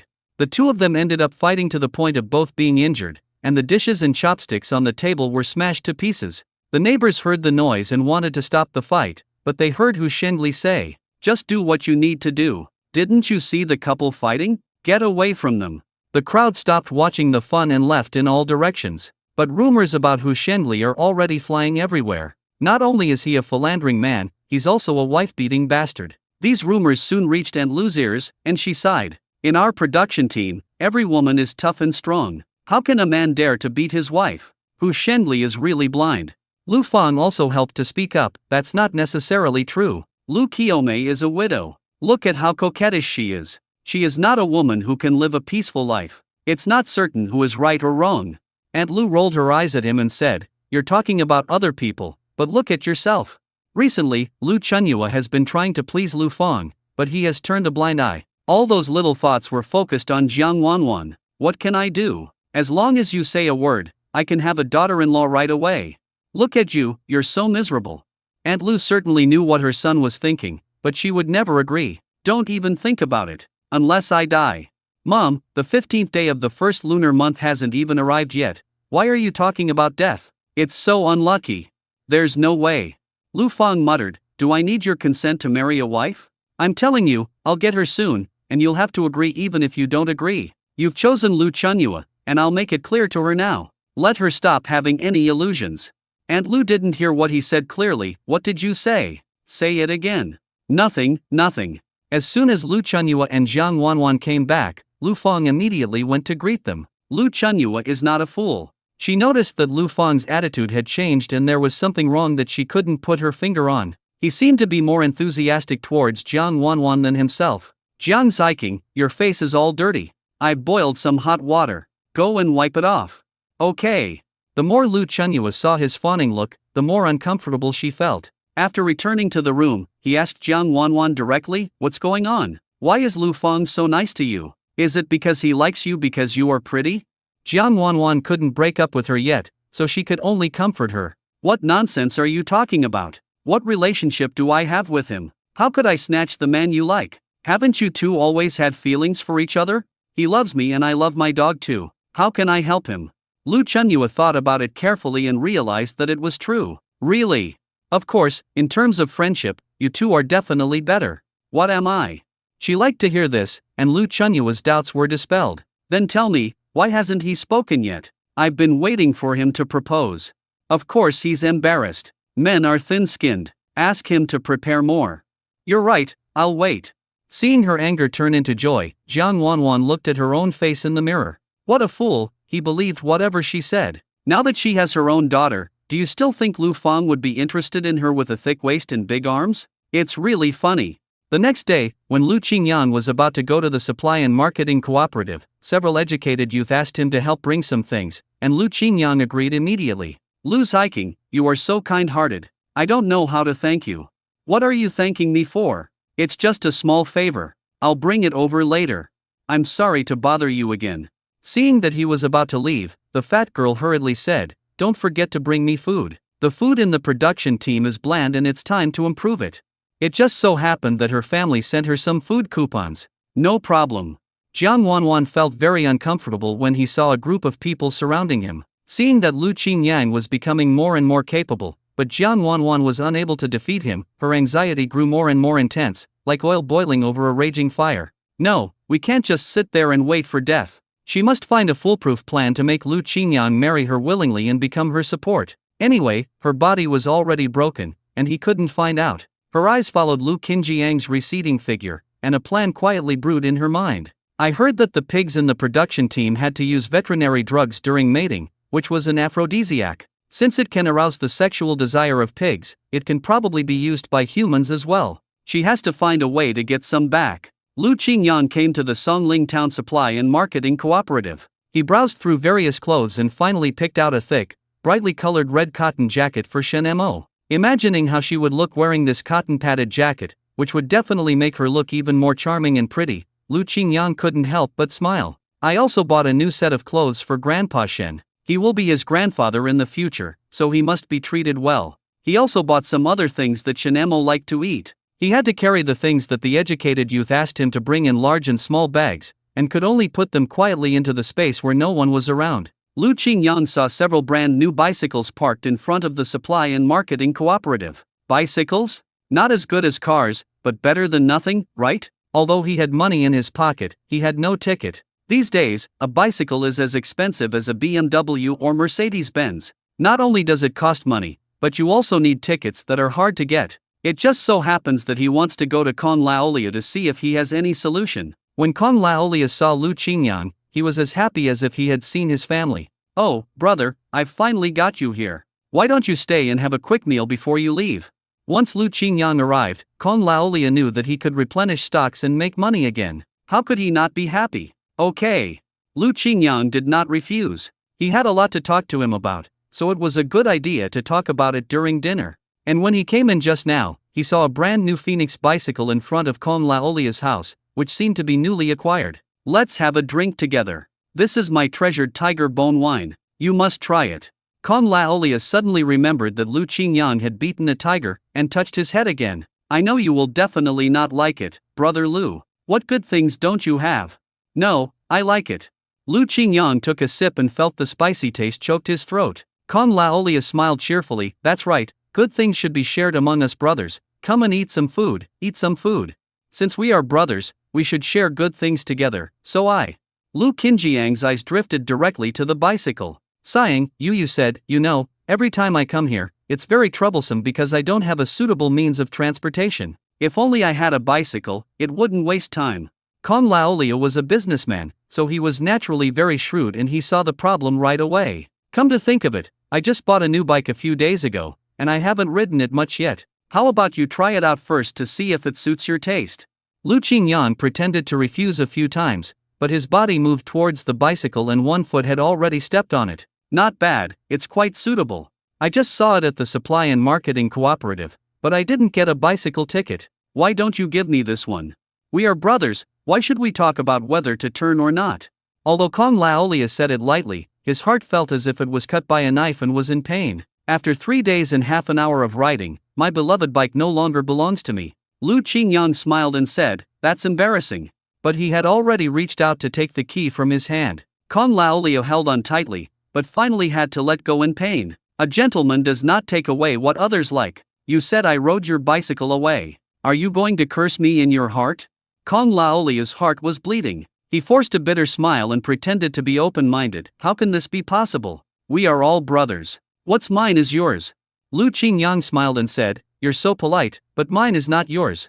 Kong Laolia finally came to his senses at this moment. Lu Qingyang was simply a smiling tiger who took advantage of his face-saving character and made him unable to refuse, yet unwilling to do so. I'll lend you this bike for a few days. Please help me get a ticket, and I'll return the bike to you. But this car is better since it is brand new. Lu Qingyang was thinking to himself that he still had to buy a new one. After all, marriage requires 3 major items, a watch, a bicycle, and a sewing machine. He would definitely have to buy a brand new one. Okay, don't worry, I'll get you one. Lu Qingyang then took out the pills from the basket. I haven't gone out hunting much these days, but I have made a lot of medicine. You can take it first. Kong Laolia's eyes were shining brightly. He took the pill impatiently, feeling very happy. Don't worry, don't worry. Didn't the new year just pass? But your medicine is selling really well. How could it not be popular? You know, in modern pharmacies, aphrodisiacs are always the most popular. It seems that the human needs in this world remain the same no matter how time and space change. Lu Qingyang also explained his recent progress. I have recently developed a medicine patch for treating tendons and bones. It is still under development. I will bring it to you after it is successfully developed. Okay, that's great. But, Brother Lu, regarding this bone patch, its effectiveness doesn't need to be that great. Lu Qingyang didn't react for a moment. Not too good. Then I thought about it carefully and finally understood what he meant. You mean? Kong Laolia slapped his thigh and said, hey, that's exactly what I'm saying. If your plaster is too effective and people get well after just one application, how can we get repeat customers? We have to make it work, but not completely eradicate the disease. Only a steady and long-term business like this can be a long-term solution. What Kong Laolia said was quite correct, but he overlooked it. Lu Qingyang nodded. Don't worry, the effect will definitely satisfy you. Lu Qingyang rode back on his shiny bicycle. When he was not far from Liaoxi Brigade, he stopped and hung up the things in the space. The old-fashioned bicycle is a 28-inch style with room for one person to sit in the front. As soon as Lu Qingyang arrived at the gate of the Youth League Institute, the car bell rang ding-ling-ling. This attracted the attention of all the educated youth. Lu's hiking, where did you get this bicycle? A friend lent me the bike. Wow, it still looks like a new car. Your friend is really willing to spend money on it. Lu Qingyang just smiled and said nothing. This is what you asked me to bring, see if it's correct. The female educated youths were chattering around him. This is mine. The fabric I asked you to bring. The fat girl finally squeezed in. Where's mine? Lu Qingyang directly gave her a cloth bag. When the fat girl took a look inside, she realized that the tickets she was given definitely could not buy so many things. Could it be that Lu Qingyang was taking special care of her? There's some candy in there, share it among you. Lu Chenhua stood aside with her hands folded, and said in a sarcastic tone, hey, what day is it today? You are going to treat us to candy. Lu Qingyang didn't even raise his eyes, except for the two over there. These are from your female educated youth. Fatty, please help divide them up. The fat girl took a look at the candies inside. There were white rabbit candies and fruit candies of various flavors. It was a huge investment. When Lu Chunyuo heard this, her expression changed, as if she cares about anyone. The fat girl couldn't help but say a few words. If you don't want it, don't show your regretful expression. Who told you to be mean? People with mean mouths can't eat candy. You. What's the matter? Haven't you suffered enough? Jiang Wanwan pulled the unconvinced Lu Chunyuo back and said, say less. Lu Qingyang actually bought so many candies for everyone. It seems that he is not short of money. Except for the Chinese New Year and weddings at home, who would be willing to buy so much candy? The fat girl feels good when she is in love. Lu Qingyang coughed a few times and said, the rest is yours. The fat girl happily accepted the task, and at the same time curiously asked, what's the good news? Why do we need to share the candy? You'll find out in a moment. Basically, those who have a good relationship or a decent relationship can get one. Don't even think about getting involved with those people you have a bad relationship with or those you hate. Lu's hiking, your bicycle is so impressive, can you lend it to me? A male educated youth nearby touched the bicycle with envy. Since he came to Liaoxi Brigade, he rarely saw it except when going to the town. It's a Phoenix brand bicycle. It's the best brand. Lu Qingyang took a look at the man. He was not familiar with him, so there was no way he could lend it to him. Besides, it was not his thing. He refused outright, I can't lend it to you. This is someone else's bike. The man muttered, how stingy. It's just a bicycle. That sounds easy enough, but what if it breaks? Jiang Wanwan looked at the brand new bicycle with envy and had already begun to imagine herself sitting on the back seat. Lu Qingyang said that it was borrowed, but anyone with a discerning eye could tell that it must be his own. Who would be willing to lend their brand new bicycle to others? Since it's her, she would definitely not be willing to do so. If it breaks accidentally, you'll have to pay for it. Will you be able to repair it? Or can you afford the compensation?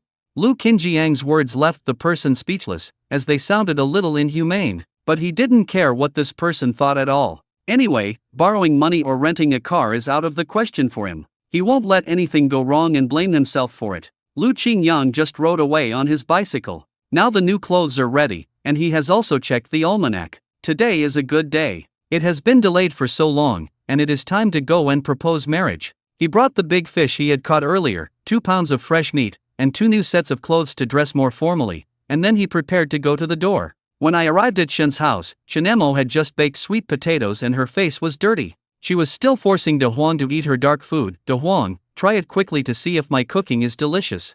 De Huang looked at the strange thing in the dog bowl and turned his face away with disgust. It's really disrespectful. When she saw Lu Qingyang coming, she wanted to greet him, but then she became reserved. I remembered what the fat girl said before, the more proactive you are, the more men will look down on you. Women, you should be gentle and reserved, do you understand? At that time, she didn't quite understand it, but now she seems to understand a little. She wiped her face in panic, but made it even dirtier. Lu Qingyang, why are you here? Have you eaten? Do you want to stay for a bite? I haven't eaten yet. He took another look at the black mass in the pot. Didn't I tell you not to cook and wait for me to come over? I want to learn a little bit, too. The fat girl told her that men all like virtuous women, so she must learn how to cook. Otherwise, she would be too unvirtuous. If she could cook a delicious dish, she also wanted to get Lu Qinjiang's praise. I've already told you to just be yourself. Don't force yourself to do something you don't know how to do. Uncle Shen knew the purpose of Lu Qinjiang's visit. You are here, Xiaomo, go and get some water. Oh, I'll go right away. Shen Emo went to pour water happily. She was still excited because of what Lu Qingyang had just said. I was still wondering why Lu Qingyang was dressed so nicely today and brought fish and meat. It seems like I will have a treat today again. Lu Qingyang was actually a little restrained for a moment. This was the first time he proposed a marriage, and there was no adult at home to guide him. After Shen Emo poured the water over, Lu Qingyang held the enamel cup tightly. I heard that you went to town today, why didn't you take me with you? There was a hint of complaint in his tone. Uncle Shen clicked his tongue and said, Kid, he must be going to town to do something. He can't take you with him everywhere. Lu Qingyang took a sip of hot water and suddenly stood up. Actually, I went to buy some things. Shen Emo is your only granddaughter, so we must not be casual about etiquette. Here are 2 new sets of clothes. Uncle Shen nodded with satisfaction. He was wondering why this guy didn't do anything, but it turned out that he was preparing these things. You are thoughtful. He doesn't care about clothes, but this kid is smart. Have you discussed these matters with your family? Lu Qingyang was silent for a while before he said, "You also know that my parents are both dead. I have a grandmother at home, but she is rather partial and is good at making things difficult for people. But I guarantee that she will never bully Shen Mo. Because I have severed ties with them all, I should take care of my own affairs. Uncle Shen is not an unreasonable person, he also has a very bad son. It is not surprising that Lu Qingyang has some extremely bad relatives in his family, and he can understand that. As for the death of both parents, it's almost the same as Xiaomo's situation, so no one needs to blame anyone for this. If you two are together in the future, you will have no one to help you. You need to think carefully. You will have to bear the burden of me." Although Uncle Shen practiced kung fu when he was young, he only learned the basics and was unable to grasp the essence of it. Although Shen Mo is talented, she is still a woman. This set of exercises handed down in the family can only be fully practiced by men with strong yang energy. This was also the reason why he gave the secret book to Lu Qingyang after Lu Qingyang saved Shen Mo. He would not leave it to Shen Jianming. Leaving it to him would ruin the reputation of the Shen family's ancestors. Lu Qingyang shook his head. "Grandpa, you are still strong and healthy, don't underestimate yourself. Maybe Grandpa's eyes can be cured. You really overestimate me." Uncle Shen laughed. "I'll take these things for good luck." He hadn't originally considered Lu Qingyang's conditions, he just thought that as long as he was a good person, it would be fine. Shen Mo sat aside, thinking about how to cook such a big fish deliciously, stewing the fish head into soup, braising the fish meat. She was drooling just thinking about it. "Xiaomo, come here." Shen Mo suddenly asked, "What's wrong with Grandpa? Did you hear what I said just now? Didn't you ask Grandpa to propose to Lu Qingyang before? Look at how polite he is. Although it was our family that proposed first, he still did all these things. He is a sensible man. When you are going to start a family in the future, you should also be sensible and don't let Lu Qingyang worry about you." Shen Mo then realized that everything that was happening now was actually a marriage proposal. She stood up suddenly. "Lu Qingyang, do you really want to marry me?" "Well, you see, I've come to propose marriage, how could it be false?" Shen Mo immediately spun around happily. That's great, that's great." Then she showed a distressed expression on her face again. "Are you forced to do this? I really want to marry you. Who do you think can force me to do that?" As soon as Lu Qingyang said this, Shen Mo jumped up happily, jumped directly onto his back, and put her arms around his neck. "I do. I want to be with you. I'm so happy. I will definitely work hard to be a good wife. You've already qualified in your heart." Fortunately, Grandpa Shen is blind. If he saw his granddaughter like this, he would definitely say that she had a cold. Shen Mo was so happy that she kissed Lu Qingyang on the face several times. At first she didn't realize how outrageous her behavior was. Because when she was a child, her mother often kissed her on the cheek when she said she loved her, and she couldn't help but want to do so. Lu Qingyang also felt his face getting hot, but he did not stop her. Instead, he let her hang on him, smiling indulgently. Shen Mo asked cautiously in his ear, "Did I go too far just now?" Lu Qingyang responded to her in a low voice, "It's not out of line to do this to me. Hey, I'm going to marry Lu Qingyang." It is completely different from the feeling of resistance when she first said she wanted to marry Lu Feng. Now Shen Mo wants to fly to the sky. Although Uncle Shen couldn't see, he could feel the happiness of the two children. After giving the gift, Lu Qingyang naturally had to consider other things, such as the bride price. "Grandpa, I don't know the rules here. These are the gifts I prepared. Please accept them." Uncle Shen felt around for a bit and felt that it was just a thick stack of big unity notes, probably weighing several hundred. "Here, giving $100 to marry a wife is already quite good. Xiao Lu, we don't want a dowry, these are all empty talk. As long as you treat Shen Mo well, it's better than anything else." "That won't do. These are the rules. Let's follow them." Uncle Shen's tone also became tough. "In my house, you have to listen to my rules. Whatever I say is what it means. You are so young, and it is not easy to save this money. What do I, an old man, need your money for? Even if you give it to me, I will still give it back to Xiaomo. In that case, there is no need to care about these empty formalities." Not only did Mr. Shen refuse it, he also saved up a dowry for Shen Mo. "When they are officially married, I will give them a surprise. I am already very grateful to you for being willing to take care of Xiaomo." Lu Qingyang was originally pushing and shoving him, but his hand slowed down. "Since you don't want it, I'll give it to Xiaomo." Shen Mo also shook her head and refused. "If you give me money, I will just spend it recklessly. Just let you take care of it. I don't understand these things." Now in her eyes, there is only Lu Qingyang, nothing else matters. As long as I'm with Lu Qingyang, it doesn't matter even if we live in a shabby house, or go hungry.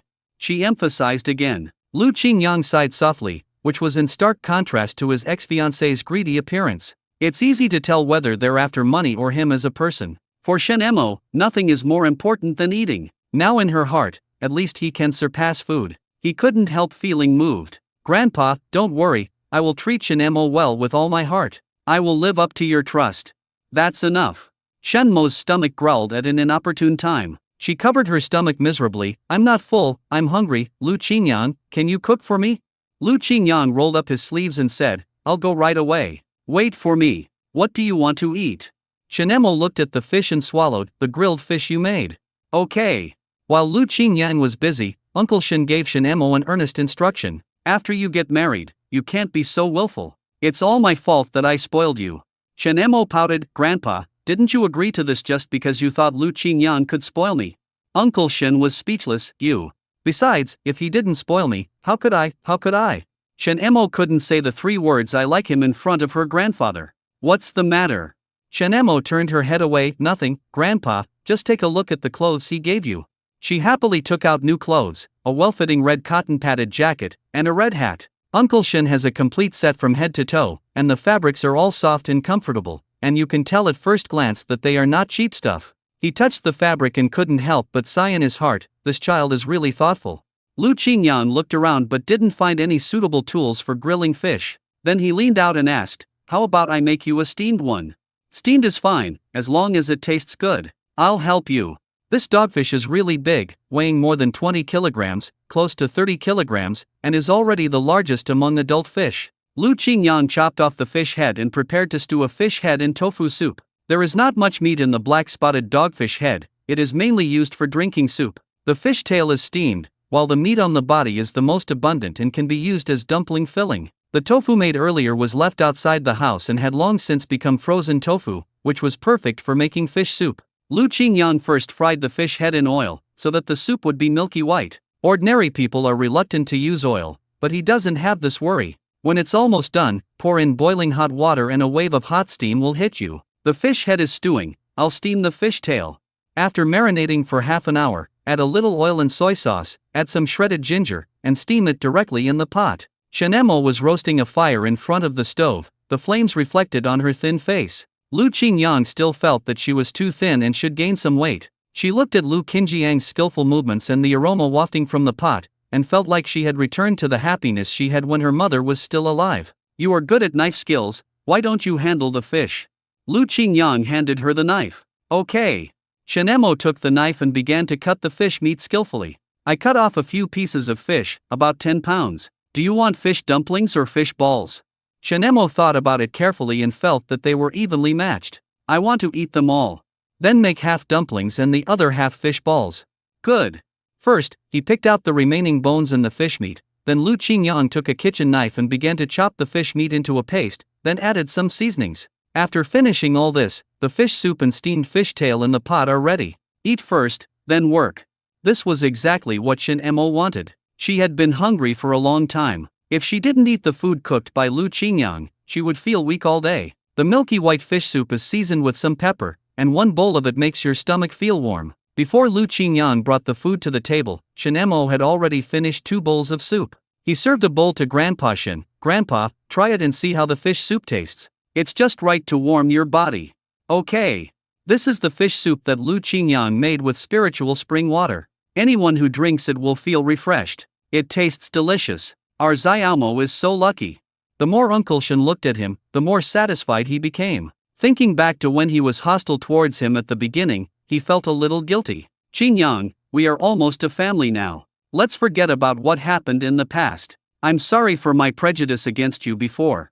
In fact, Lu Qingyang could understand it. The child he raised with great effort had a child with Huangmao, and then Huangmao ran away. Who wouldn't be angry? So Mr. Shen's initial attitude was not unreasonable. Now this wasn't quite warm to him. People are all made of flesh and blood. As long as you have a clear conscience and perform well, people will see it. When the steamed fish came up, Shen Emo was sensible and took a piece for her grandfather first. Grandpa, you eat first.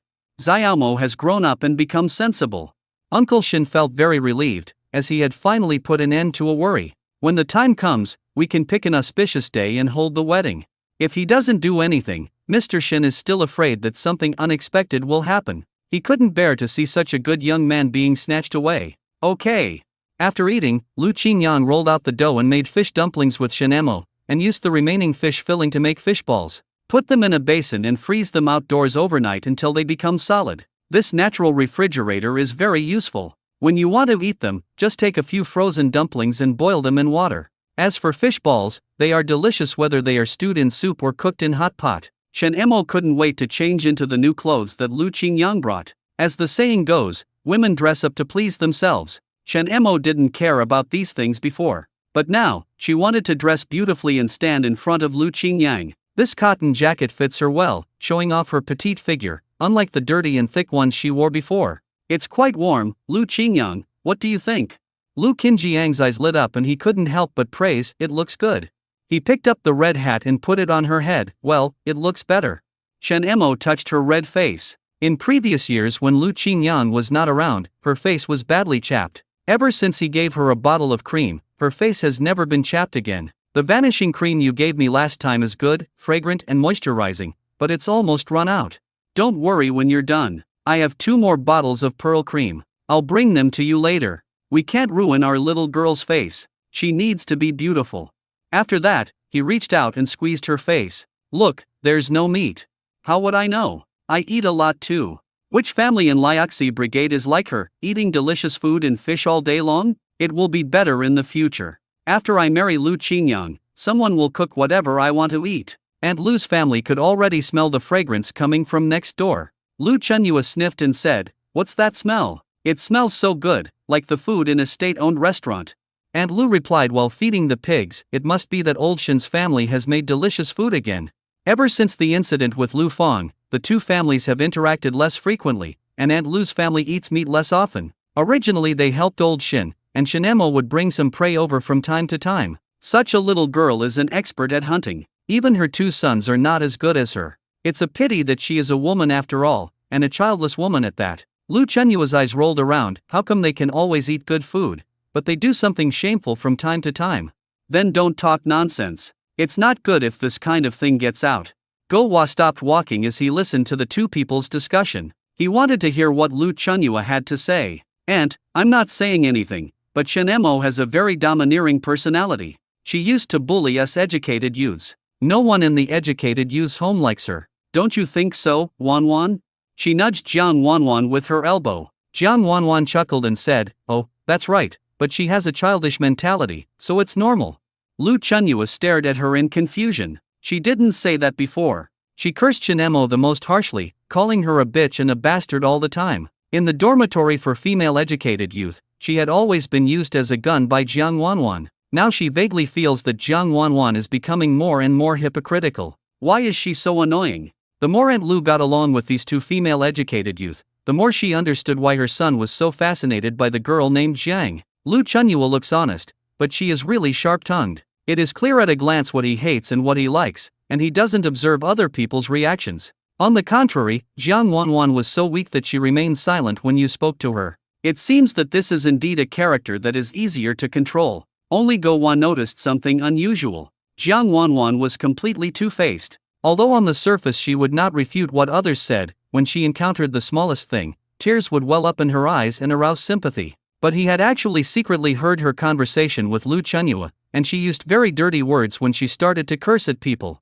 No, he had to eavesdrop on their conversation again tonight. After all, he lives in the Lu family, and he doesn't want his entire family to be ruined by these 2 women. Fortunately, he was just a child, and the 2 women had no defenses against him. Go-Wa hid in the corner, listening to the conversation between the 2. "Jiang Wanwan, what do you mean? Did you deliberately show off in front of Aunt Lu just now?" "Chenyua, you misunderstood. Why am I performing in front of Aunt Lu? Why didn't you help me just now and always went against me?"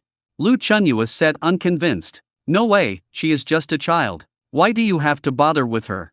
Jiang Wanwan smiled indifferently. Of course she hated Shinemo, but she also knew that Shinemo had saved the lives of this family's descendants. Even if you are saying bad things, you have to take it slow. I can see that. Normally, whenever you have a problem, I always rush to speak up for you. Now that it's my turn, you start pretending to be a good person. Jiang Wanwan rubbed clam oil on her cracked hands. You misunderstood. We are now living in the homes of fellow villagers. It's different from the youth house. Shenmo, you don't know who she is. It turns out that Aunt Lu has taken a fancy to her and wants to marry Lu Feng. Humph, she's just a hen that can't lay eggs. So what if you like her? Lu Feng doesn't want her. Not only does Lu Feng not want her, I think no man in Liuxi Brigade, or even in the entire Bayan commune, would dare to want such a woman. She's barbaric and rude, and can't give birth to children. Jiang Wanwan touched her dry and cracked face again. She had used up all the snow cream. She had to find a way to find a sucker to help her buy some, otherwise her delicate face would become rough. With just a few words, she transferred Lu Chunyua's anger to Shenmo. That's right. We are friends and we live together. I will definitely side with you. You have to know that the person we both hate is Shenmo. That does make some sense, but you still have to speak up for me in the future. That's for sure. By the way, Chunyua, I want to help you with something. As Jiang Wanwan spoke, she took out a silk scarf from her pocket. Don't you like this scarf? I'll give it to you.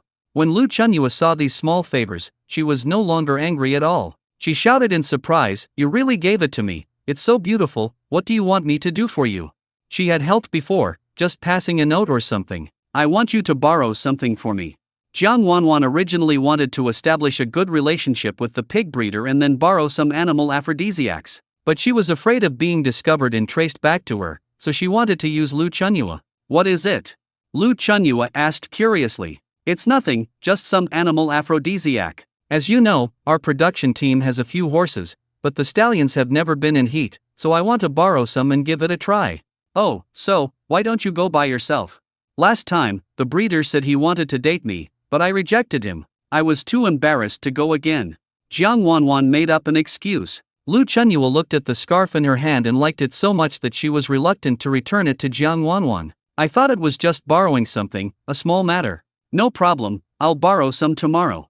She happily tied the scarf around her neck and looked at herself in the mirror. Gowa originally wanted to leave, but after hearing what Jiang Wanwan said, he became suspicious again. Veterinary aphrodisiac? For horses? How can horses be in heat in the middle of winter? They usually mate when it's warm in the spring. Lu Chunyua didn't even realize this was such a poor excuse. Jiang Wanwan must have other uses for these aphrodisiacs. The more he thought about it, the more it seemed wrong, but he was only a 5-year-old kid and couldn't stop anything. He suddenly had an idea. Since he couldn't do it himself, he would directly reveal the matter to Lu Qingyang and Shenmo. They were so smart that they should be able to notice the clues. Gowa looked around but only found 2 carrots. He held the carrots in his hands and prepared to go next door. Aunt Lu saw him and called out to him, Guzi, where are you going?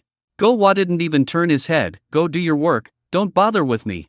Aunt Lu thought to herself, this child is really a smart kid. Gowa knocked on the door and it was Shenmo who opened the door for him. He said in a baby voice, Sister, my grandma asked me to bring you some radishes.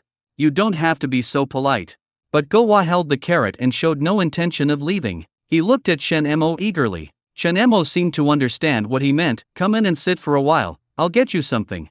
Gowa sat upright on the stool, swinging his legs. Gowa is here. Come here, I'll give you some candy. Gowa was reluctant in his heart, but his body involuntarily took the candy. Thank you, big brother. Don't forget that you are just a child now. Shenmo brought over a frozen rabbit and said, take it back and let your grandma nourish you. You look like a little kid. No, I don't want my sister's things. Shenmo thought he was exchanging radishes for meat. Lu Qingyang squatted down and touched the child's head. So what are you going to do? Gowa thought for a while before saying in a baby voice, I'm bored at home, so I came to play with you guys. Then he curiously asked Lu Qingyang, big brother, do you know what aphrodisiac is?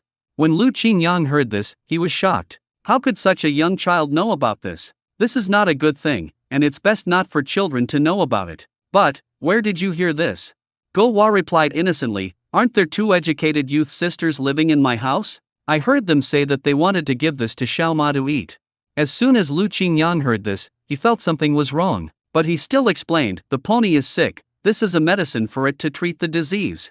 I understand. No wonder the older sisters were so anxious to get it. Did you hear where they were going to get it? Yes, he said he would go to the pigsty to borrow it. Lu Qingyang touched his head thoughtfully. Gowa played with stones here for a while, and only left after Aunt Lu came over and called him. As soon as he left, Lu Qingyang began to speculate on Lu Chunyua and Jiang Wanwan's intentions. They want this kind of medicine, it's definitely not for any good purpose. The horses are not yet in estrus, so there is no need to use aphrodisiacs. Unless, do you want to use it on humans? All medicines are poisonous to some extent, and we should only use medicine when there is no other solution. Moreover, this is used on animals, and it will have side effects if used on humans. Jiang Wanwan was planning to get veterinary medicine, and he definitely wanted to use it on humans, but as for who he would use it on, he was not sure yet. No matter what she wanted to do was not a good thing. Since his marriage with Shenemo was settled, he openly took the candies and distributed them door to door the next morning, and the Lu family was no exception. Lu Chenyua was already feeling upset about not getting any candy yesterday, and suddenly when she saw Gowa got some candy, she felt strange again. Do you think Lu Qingyang is sick? He wants to be given candies wherever he goes. She lowered her voice and whispered to Jiang Wanwan beside her. Jiang Wanwan heard him talking with Aunt Lu. What's wrong with you? You're giving candy to the dog. Is there really something happy happening recently? Lu Qingyang said directly, Shenemo and I are engaged, let me share in the good fortune for you too. Aunt Lu was speechless when she heard this. She asked in astonishment, are you engaged? Is this a mistake? Lu Qingyang smiled gently and replied calmly, how could I be wrong? I came to propose marriage yesterday. I just need to choose an auspicious day to get the marriage done. We are all neighbors, Aunt Lu, and I will need your care in the future. Aunt Lu stood there with her mouth half open, in a daze, and it took her a long while to force out a word ah. When she came to her senses, Lu Qinjiang's figure was gradually moving away. She quickly wiped her hands and hurried to tell Lao Lu about this matter. Lao Lu, I have to tell you something. On the side, Jiang Wanwan listened to their conversation word for word, and her back teeth were almost broken. How is it possible? Why would Lu Qingyang marry a woman who can't have children? Besides, Shenemo was plain-looking, not even a bit comparable to herself. Even a strand of her hair was much better than Shenmo's. Lu Chenyua suddenly realized, I was wondering why Lu Qingyang always sends candy. So it's because of this. That's good. Ha ha ha, these two people are a perfect match. Someone like Lu Qingyang should have no descendants. Don't you think so, Wanwan? Jiang Wanwan clenched her palms and frowned. Let's go to the forest farm first. How could she be happy? The man she liked actually chose a woman who was not as good as herself. This was a blow to her sense of superiority. Lu Qingyang must have been kicked in the head by a donkey. He actually married her. It's so funny.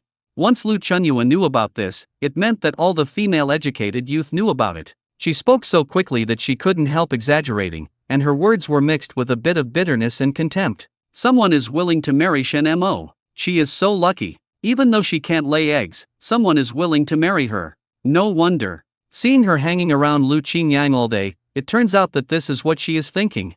Don't talk nonsense. Shenemo is not that kind of person. Besides, she can't care about you. You are so excited. Are you jealous?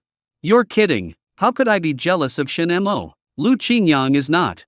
One female educated youth said, Lu Qingyang is tall, handsome, and hard-working. Why doesn't he like me? You are a nympho. She is already taken. Only then did Lu Chenyua realize that Lu Qingyang, whom she had always hated, seemed to be actually quite outstanding. This winter, they were shivering with cold and had to be stingy even when eating, but Lu Qingyang was never seen afraid of the cold. Hunting in the hunting team, he probably doesn't have to worry about meat. Every time I see him, he looks very energetic. On the contrary, it is still a problem for me whether I can have enough to eat at the next meal. As for his looks, she glanced at the male educated youth around her, and none of them looked better than him. She suddenly choked up and went to look at Jiang Wanwan again. I found that Jiang Wanwan had a serious expression on her face and was just silently cutting branches. She was really broken down and couldn't get over it. The fat girl looked surprised, and she herself didn't notice any signs. Shenemo hid it very well. I didn't even know that she was with Lu Qingyang. But if you think about it carefully, everything has a traceable path. The last time Lu Qingyang went on a blind date at the captain's house, Gu and I was hesitant and didn't dare to stop him, so Shenemo rushed in anyway. Shenemo would always ask her some inexplicable questions and pester her to help teach her how to weave. It's just that I never doubted it until now, and now I suddenly realize it. It turns out that only those who are brave can succeed. It's a pity for Gu and I. If she knew the news, she would feel so sad. The educated youth were discussing this, and the hunting team naturally knew about Lu Qinjiang's situation. Hey, boy, you have arranged the marriage quietly. Lu Qingyang scratched his head embarrassedly. We fell in love, so we just took the initiative. You kid, I knew you had feelings for Shenemo. I knew you had been interested in Shen Mo. Sun Xiangqian patted Lu Qingyan on the shoulder, with a look of understanding on his face. Even a blind person can see how special you are to her. Now that she's your wife, you have to treat her well. You're one step ahead of me. Then try your best. By the way, how effective is the patch? Speaking of this, Sun Xiangqian became excited. It works, it's amazing, this folk remedy is so useful. This is the third or fourth day. Xiaotang said that after applying the plaster on the leg, he has more strength every time he walks. If I use it for 10 days, I don't know what will happen. Then keep going, remember not to stop. Lu Qingyan reminded. That's for sure. Originally, Yang Shaoshan was opposed to this folk remedy, fearing that it was just another ridiculous method with no basis, but after using it for a few days, it actually worked. When he turned to face Lu Qingyan, Yang Shaoshan couldn't help feeling a little ashamed. Lu's hiking, I'm so sorry. Thinking back on my previous attitude towards you, it was really inappropriate. Look, this is some freshly made bacon from home, it still has the aroma of home cooking. If you don't mind, please accept it, it's a token of your appreciation. Brother Xiaoshan spoke in a hurry because he was worried about Xiaotang. Don't take it to heart. Lu Qingyan quickly added. My wife also asked me to bring a basket of eggs. Lu Qingyan did not refuse. If he did, they would think too much. I understand your thoughts, thank you very much. The bacon from Yang Xiaoshan's family tastes really good. He had eaten it last time and he couldn't forget it ever since. As for eggs, it was a luxury to have an egg in a meal at that time. There are at least 20 eggs in this basket, which have been stored for quite some time. It can be seen that Yang Shaoshan is sincere. I'll feel relieved if you accept it. Yang Shaoshan breathed a sigh of relief. This was considered as forgiving him. Lu Qingyan also grabbed a handful of candy from his bag and gave it to him. Take this too. Mine. Don't worry, you all have a share. When the time comes, we will also send some to Zhang Zongwen's family. He has been looking for a way recently to see if he can get Wei Yuxia to break up with him and live alone with the child. When the storm has passed, he will naturally be rehabilitated. By then, no one will care if they get married again. Thinking this way, they had already entered the mountain and happened to pass by a small wooden house in the mountains at noon. Wang Dagong suggested, how about we take a break? Okay, it's really cold. Several people went into the cabin and planned to make a fire. Lu Qingyan found some clean snow and prepared to boil it to make a pot of hot soup. I just caught a grouse and made some chicken soup to warm myself up. Why does it look like someone has been here? No way, we are the only ones who have the key. Besides, who would want to come to this deep forest in the winter? Ge Ernia touched his nose guiltily. He had indeed given the key to someone else. Lu Qingyang also knew very well that Hu Shengli had brought Jiang Wanwan here to have sex with him. That's not necessarily true. There must be a young couple in the youth league home. They can't hold back and must have come here to resolve it. Sun Xiangqian said seriously. If you say so, it wouldn't be you, right? Ge Ernia turned the topic to him. Yang Xiaoshan's expression immediately became serious, and he pricked up his ears to listen to the conversation between the two. What nonsense are you talking about? I'm not even married yet. How could I do such a thing? I'm a gentleman. Ha ha ha, I'm just kidding you. Lu Qingyang was processing the chicken, leaving the internal organs for the hounds. He left the best parts for his own children, Mantu and Xiao Weiwei. Because Xiao Weiwei is a wolf cub, his body is larger than that of an ordinary dog, and his teeth are exceptionally sharp. Today is his first day to go out hunting. You can also learn some hunting knowledge from these hunting dogs. Wang Dagan had originally taken a fancy to the dog Mantu, and then he found out that Lu Qingyang had brought back another little gray dog. But as I looked at it, I don't know why it looked familiar. Xiao Lu, there's something wrong with you, you little bastard. Wang Dagan wanted to pick up Xiao Weiwei, but it turned its head around angrily and tried to bite his hand. These claws are so thick, and this tail, why is it drooping? And this mouth shape is wrong, where did you get it from? Lu Qingyang hugged Xiao Weiwei back and said, you are so sharp-eyed. I got this in exchange for a bag of candy. I heard it is a cross between a dog and a wolf at home. Wang Dagang suddenly realized, no wonder it looks like a wolf, it's a good breed. Of course Lu Qingyang was talking nonsense. He didn't want people to know that Xiao Weiwei was really a wolf, as people with ulterior motives might have bad intentions. He put the wolf cub down again and stroked its messy fur. Eat it. I'll cook the chicken but for you when it's done. Manta heard it and barked twice in displeasure. Woof woof. Don't worry, you have a share too. After cleaning the grouse, I chopped it into pieces and put it into boiling snow water to make soup. I borrowed some of Wang Dagong's white wine and poured a little of it in. The rest of the people took out the dry food they brought, heated up the meals, and chatted. After getting engaged to Shen Mo, he began to have some thoughts. After all, you won't be living alone in the future, and living with someone will give you more hope. There might be one more in the future. He only wants to have one child. After all, it is better to have one good quality child than several poor quality ones. Chen Emo is still young, so there is no need to rush. He can wait until she is a little older. After getting married, he just wants to live in a world of two. As I was thinking this, the chicken in the pot started to boil. After stewing for a while, the house was filled with the smell of chicken soup. This chicken soup contains nothing but white wine, ginger, and salt for seasoning. After it was cooked, everyone had a bowl of hot soup. It feels so good. My stomach feels warm. It would be better if we added some mushrooms. Where can I get you some mushrooms in this cold winter? Ha ha ha. Have a good meal. We will set off soon. We need to work harder these days. We didn't get much in the past few days. Do you understand? No. After the break, everyone was full of energy. Wang Dagong planned to regroup them by drawing lots. This time, Lu Qingyang and Ge Ernia were grouped together with two other veteran hunters from the original hunting team. One was Wu Qiu, and the other was Lao Bao's nephew Bao Xingyi. Bao Xingyi had just joined the hunting team. Last year, he saw the team had a great harvest, with plenty of game to eat and a lot of food to share. He was tempted and asked his eldest brother to go in through the back door. Uncle Tai patted him on the shoulder. Be careful. Yeah, you too, Uncle Tai.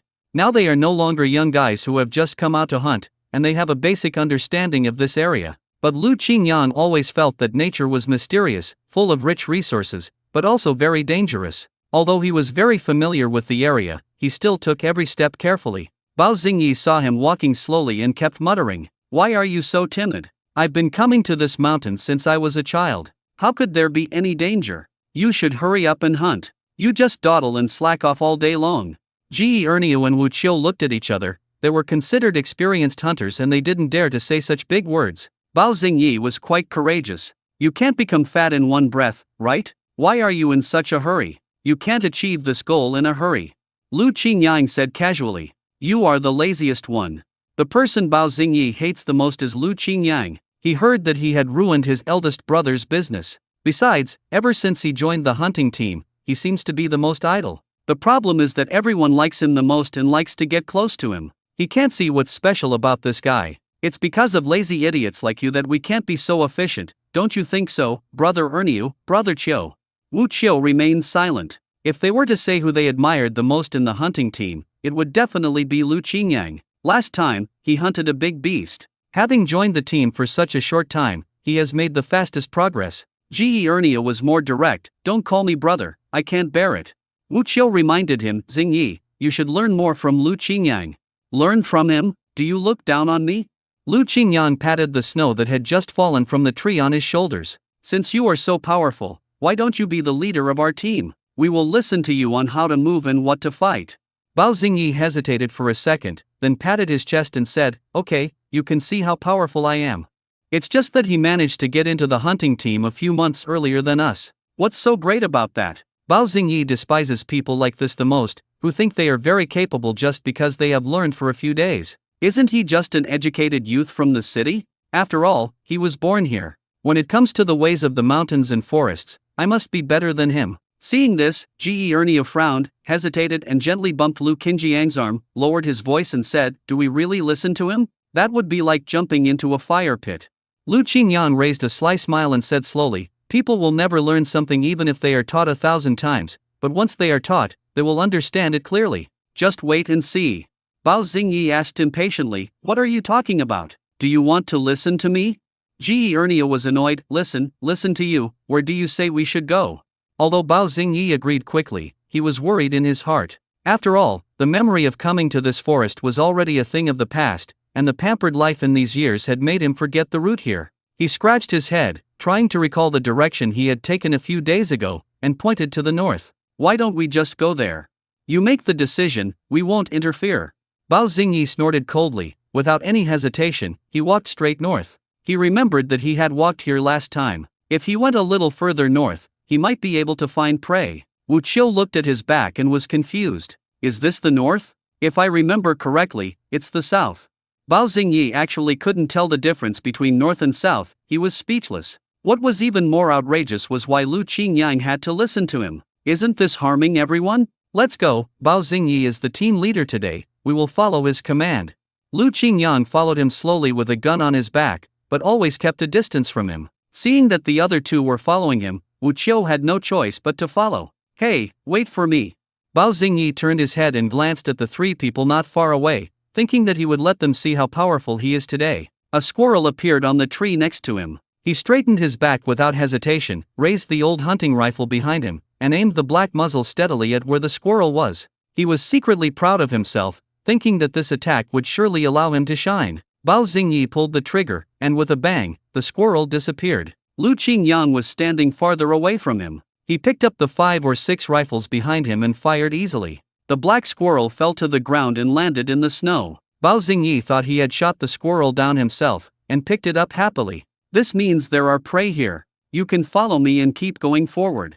The 3 people behind him didn't say much. Lu Qingyang had other thoughts in mind, and the other 2 didn't want to get into trouble because of their relationship with brother Bao Xingyi. Wu Qiu was afraid that something might happen to this young boy, so he wanted to kindly go up and remind him. The road ahead is difficult to walk on. You'd better not go forward. Let's change direction. Bao Xingyi frowned and said, why is it so hard to leave? You don't trust me, either. You misunderstood. What I meant was that we are in the mountains and forests, so we should be cautious in everything. This place, to be honest, we have never been here before. What unknown dangers could there be? That's why I came here to take a look, because I've never been here before. If you're scared, just stay here and don't follow me. Wu Qiu was helpless and concluded that this man was a stubborn donkey and could not be pulled back. He spread his hands towards Lu Qingyang, feeling that his idea was correct. Bao Xingyi rushed to the front, thinking in his heart how difficult hunting would be. At first, my brother wanted to stop me and really wanted to pull him over to have a look. It was so easy. Wu Qiu saw that every time Bao Xingyi hunted squirrels, Lu Qingyang would find ways to help him shoot them down, making him mistakenly believe that he had done it himself, and he would even praise him from the side. Is this really okay? What's wrong with that? Isn't he very happy? This is called flattery, making him think he is very powerful. They brought a total of 5 hounds, or to be more precise, 4 dogs and half a wolf. Bao Xingyi had just arrived and did not have any hounds yet. Wu Qiu had 2, Ge Ernio had 1, and Lu Qingyang brought Mantu and Xiao Huiwai. It was the first time that little Huiwai came to the forest. Perhaps he felt the call of the wild, and he ran around happily in the snow. It happened to walk to Bao Xingyi's feet, causing him to almost fall. Stay away, you damn dog. You're blocking my way. Bao Xingyi kicked it with a ferocious expression. Fortunately, Xiao Huiwai was quite fast, otherwise he would have been kicked hard by him. Lu Qingyang called out, Xiao Huiwai, come back quickly. Xiao Huiwai then returned to his side, and Lu Qingyang picked it up and threw it into the basket on the horse's back. I just let it whimper and didn't let it out. If he was really kicked, Xiao Huiwai would definitely be seriously injured given his size. Bao Xingyi explained with a playful smile, it's just a dog. You look so sad. If it dies, you can just make soup and eat it. I'll give you another one. He had no idea how important a hound was to a hunter. This sentence made the faces of the other 3 people darken. Let's go, let's go. Don't waste time. Bao Xingyi continued to walk in front with an arrogant look, not paying any attention to the people behind him. Wu Qiu watched him walk further and further, and had a bad feeling in his heart. If we go any further, we will be out of Qingshan Forest Farm, and that is not a place for us to hunt. Since each production team had a hunting team, everyone had a planned hunting area. For example, the Liaxi Brigade can only hunt in a large area north of the Qingshan Forest Farm. Wu Qiu wanted to remind him, but thinking about what this guy just said, he thought to himself, just let him go. With this kind of temper, he will get into trouble sooner or later. Anyway, he has already fulfilled his duty to remind him, so he might as well turn a blind eye. So the 3 of them stopped and watched Bao Xingyi walk into other hunting areas. Bao Xingyi was wondering why they didn't follow behind. Come here quickly, what are you still standing there for? Look, there are several stupid roe deer in front of you. Lu Qingyang scratched his face and mouthed softly, come back soon, there is a trap over there. Ge Ernia was initially confused as to why he did this, until he saw Bao Xingyi shouting in confusion, what are you talking about? Why can't I hear you? He blinked his eyes, understood instantly, and began to learn from Lu Qingyang. Bao Xingyi was very confused. He couldn't hear what they were talking about. Forget it, you bunch of cowards, it looks like there is no danger here at all. He continued walking forward until he came to a place. He was caught off guard and a hidden rope tightly wrapped around his ankles, and his whole body was hanging upside down on the tree in an instant. Bao Xingyi was startled and struggled desperately, shouting, "Help! Help! Come and save me!" The other three people walked over slowly, each with a different expression on their face. Wu Qiu grabbed his hat helplessly. "This is the hunting area of the brigade next door, and we don't know the traps here." Bao Xingyi actually began to complain. "Then, why didn't you warn me at the beginning, and just watch me walk here? Did you deliberately want to harm me?" Wu Qiu. He really wanted to tell him loudly how many times he had advised him, but the question was, did he listen to a single word he said? But he just ignored it and headed south. Lu Qingyang was not afraid of him. He raised his head and started to teach Bao Xingyi, who was hanging there. "Just now the three of us shouted so loudly for you to come back, but you didn't even look back. Who can you blame? And this is south, not north. You're going the wrong direction. Whether there are traps or not, it is basic to pay attention to your steps and observe the movements around you." Bao Xingyi felt like his brain was filled with blood. He only saw Lu Qinjiang's mouth opening and closing, but couldn't hear what he was saying at all. "Hurry, put me down, I feel dizzy. I don't hear any sincerity in you asking for help." Lu Qingyang crossed his arms. "It's already this late, and you're still." Bao Xingyi saw that he was serious, hesitated for a moment and said, "I was wrong, please let me down." Wu Qiu originally wanted to cut the rope with a knife, but Lu Qingyang volunteered, "Don't use the knife, what if Comrade Xiaobao falls? Let me let him down gently and slowly." After saying that, he slowly began to study the rope. "The knotting method of this rope is weird. I have never seen it before. It can't be untied like this. Maybe we should try another method." Ji Ernia felt something falling down, and when he looked up, it turned out to be Bao Xingyi's snot. He burst into tears in pain. "Please, hurry up, put me down quickly. My legs are numb, am I disabled? Don't waste any more time. Save people. Saving people is important." Seeing how miserable he looked, Wu Qiu tried hard to keep a serious expression. Ji Ernia couldn't hold it in any longer, so he turned his head and laughed for a while. Lu Qingyang was still studying how to tie the knot. "It's almost done. I'll let you down soon. Don't be afraid. Your legs are fine. They're just tangled up in the rope. It's not a big deal." At this moment, several members of the advancing hunting team emerged from the bushes nearby. One of them, a fat man with big ears, said with a click of the tongue, "Wow, I thought we caught something good, but it turned out to be a person. Tell me what happened. How did you get to our territory?" Wu Qiu smiled helplessly and tried to smooth things over. "I just arrived and didn't pay attention. I accidentally walked here. We will leave soon." A man holding a gun looked at them coldly with an impatient expression. "Get out of here." Only then did Lu Qingyang look directly at the man. If he was not mistaken, this was the supporting actor in the book. Hu Shengli's original good brother helped him do a lot of things. It's a pity that the two have never met each other. But this man is definitely not someone who is easy to get along with. He is a great marksman and everyone in the neighboring hunting team listens to him. Unfortunately, he is not a member of the advance brigade, so there is no need to be afraid of him. Lu Qingyang stopped what he was doing and leaned against the tree. "We broke in here accidentally, and it was not intentional. There is no need to speak so harshly, right? If you don't leave quickly, you won't even know how you died." Feng Siming emphasized again. "Captain Feng means that there are wild beasts here, so there are more traps nearby. I'm afraid of you. I stepped on a trap again. I was lucky this time and was just hung on a tree. I won't be so lucky next time. There are a lot of traps here. What if you get your arms and legs injured?" The big man who was speaking was about 1.9 meters tall and weighed over 200 kilograms. Compared to him, they were indeed not as strong as him. "Don't worry about it, we all have eyes." Seeing that they ignored him, Bao Xingyi immediately started to show his presence again. "You, please put me down first, I really can't stand it anymore."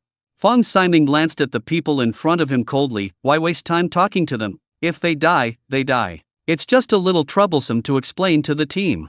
Lu Qingyang looked at them fearlessly and said, "Don't worry, we won't die. We will be alive and well. But you guys should be more careful. There are indeed blind bears in this area. It seems that you have wasted a lot of time to arrange them. How come you haven't caught them yet? You have to try hard, don't let us snatch them away. Is it that easy to catch a blind bear? You just said that casually." He took out his hunting knife and cut the rope. Bao Xingyi fell straight down from the tree, and his buttocks were hurt. "Oh my, this is really terrible." But he obviously realized that the atmosphere was not right and he'd better not talk nonsense. "Let's go." The confrontation ended only when Feng Siming turned around and left. Wu Qiu covered his chest with his hands and only breathed a sigh of relief when he saw the group of people leave. "You are really a newborn calf who is not afraid of tigers, Lu's hiking. You are too brave. He is Captain Feng of the Lei team next door." He is very good at hunting. No matter who the other party is, Lu Qingyang is not afraid. You are right, I am indeed not afraid of tigers. Wu Qiu then remembered that Lu Qingyang had actually beaten a tiger last year. Look at my memory. If I were to put it this way, you are indeed a little better than Captain Fang. Bao Xingyi rubbed his buttocks with tears in his eyes. Have you said enough? I think I heard the voice of the blind bear. Can we leave here first and then make plans? Seeing that this guy had been taught a lesson, Lu Qingyang shrugged and said, then let's go quickly, go back the same way, and get back before dark. They had not planned to spend the night in the mountains, so they were not fully prepared. This time, Bao Xingyi learned his lesson and no longer dared to shout. He just limped silently behind the three people. Although he looked much more well-behaved, he had actually scolded those people in his heart. Look at them, they just want to make trouble for themselves. He has been hanging there for a long time, and Lu Qingyang is still slow. He is the culprit. He held his waist and complained in his heart with a sad face. He decided to go back and tell his elder brother about it first, and let his elder brother think of a way to get back at the same place. Lu Qingyang suddenly stopped, startling Bao Xingyi. Why aren't you leaving? Little Huiwei was crying and whining in the basket. Wu Qiu squatted down and looked at the animal feces in the snow. This doesn't belong to our dog. It looks like it belongs to a wolf pack. Wolf, wolf, wolf pack. Bao Xingyi repeated fearfully. Are you going to scare me again? Ji Ernia shook his head and said, let's leave here quickly. It's getting dark now. We can't defeat a group of wolves. Wolves are social animals. The four of them, if not the preparations, should be 3.5 people. Bao Xingyi cannot even be considered a hunter with combat capabilities. Let's go quickly. It's creepy. Wu Qiu no longer hesitated and just wanted to get away from here as soon as possible. Wolves have their own way of fighting. No matter how fast their shooting skills are, they cannot defeat a group of wolves. Bao Xingyi got goosebumps when he heard this. He endured the pain in his body and quickly followed the three people. Finally, at dark, we walked out of the forest. After returning, Bao Xingyi appeared to be much more polite on the surface, but he was filled with resentment in his heart. He immediately started talking bad about Lu Qingyang to his elder brother Bao Guanghui. Xingyi, how was your hunting in the woods today? Bao Xingyi was so angry that he immediately started to complain. They all want me to leave the hunting team on my own initiative. They treat me as a burden and try to fool me. As soon as Bao's mother saw the small wound on Bao Xingyi's forehead, she immediately started screaming. I've told you long ago, don't go hunting. Look how good your brother is. Everyone is so polite to him. Only you are so stupid. You say hunting is lucrative. You want to go hunting with the hunting team. Tell your brother to tell him not to go tomorrow. What a fuss. I must hunt down a blind bear and a big bug. You don't know how valuable these things are on the black market. I've already found out. Oh my little ancestor, if you really encounter a big beast, you won't be able to fill your teeth, so don't do it. Bao Guanghui was also helpless. If you are not used to it, don't go. I have other connections. If you want to do anything in the team, just give me a call. Bao Xingyi patted the table and stood up. They are targeting me, especially Lu Qingyang. He bullied me. Brother, you have to help me. That Lu Qingyang, he didn't take me seriously at all. Look at what I am like today. It's all his work. Lu Qingyang. Bao Guanghui thought about it carefully before he remembered who that person was. I remember that last time he wanted to get something back from Bao Jingwen, it seemed that this person was behind it. Is he from the hunting team? Yes, he is from the hunting team. He has only been in the hunting team for 2 months. Haven't you seen how arrogant he is? It's just a small matter. He's just an educated youth. He will leave sooner or later. Who in our production team has as wide a network of contacts as me? I've got you covered, so what are you afraid of? It's all Lu Qinjiang's fault. Now Bao Jingwen avoids him when he sees him. He can't find any flaws to wrongly accuse him. This person must be helping him behind the scenes. Otherwise, given my uncle's personality, how could he possibly guard against me? That kid should be taught a lesson. He dared to bully Bao Guanghui's younger brother. He should be punished for it. But brother, I heard today that he is engaged to the daughter of the old Shin family. I'm afraid that in the future. Bao Guanghui was shocked. This is really strange. He is a city guy, but he wants to get engaged to a girl from this poor place instead of a girl from the city? I heard that the granddaughter of the old Shin family has a bad temper and can't have children. What is he trying to do? Bao Xingyi echoed, that is to say, Lu Qingyang must have something up his sleeve. He wants to wipe out the whole family. It's not your turn to worry about these things. Just perform well in the hunting team, and I will clear all the obstacles for you. The two Bao brothers talked a lot about him, and Lu Qingyang sneezed several times on his way back. It must be the shameless Bao Xingyi who was secretly cursing him, but he can't do anything about it now. He still has to see what Jiang Wanwan is up to. Lu Qingyang put the sable on his chest and said, "I need your help today. Please follow me first." The sable was unusually docile, and its dark eyes stared at him curiously, wondering what task Lu Qingyang was going to assign him. He rushed to Shen Mo's house and found Shen Mo lying on a tree, looking at the yard opposite. He had discussed it with Shen Mo yesterday and asked her to help monitor Jiang Wanwan and Lu Chunyua. When Shen Mo saw him coming back, she jumped down from the tree and ran to his side excitedly. "Lu Qingyang, are you back?" Lu Qingyang reached out his hand habitually and rubbed her hair affectionately. "Did you find anything?" "Yes. I just found that Lu Chunyua brought back a package of things. Do you think it could be the animal aphrodisiac?" "It's almost certain. Where did she put it?" "But I took them back to the room where they lived." At this time, a furry little head popped out from Lu Qinjiang's arms. The sable looked around and finally fixed its eyes on Shen Mo. Looking at this oppressive woman with caution, Shen Mo widened her eyes and reached out her hand to crush its little head. Zidane's mouth was already open when she heard Lu Qingyang say, "She is one of us, so don't bully her." He could only silently retract his sharp teeth and let Shen Mo ravage him obediently and helplessly. Shen Mo didn't mind at all that it was a small animal. She rubbed and kneaded its fur again and again. Very comfortable.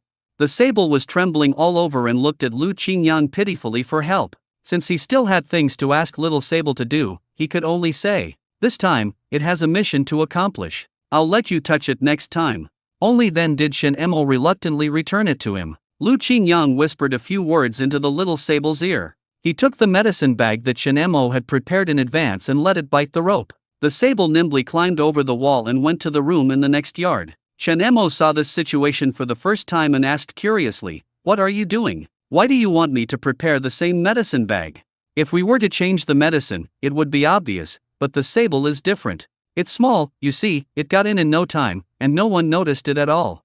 But does it recognize those medicines? This is what Shen Mo is most worried about. Animals' noses are much more sensitive than humans." Sure enough, after a while, the sable ran out of the house carrying a small package of things. Lu Chunyua and Jiang Wanwan had just finished their meal when they saw a big rat jumping past them. They immediately screamed, "Wanwan, look! It's a big rat! Such a big rat! Oh my god! This is the first time I've seen such a big rat." She picked up the broom from the corner and was about to swing it at the sable when she realized that it had disappeared. Jiang Wanwan didn't see it at all and jumped up in fright. "Where is the mouse? It seems he ran away." Jiang Wanwan opened the door and saw nothing. "Could it be that you are seeing things?" "No, it's not that big." Lu Chunyua now began to doubt her own eyesight, and she rubbed her eyes. "Okay, even if there are rats, they are common. Ask Lu Fan if they have any rat traps and put a few in the yard." Lu Chunyua then turned around helplessly and went back to her room to look for the things Jiang Wanwan had wanted. Fortunately, the things were not lost and were still there. "Wanwan, this is the veterinary medicine you requested. Here it is." Jiang Wanwan felt her hands trembling, and pretended to be calm as she took it over. "Did the breeder ask anything?" "No, he told me to get it myself." "That's good. By the way, the breeder said that you only need to add a little bit, otherwise the drug is too strong and the horse won't be able to handle it." "I know."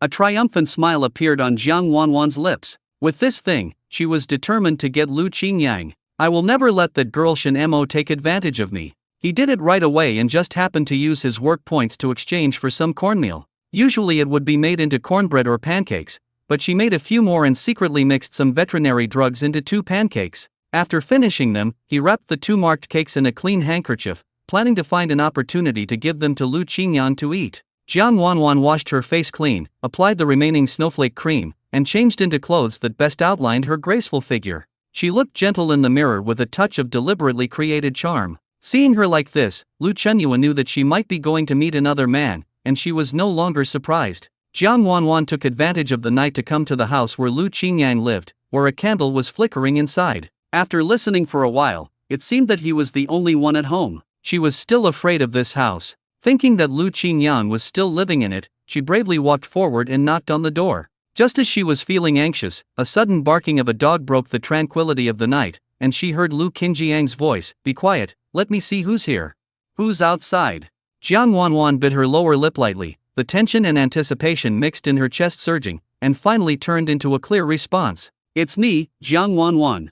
She had been prepared to be rejected. After all, Lu Qingyang had rejected her countless times before and even acted as if he hated her. Jiang Wanwan had no idea about his attitude, so she was just testing him this time. Lu Qingyang narrowed his eyes slightly, thinking to himself, what is going on here? Could it be that he is trying to set a trap for someone again? After going around in circles, he finally set his sights on me. Does he want me to take over? Does he really look like a sucker? Have you eaten? Jiang Wanwan asked softly outside. Lu Qingyang didn't open the door immediately. Not yet. What do you want so late? I just made some tortillas and wanted to bring you some. It's so cold outside. Can I come in and talk? In order to get close to Lu Qingyang, she mustered up her courage and even ignored her usual reservedness. The hint of relaxation she caught from his words made her secretly happy, as if things were developing in the direction she expected. The door creaked open, and Lu Qingyang said casually, "Come in." Jiang Wanwan was delighted. Being able to come in was already half the success. No man could escape from her grasp. She stepped into the house quietly, still a little timid, and looked around. The scene before me was completely different from the last time I lived here. The chilling coldness that once made me shudder was gone. Maybe it's because Lu Qingyang is here, and it's good to have a strong man to protect the house. Jiang Wanwan carefully took out a tortilla wrapped in a handkerchief from her handbag. Her cheeks blushed slightly and she lowered her head shyly. I made this myself. If you don't mind, please try it first. Just think of it as a filling. She could smell a delicious aroma coming from the house and something bubbling in the pot. The tempting smell darted around her nose, causing her to swallow. But now is not the time to be greedy, she has important things to do. Lu Qingyang looked at the tortillas and had an idea. No merit, no reward. You should keep it for yourself. Lu's hiking, do you dislike my poor cooking skills? Jiang Wanwan began to use her special skills. Her eyes were full of affection and she looked like she was about to cry, which would make any man crazy. Lu Qingyang didn't react much. He thought to himself, mixing veterinary drugs into corn tortillas is such a vicious idea. I wanted to take some medicine so that I could control myself and sleep with her. Then a few months later, she became pregnant, and I had to become the one to take the blame. It's a pity that he is not the big enemy that the original owner was. Jiang Wanwan has put on what she thinks is her most pitiful look, which should be able to impress him. This refusal was within her expectations. She would have found it strange if he had accepted it all at once. Actually, I have always been Lu's hiking. I have always liked you.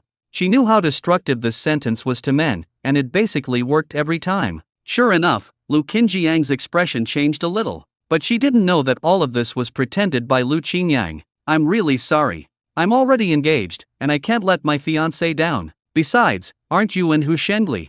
Jiang Wanwan swallowed her saliva and said, I just want to clarify this matter. Hu Shenli and I are just ordinary comrades, and there is absolutely no personal relationship. That day, he took advantage of my carelessness and acted frivolously towards me, but I resolutely refused to obey. Nothing really happened between us.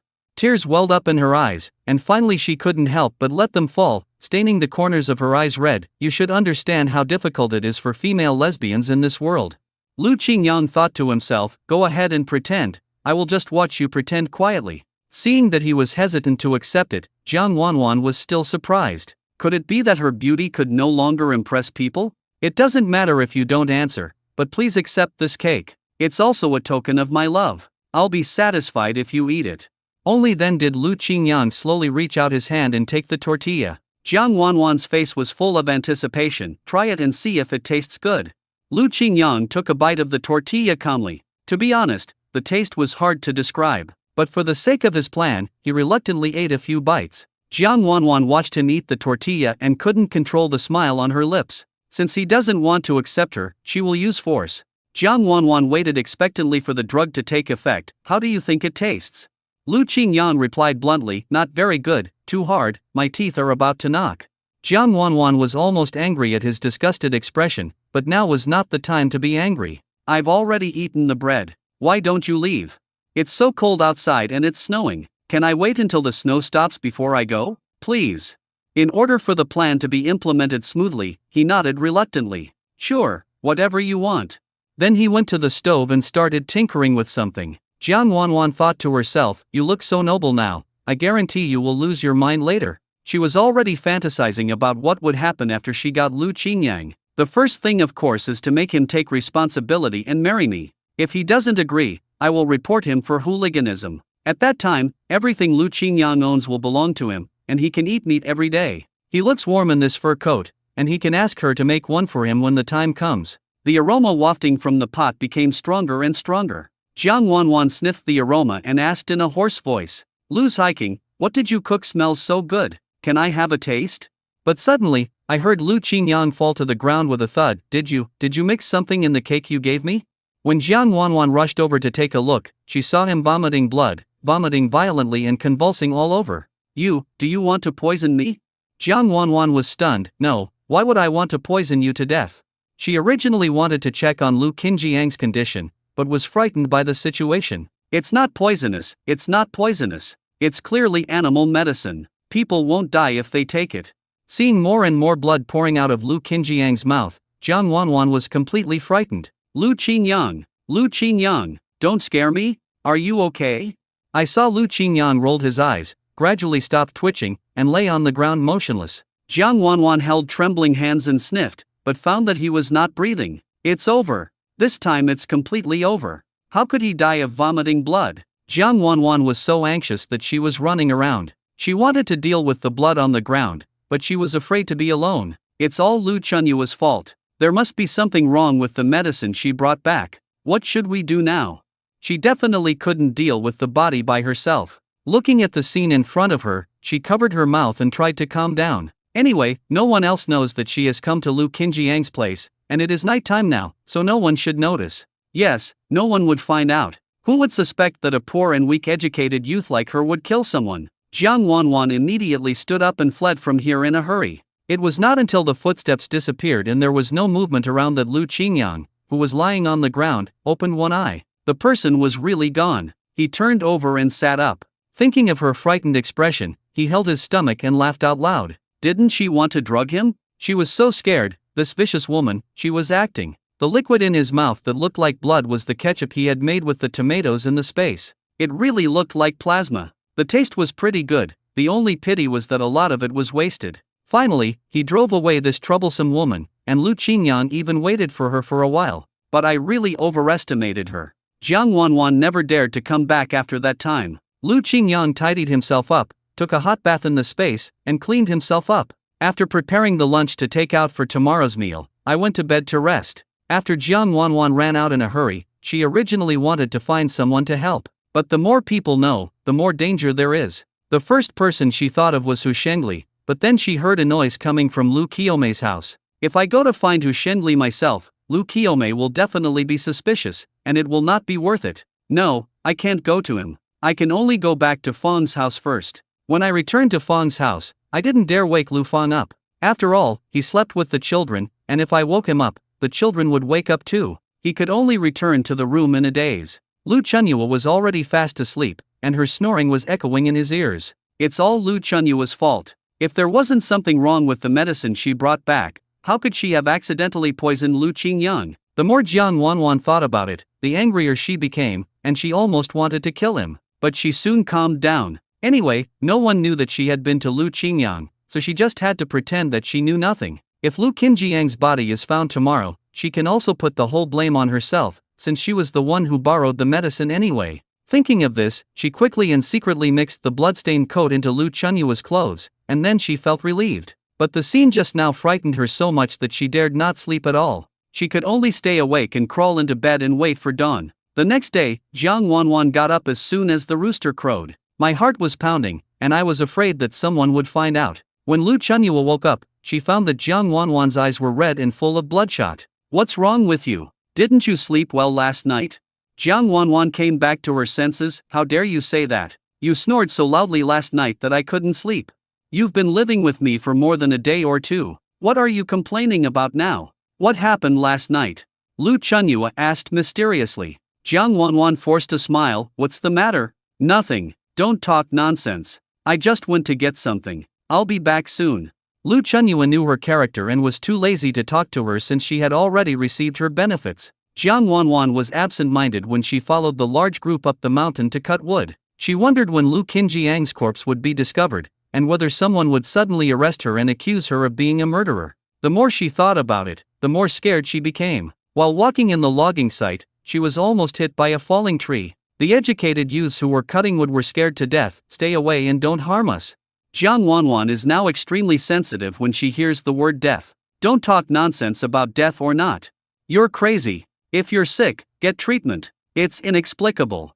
When she was cutting the branches, she almost cut her hand. She only reacted after seeing the blood and feeling the pain. Jiang Wanwan covered her wound and gritted her teeth to endure it until the end of work, then went to wander around Lu Qingjiang's house again. She inquired about a lot of information, but didn't hear anyone say that Lu Qingyan was dead, so she couldn't help but come over to take a look. It would be fine if I didn't go. When I got there, I saw Lu Qingyan standing there as if nothing had happened. Ghost, this house is indeed haunted. She saw it clearly last night. There was so much blood, and Lu Qingyan was no longer breathing. It definitely can't be a living person. It must be a ghost coming to seek revenge on her. As soon as Lu Qingyang saw Jiang Wanwan, he made a ferocious expression at her, which scared her so much that her legs trembled. Seeing her turn around and run away, Lu Qingyang felt relieved. He packed up and went to Shen Mo's house. Shen Mo was preparing to cook the fish dumplings he had made last time. Lu Qingyang, you're here. It's just right that we can eat dumplings together. Okay, I didn't get to taste it last time, so today is a good time to give it a try. Shen Mo has learned to boil water before cooking dumplings. After the water boils, add some cold water until it boils again and the dumplings are cooked when they float. She excitedly brought out 3 plates of dumplings. I made the dumplings today, come and try them. Under her extremely expectant gaze, Lu Qingyang took a bite and praised it seriously. The dumplings made by our little Jasmine are so delicious. Hee hee. Shen Mo scratched her head embarrassedly. Wait a minute, I'll make some sauce for you. He brought a portion of the usual oil, salt, sauce and vinegar to Shen Mo's house, and prepared a sauce for the dumplings, adding some chili sauce. Try it and see if it tastes good. Shen Mo swallowed a dumpling in one gulp. Wow, it's so hot. Slow down, no one is competing with you. Delicious. So delicious. The fish meat is tender and delicious to begin with, and the sauce makes the flavor even more enhanced. Even the dumpling skin on the outside is flavorful. I ate a whole bowl of rice, but it was not enough, so I cooked another pot and finally filled my stomach. Uncle Shen felt a little guilty. Qingyan, you can see that Shen Mo is different from other girls. She eats a lot. Your life will definitely be more difficult in the future. Grandpa, you're worrying too much. Although Xiaomoli eats a lot, she also works a lot. I heard that she did a lot of work in the forest farm today, so it's reasonable for her to eat more. Since she follows me, I'll let her eat well. In the dead of winter, there is not much work to do in the fields, so the villagers in the brigade would help cut wood to earn work points. After hearing this, Uncle Shen was filled with emotion. My girl, did you see that? Xiaomo finally found someone to rely on. After eating, Uncle Shen asked Shen Mo to go to the cellar and get some books, and let her read them by herself. Lu Qingyang also discovered that she was not like the other girls in the production team who could not read a single word. Little Jasmine, have you ever been to school? Shen Mo shook her head. When I was a child, my grandfather started teaching me to read and write. Uncle Shen took a sip of tea and explained, the ancestors of the Shen family were both good at literature and martial arts. I thought that in this world, it is definitely better to be literate, otherwise you will be cheated when you go out, so I taught her some when I had time. It is rare for Mr. Shen to have such foresight, and in fact he also thinks so. What a pity, I can't see now, otherwise I could teach her more. Shen Mo raised her head. Grandpa, what I learned before is enough for me to read books. However, Lu Qingyang discovered that Shen Mo secretly replaced the collection of poems that Uncle Shen asked her to read with a literary classic. Seeing that Lu Qingyang had noticed, Shen Mo quickly made a hush gesture, leaned close to him and whispered, "Don't let Grandpa know. I just borrowed it from Fatty." Lu Qingyang took a look and saw that the novel had the story of the stone written on the cover. He just smiled and said, I know. I don't know if Shen Mo can understand such a profound masterpiece. Uncle Shen yawned and went back to rest. Shen Mo was cracking pine nuts while watching with great interest, smiling from time to time and frowning sometimes. Lu Qingyang found it very interesting to watch her reaction. Seeing the obscure part, Shen Mo scratched her head in confusion. What's going on between Jia Beiyu and this maid? Doesn't he like Sister Lin? I like him, but that doesn't stop him from being intimate with others. Shen Mo was confused. It seems that you have also seen it. Why don't you tell me about it? You have to consider the background of that era. In feudal society, it was normal for men to have 3 wives and 4 concubines. Although he had intimate behavior with that maid, his favorite in his heart was still Sister Lin. You could say she was his soul mate. Shen Mo nodded thoughtfully. So, what about now? After we get married, will you still? I'm not a person in a book. Besides, what kind of society is this? The Qing dynasty died long ago. Now we are in a new socialist society. There is no such thing. Don't worry. I, your husband, am very serious. Husband. That's how wives in ancient times addressed their husbands. They could call him husband or husband. Shanemo blushed and asked curiously, then how does a husband address his wife? You can call me madam, madam. Shanemo lowered her head and stammered, then, after we get married, will you still call me like this? When it's just the two of us, of course. It can also be a little fun between couples. Since we are going to get married sooner or later, call me husband and let me hear it. Anyway, they are engaged now, so he is just flirting with her openly. I. Shanemo stuttered for a long time but ultimately couldn't say anything. I'm so embarrassed. She put down the book and blushed. Seeing her blushing face and blinking her long eyelashes, she was extremely cute. Lu Qingyang wanted to tease her a few more times, but an inappropriate voice came from next door. Aunt Lu, look, what happened to Wanwan? She ignored me no matter how I called her. Is she possessed by evil spirits? Lu Chunyua didn't believe in ghosts and gods before, until she was scared to death that time and never dared to think about it again. Aunt Lu was still surprised. You educated youth also believe this? Let me see what she looks like. Several people from the Lu family took turns calling Jiang Wanwan's name, but she seemed not to hear them and had a dazed look on her face. He kept murmuring those heart-wrenching words. He came to me to seek revenge. And Lu couldn't help but take a deep breath. Can you hear what she is mumbling? It seems like revenge or something like that. When Aunt Lu heard this, she slapped her thigh and exclaimed, oh my, this is not a simple matter. He must have been possessed by a ghost. Look at how unconscious he is. What should we do? Mom, you have to help Jiang Ziking. Lu Fang was extremely anxious. Your mother is not a rope skipper. How can I know these things? If I did know these things before, I would have been arrested and criticized a long time ago. On this side, Lu Qingyang and Shanemo happened to hear the conversation between the two people carefully. Shanemo was curious, what did you do to scare her like this? She deserves it. She's full of bad intentions. Listen to me. Go up and tell Aunt Lu that you have a solution. Oh, okay. Shanemo nodded in agreement, her eyes eager to try. Lu Qingyang whispered a few more words in her ear, and Shanemo couldn't help curling up the corners of her mouth. This is a good idea. Lu Qingyang guessed that Jiang Wanwan was frightened by him in the morning and was now in a state of despair. How could she be afraid of ghosts if she had done nothing wrong? It was because she had the thought of harming others. Shanemo climbed up the wall, looked at the situation in the Lu family's yard, and shouted loudly, what's going on? Why did I hear that someone was possessed by evil spirits? Lu Chunyua had a bad relationship with her to begin with, so she replied unhappily, what's it got to do with you? Aunt Lu told the whole story. Look, this girl is like this, I'm afraid she is possessed by a ghost. Shanemo suppressed her smile and said seriously, Aunt Lu, I know a way. Why don't you try it on her? What can you do? Lu Chunyua asked suspiciously. As soon as she finished speaking, Jiang Wanwan rushed over like a madman, started pulling Lu Chunyua's hair, and shouted in a mysterious voice, it's all your fault. It's all your fault. Otherwise it wouldn't be like this. Wanwan, I'm Chunyua, you got the wrong person. Lu Chunyua was pulled so hard that it hurt. She finally hid in a corner and said, tell me, what method do you have that can make her recover? Have you ever heard of boy urine? Aunt Lu nodded, yes, of course I have heard of this, there is such a saying. Use boy's urine, give her a bowl of it, and she will recover. Lu Fang was upset, is this reliable? Aunt Lu patted his head and said, this must be reliable. Do you know who Shen Mo's master is? And I have heard that boy's urine can drive away evil spirits. Don't we have it ready at home? After all, Jiang Wanwan lives in the Lu family, and Aunt Lu is afraid that her unconscious state will affect her family. Guoa, go pee. Don't forget to catch it.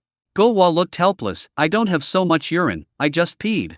What should I do? Go drink more water. Grandma, I'm not the only child. There aren't many children here. Can I go ask them for some? Shanemo heard their conversation and reminded them, you need urine from boys under 10 years old. That's pure yang water. Lu Fang saw that she was speaking seriously and Jiang Wanwan looked distraught again, so he sighed. Come on, Guoa, I'll go with you. You have a lot of friends, let's go find them. Oh, okay. Guoa originally thought this matter was puzzling. He turned around and saw Shanemo sitting on the wall, looking at him happily. He understood instantly that this must be a trick set by those two people. Guoa took Lu Fang around the brigade and finally collected a large bowl full of boy's urine. Lu Fang hurried back, I've already filled a big bowl, but do we really want to feed her to drink it? He really couldn't bring himself to do such a thing to such a beautiful girl. Lu Chunyua was depressed and drank because he was not the one causing trouble. Jiang Wanwan went crazy and kept pulling her hair hard. Just now, she grabbed a large handful of him again, and seeing him was like seeing an enemy. What are you dawdling about? Can't you see she's already like this? Lu Chunyua snatched the bowl, and when she saw the liquid inside and thought about Jiang Wanwan drinking it, she began to dry heave. But she still held it in and took a deep breath. Aunt Lu, please help control her, I'll make her drink it. Aunt Lu grabbed Jiang Wanwan's arm and sighed helplessly, this girl is so strong, I can't hold her back. Lu Feng swallowed his saliva and volunteered, I'll do it. Let me do it. Jiang Ziking, I'm sorry, I had no choice but to do this. He said this, but he hugged her waist from behind, thinking in his heart, her waist is really thin. Lu Chunyua picked up the bowl and started pouring the liquid into Jiang Wanwan's mouth. No matter who you are, please get out of Wanwan's body immediately and stop occupying her body.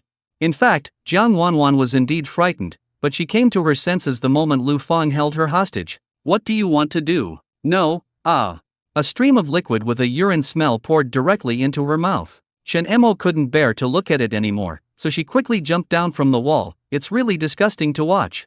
Lu Qingyang asked with a smile, what's going on? It's done. Now they are feeding Jiang Wanwan boy's urine. But, Lu Qingyang, how did you know this method? Lu Qingyang said meaningfully, I don't know whether boy's urine is useful or not, but it is definitely disgusting. No effect. Then she drank it in vain. Lu Qingyang shrugged, just tell me whether you feel relieved or not. It's refreshing, it really is. As soon as Jiang Wanwan regained consciousness, she was forced to drink a large bowl of yellow soup. Lu Chunyua didn't leave any of it, she drank it all. Wanwan, what's wrong? Are you awake? Jiang Wanwan drank most of it and kept some in her mouth, which she sprayed out all at once, all over Lu Chunyua's face. Lu Chunyua wiped it with a handkerchief in disgust, feeling sick inside. What are you doing? What the hell are you giving me to drink? Lu Feng said in surprise, she is awake, she is really awake, the boy's urine is really useful. Boy's urine. Jiang Wanwan's face turned pale. What you just gave me to drink was boy's urine. Yes, Shenemo said that you were possessed by a ghost just now. Shenemo said that only boy's urine can help. It really works. Look, you have regained consciousness now. Jiang Wanwan almost fainted. She, who always liked to keep herself clean, was forced to drink a large bowl of yellow soup. It's Shenemo again. This damn girl wants to harm her again. She began to dry heave, ugh. Until she looked up and saw Lu Qinjiang's head appear on the wall, she began to scream in fear again. Don't come over here, don't come over here. Lu Qingyang coughed a few times and said, let her vomit it out. Look, she's having a relapse. Hurry up and keep pouring it in. But the boy's urine is gone. Lu Chunyua shouted anxiously. If there's nothing left, keep looking for it. Otherwise, you won't be able to suppress it. Hurry up. It's urgent. I'll go right away. Jiang Wanwan was tortured so badly that after being force-fed yellow liquid several times, she finally had no strength to resist. Lu Qingyang, isn't Lu Qingyang dead? Can you see him? She muttered to herself, finally realizing that something was wrong. Who told you that Lu Qingyang was dead? He is fine. You are dreaming. Stop imagining it.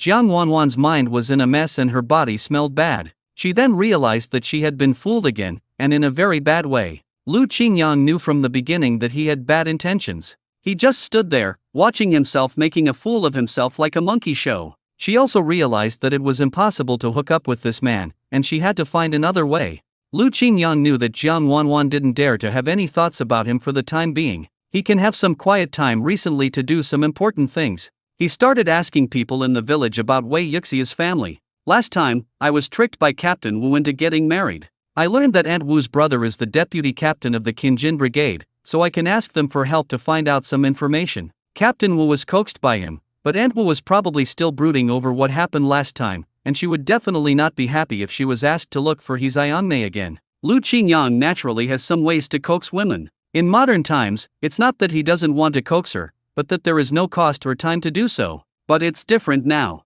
What women, especially older women, fear most is getting old. He had observed that Aunt Wu should be the same, but the conditions in that era were not very good, and women could only use vanishing cream, clam oil, and the like. And he just happened to know some anti-aging plant formulas. It was also a coincidence that Lao Bao happened to have some medicinal herbs that could be used. One of the most famous plants in the anti-aging world is dendrobium. Fresh ones are better than dried ones, but unfortunately, Lao Bao only has dried ones. But it is better than nothing, and it can be used to develop a skincare product. Lu Qingyang went to Lao Bao's place and took some dried dendrobium orchids and also found some small Ganoderma lucidum. Old Bao, can you give me these? You little brat, are you coming to my place to move in? How can that be possible? After all, I am your future disciple and son-in-law. This is called angel round investment. Lao Bao was confused. What angel? That's bullshit. I don't understand. Can I take these? Take it, but when the weather gets warmer, you have to give me a bigger one. Lao Bao was also a man who would not suffer any loss, so Lu Qingyang readily agreed, no problem.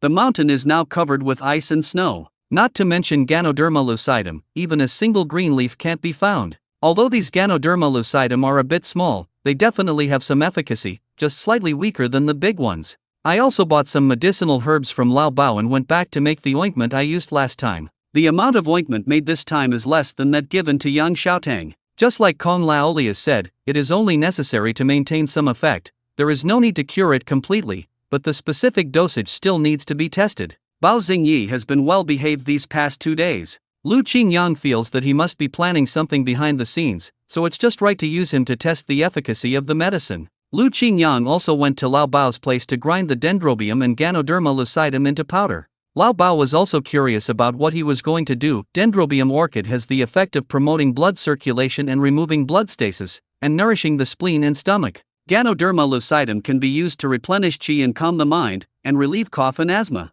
What are you going to do with these two herbs mixed together? A tonic. No, it's not intended for eating, but for applying on the face. Apply it on your face? That's a waste of natural resources.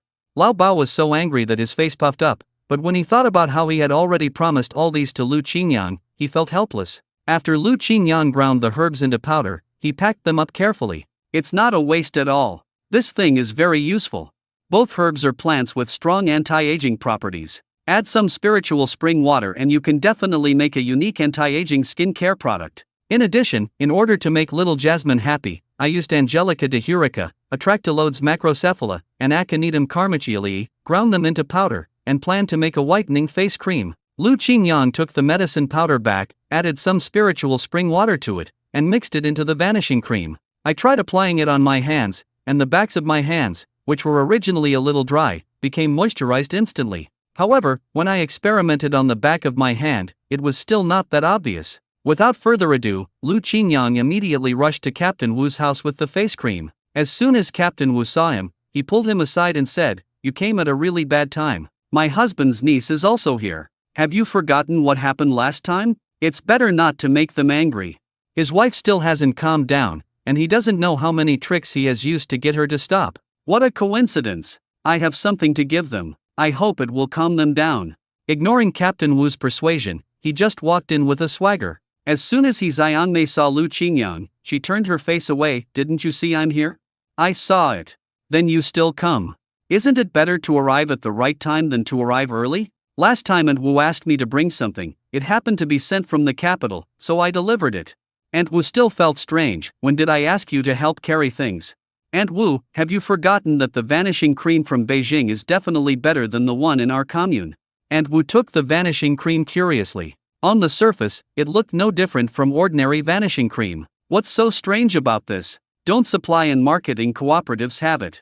"That's not necessarily true. How about you open it and smell it?" And Wu couldn't resist her curiosity and opened the lid of the vanishing cream. The texture was indeed different from before. I smelled it and it had a faint scent of traditional Chinese medicine. "This is specially made. It has the effect of removing wrinkles and beautifying the skin," Lu Qingyang explained. Xiangmei chuckled. "You're right, we've all used vanishing cream before. Is it really that effective? If you don't believe it, just try it and you will know."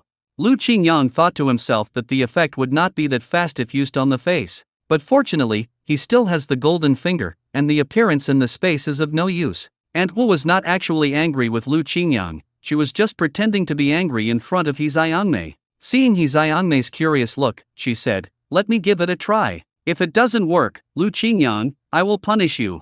She spread the vanishing cream and applied it on her face. Lu Qingyang silently added 5 points to her beauty level, which could eliminate some wrinkles on her face. Xiangmei originally had a disdainful attitude until she saw her aunt's face was radiant and looked much better than before. She rubbed her eyes and felt incredible. This really works. Well, only long-term use can be more effective. Aunt Wu touched her face suspiciously, picked up a small mirror to look at herself, and immediately smiled. Oh, you know what, it really works. I feel my face is much smoother and smoother. Seeing this, Hizayangmei was also tempted. Lu Hiking, do you have any more? Can you help me get a bottle too?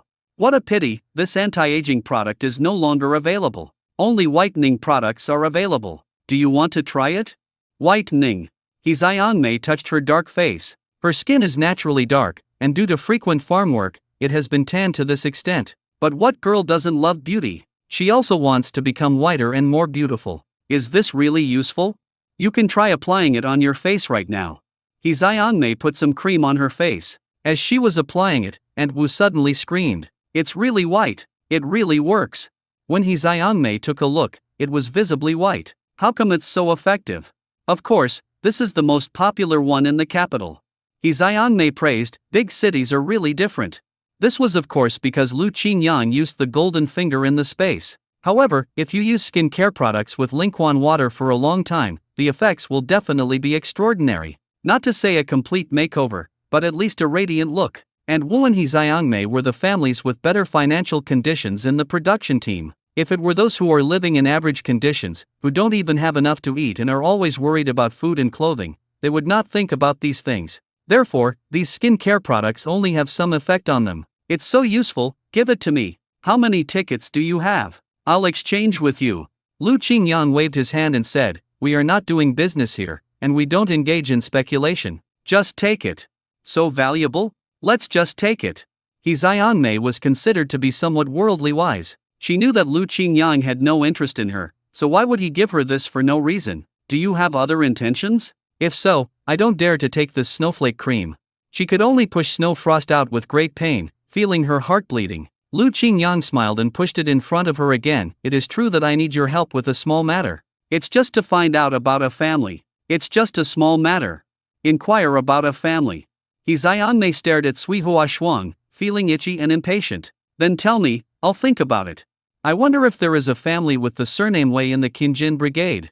There are many people with the last name Wei in the Qinjin Brigade. I wonder which family you want to inquire about. One family's son went out to serve in the army. Hizayangmei pondered, why do you want to find out about this family? It's like this. My friend wrote to me from the capital, saying that there was a relative who had lost contact with the Qinjin Brigade. It just so happened that his surname was also Wei, so he wanted to find his relative. Look, this snowflake frost was also sent by him.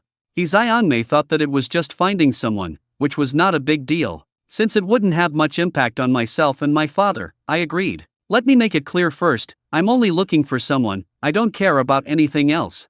Of course, I just need to find someone. Then leave it to me.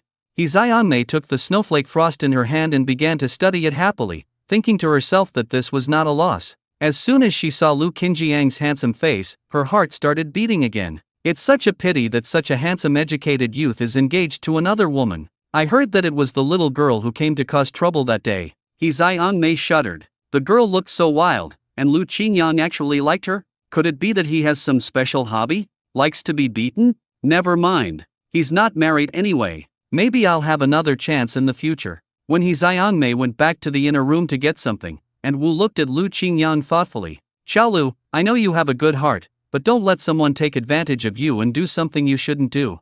Aunt Wu was hitting herself in the face. There weren't many people with the last name Wei in the village, so she must have guessed something. Aunt, don't worry. What I did will not affect Zhangmei or Captain Wu. On the contrary, it is a good deed. Are you still worried about me when I do things? And Wu looked at the cream in her hand and said, you said so. Don't worry.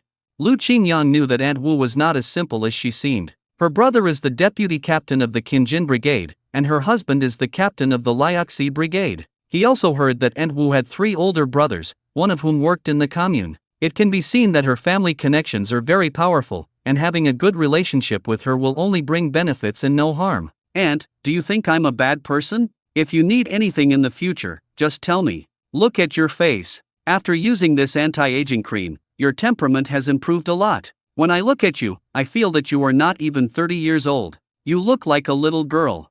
And Wu looked at her face in the mirror again and said, your mouth is so sweet that it's even sweeter than honey. Captain Wu was still confused. His wife had just spoken harshly to him, but she smiled as she sent Lu Qingyang away. "Aunt, you don't have to send me off. I'll go back by myself. Remember to use the cream morning and night. If you persist for a period of time, you will see better results."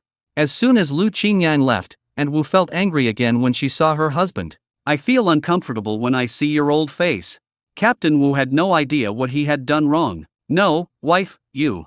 Aunt Wu ignored him and went to work at the stove. Captain Wu's face almost turned bitter, and he couldn't stop sighing. "Xiangmei, how did I offend your aunt again? It's been a year, and she's still like this." "Uncle, my aunt is angry, you have to comfort her." "I've tried everything I can." Xiangmei said meaningfully, "That's not enough. Do you know why she's angry? It's because I tricked Xiaolu into coming here last time, which caused you to fail in your blind date."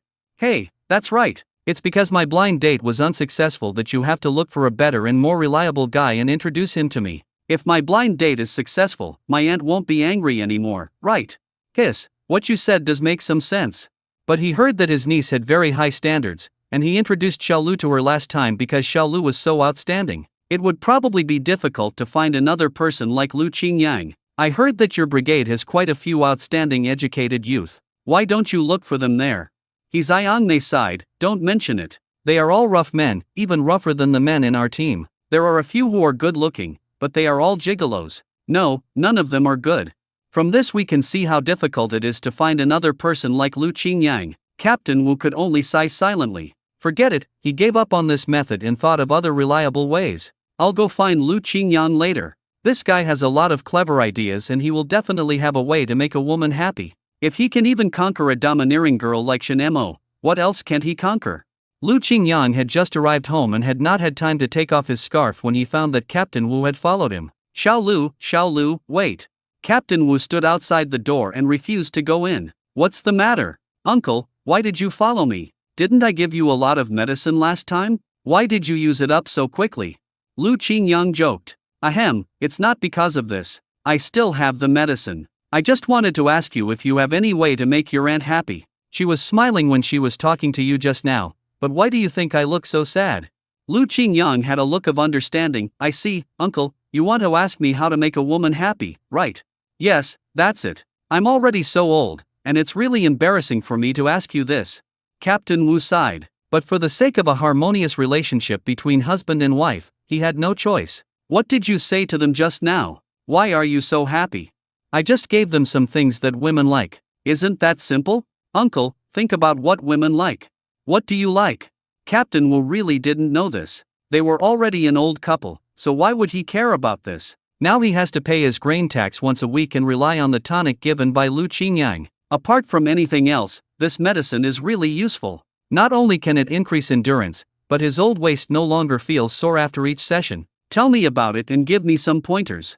Lu Qingyang suddenly found it funny that Captain Wu came to him to ask for advice. "Does auntie like clothes? Just grab a piece of bright colored cloth and make her a beautiful dress. Isn't that enough?" Captain Wu touched his nose, looking embarrassed. "It's a good idea, but it's a pity that I can't control the tickets at home." He finally understood that Captain Wu was a complete henpecked husband. "That's just right. I bought a piece of cloth last time when I went to town. You can use it to make clothes for your aunt. She will definitely like it." Lu Qingyang went back into the house and pretended to get some fabric, but in fact he took out a piece of pink fabric from the space. Come to think of it, this was also left by the original owner in order to please his ex-fiancée. Shen Mo is a little girl, and the dress looks too old-fashioned for her, but it is perfect for Aunt Wu at her age. Captain Wu said, "That's so embarrassing." The hand has reached out to take the fabric. The material felt really comfortable to the touch, and the color was something he had never seen before. The red fabric is mixed with plum blossoms, and it would be so pretty if it were made into a cotton-padded jacket. "It will take several cloth coupons, right? I can't use it for now, you can take it first." People are grateful for what they receive from others, and they are grateful for what they receive from others. Of course, Lu Qingyang is not giving it away for free. "Captain Wu, there is something you need to help me with." "What's up?" Captain Wu was still immersed in joy, but when he heard what Lu Qingyang whispered, his face changed. "No, this won't work. I can't do anything about this." "You don't have to worry too much about it. Just pretend to do it. As long as you don't raise any objections and remain ambiguous, it's fine." Captain Wu touched his stubbled chin and said, "That's fine." Anyway, he didn't say it would work out, so it shouldn't matter. Besides, Lu Qingyang has always been a man with his own ideas. If he is willing to wade into muddy water, it means there is definitely no risk. I couldn't help but sigh again. Sure enough, this kid wasn't someone who would suffer any loss. I could only agree, okay, I'll see what happens when the time comes.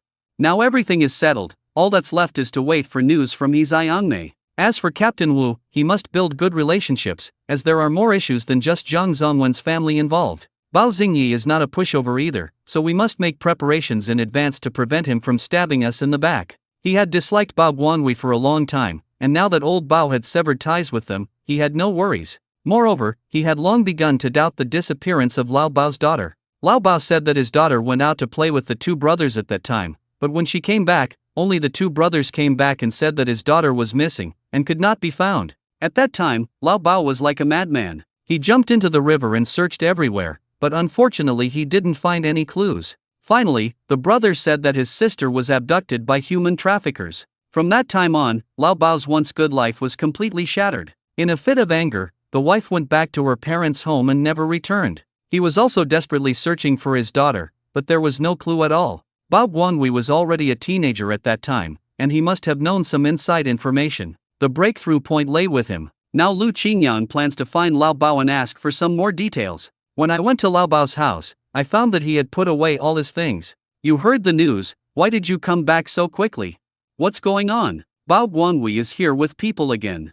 Lao Bao looked very sad. He won't give up until he finds what he wants. Fortunately, you hid all my important things, so he can't find anything useful. Bao Guanghui is not a fool. If he can't find the person from old Bao, he will definitely target someone who has a close relationship with old Bao. For example, Shen Mo, for example, myself. He knew exactly what was in Shen Mo's house. He just didn't know what was hidden in the cellar, as Uncle Shen had never let him in. I must remind him when I get back so that Bao Guanghui doesn't catch any clues. As for myself, there is no need to worry, because all the dangerous things are in the space. Old Bao, there is something that I have always found strange. What is it? I may have to bring up your sad story, but this is also to investigate your daughter's whereabouts. Lao Bao was silent for a while, with a hint of sadness in his cloudy eyes. Go ahead. Your daughter went out with Bao Guanghui and his two brothers. Have you ever thought about? Old Bao sighed softly. They were all children at that time, what did they know? Bao Xingyi is the same age as my Xiangxiang, and Bao Guanghui is already in his teens, but where would he take Xiangxiang? Besides, they are all surnamed Bao, they wouldn't. You can't judge a person by his appearance. He is already sensible in his teens. Think about the details of that time and talk to me carefully. I will help you analyze it. Lao Bao recalled a situation he had thought about countless times. That day, I was busy reading medical books. Xiangxiang wanted me to play with her, but I refused, so she followed brother Bao Guanghui out. Then think about it, did she take the initiative to go, or did Bao Guanghui and the others ask her to go out? Lao Bao really didn't notice this. He was trying hard to recall. Suddenly I remembered a detail. Xiangxiang told me at that time that her eldest cousin gave her a piece of candy. If you think about it carefully, this is indeed unreasonable. Everyone was so hungry that they had to eat tree bark. Where would they get the sugar? That's right. The more Lao Bao thought about it, the more he felt something was wrong, and in the end he frowned. Old Bao, you are now speculating the most maliciously against that family. If that's the case, no, I'm going to go find them. Ask them to return my Xiangxiang to me. Wait a minute. There is no evidence. What if he refuses to admit it? Besides, Bao Guanghui is very capable now. You should hold back for now. Don't alert him. Lu Qingyang has already persuaded Lao Bao like this, but how can he bear it? 2 days at most. If there is no other way, I will come to your house and ask for an explanation. Okay. Lu Qingyang went back to the Shin family first and asked Shen Mo to hide all the important things in the house to avoid being discovered. Don't worry, they can't find the things in my cellar. They are hidden very well. Shen Mo said confidently. As soon as he finished saying this, Bao Xingyi came over with a group of people wearing red armbands. Someone reported that the Shin family had hidden the game. You should know that the game in Qingshan Forest Farm belongs to the entire production team. No one is allowed to hunt privately. Shen Mo looked at the big vat at the door. She usually put any prey she caught into the vat. Nothing happened before, but now people are starting to follow the rules. As if sensing Shen Mo's gaze, Bao Guanghui smiled grimly. Go check that jar. Shen Mo's heart skipped a beat. She didn't expect to arrive so timely. The prey in the tank had not been hidden yet. She looked at Lu Qingyang in panic. Lu Qingyang was one step ahead of those people with red armbands and came to the big vat. I'll do it, I'll open it. Bao Guanghui thought to himself that it was clear what was inside, and it would be the same no matter who opened it, so there was no point in being anxious. Lu Qingyang opened the lid quickly and transferred the prey inside into the space instantly. Those with red armbands stuck their heads out and saw that it was empty, with nothing in it. Captain Bao, there's nothing inside. Bao Guanghui's mouth twitched. How could it be possible? Was he wrong? Then search her house, and don't leave out the cellar. He knew very well that most good things were hidden in the cellar. Chen Mo breathed a sigh of relief and went to search the cellar. She was no longer afraid. When Uncle Shen heard the sound of rummaging through boxes and cabinets at home, he thought something had happened, so he felt around the wall and asked, "What's going on? Is there a burglar at home?" Chen Mo quickly supported her grandfather and comforted him. "It's nothing, I just came to check."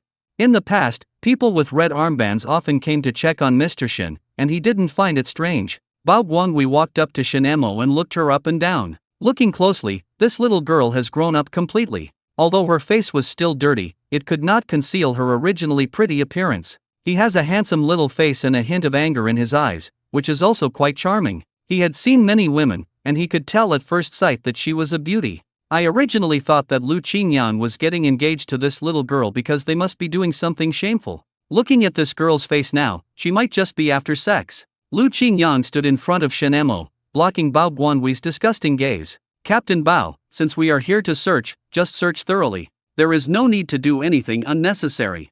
Several people searched the Shen family's house from top to bottom, but found no prey at all. They went to the cellar, which was pitch black and filled with a foul smell. A few people casually searched it and couldn't wait to come out to breathe. "How is it? Did you find anything?" Several red armbands shook their heads. "Nothing suspicious." Bao Guanghui glared at Lu Qingyang. He had just chosen the right moment to come over. There's no way this kid could finish off all the prey so quickly. He had just received a report from someone else and rushed over immediately, hoping to catch the criminal in the act. "You better be careful and don't let me catch you." "Look at what you said. We are all good socialist youths. There is no handle for us to catch." Bao Guanghui took his men away, but Lu Qingyang knew that it would not be that simple at all. Since the Bao brothers are targeting him now, he might as well take the initiative. He called out the sable and fed it some nuts soaked in spiritual spring water. The sable immediately became excited. Lu Qingyang also discovered that the spiritual spring water seemed to be particularly popular with these animals. As long as they were given water, they would help him do things. Lu Qingyang touched Zidan's head and said, "Help me." After Zidan left, Lu Qingyang walked out of the house. When he looked up, he found Lu Fang lying on the wall watching the scene here. Lu Fang explained in a panic, "I just heard the noise here, and I came over here out of curiosity. I'm glad you're all okay, I'm glad you're all okay." He climbed down the ladder guiltily and almost fell. Lu Qingyang had already figured it out, and he estimated that it was most likely him or Jiang Wanwan who reported it. The last time Jiang Wanwan was forced to drink yellow soup for no apparent reason, she must have been holding a grudge. Besides him, the people who knew the situation at Shen Mo's home best were naturally his neighbors. Bao Guanghui took the opportunity to come and search. Fortunately, his space played a big role this time. Shen Mo looked at the big jar in confusion. "It's strange, why are all the things inside gone?" The situation was urgent just now and Lu Qingyang had no choice but to do it. "Look at you being so careless. I think it's too dangerous to leave them here. I already disposed of them all last night." "Is that so?" She really hadn't opened it since last night. "Fortunately, you thought ahead. Otherwise, if that Bao guy found out, I would probably be criticized. I have the same surname as Master, so why is there such a big difference?"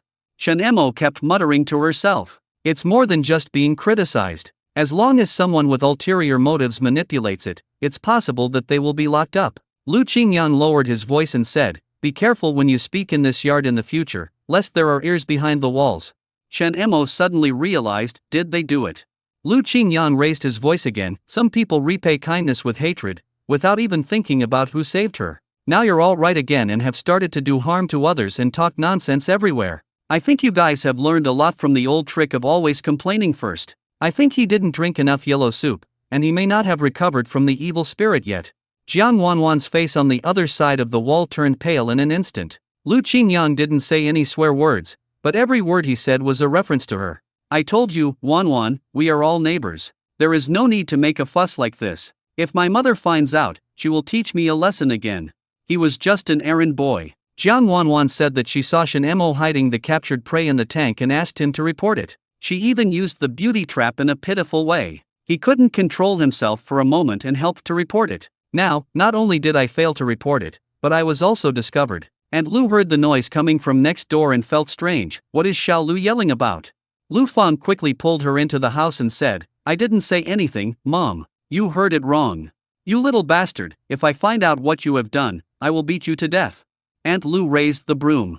Lu Qingyang deliberately shouted at the top of his voice, Lu Fang, you dared to report the Shin family this time, will you dare to do something even more excessive next time? We will see. And Lu heard what Lu Qingyang said and then she reacted. Xiao Lu said that you reported Shin Mo's family. Lu Fang waved his hands quickly, Mom, don't listen to his nonsense. How can you talk nonsense like this? I'll go and ask for clarification. Lu Qingyang deliberately shouted, and Lu, you heard it right, Lu Fang almost got Shen Mo arrested. And Lu's eyes widened, stinky boy, is this really the case? Lu Fang touched his head and said, actually, there is a reason. I don't care if you have a reason or not. Our Lu family has never produced someone as ungrateful as you. You are such an incredible brat. And Lu raised the broom, but it was a pity that she couldn't run as fast as Lu Fang. Run! Run away! I'll let your brother teach you a lesson later.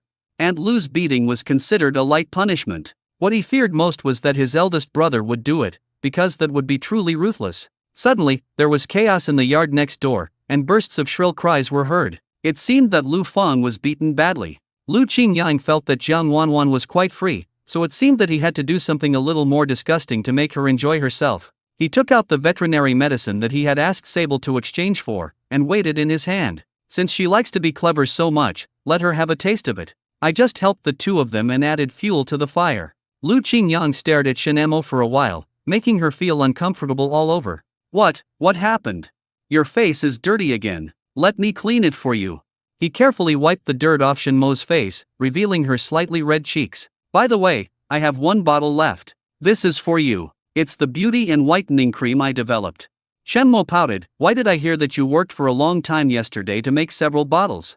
Lu Qingyang scratched his head. Aren't these 2 bottles given away just to get something done? Don't worry, you'll have plenty of vanishing cream from now on. I'll take care of it. Shen Mo was so happy to hear that, she pretended to turn her head away. Not only that, but also the food, it's contracted to me too. That's as it should be. You are my future wife, so what's mine is yours. Shen Mo's face flushed, and her hands began to tug at the corners of her clothes shyly. As soon as Bao Guangui returned, he began to think of other ways to deal with Lu Qingyang. He was becoming more and more annoyed with him. Naturally, he would not take people with no future seriously. But Lu Qingyang was obviously just an ordinary educated youth, yet he felt a sense of crisis. After Bao Guangui thought about it, he immediately turned around and looked for Wang Dagong. Wang Dagong is the captain of the hunting team, and it was he who used this relationship to get Bao Xingyi in. Wang Dagong heard Bao Guangui's explicit and implicit meaning that as long as Lu Qingyang was in the hunting team, his brother would be worried all day long. I hope he can find a way and an excuse to kick Lu Qingyang out of the hunting team. Wang Dagong touched the stubble on his chin, looking embarrassed. Hiss, this is a very difficult matter. Lu's hiking is a great hunter and he didn't make any mistakes, so we can't just kick him out. Without him, our hunting team would lose more than half of their prey and fail to meet the production team's targets. What should we do then? Captain Wang, you are very capable, there must be a way. We are all in the same production team, we should help each other.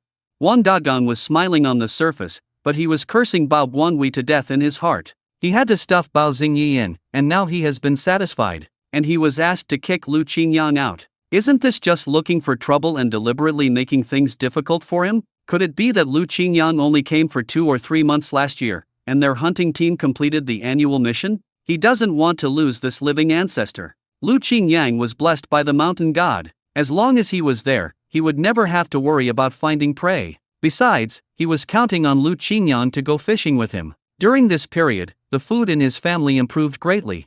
Who is Bao Guangui? If you help him, he can only get temporary benefits. Helping Lu Qingyang will bring long-term benefits. He still knows clearly whether it is a full meal or a full meal. I want to help you, but I can't. I really don't have the ability. Please don't make things difficult for me. No matter how Bao Guangui tried to persuade him, Wang Dagong just refused to give in. My dog is having a difficult birth. I have to go back and take a look. I'm not going to talk to you anymore. Wang Dagong found an excuse and quickly slipped away. Bao Guanghui snorted, a dog having a difficult birth. How could you come up with that? It's not your baby. Since Wang Dagong couldn't give in, he planned to go to Captain Wu again. The captain is the most sensible person and knows when to advance and retreat. I heard that Lu Qingyang was also recruited by him. My relationship with him must be better than his relationship with Lu Qingyang, right? When Bao Guanghui arrived at Captain Wu's house, he saw Aunt Wu talking to several children with great joy. Your father has really come to his senses. He even knows to pull some fabric for me. Look at the pattern. It's so beautiful. Sanya touched the soft material and suddenly asked curiously, Mom, aren't you the one who keeps Dad's salary and tickets? How can he still tear the material? Aunt Wu was so happy just now that she didn't think about this for a moment. You're right, old Wu. Come out and tell me where this material came from. Captain Wu explained without blushing. Last time, didn't you give me some cloth coupons so I could buy new clothes? I saved them, and now I've found something suitable, so I'll buy you some more material. These words were taught to him by Lu Qingyang. Is this true? And Wu thought about it carefully and it seemed to be true. You are becoming more and more indecent. Bao Guanghui went up to him and took the opportunity to start praising him. Aunt, you are getting younger and younger. Just now, when you and Daya were standing together, I thought you were sisters. He thought his flattery was very pleasant to the ear. Really? You're almost 50 years old. Aunt Wu touched her face unconsciously when she heard his praise. But what I was thinking in my heart was that the facial cream Lu Qingyang gave me was really effective, and I really must thank him someday. Captain Wu cleared his throat and said, Ahem, what's the matter, Guanghui? Do you have something to discuss with me? Let's go to the inner room and talk. Okay, there is something going on. Captain Wu knew what kind of person Bao Guanghui was, but it was not easy to offend him, so he could only invite him to come over and have some hot water. Captain, I heard that you recommended Lu Qingyang to join the hunting team. Captain Wu's heart skipped a beat. How come he was related to Lu Qingyang again? Yeah, what's wrong with him?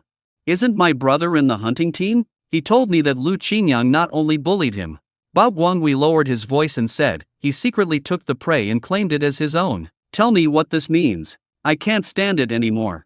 Captain Wu certainly wouldn't believe Bao Guanghui's lies. Why would Lu Qingyang bully his brother for no reason? He would only fight back if it was Bao Xingyi who provoked him first. As for taking away the hunting team's prey, it was something the team turned a blind eye to. As long as it's not too extreme, no one will take it seriously. All members of the hunting team will do the same. It is really not right for Bao Guanghui to bring this up. He is just looking for trouble. Captain Wu frowned and listened quietly to his exaggerated nonsense. Bao Guanghui looked helpless. Just tell me, what should we do?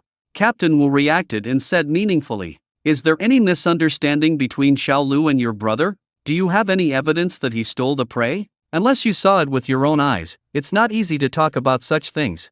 Bao Guanghui couldn't help but be stunned. Captain Wu's words clearly showed his favoritism towards Lu Qingyang, which made him full of suspicion. It's really strange. 2 people were found today, and both of them spoke for Lu Qingyang. What's so special about this kid that everyone here cares about him so much? Captain Wu, what you said is not quite right. We should support each other. After saying that, Bao Guanghui took out a pack of cigarettes from his sleeve and handed it over. I left in a hurry and didn't bring anything good with me. Just consider this pack of cigarettes as a token of my appreciation. Captain Wu's eyes lightly swept across the open cigarette box, and he thought to himself that there might be more than just cigarettes in the box. Then he would be even more afraid to accept it. You're welcome. No thanks. I've already quit smoking and I don't eat this. Not accepting it? Bao Guanghui felt uncomfortable. Why was he pretending to be so noble? Captain Wu thought to himself that these things were different from those given by Lu Qingyang, and they would be too hot to handle. I really can't help you. I'm just being realistic. Bao Guanghui took back the cigarette box and put it in his pocket. On the way back, the more he thought about it, the more he felt something was wrong. What was going on? He didn't believe that he couldn't cure Lu Qingyang. Didn't he want evidence? Did he want to see it with his own eyes? He just seek truth from facts and forged one. Bao Guanghui didn't notice that there was an animal following him secretly. Xingyi, it just so happens that I have something to discuss with you. After you start work tomorrow, then. The 2 brothers huddled together and whispered about their plans for tomorrow. Bao Xingyi scratched his hair in embarrassment. Brother, is this reliable? Do we really have to do this? Don't you dislike Lu Qingyang? Isn't this what you asked for? I'm just trying to find a solution for you. Oh, I understand. Let's do as you say. Bao Xingyi yawned and went back to his room to sleep. The sable walked around the house, found the flour jar, urinated in the flour, and then defecated. He then found their cellar, dug a small hole and crawled in, then destroyed all the vegetables stored by the Bao family. He walked around the room again and then sneaked out with something in his mouth. Lu Qingyang just returned to the house and saw the sable running back by itself. It put the food in its mouth into his hand as if asking for credit. "Why are you holding something in your mouth?"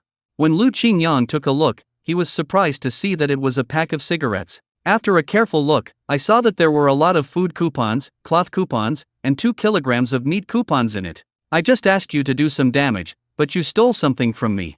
Having said that, Lu Qingyang took the initiative to put the tickets into the space. He must have gotten it from Bao Guanghui. Aren't these tickets just the hard-earned money of the people? He might as well keep them for himself. He smiled and stuffed a piece of dried meat into Zishuan's hand. "Here, this is your reward." Squeak, squeak. The sable stood up, as if to express gratitude. Lu Qingyang was just about to touch the sable's little head when he suddenly heard a strange sound. "The dried meat is really delicious, much better than the food from that family just now. I want more, and my children want more." Lu Qingyang raised his hand and the sound disappeared. When he put his hand on the sable's head again, the voice appeared again. "Man, can you give me some small pieces of meat?" Lu Qingyang took out the bag of dried meat and took out a few more. The sable took them all and was about to go back to the nest with the dried meat in its mouth, but then turned around and said, "Man, I heard them talking. They want to frame you for stealing. Man, you have to be careful tomorrow. Watch out for those 2 bad guys." Although it didn't explain it very clearly, Lu Qingyang understood what it meant. Bao Guanghui and his family are going to frame him tomorrow. "Thank you for your warning. I will pay attention to it tomorrow." Lu Qingyang looked at his hands and felt very strange. But since these animals drank the spiritual spring water, they have become spiritual and can understand human speech. "It's not surprising that I can understand what they say." Lu Qingyang reached out and touched Manta's dog head. Then I heard Manta mumbling to himself with sleepy eyes, "The smell of shit is so fragrant. I want to eat it again next time." Lu Qingyang was so scared that he quickly withdrew his hand. He didn't know where this guy had sneaked off to eat shit again. He touched Xiao Hui's head again, and Xiao Hui rubbed his hand affectionately. "Human, I will protect you. I want to protect you. The food given by humans is really delicious." It seems that Xiao Hui is obedient and sensible. Lu Qingyang picked up Xiao Hui and said, "You are still young now. You can protect me when you grow up. Now I will feed you." He took out 2 large bones with meat on them and placed them in front of the dog and the wolf. Manta was already drooling from his greed, but Xiao Hui still maintained his elegant posture, waiting for his order. "You can eat now." As soon as Lu Qingyang opened his mouth, the steamed buns were eaten up in no time. On the contrary, Xiao Hui eats very elegantly. Now it is certain that he has unknowingly learned to understand animal language, but this also has its advantages. Lu Qingyang picked up the snow fox again. This little fox would go out hunting with the fox pack at night and would come back to rest during the day. Thanks to Lu Qinjiang's help, the snow foxes have temporarily overcome the crisis of food shortage. The snow fox cried softly, "It feels so good to be touched by a human. I want to touch you again." A fox is indeed a fox and cannot change its coquettish nature. "I need your help with something." The snow fox looked up curiously. "Human, what can I help you with?" "I need you to help me scare someone." Since Bao Guanghui is trying to harm people again, he might as well take the initiative. "Tell your aunts, uncles, and other relatives to go to a place tonight and make a scene as loud as you can."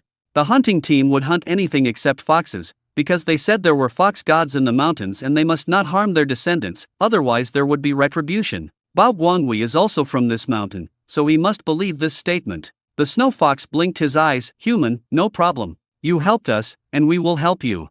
The little fox immediately ran out to call its relatives. This is a really useful skill. I can communicate with animals without any obstacles in the future, which is a lot more convenient. Bao Guanghui was just about to go to bed with his wife Ji Jingfen when he heard a terrible noise coming from outside the house. Chirp, chirp. Bao Guanghui couldn't fall asleep because of the noise. "What's going on? Why is it so noisy outside?" Ji Jingfen turned over and said, "How should I know? It's very cold outside. Put on some clothes and go out to take a look. I'm busy enough during the day, and I can't even get a good night's sleep when I get home." Bao Guanghui got up impatiently, put on his clothes, picked up the lantern, thought something was wrong, and picked up the old shotgun. No matter what it was, any animal, if it disturbed his sweet dreams, he would just shoot it. Until he opened the door and the cold wind rushed in, he shivered and saw pairs of red eyes outside, staring at him. I felt a little sleepy at first, but it disappeared immediately. Who is it? Who is playing tricks outside? I will kill you. Bao Guanghui raised his shotgun and decided to drive away these terrifying animals without thinking twice. Suddenly, there were hands behind him, stopping his actions. Bao Jingvia's voice came from behind. Guanghui, please don't do that. Don't shoot. Look at what's outside. That's the great immortal. Bao Guanghui picked up the lantern and took a closer look, and found that there were actually more than a dozen foxes surrounding his house. Where do so many foxes come from? Dad, you are being superstitious. We don't have that kind of thinking anymore. Have you forgotten what your son does? Get out of the way.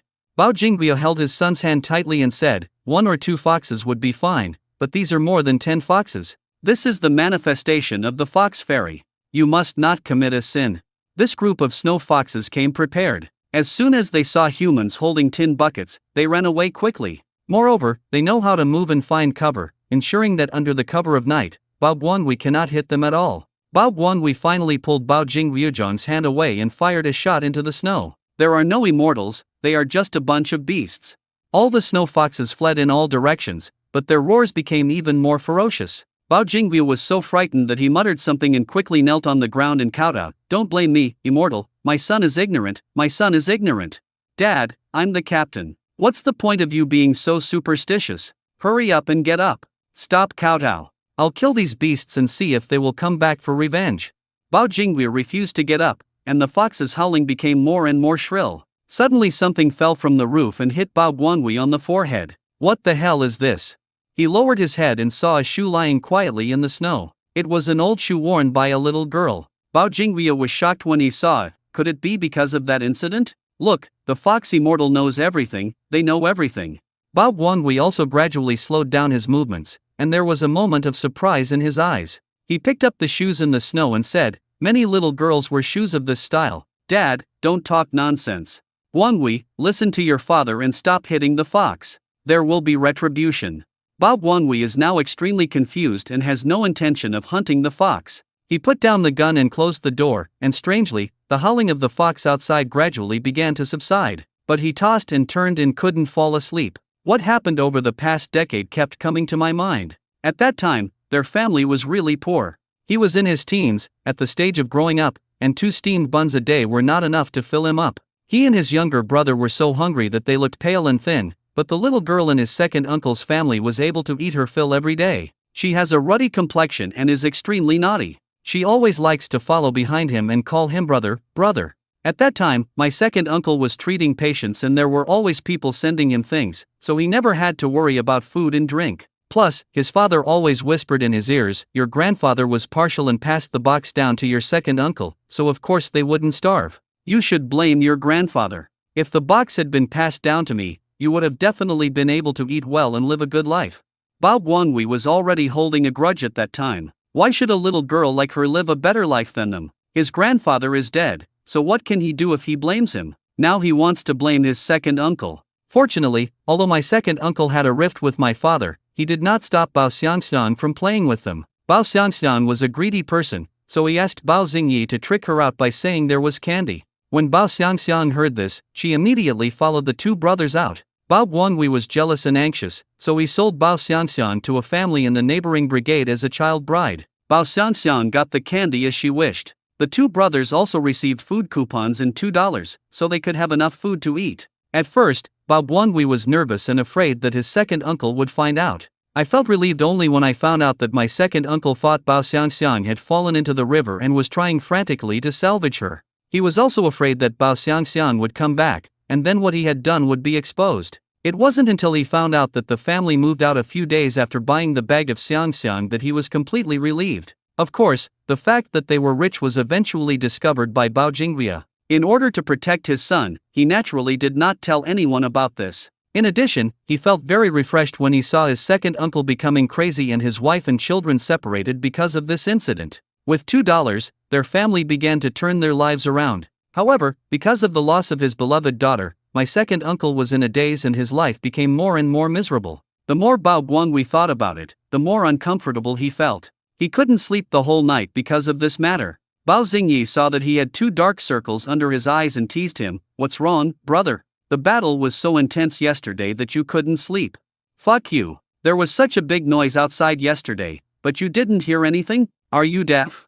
What's the noise? I walked so much in the forest yesterday, and fell asleep right after dinner. He said aggrievedly, I didn't hear anything. This younger brother is not that smart, but not completely stupid either. He is the one that worries me the most. Let's go quickly, it's getting late. Do you remember what I told you yesterday? Remember.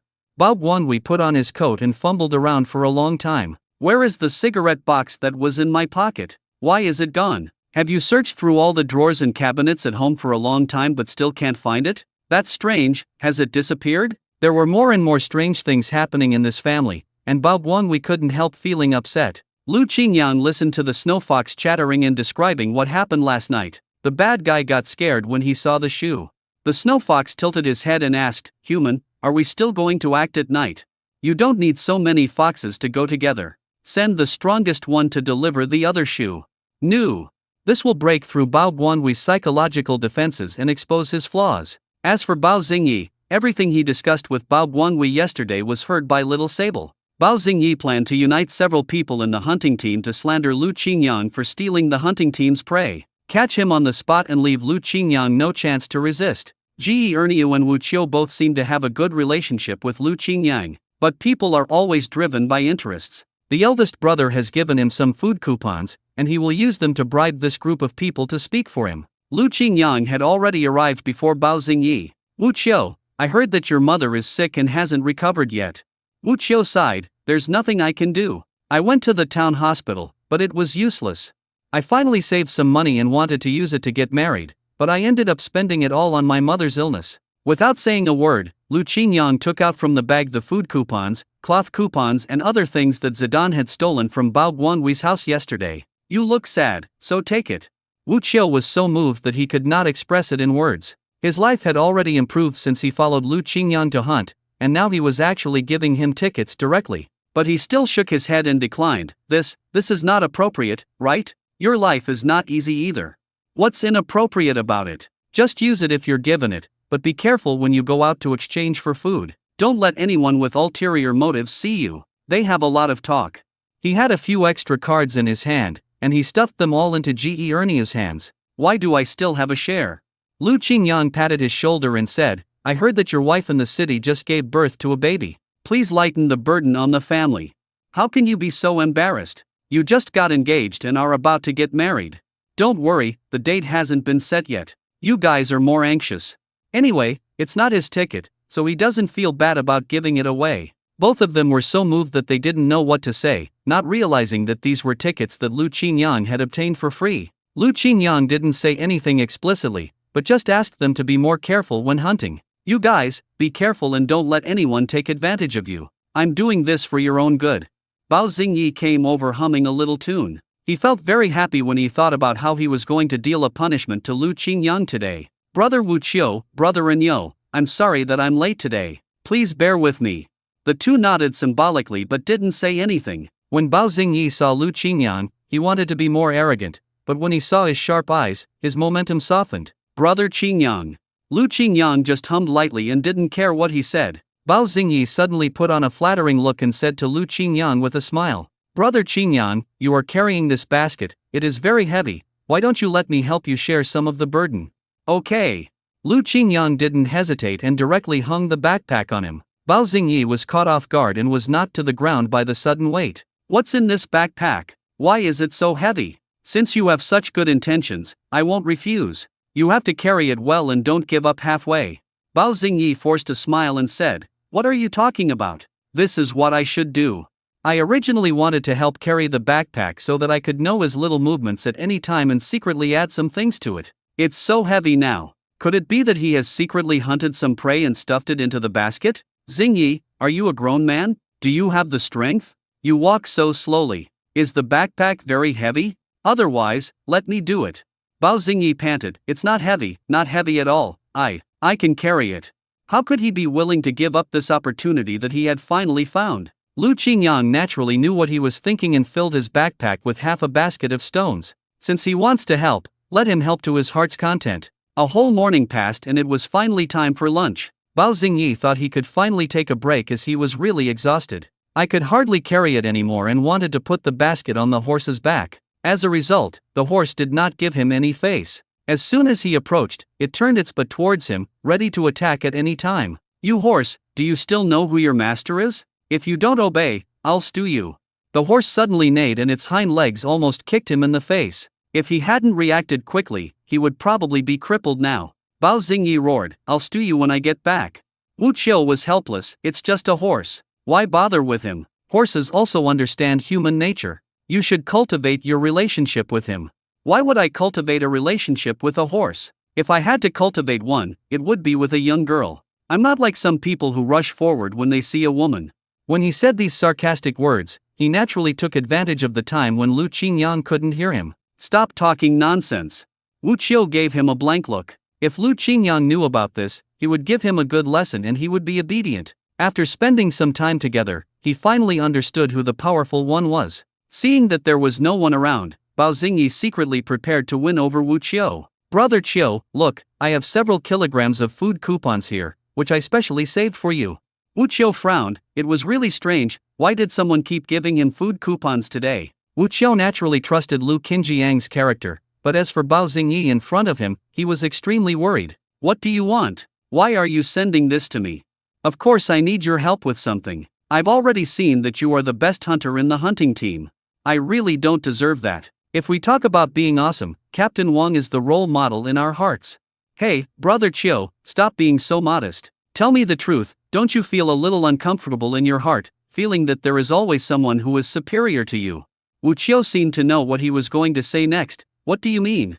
"You know what I mean, right? I heard that Lu Qingyang always gets the most work points. We work just as hard as he does, but we get less. Isn't that unfair?"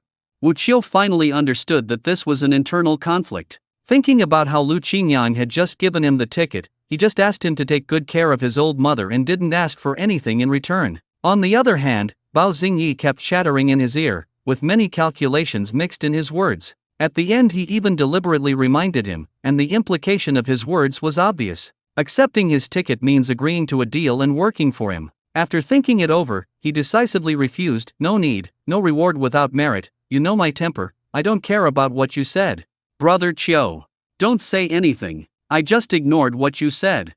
Bao Xingyi became confused. The trick his elder brother taught him didn't work. "Whatever, isn't there Ge Ernia next to him? If this one doesn't work, try another one." So he repeated the slightly clumsy words to Ge Ernia verbatim. Ge Ernia just sneered, "Don't waste your time on us. Instead of trying to please others, you might as well practice your spear skills."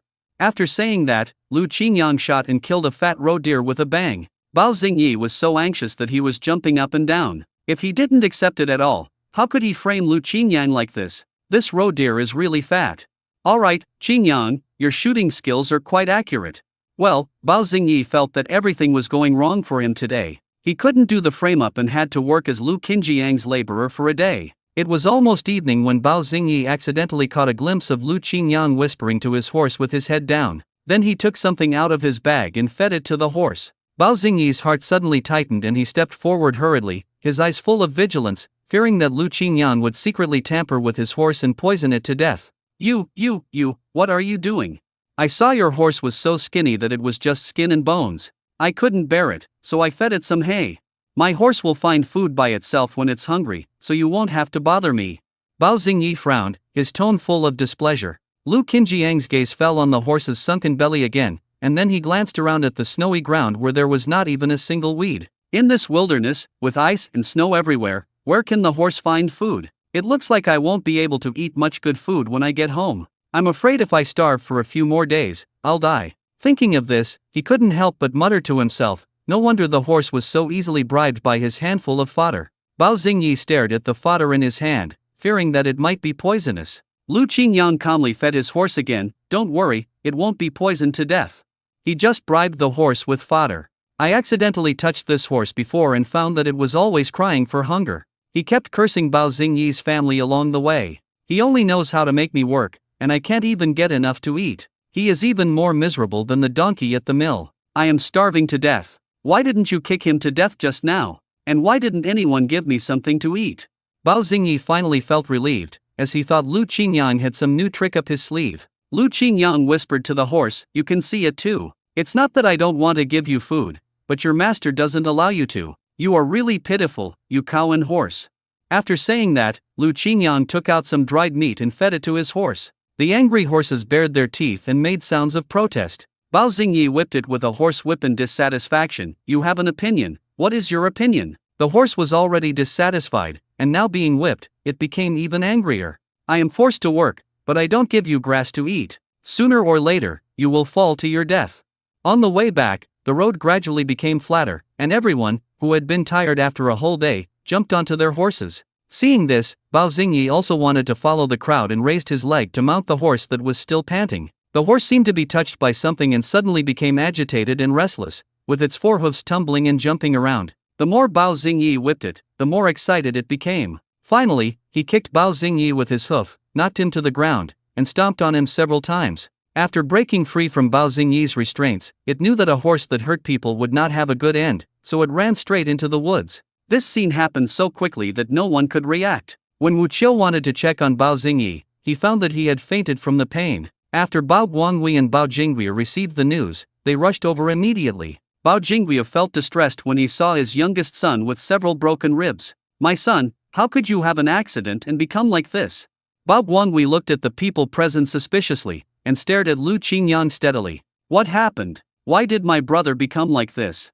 Wu Qiu calmly explained, "Xingyi was too rough just now, and the horse suddenly jumped up, so."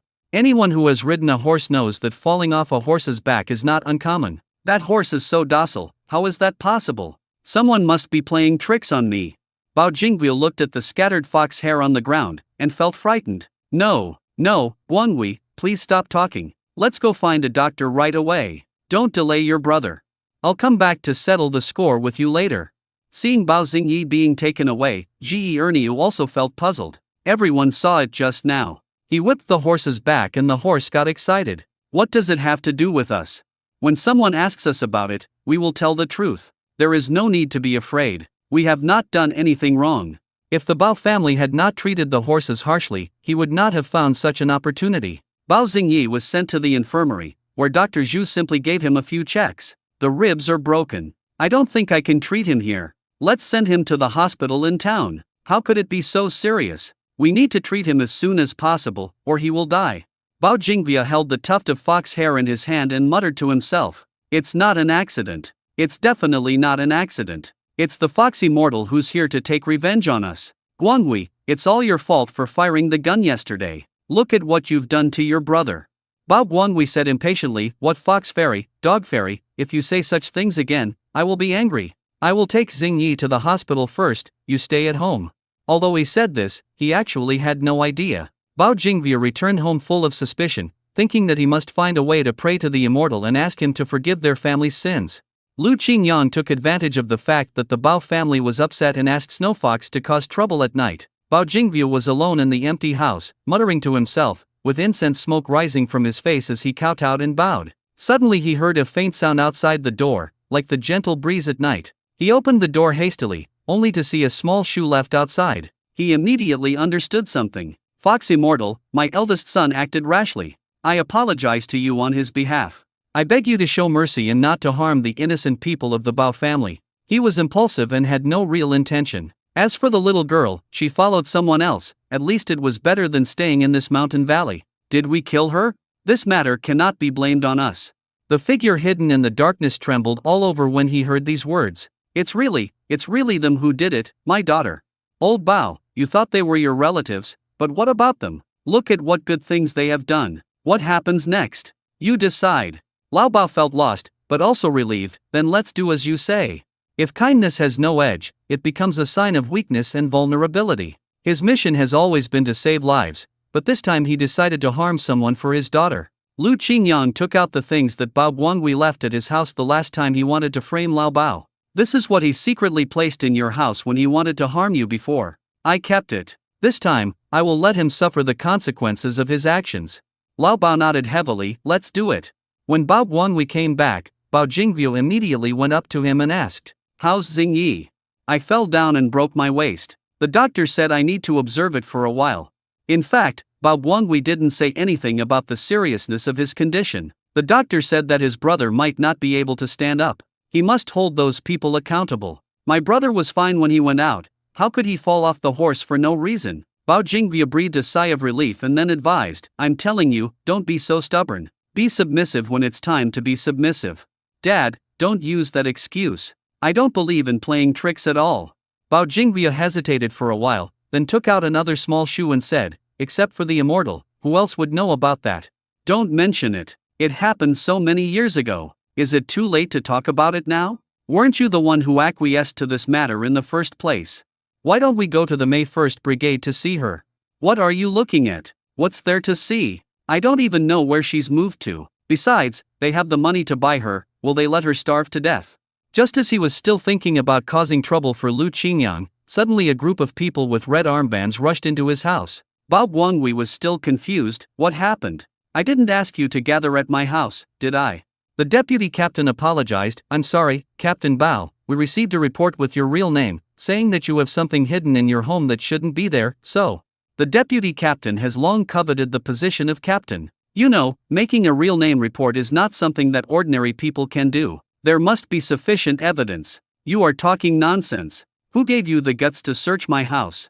Captain Bao, you said at the beginning that no matter who made the mistake, we should treat them the same. Aren't we following your teachings? If this is just hearsay, we can just do a routine check, and if there is no problem, then it will be fine. We can't treat it specially just because it comes to you. Bao Guanghui was upset. Which bastard has nothing better to do than to report me? Can't you see that I have a lot of problems at home?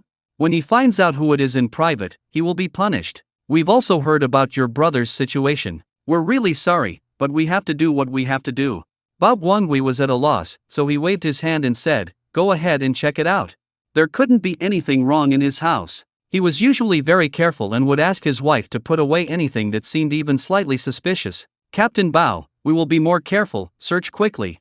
Just in case, Bao Guanghui followed them and watched them search their home. I remembered that when I wanted to frame my second uncle, I put some things that only reactionaries had, including some books, in his house. It's not that bad. My second uncle found it and I don't know where he hid it. At this moment someone shouted, what's the matter with this book?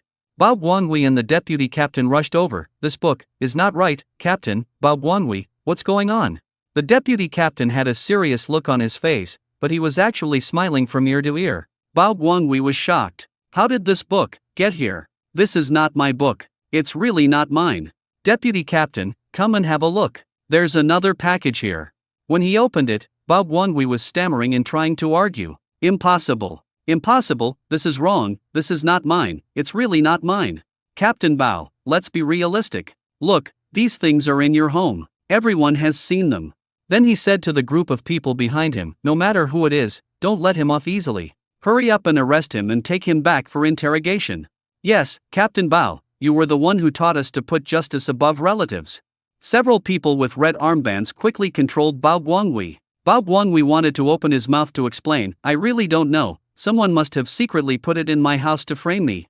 He couldn't figure out how these things ended up in his house. If you want to explain, go to the interrogation room. You two, take him back first, and the rest of us will search him again. We can't let the reactionaries take advantage of us. Seeing his eldest son being taken away, the remaining few young men, who were originally friendly, ransacked his house and pushed and shoved him without any courtesy. Of course we'll follow the old rules. Don't leave anyone alive. Take them all in for interrogation. The deputy captain's voice was firm, without the slightest hesitation. This time, he must find an opportunity to get back at Bao Guanghui for all the harsh treatment he had received from him. The villagers in the production team gathered at the door of Bao's house, pointing and talking. I didn't expect that Bao Guanghui was arrested. Think about how he was so arrogant before and how many of us he harmed. He deserves it.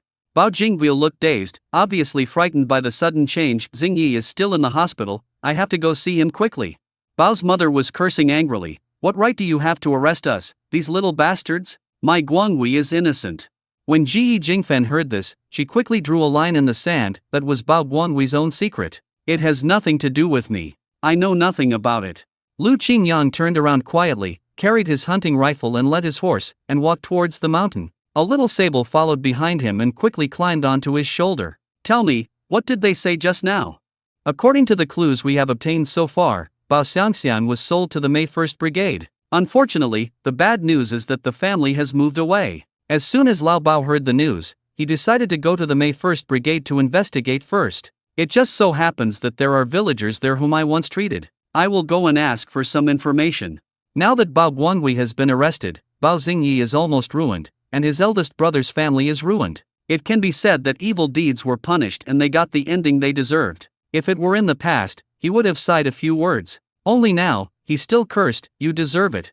Before leaving, Lao Bao entrusted his home to Shen Mo to take care of. I'm going to be away for a while. You're my successor, so I'll leave this place to you. Also, I have something else to give you. He opened the box and handed her the acupuncture book passed down from the Bao family. When I'm not around, you should take this book and study acupuncture on your own. Don't slack off. I'll test you again when I come back. Shen Mo hesitated, but, Master. Lao Bao continued to remind him, I have 2 chickens in my yard. They have been taking medicine since they were young. They can lay 2 eggs every day. If you don't mind the trouble, you can raise them. If you don't mind the trouble, you can just kill them and stew them. They should be quite good for your health. As for the herbs, take them out and dry them in the sun so they don't go bad. When the weather gets warmer, let Lu Qingyang take you to the mountains to get to know other herbs. Finally, he patted Shen Mo's shoulder solemnly. You are gifted. You can learn in just 1 month what I took 1 or 2 years to learn. Shen Mo knew that her daughter was obsessed with her master and she couldn't persuade her no matter what. He packed up the dry food such as steamed buns and dried meat that Lu Qingyang had prepared earlier. Master, you can take these with you on your journey. I'm well prepared. Although I, your master, am often crazy, I still have some money saved. I know you have money, but this is our gift. Please be careful on the road and find Xiangxiang and come back soon. Although she had faced many farewells, Shen Mo still felt her eyes sore. Look at you, why are you crying? I, the old man, will be back in a few days. Lao Bao looked around and said, where's that kid Lu Qingyang? Why doesn't he come and see me off? He said he had something to do and would be back later. Lao Bao nodded with a hint of disappointment in his eyes. That bad boy had been stealing his medicinal herbs all day long, and now he disappeared at the critical moment. Don't forget to remind him that he still owes me a few ginseng and ganoderma. Don't forget to return them to me when the time comes. Shen Mo rubbed her eyes, I'll tell him. Lao Bao took the certificate of going out in a simple bag, sighed lightly, and drove the carriage, his figure gradually disappearing on the path. Only then did Lu Qingyang walk out slowly with his arms folded. You are here? Why don't you come out and see Master off? I'm afraid the old man won't be willing to part with it.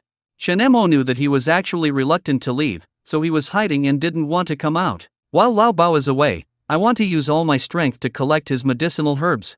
A few days later, Sun Xiangqian brought Yang Xiaotang to the door carrying a lot of things. Qingyang, come out quickly and take a look at Xiaotang's legs. Yang Xiaotang used to have a limp, but now he can walk normally. Although it is still a little unstable, it is no longer noticeable if you don't look closely. Thank you so much, you must keep these things for me, don't be polite. Who wants to be polite to you? I am not only your matchmaker, but also your benefactor. I should keep these things. Lu Qingyang accepted the gifts without hesitation. Sun Xiangqian smiled like a fool, you should keep it, you should keep it. Yang Xiaotang suddenly walked up to Lu Qingyang and knelt down. This caught Lu Qingyang off guard, what's going on? I didn't believe you at first, but Xiangqian persuaded me. Anyway, thank you for curing my leg. Our family doesn't have much to give, so I'll kowtow to you. Lu Qingyang gave Sun Xiangqian a look, but Yang Xiaotang was too strong this time and he couldn't pull him up no matter how hard he tried. He could only kneel down and kowtow to Lu Qingyang. Lu Qingyang held back his laughter and said, all right, just show your appreciation, get up. He touched his chin and reminded, this plaster is very effective, but you must not spread it out. I know that, we must keep it a secret. In fact, it doesn't matter whether it is spread or not, the main thing is that Lu Qingyang hates trouble. If people outside knew about this, they would all come to me to ask for the recipe, which would be really annoying. Now we have to produce it in batches and give it to Con Laolia to find a way to sell it. 2. He also has these 2 facial creams, which he doesn't plan to sell to Con Laoliu. After a few years of reform and opening up, he would find a way to keep it and sell it himself. What I'm doing now is just to show my favor and it will be enough for Shen Mo to use. However, apart from the girl's face being a little rough and a little darker due to wind and sun, there are no other problems. Basic care is enough. Now that he has awakened the ability to speak animal language, hunting will be even easier for him in the future. As soon as Sun Xiangqian left, Wang Dagon came again. Xiao Lu, are you home? Captain Wang, was that gust of wind bringing you here? You're asking even though you already know the answer. Wang Dagong came up in a hurry. Hurry up and take your tools, let's go fishing. There were so many fish last time, but they were gone so quickly. He had just eaten 2 or 3, and the rest were kept in the pond in the space. He could just grab one when he wanted to eat. It was so convenient. There are so many mouths to feed at home. What can I do? And, let me tell you a secret, my wife is pregnant again. Wang Dagong looked very happy. Lu Qingyan looked him up and down. Wang Dagong was at least 40 years old. My sister-in-law is really fertile. That's right, it's also my ability. More children means more blessings. Come on, let's go fishing. Wait for me to bring the tools. This time, Lu Qingyan took the horse with him. After all, Wang Dagong is here, so he can't put the fish into the space blatantly. The two of them walked towards Xiao Lu stealthily. Wang Dagong thought of the incident with Bao Guanhui and couldn't help sighing. Luckily I didn't listen to him. Why, he came to see you too. Lu Qingyan was not surprised by this. Bao Guanhui was good at doing small things behind the scenes, and now he had gotten himself into trouble. I have long disliked this cunning old man, and I will definitely not help him to harm you. Wang Dagong was a very upright person and at first he was afraid of Bao Guanhui's retaliation. I was completely relieved when I heard the news that he was arrested. Look at my sincerity, give me 10% of the fish you caught today. Okay. Lu Qingyan was in a good mood today, so he agreed to it. He couldn't finish all the fish anyway. When they arrived at the place, they found that it was already occupied. Several strangers were standing there fishing and talking and laughing. Lu Qingyan was about to go up and argue with them, but was caught by Wang Dagong and shook his head. Forget it, don't go over there. We were doing this secretly anyway. Lu Qingyan looked at a few people from afar. They seemed to be from the next brigade. It was normal that Wang Dagong didn't want to argue, besides, there were 5 or 6 tall and strong young men among them. There are quite a few fish in this place. This is not good, I can go back for more food. But isn't this the territory of the Liaxi brigade? If they find out, won't something happen?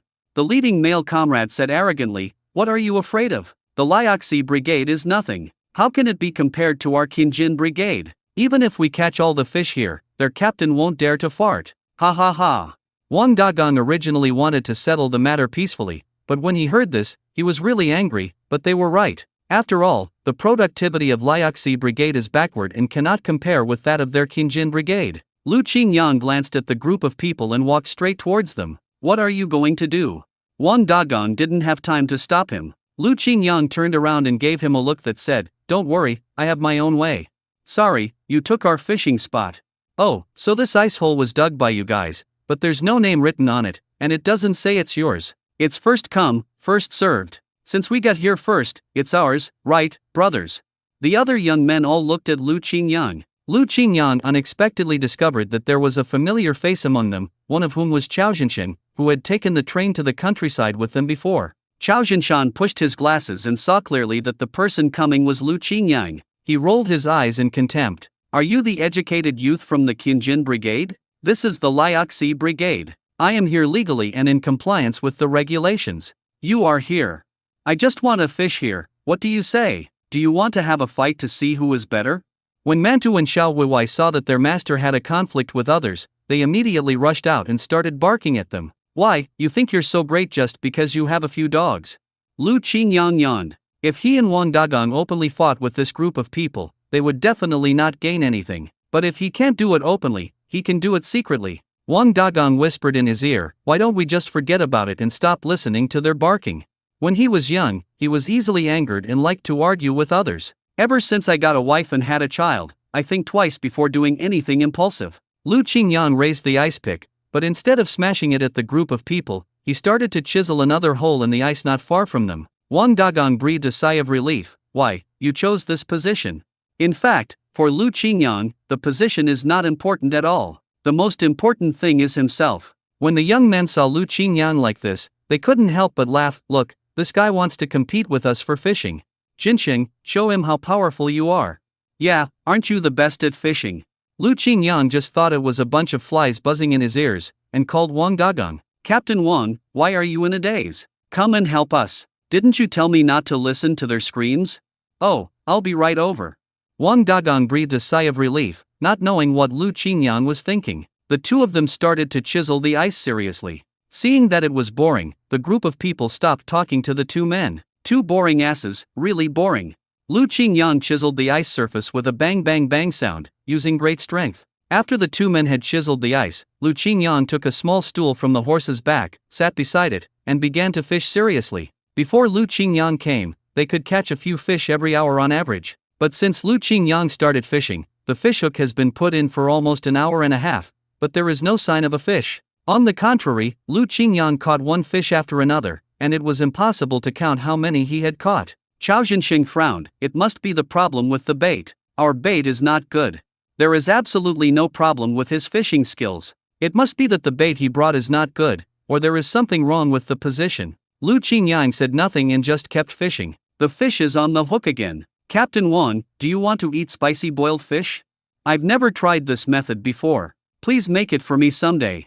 One of them was on the ice, the other on the shore, talking happily. He asked Wang Dagang to stay on the shore, and the two took turns fishing next to the ice hole. When they had almost finished fishing, they asked Captain Wang to watch the ice hole while they went to the shore to heat up some food. Since Wang Dagang suffered a loss last time, he has become accustomed to encountering such things. Lu Qingyang has this ability. Wherever he sits, the fish will be caught. What do you call this? This is called a natural fishing body. Looking at the full basket of fish, he was more motivated as he could get an extra 10% today. Lu Qingyang ate the hot fish dumplings with a huff, and also processed a few fish for the 2 people and 3 dogs. The fragrance filled the air around Chao Zhenxing and his group, making them swallow their saliva and feel hungry. Why don't we grill a few? We can't catch any anyway. Before Lu Qingyang came, they did catch half a basket of fish. Take a break first, stop fishing, and let's eat first. While eating grilled fish, several people gathered together and whispered, "What's going on? We can't catch fish since he came. Did he use some shady tricks?" One of them stood up and kept looking towards Lu Qingyang. "Since we have more people, why don't we switch positions with them?" Yes, good idea. Jinsheng, go and talk to them. If they don't agree, that's great. My hands are itching to do this, too. They were originally a group of educated youth in the Qinjin Brigade who liked to stir up trouble, otherwise they would not have skipped work to go fishing today. Chao Zhenxing stood up, looking a little impatient, and shouted rudely, "Hey, I remember your name is Lu something, right? Switch places with us to fish, hurry up." Lu Qingyang looked at him deeply, and Chao Zhenxing suddenly felt a chill down his spine. I thought he would refuse, but he nodded easily. "Okay, let's change, I just want to change seats." Lu Qingyang stood up, twisted his neck and stretched. The moment he stretched out his hand, Chao Zhenxing dodged. "What, do you think I'm going to hit you? Don't worry, I won't do anything. We are all new socialist youth. Why do we have to do such uncivilized things? I'll give you my seat." Chao Zhenxing didn't think much about it. He thought the other party was frightened and muttered, "What a coward." He immediately said to his friends, "Okay, let's go." "Hey, Zhenxing, you are still honorable. Come on, let's go fishing. Take their bait too." "What bait did you use?" When Chao Zhenxing saw that the bait they used was the same corn kernels as his, he couldn't help but feel confused. Could it really be because of the location? Wang Dagang frowned and said, "Xiao Lu, we worked so hard to carve out this place, and we are giving it to them again." Even he, who just wanted to keep things quiet, felt uncomfortable. Never mind them. Because soon they will pay the price for their ignorance. When Lu Qingyang was chiseling the ice just now, he deliberately created a crack. When he and Wang Dagang went fishing, they took turns and never stood on the ice at the same time. I was just afraid that if 2 people stood on it, the ice would crack. Now he was looking at the group of people from afar, wondering what would happen if 5 or 6 young and middle-aged people stood there at the same time. Lu Qingyang chuckled and started fishing in the ice cave again, catching one fish after another. Even though Chao Zhenxing and his men changed their positions, they still gained nothing. What's going on? It's still the same even after changing positions? Isn't this too weird? Chao Zhenxing also felt strange. He had just checked the bait and it was just some ordinary corn kernels. The fish seemed to have intelligence and only bit his hook and not theirs. The leader became jealous when he saw Lu Qingyang had caught 2 full baskets of fish, and stood up suddenly. "Damn it, I can't catch them myself, so I might as well just rob them." Lu Qingyang slowly raised his eyes, looked at the movement there, and immediately pulled the fishing line. "Captain Wang, we have almost caught all the fish, let's go back quickly." "Ah, are you in such a hurry? Just fish a little longer." He just heard the group of people talking about how they wouldn't be able to catch any fish even if they changed their positions. The joy he felt was even greater than catching a big fish, and he laughed secretly in his heart. Let these people get angry and frustrated. Lu Qingyang could feel that the cracks on the ice surface were gradually spreading. If something goes wrong and they are implicated, it will not be worth it. Wang Dagong has been a hunter for decades, and he also noticed something unusual. Then let's go. Go back and make some fish soup for your sister-in-law. Captain, can you cook? Yes, I'm most afraid of my wife, ha ha ha ha. Well, a man who dotes on his wife is blessed. They are about to leave, stop them quickly and take away their fish. The young man in the lead stamped his feet anxiously again. With just this stomp, Chao Zhenxing felt the ice surface vibrate. Even the most obtuse person would have noticed something was wrong at this moment. Oh no, the ice is going to crack, run. But it was too late to call out. Several people were staggering and could not stand steadily. The ice surface immediately shattered. Several dull splash sounds of people falling into the water were heard one after another, and several people fell into the freezing water without any preparation. Shit! This water is so cold it's freezing my bones. Damn it, why did the ice suddenly crack? Lu Qingyang stood leisurely in the distance, his eyes lightly swept across the group of people, and a smile inadvertently appeared on the corner of his mouth. This matter has nothing to do with me. It was you who asked to change seats. Wang Dagong tried his best to hold back his laughter and warned him in a serious tone, with a hint of joking in his words. You still have to be careful when you go out fishing. Don't let so many people stand on the ice in the future. It's too dangerous. By the time those men staggered back to the shore, looking for someone to argue with anger, the two men had already disappeared. Lu Qingyang gave the fish to Wang Dagong. These are your portions. Wang Dagong patted Lu Qingyang on the shoulder, his eyes full of praise. You are really a man of hidden talents. You taught them a profound lesson without making a sound. Captain Wang, what are you talking about? These are just accidents. None of us wanted this to happen. Wang Dagong nodded as if he suddenly understood what was going on. Yes, they were all accidents. They were all accidents. Haha, today is really a great day. He returned with a full harvest and full of satisfaction. Lu Qingyang sighed, what a pity. I guess I have to go fishing somewhere else next time. He put all the fish into the pond in the space, leaving only a few outside as food for the next 2 days. Lu Qingyang tried to reach out and touch the head of a fish. Since we can hear the language of animals, I wonder if we can also hear the voices of fish. A carp blew bubbles. Wow, what is this place? Why is it so warm? It's so comfortable in this pond. Lu Qingyang also wanted to hear if it knew any other fishing locations. But I heard the same words repeated. Wow, what is this place? Why is it so warm? It's so comfortable in this pond. I almost forgot that fish's memory only lasts 8 seconds, so I can't get any useful information from them. Forget it. If he understood human nature too well, he was afraid that he would not be willing to eat these fish in the future. Lu Qingyang looked at the red squirrels he had planted before. They had grown to be almost as tall as him. I also sorted out the vegetables and fruits in the space farmland. In order not to attract attention, most of the vegetables can only be stored in the space, and a small number of vegetables that can be found everywhere can be placed in the cellar. He will soon have a family. When Lu Qingyang thought of this, he felt happy.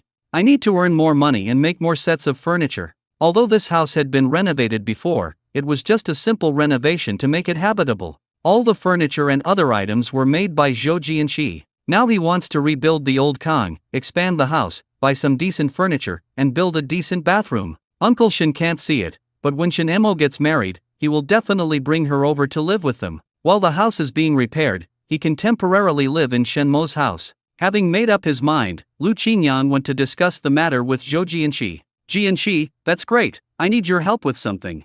What's up? By the way, I just heard that you got engaged. Congratulations. I've been so busy lately that I haven't been able to see you. Lu Qingyang chuckled, a rare shy smile showing on his face. It's like this. Since I'm going to start a family, I definitely need a decent house. I want to build another room and then rebuild the Kong. There are a lot of things I need to prepare.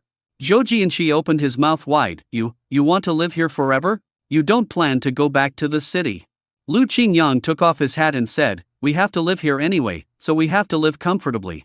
It's only 1975 now, and living in the mountains is much better than living in the city. When he grows up for a few years and then returns to the city, he will have accumulated a certain amount of capital, and then it will be time for him to show his talents. Okay then, I'll help you when I'm free. It's still the same as before, with wages and meals provided. Okay. Once Lu Qingyang marries a woman from this village, he can use this land openly in the future. In the advancing team, several people were shivering with cold. After they returned, their bodies were frozen and they kept sneezing due to the cold. Chao Jinxing said as he roasted the fire, "When we find a chance, we must teach that brat a lesson." One of them was completely confused. "We fell into the water. What does that have to do with the Liuxi Brigade? Are you stupid? He must have tampered with the ice, or we wouldn't have fallen through. But, aren't we the ones who need to change positions?" Even Chao Jinsheng was almost fooled. Chao Jin was so angry that he said, "I know someone in the hunting team. He is very powerful. When we find a chance to catch that guy, we will definitely teach him a lesson." Before on the train, he felt that Lu Qingyang and he were not of the same kind. He was originally a good student, but he was sent to the mountains to cut wood. He was very unwilling to do this, so how could he tolerate such humiliation? Chao Jinshan wrapped himself tightly in the quilt and sneezed several times in a row. Achoo, achoo. Little do we know that the cause and effect of this world is often hidden in these unintentional offenses. This time, he hit a wall. Ever since Lao Bao left, Shenemo has been holding the acupuncture book all day long. That day, she actually pulled Lu Qingyang over and begged earnestly, "Lu Qingyang, just obey me and let me try a few injections on you, okay?" Although he believed in Shenmo's technique, he still shook his head. "No, I'm afraid of pain. It won't hurt, I promise. It won't hurt at all. You can't ask me to practice on Grandpa, he's already old and can't stand the torture." It made Lu Qingyang seem like he could withstand the ordeal. And looking at what was written on this page of the book, the acupuncture would be done in the back, so wouldn't that mean she would have to take off her shirt again? Shenemo was aggrieved as she drew circles on the ground with a branch in her hand, Xiaoming's hammer and joint, which refers to the upper, middle and lower sections of the human body. It is a profound knowledge, but I have only learned the basics. Look, what you've learned is not comprehensive at all. Lu Qingyang, please, just let me see it. Lu Qingyang shook his head again. "It's too cold." "If it's not cold anymore, will you promise me?" Lu Qingyang sighed softly. "Yes. I'll go right away." She acted quickly, first adding enough firewood to the kong, and then making a pot of charcoal fire to make her room warm. Then he took Lu Qinjiang's hand and said, "Come and see if the temperature in my room is suitable." Lu Qinjiang's brows had never relaxed. In fact, he was not that afraid of the cold at the moment. Shenemo blinked her eyes. "Is it okay now?" "Okay."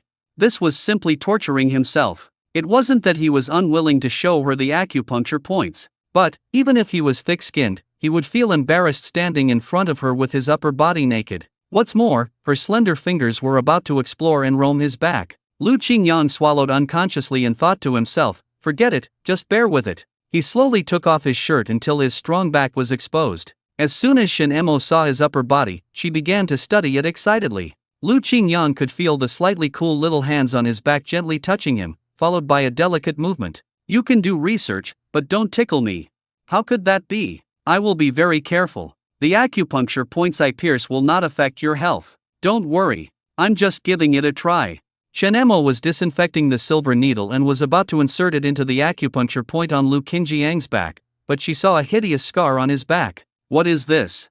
She couldn't help but put down the silver needle, and her hand involuntarily touched the scar. Lu Qingyang shuddered and answered nonchalantly, "My grandmother beat me when I was a child. I didn't expect it to be so serious. The scar remains until now." "Does it still hurt?" Shen Mo's voice trembled. "How can it hurt? It hasn't hurt for a long time. This happened many years ago. It's just that the scar is hard to remove. Scars that have been there for too long cannot be removed by any medicine or spiritual spring water." Shen Mo's eagerness to try suddenly dropped. Did it hurt then? Because he had integrated the memories of the original owner, Lu Qingyang could naturally recall those memories. "It hurts a lot. It hurts so much. The tree branch hit me directly on the back." There was a smile in his voice when he said this. Shenemo felt distressed. Although she lost her mother very early, her mother, grandfather and grandmother never beat or scolded her when she was a child. Lu Qingyang felt the hot air from her breath on his back, and felt itchy inside. It's not just the touch on the skin, it's more like a soft corner in the heart being gently touched. Then something stuck to him, causing his heart to beat wildly. Shenemo leaned directly on his back. "No one will dare to bully you from now on. If anyone bullies you again, I will beat him away, even your grandmother." Lu Qingyang chuckled, wondering who would dare to bully him now. "Don't you always say that you respect the elderly and love the young? Why are you hitting my grandma again?" "Maybe she hit me because I was naughty when I was a child." Shenemo raised her eyebrows and said seriously, "She is a bad person if she bullies you. No matter how old she is, I will teach her a lesson. You were still a child at that time, how much could you understand? Anyway, I will not allow it." It is wrong for her to take action. It really feels good to be protected by someone for no reason. Lu Qingyang was the first to break the silence. Do you still want acupuncture? Yes, but let's wait until next time. Shen Emo began to pack up the old silver needles by herself. Wait until I become more proficient in this technique. She was afraid that Lu Qingyang would be hurt. In the past, he always protected himself, and she also wanted to protect him. It's okay, just bear with it and it will pass. No, how can we just endure it and let it go? She lowered her head, as if she had been thinking for a long time. Lu Qingyang, no one will love you in the future, I love you. This was the first time someone in this world had said such words to him, of course not including the original owner's deceased parents. Lu Qingyang had his back to her and couldn't see her expression at the moment. Now he wanted to turn around and look at Shen Mo's shy look, but was stopped by Shen Mo. Don't turn your head. What's wrong, my little Jasmine? I just want to lean on you quietly like this for a while. Lu Qinjiang's back felt warm, and she was reluctant to let go. If the timing was right, Lu Qingyang might counterattack, but now, I can only endure it for now. There was an ambiguous atmosphere between the two of them. There was a sudden knock on the door. Xiao Emo, I just heard Qinjiang's voice, is he here? Shen Emo immediately let go of Lu Qinjiang's hand. Grandpa, he's here. I asked my friend, I think May has several good days, and the weather is not too cold, which is perfect for getting married. Lu Qingyang put on his clothes hurriedly. Fortunately, Grandpa can't see, otherwise he probably wouldn't speak to him so kindly. I think it's better to do it earlier. The earlier the better. As he said this, he turned his head and looked at Shen Emo meaningfully. Shen Emo rubbed the corner of her clothes. Her face felt hot, as if she had a fever. You guys make the decision, I don't care about these. Lu Qingyang felt that Shen Emo, who had always been carefree, finally had some girlish reserve. In fact, Uncle Shen also hoped that it could be sooner, as he was really afraid that his body could not support it anymore. It would be good to see Shen Emo get married sooner, at least there will be someone in this world who can support each other. Okay, let's set it for May 6th, it's a good day. Lu Qingyang looked up the old almanac. It was the 6th day of May, which should be the 15th day of June according to the Gregorian calendar. It was early summer then, not too hot nor too cold. The grain and ear has passed, and the work in the fields is done, so it's time for some free time. Okay. It was only 3 or 4 months away from June, and he still had a lot of things to prepare. Uncle Shen was filled with melancholy, and he hadn't taken out his pipe for a long time. He hid it secretly and fumbled with it for a long time. After taking a puff of the long-lost tobacco, he began to cough violently. I can't help but sigh that people become useless when they get old. Suddenly he heard the sound of footsteps and hurriedly hid his pipe, fearing that Shen Emo would see it. Grandpa, it's me. Uncle Shen breathed a sigh of relief. It's Qingyang. I saw you smoking your pipe just now, but I won't tell Xiaomo. You little brat. But this is the last time. Knew. He also knew his physical condition and it would be best if he stopped smoking. I know you feel bad. You won't blame me for treating your son like this, right?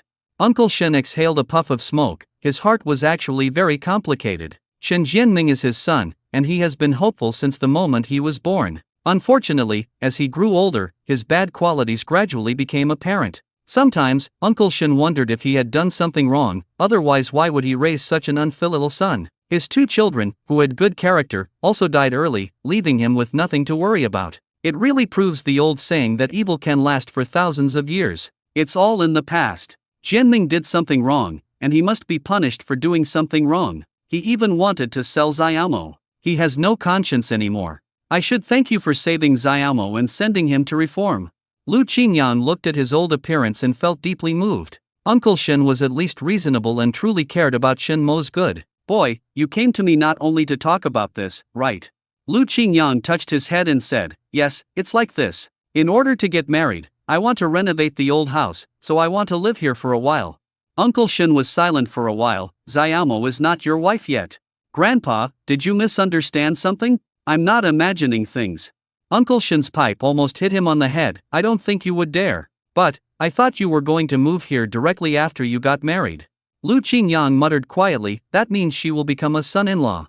Although he didn't care much about it, the house he lived in now had one advantage. It is closer to Dehe River and Qingshan Forest Farm, and there is a piece of wasteland behind it that has not been cultivated. By then, if you want to occupy that land, you will have a legitimate reason. As for Grandpa Shen's old house, it is very old and there are neighbors around it, so it is not easy to expand the size. It's different in his place. He makes them at random, and he has so many animals under his control. I know what you're thinking. Don't worry, I have no objection. We're all in the Willow Creek Brigade anyway.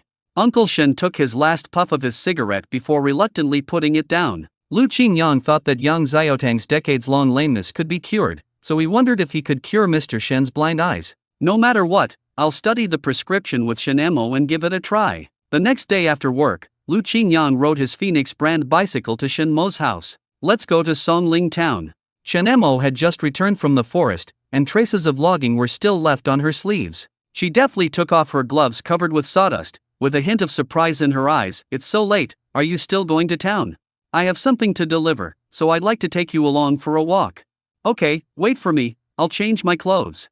It's amazing, the little girl has finally come to her senses and knows how to dress herself up. Since she was going to town, Shen Emo washed her face, changed into clean clothes, tied the bright red scarf around her neck, and carefully rebraided her long hair. After dressing up, she stood in front of Lu Qingyang with a brand new look, with a bit of expectation in her eyes. How do you think I look like this?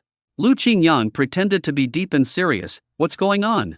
Hearing this, Shen Emo lowered her head and examined her outfit, feeling uneasy. What's wrong? Is there something wrong? No. Lu Qingyang's lips suddenly curled up into a smile. It's just too outstanding, so beautiful that people can't take their eyes away. Shen Emo finally understood and patted his back lightly, pretending to be angry. You scared me. Her fist was not that of an ordinary person. Lu Qingyang pretended to stagger, which frightened Shen Emo, and she asked hurriedly, did I hit you too hard? Are you okay? You're kidding. How could anything happen to me? Hurry up and get on. Let's go. Shen Emo jumped onto the back seat and found that Lu Qingyang had already put a layer of cushion on the back seat so that her butt wouldn't hurt. Hold on, let's go now. Lu Qingyang kicked hard, and Shen Emo staggered forward involuntarily, lightly bumping into his strong back. Her eyes trembled slightly, and she instinctively reached out her hand, lightly clasping the corner of his clothes with her fingertips. The familiar and reassuring breath instantly enveloped her. Lu Qingyang was smiling. Even though the cold wind blew on his face, he still felt warm all over. The bicycle slowly drove into a quiet path. There were few people around, only the two of them riding the bicycle. Shen Emo plucked up her courage, quietly put her arms around Lu Qingyang's waist, and gently rested her cheek on his back. It felt the same as yesterday, warm and comfortable. Shen Emo had never ridden a bicycle before, or even cycled one. Lu Qingyang, can you teach me how to ride a bike next time? I want to try it, too. What did you say? I can't hear you clearly. Shen Emo raised her voice again. Teach me next time, I also want to learn how to ride a bike. No problem. With bicycles, they can save time and effort when traveling. When he arrived at the entrance of the small train station, Lu Qingyang locked his bicycle several times and asked the person on duty to help keep an eye on it. He didn't want the tires to be removed when he came back. Don't worry, young man, there are very few thieves here, said the uncle on duty with a smile. Lu Qingyang handed the old man 2 cigarettes and said, it's better to be safe than sorry. Thank you very much. He was going to town every night to deliver medicine to Kon Lao Liu, and also to give Shen Emo a surprise.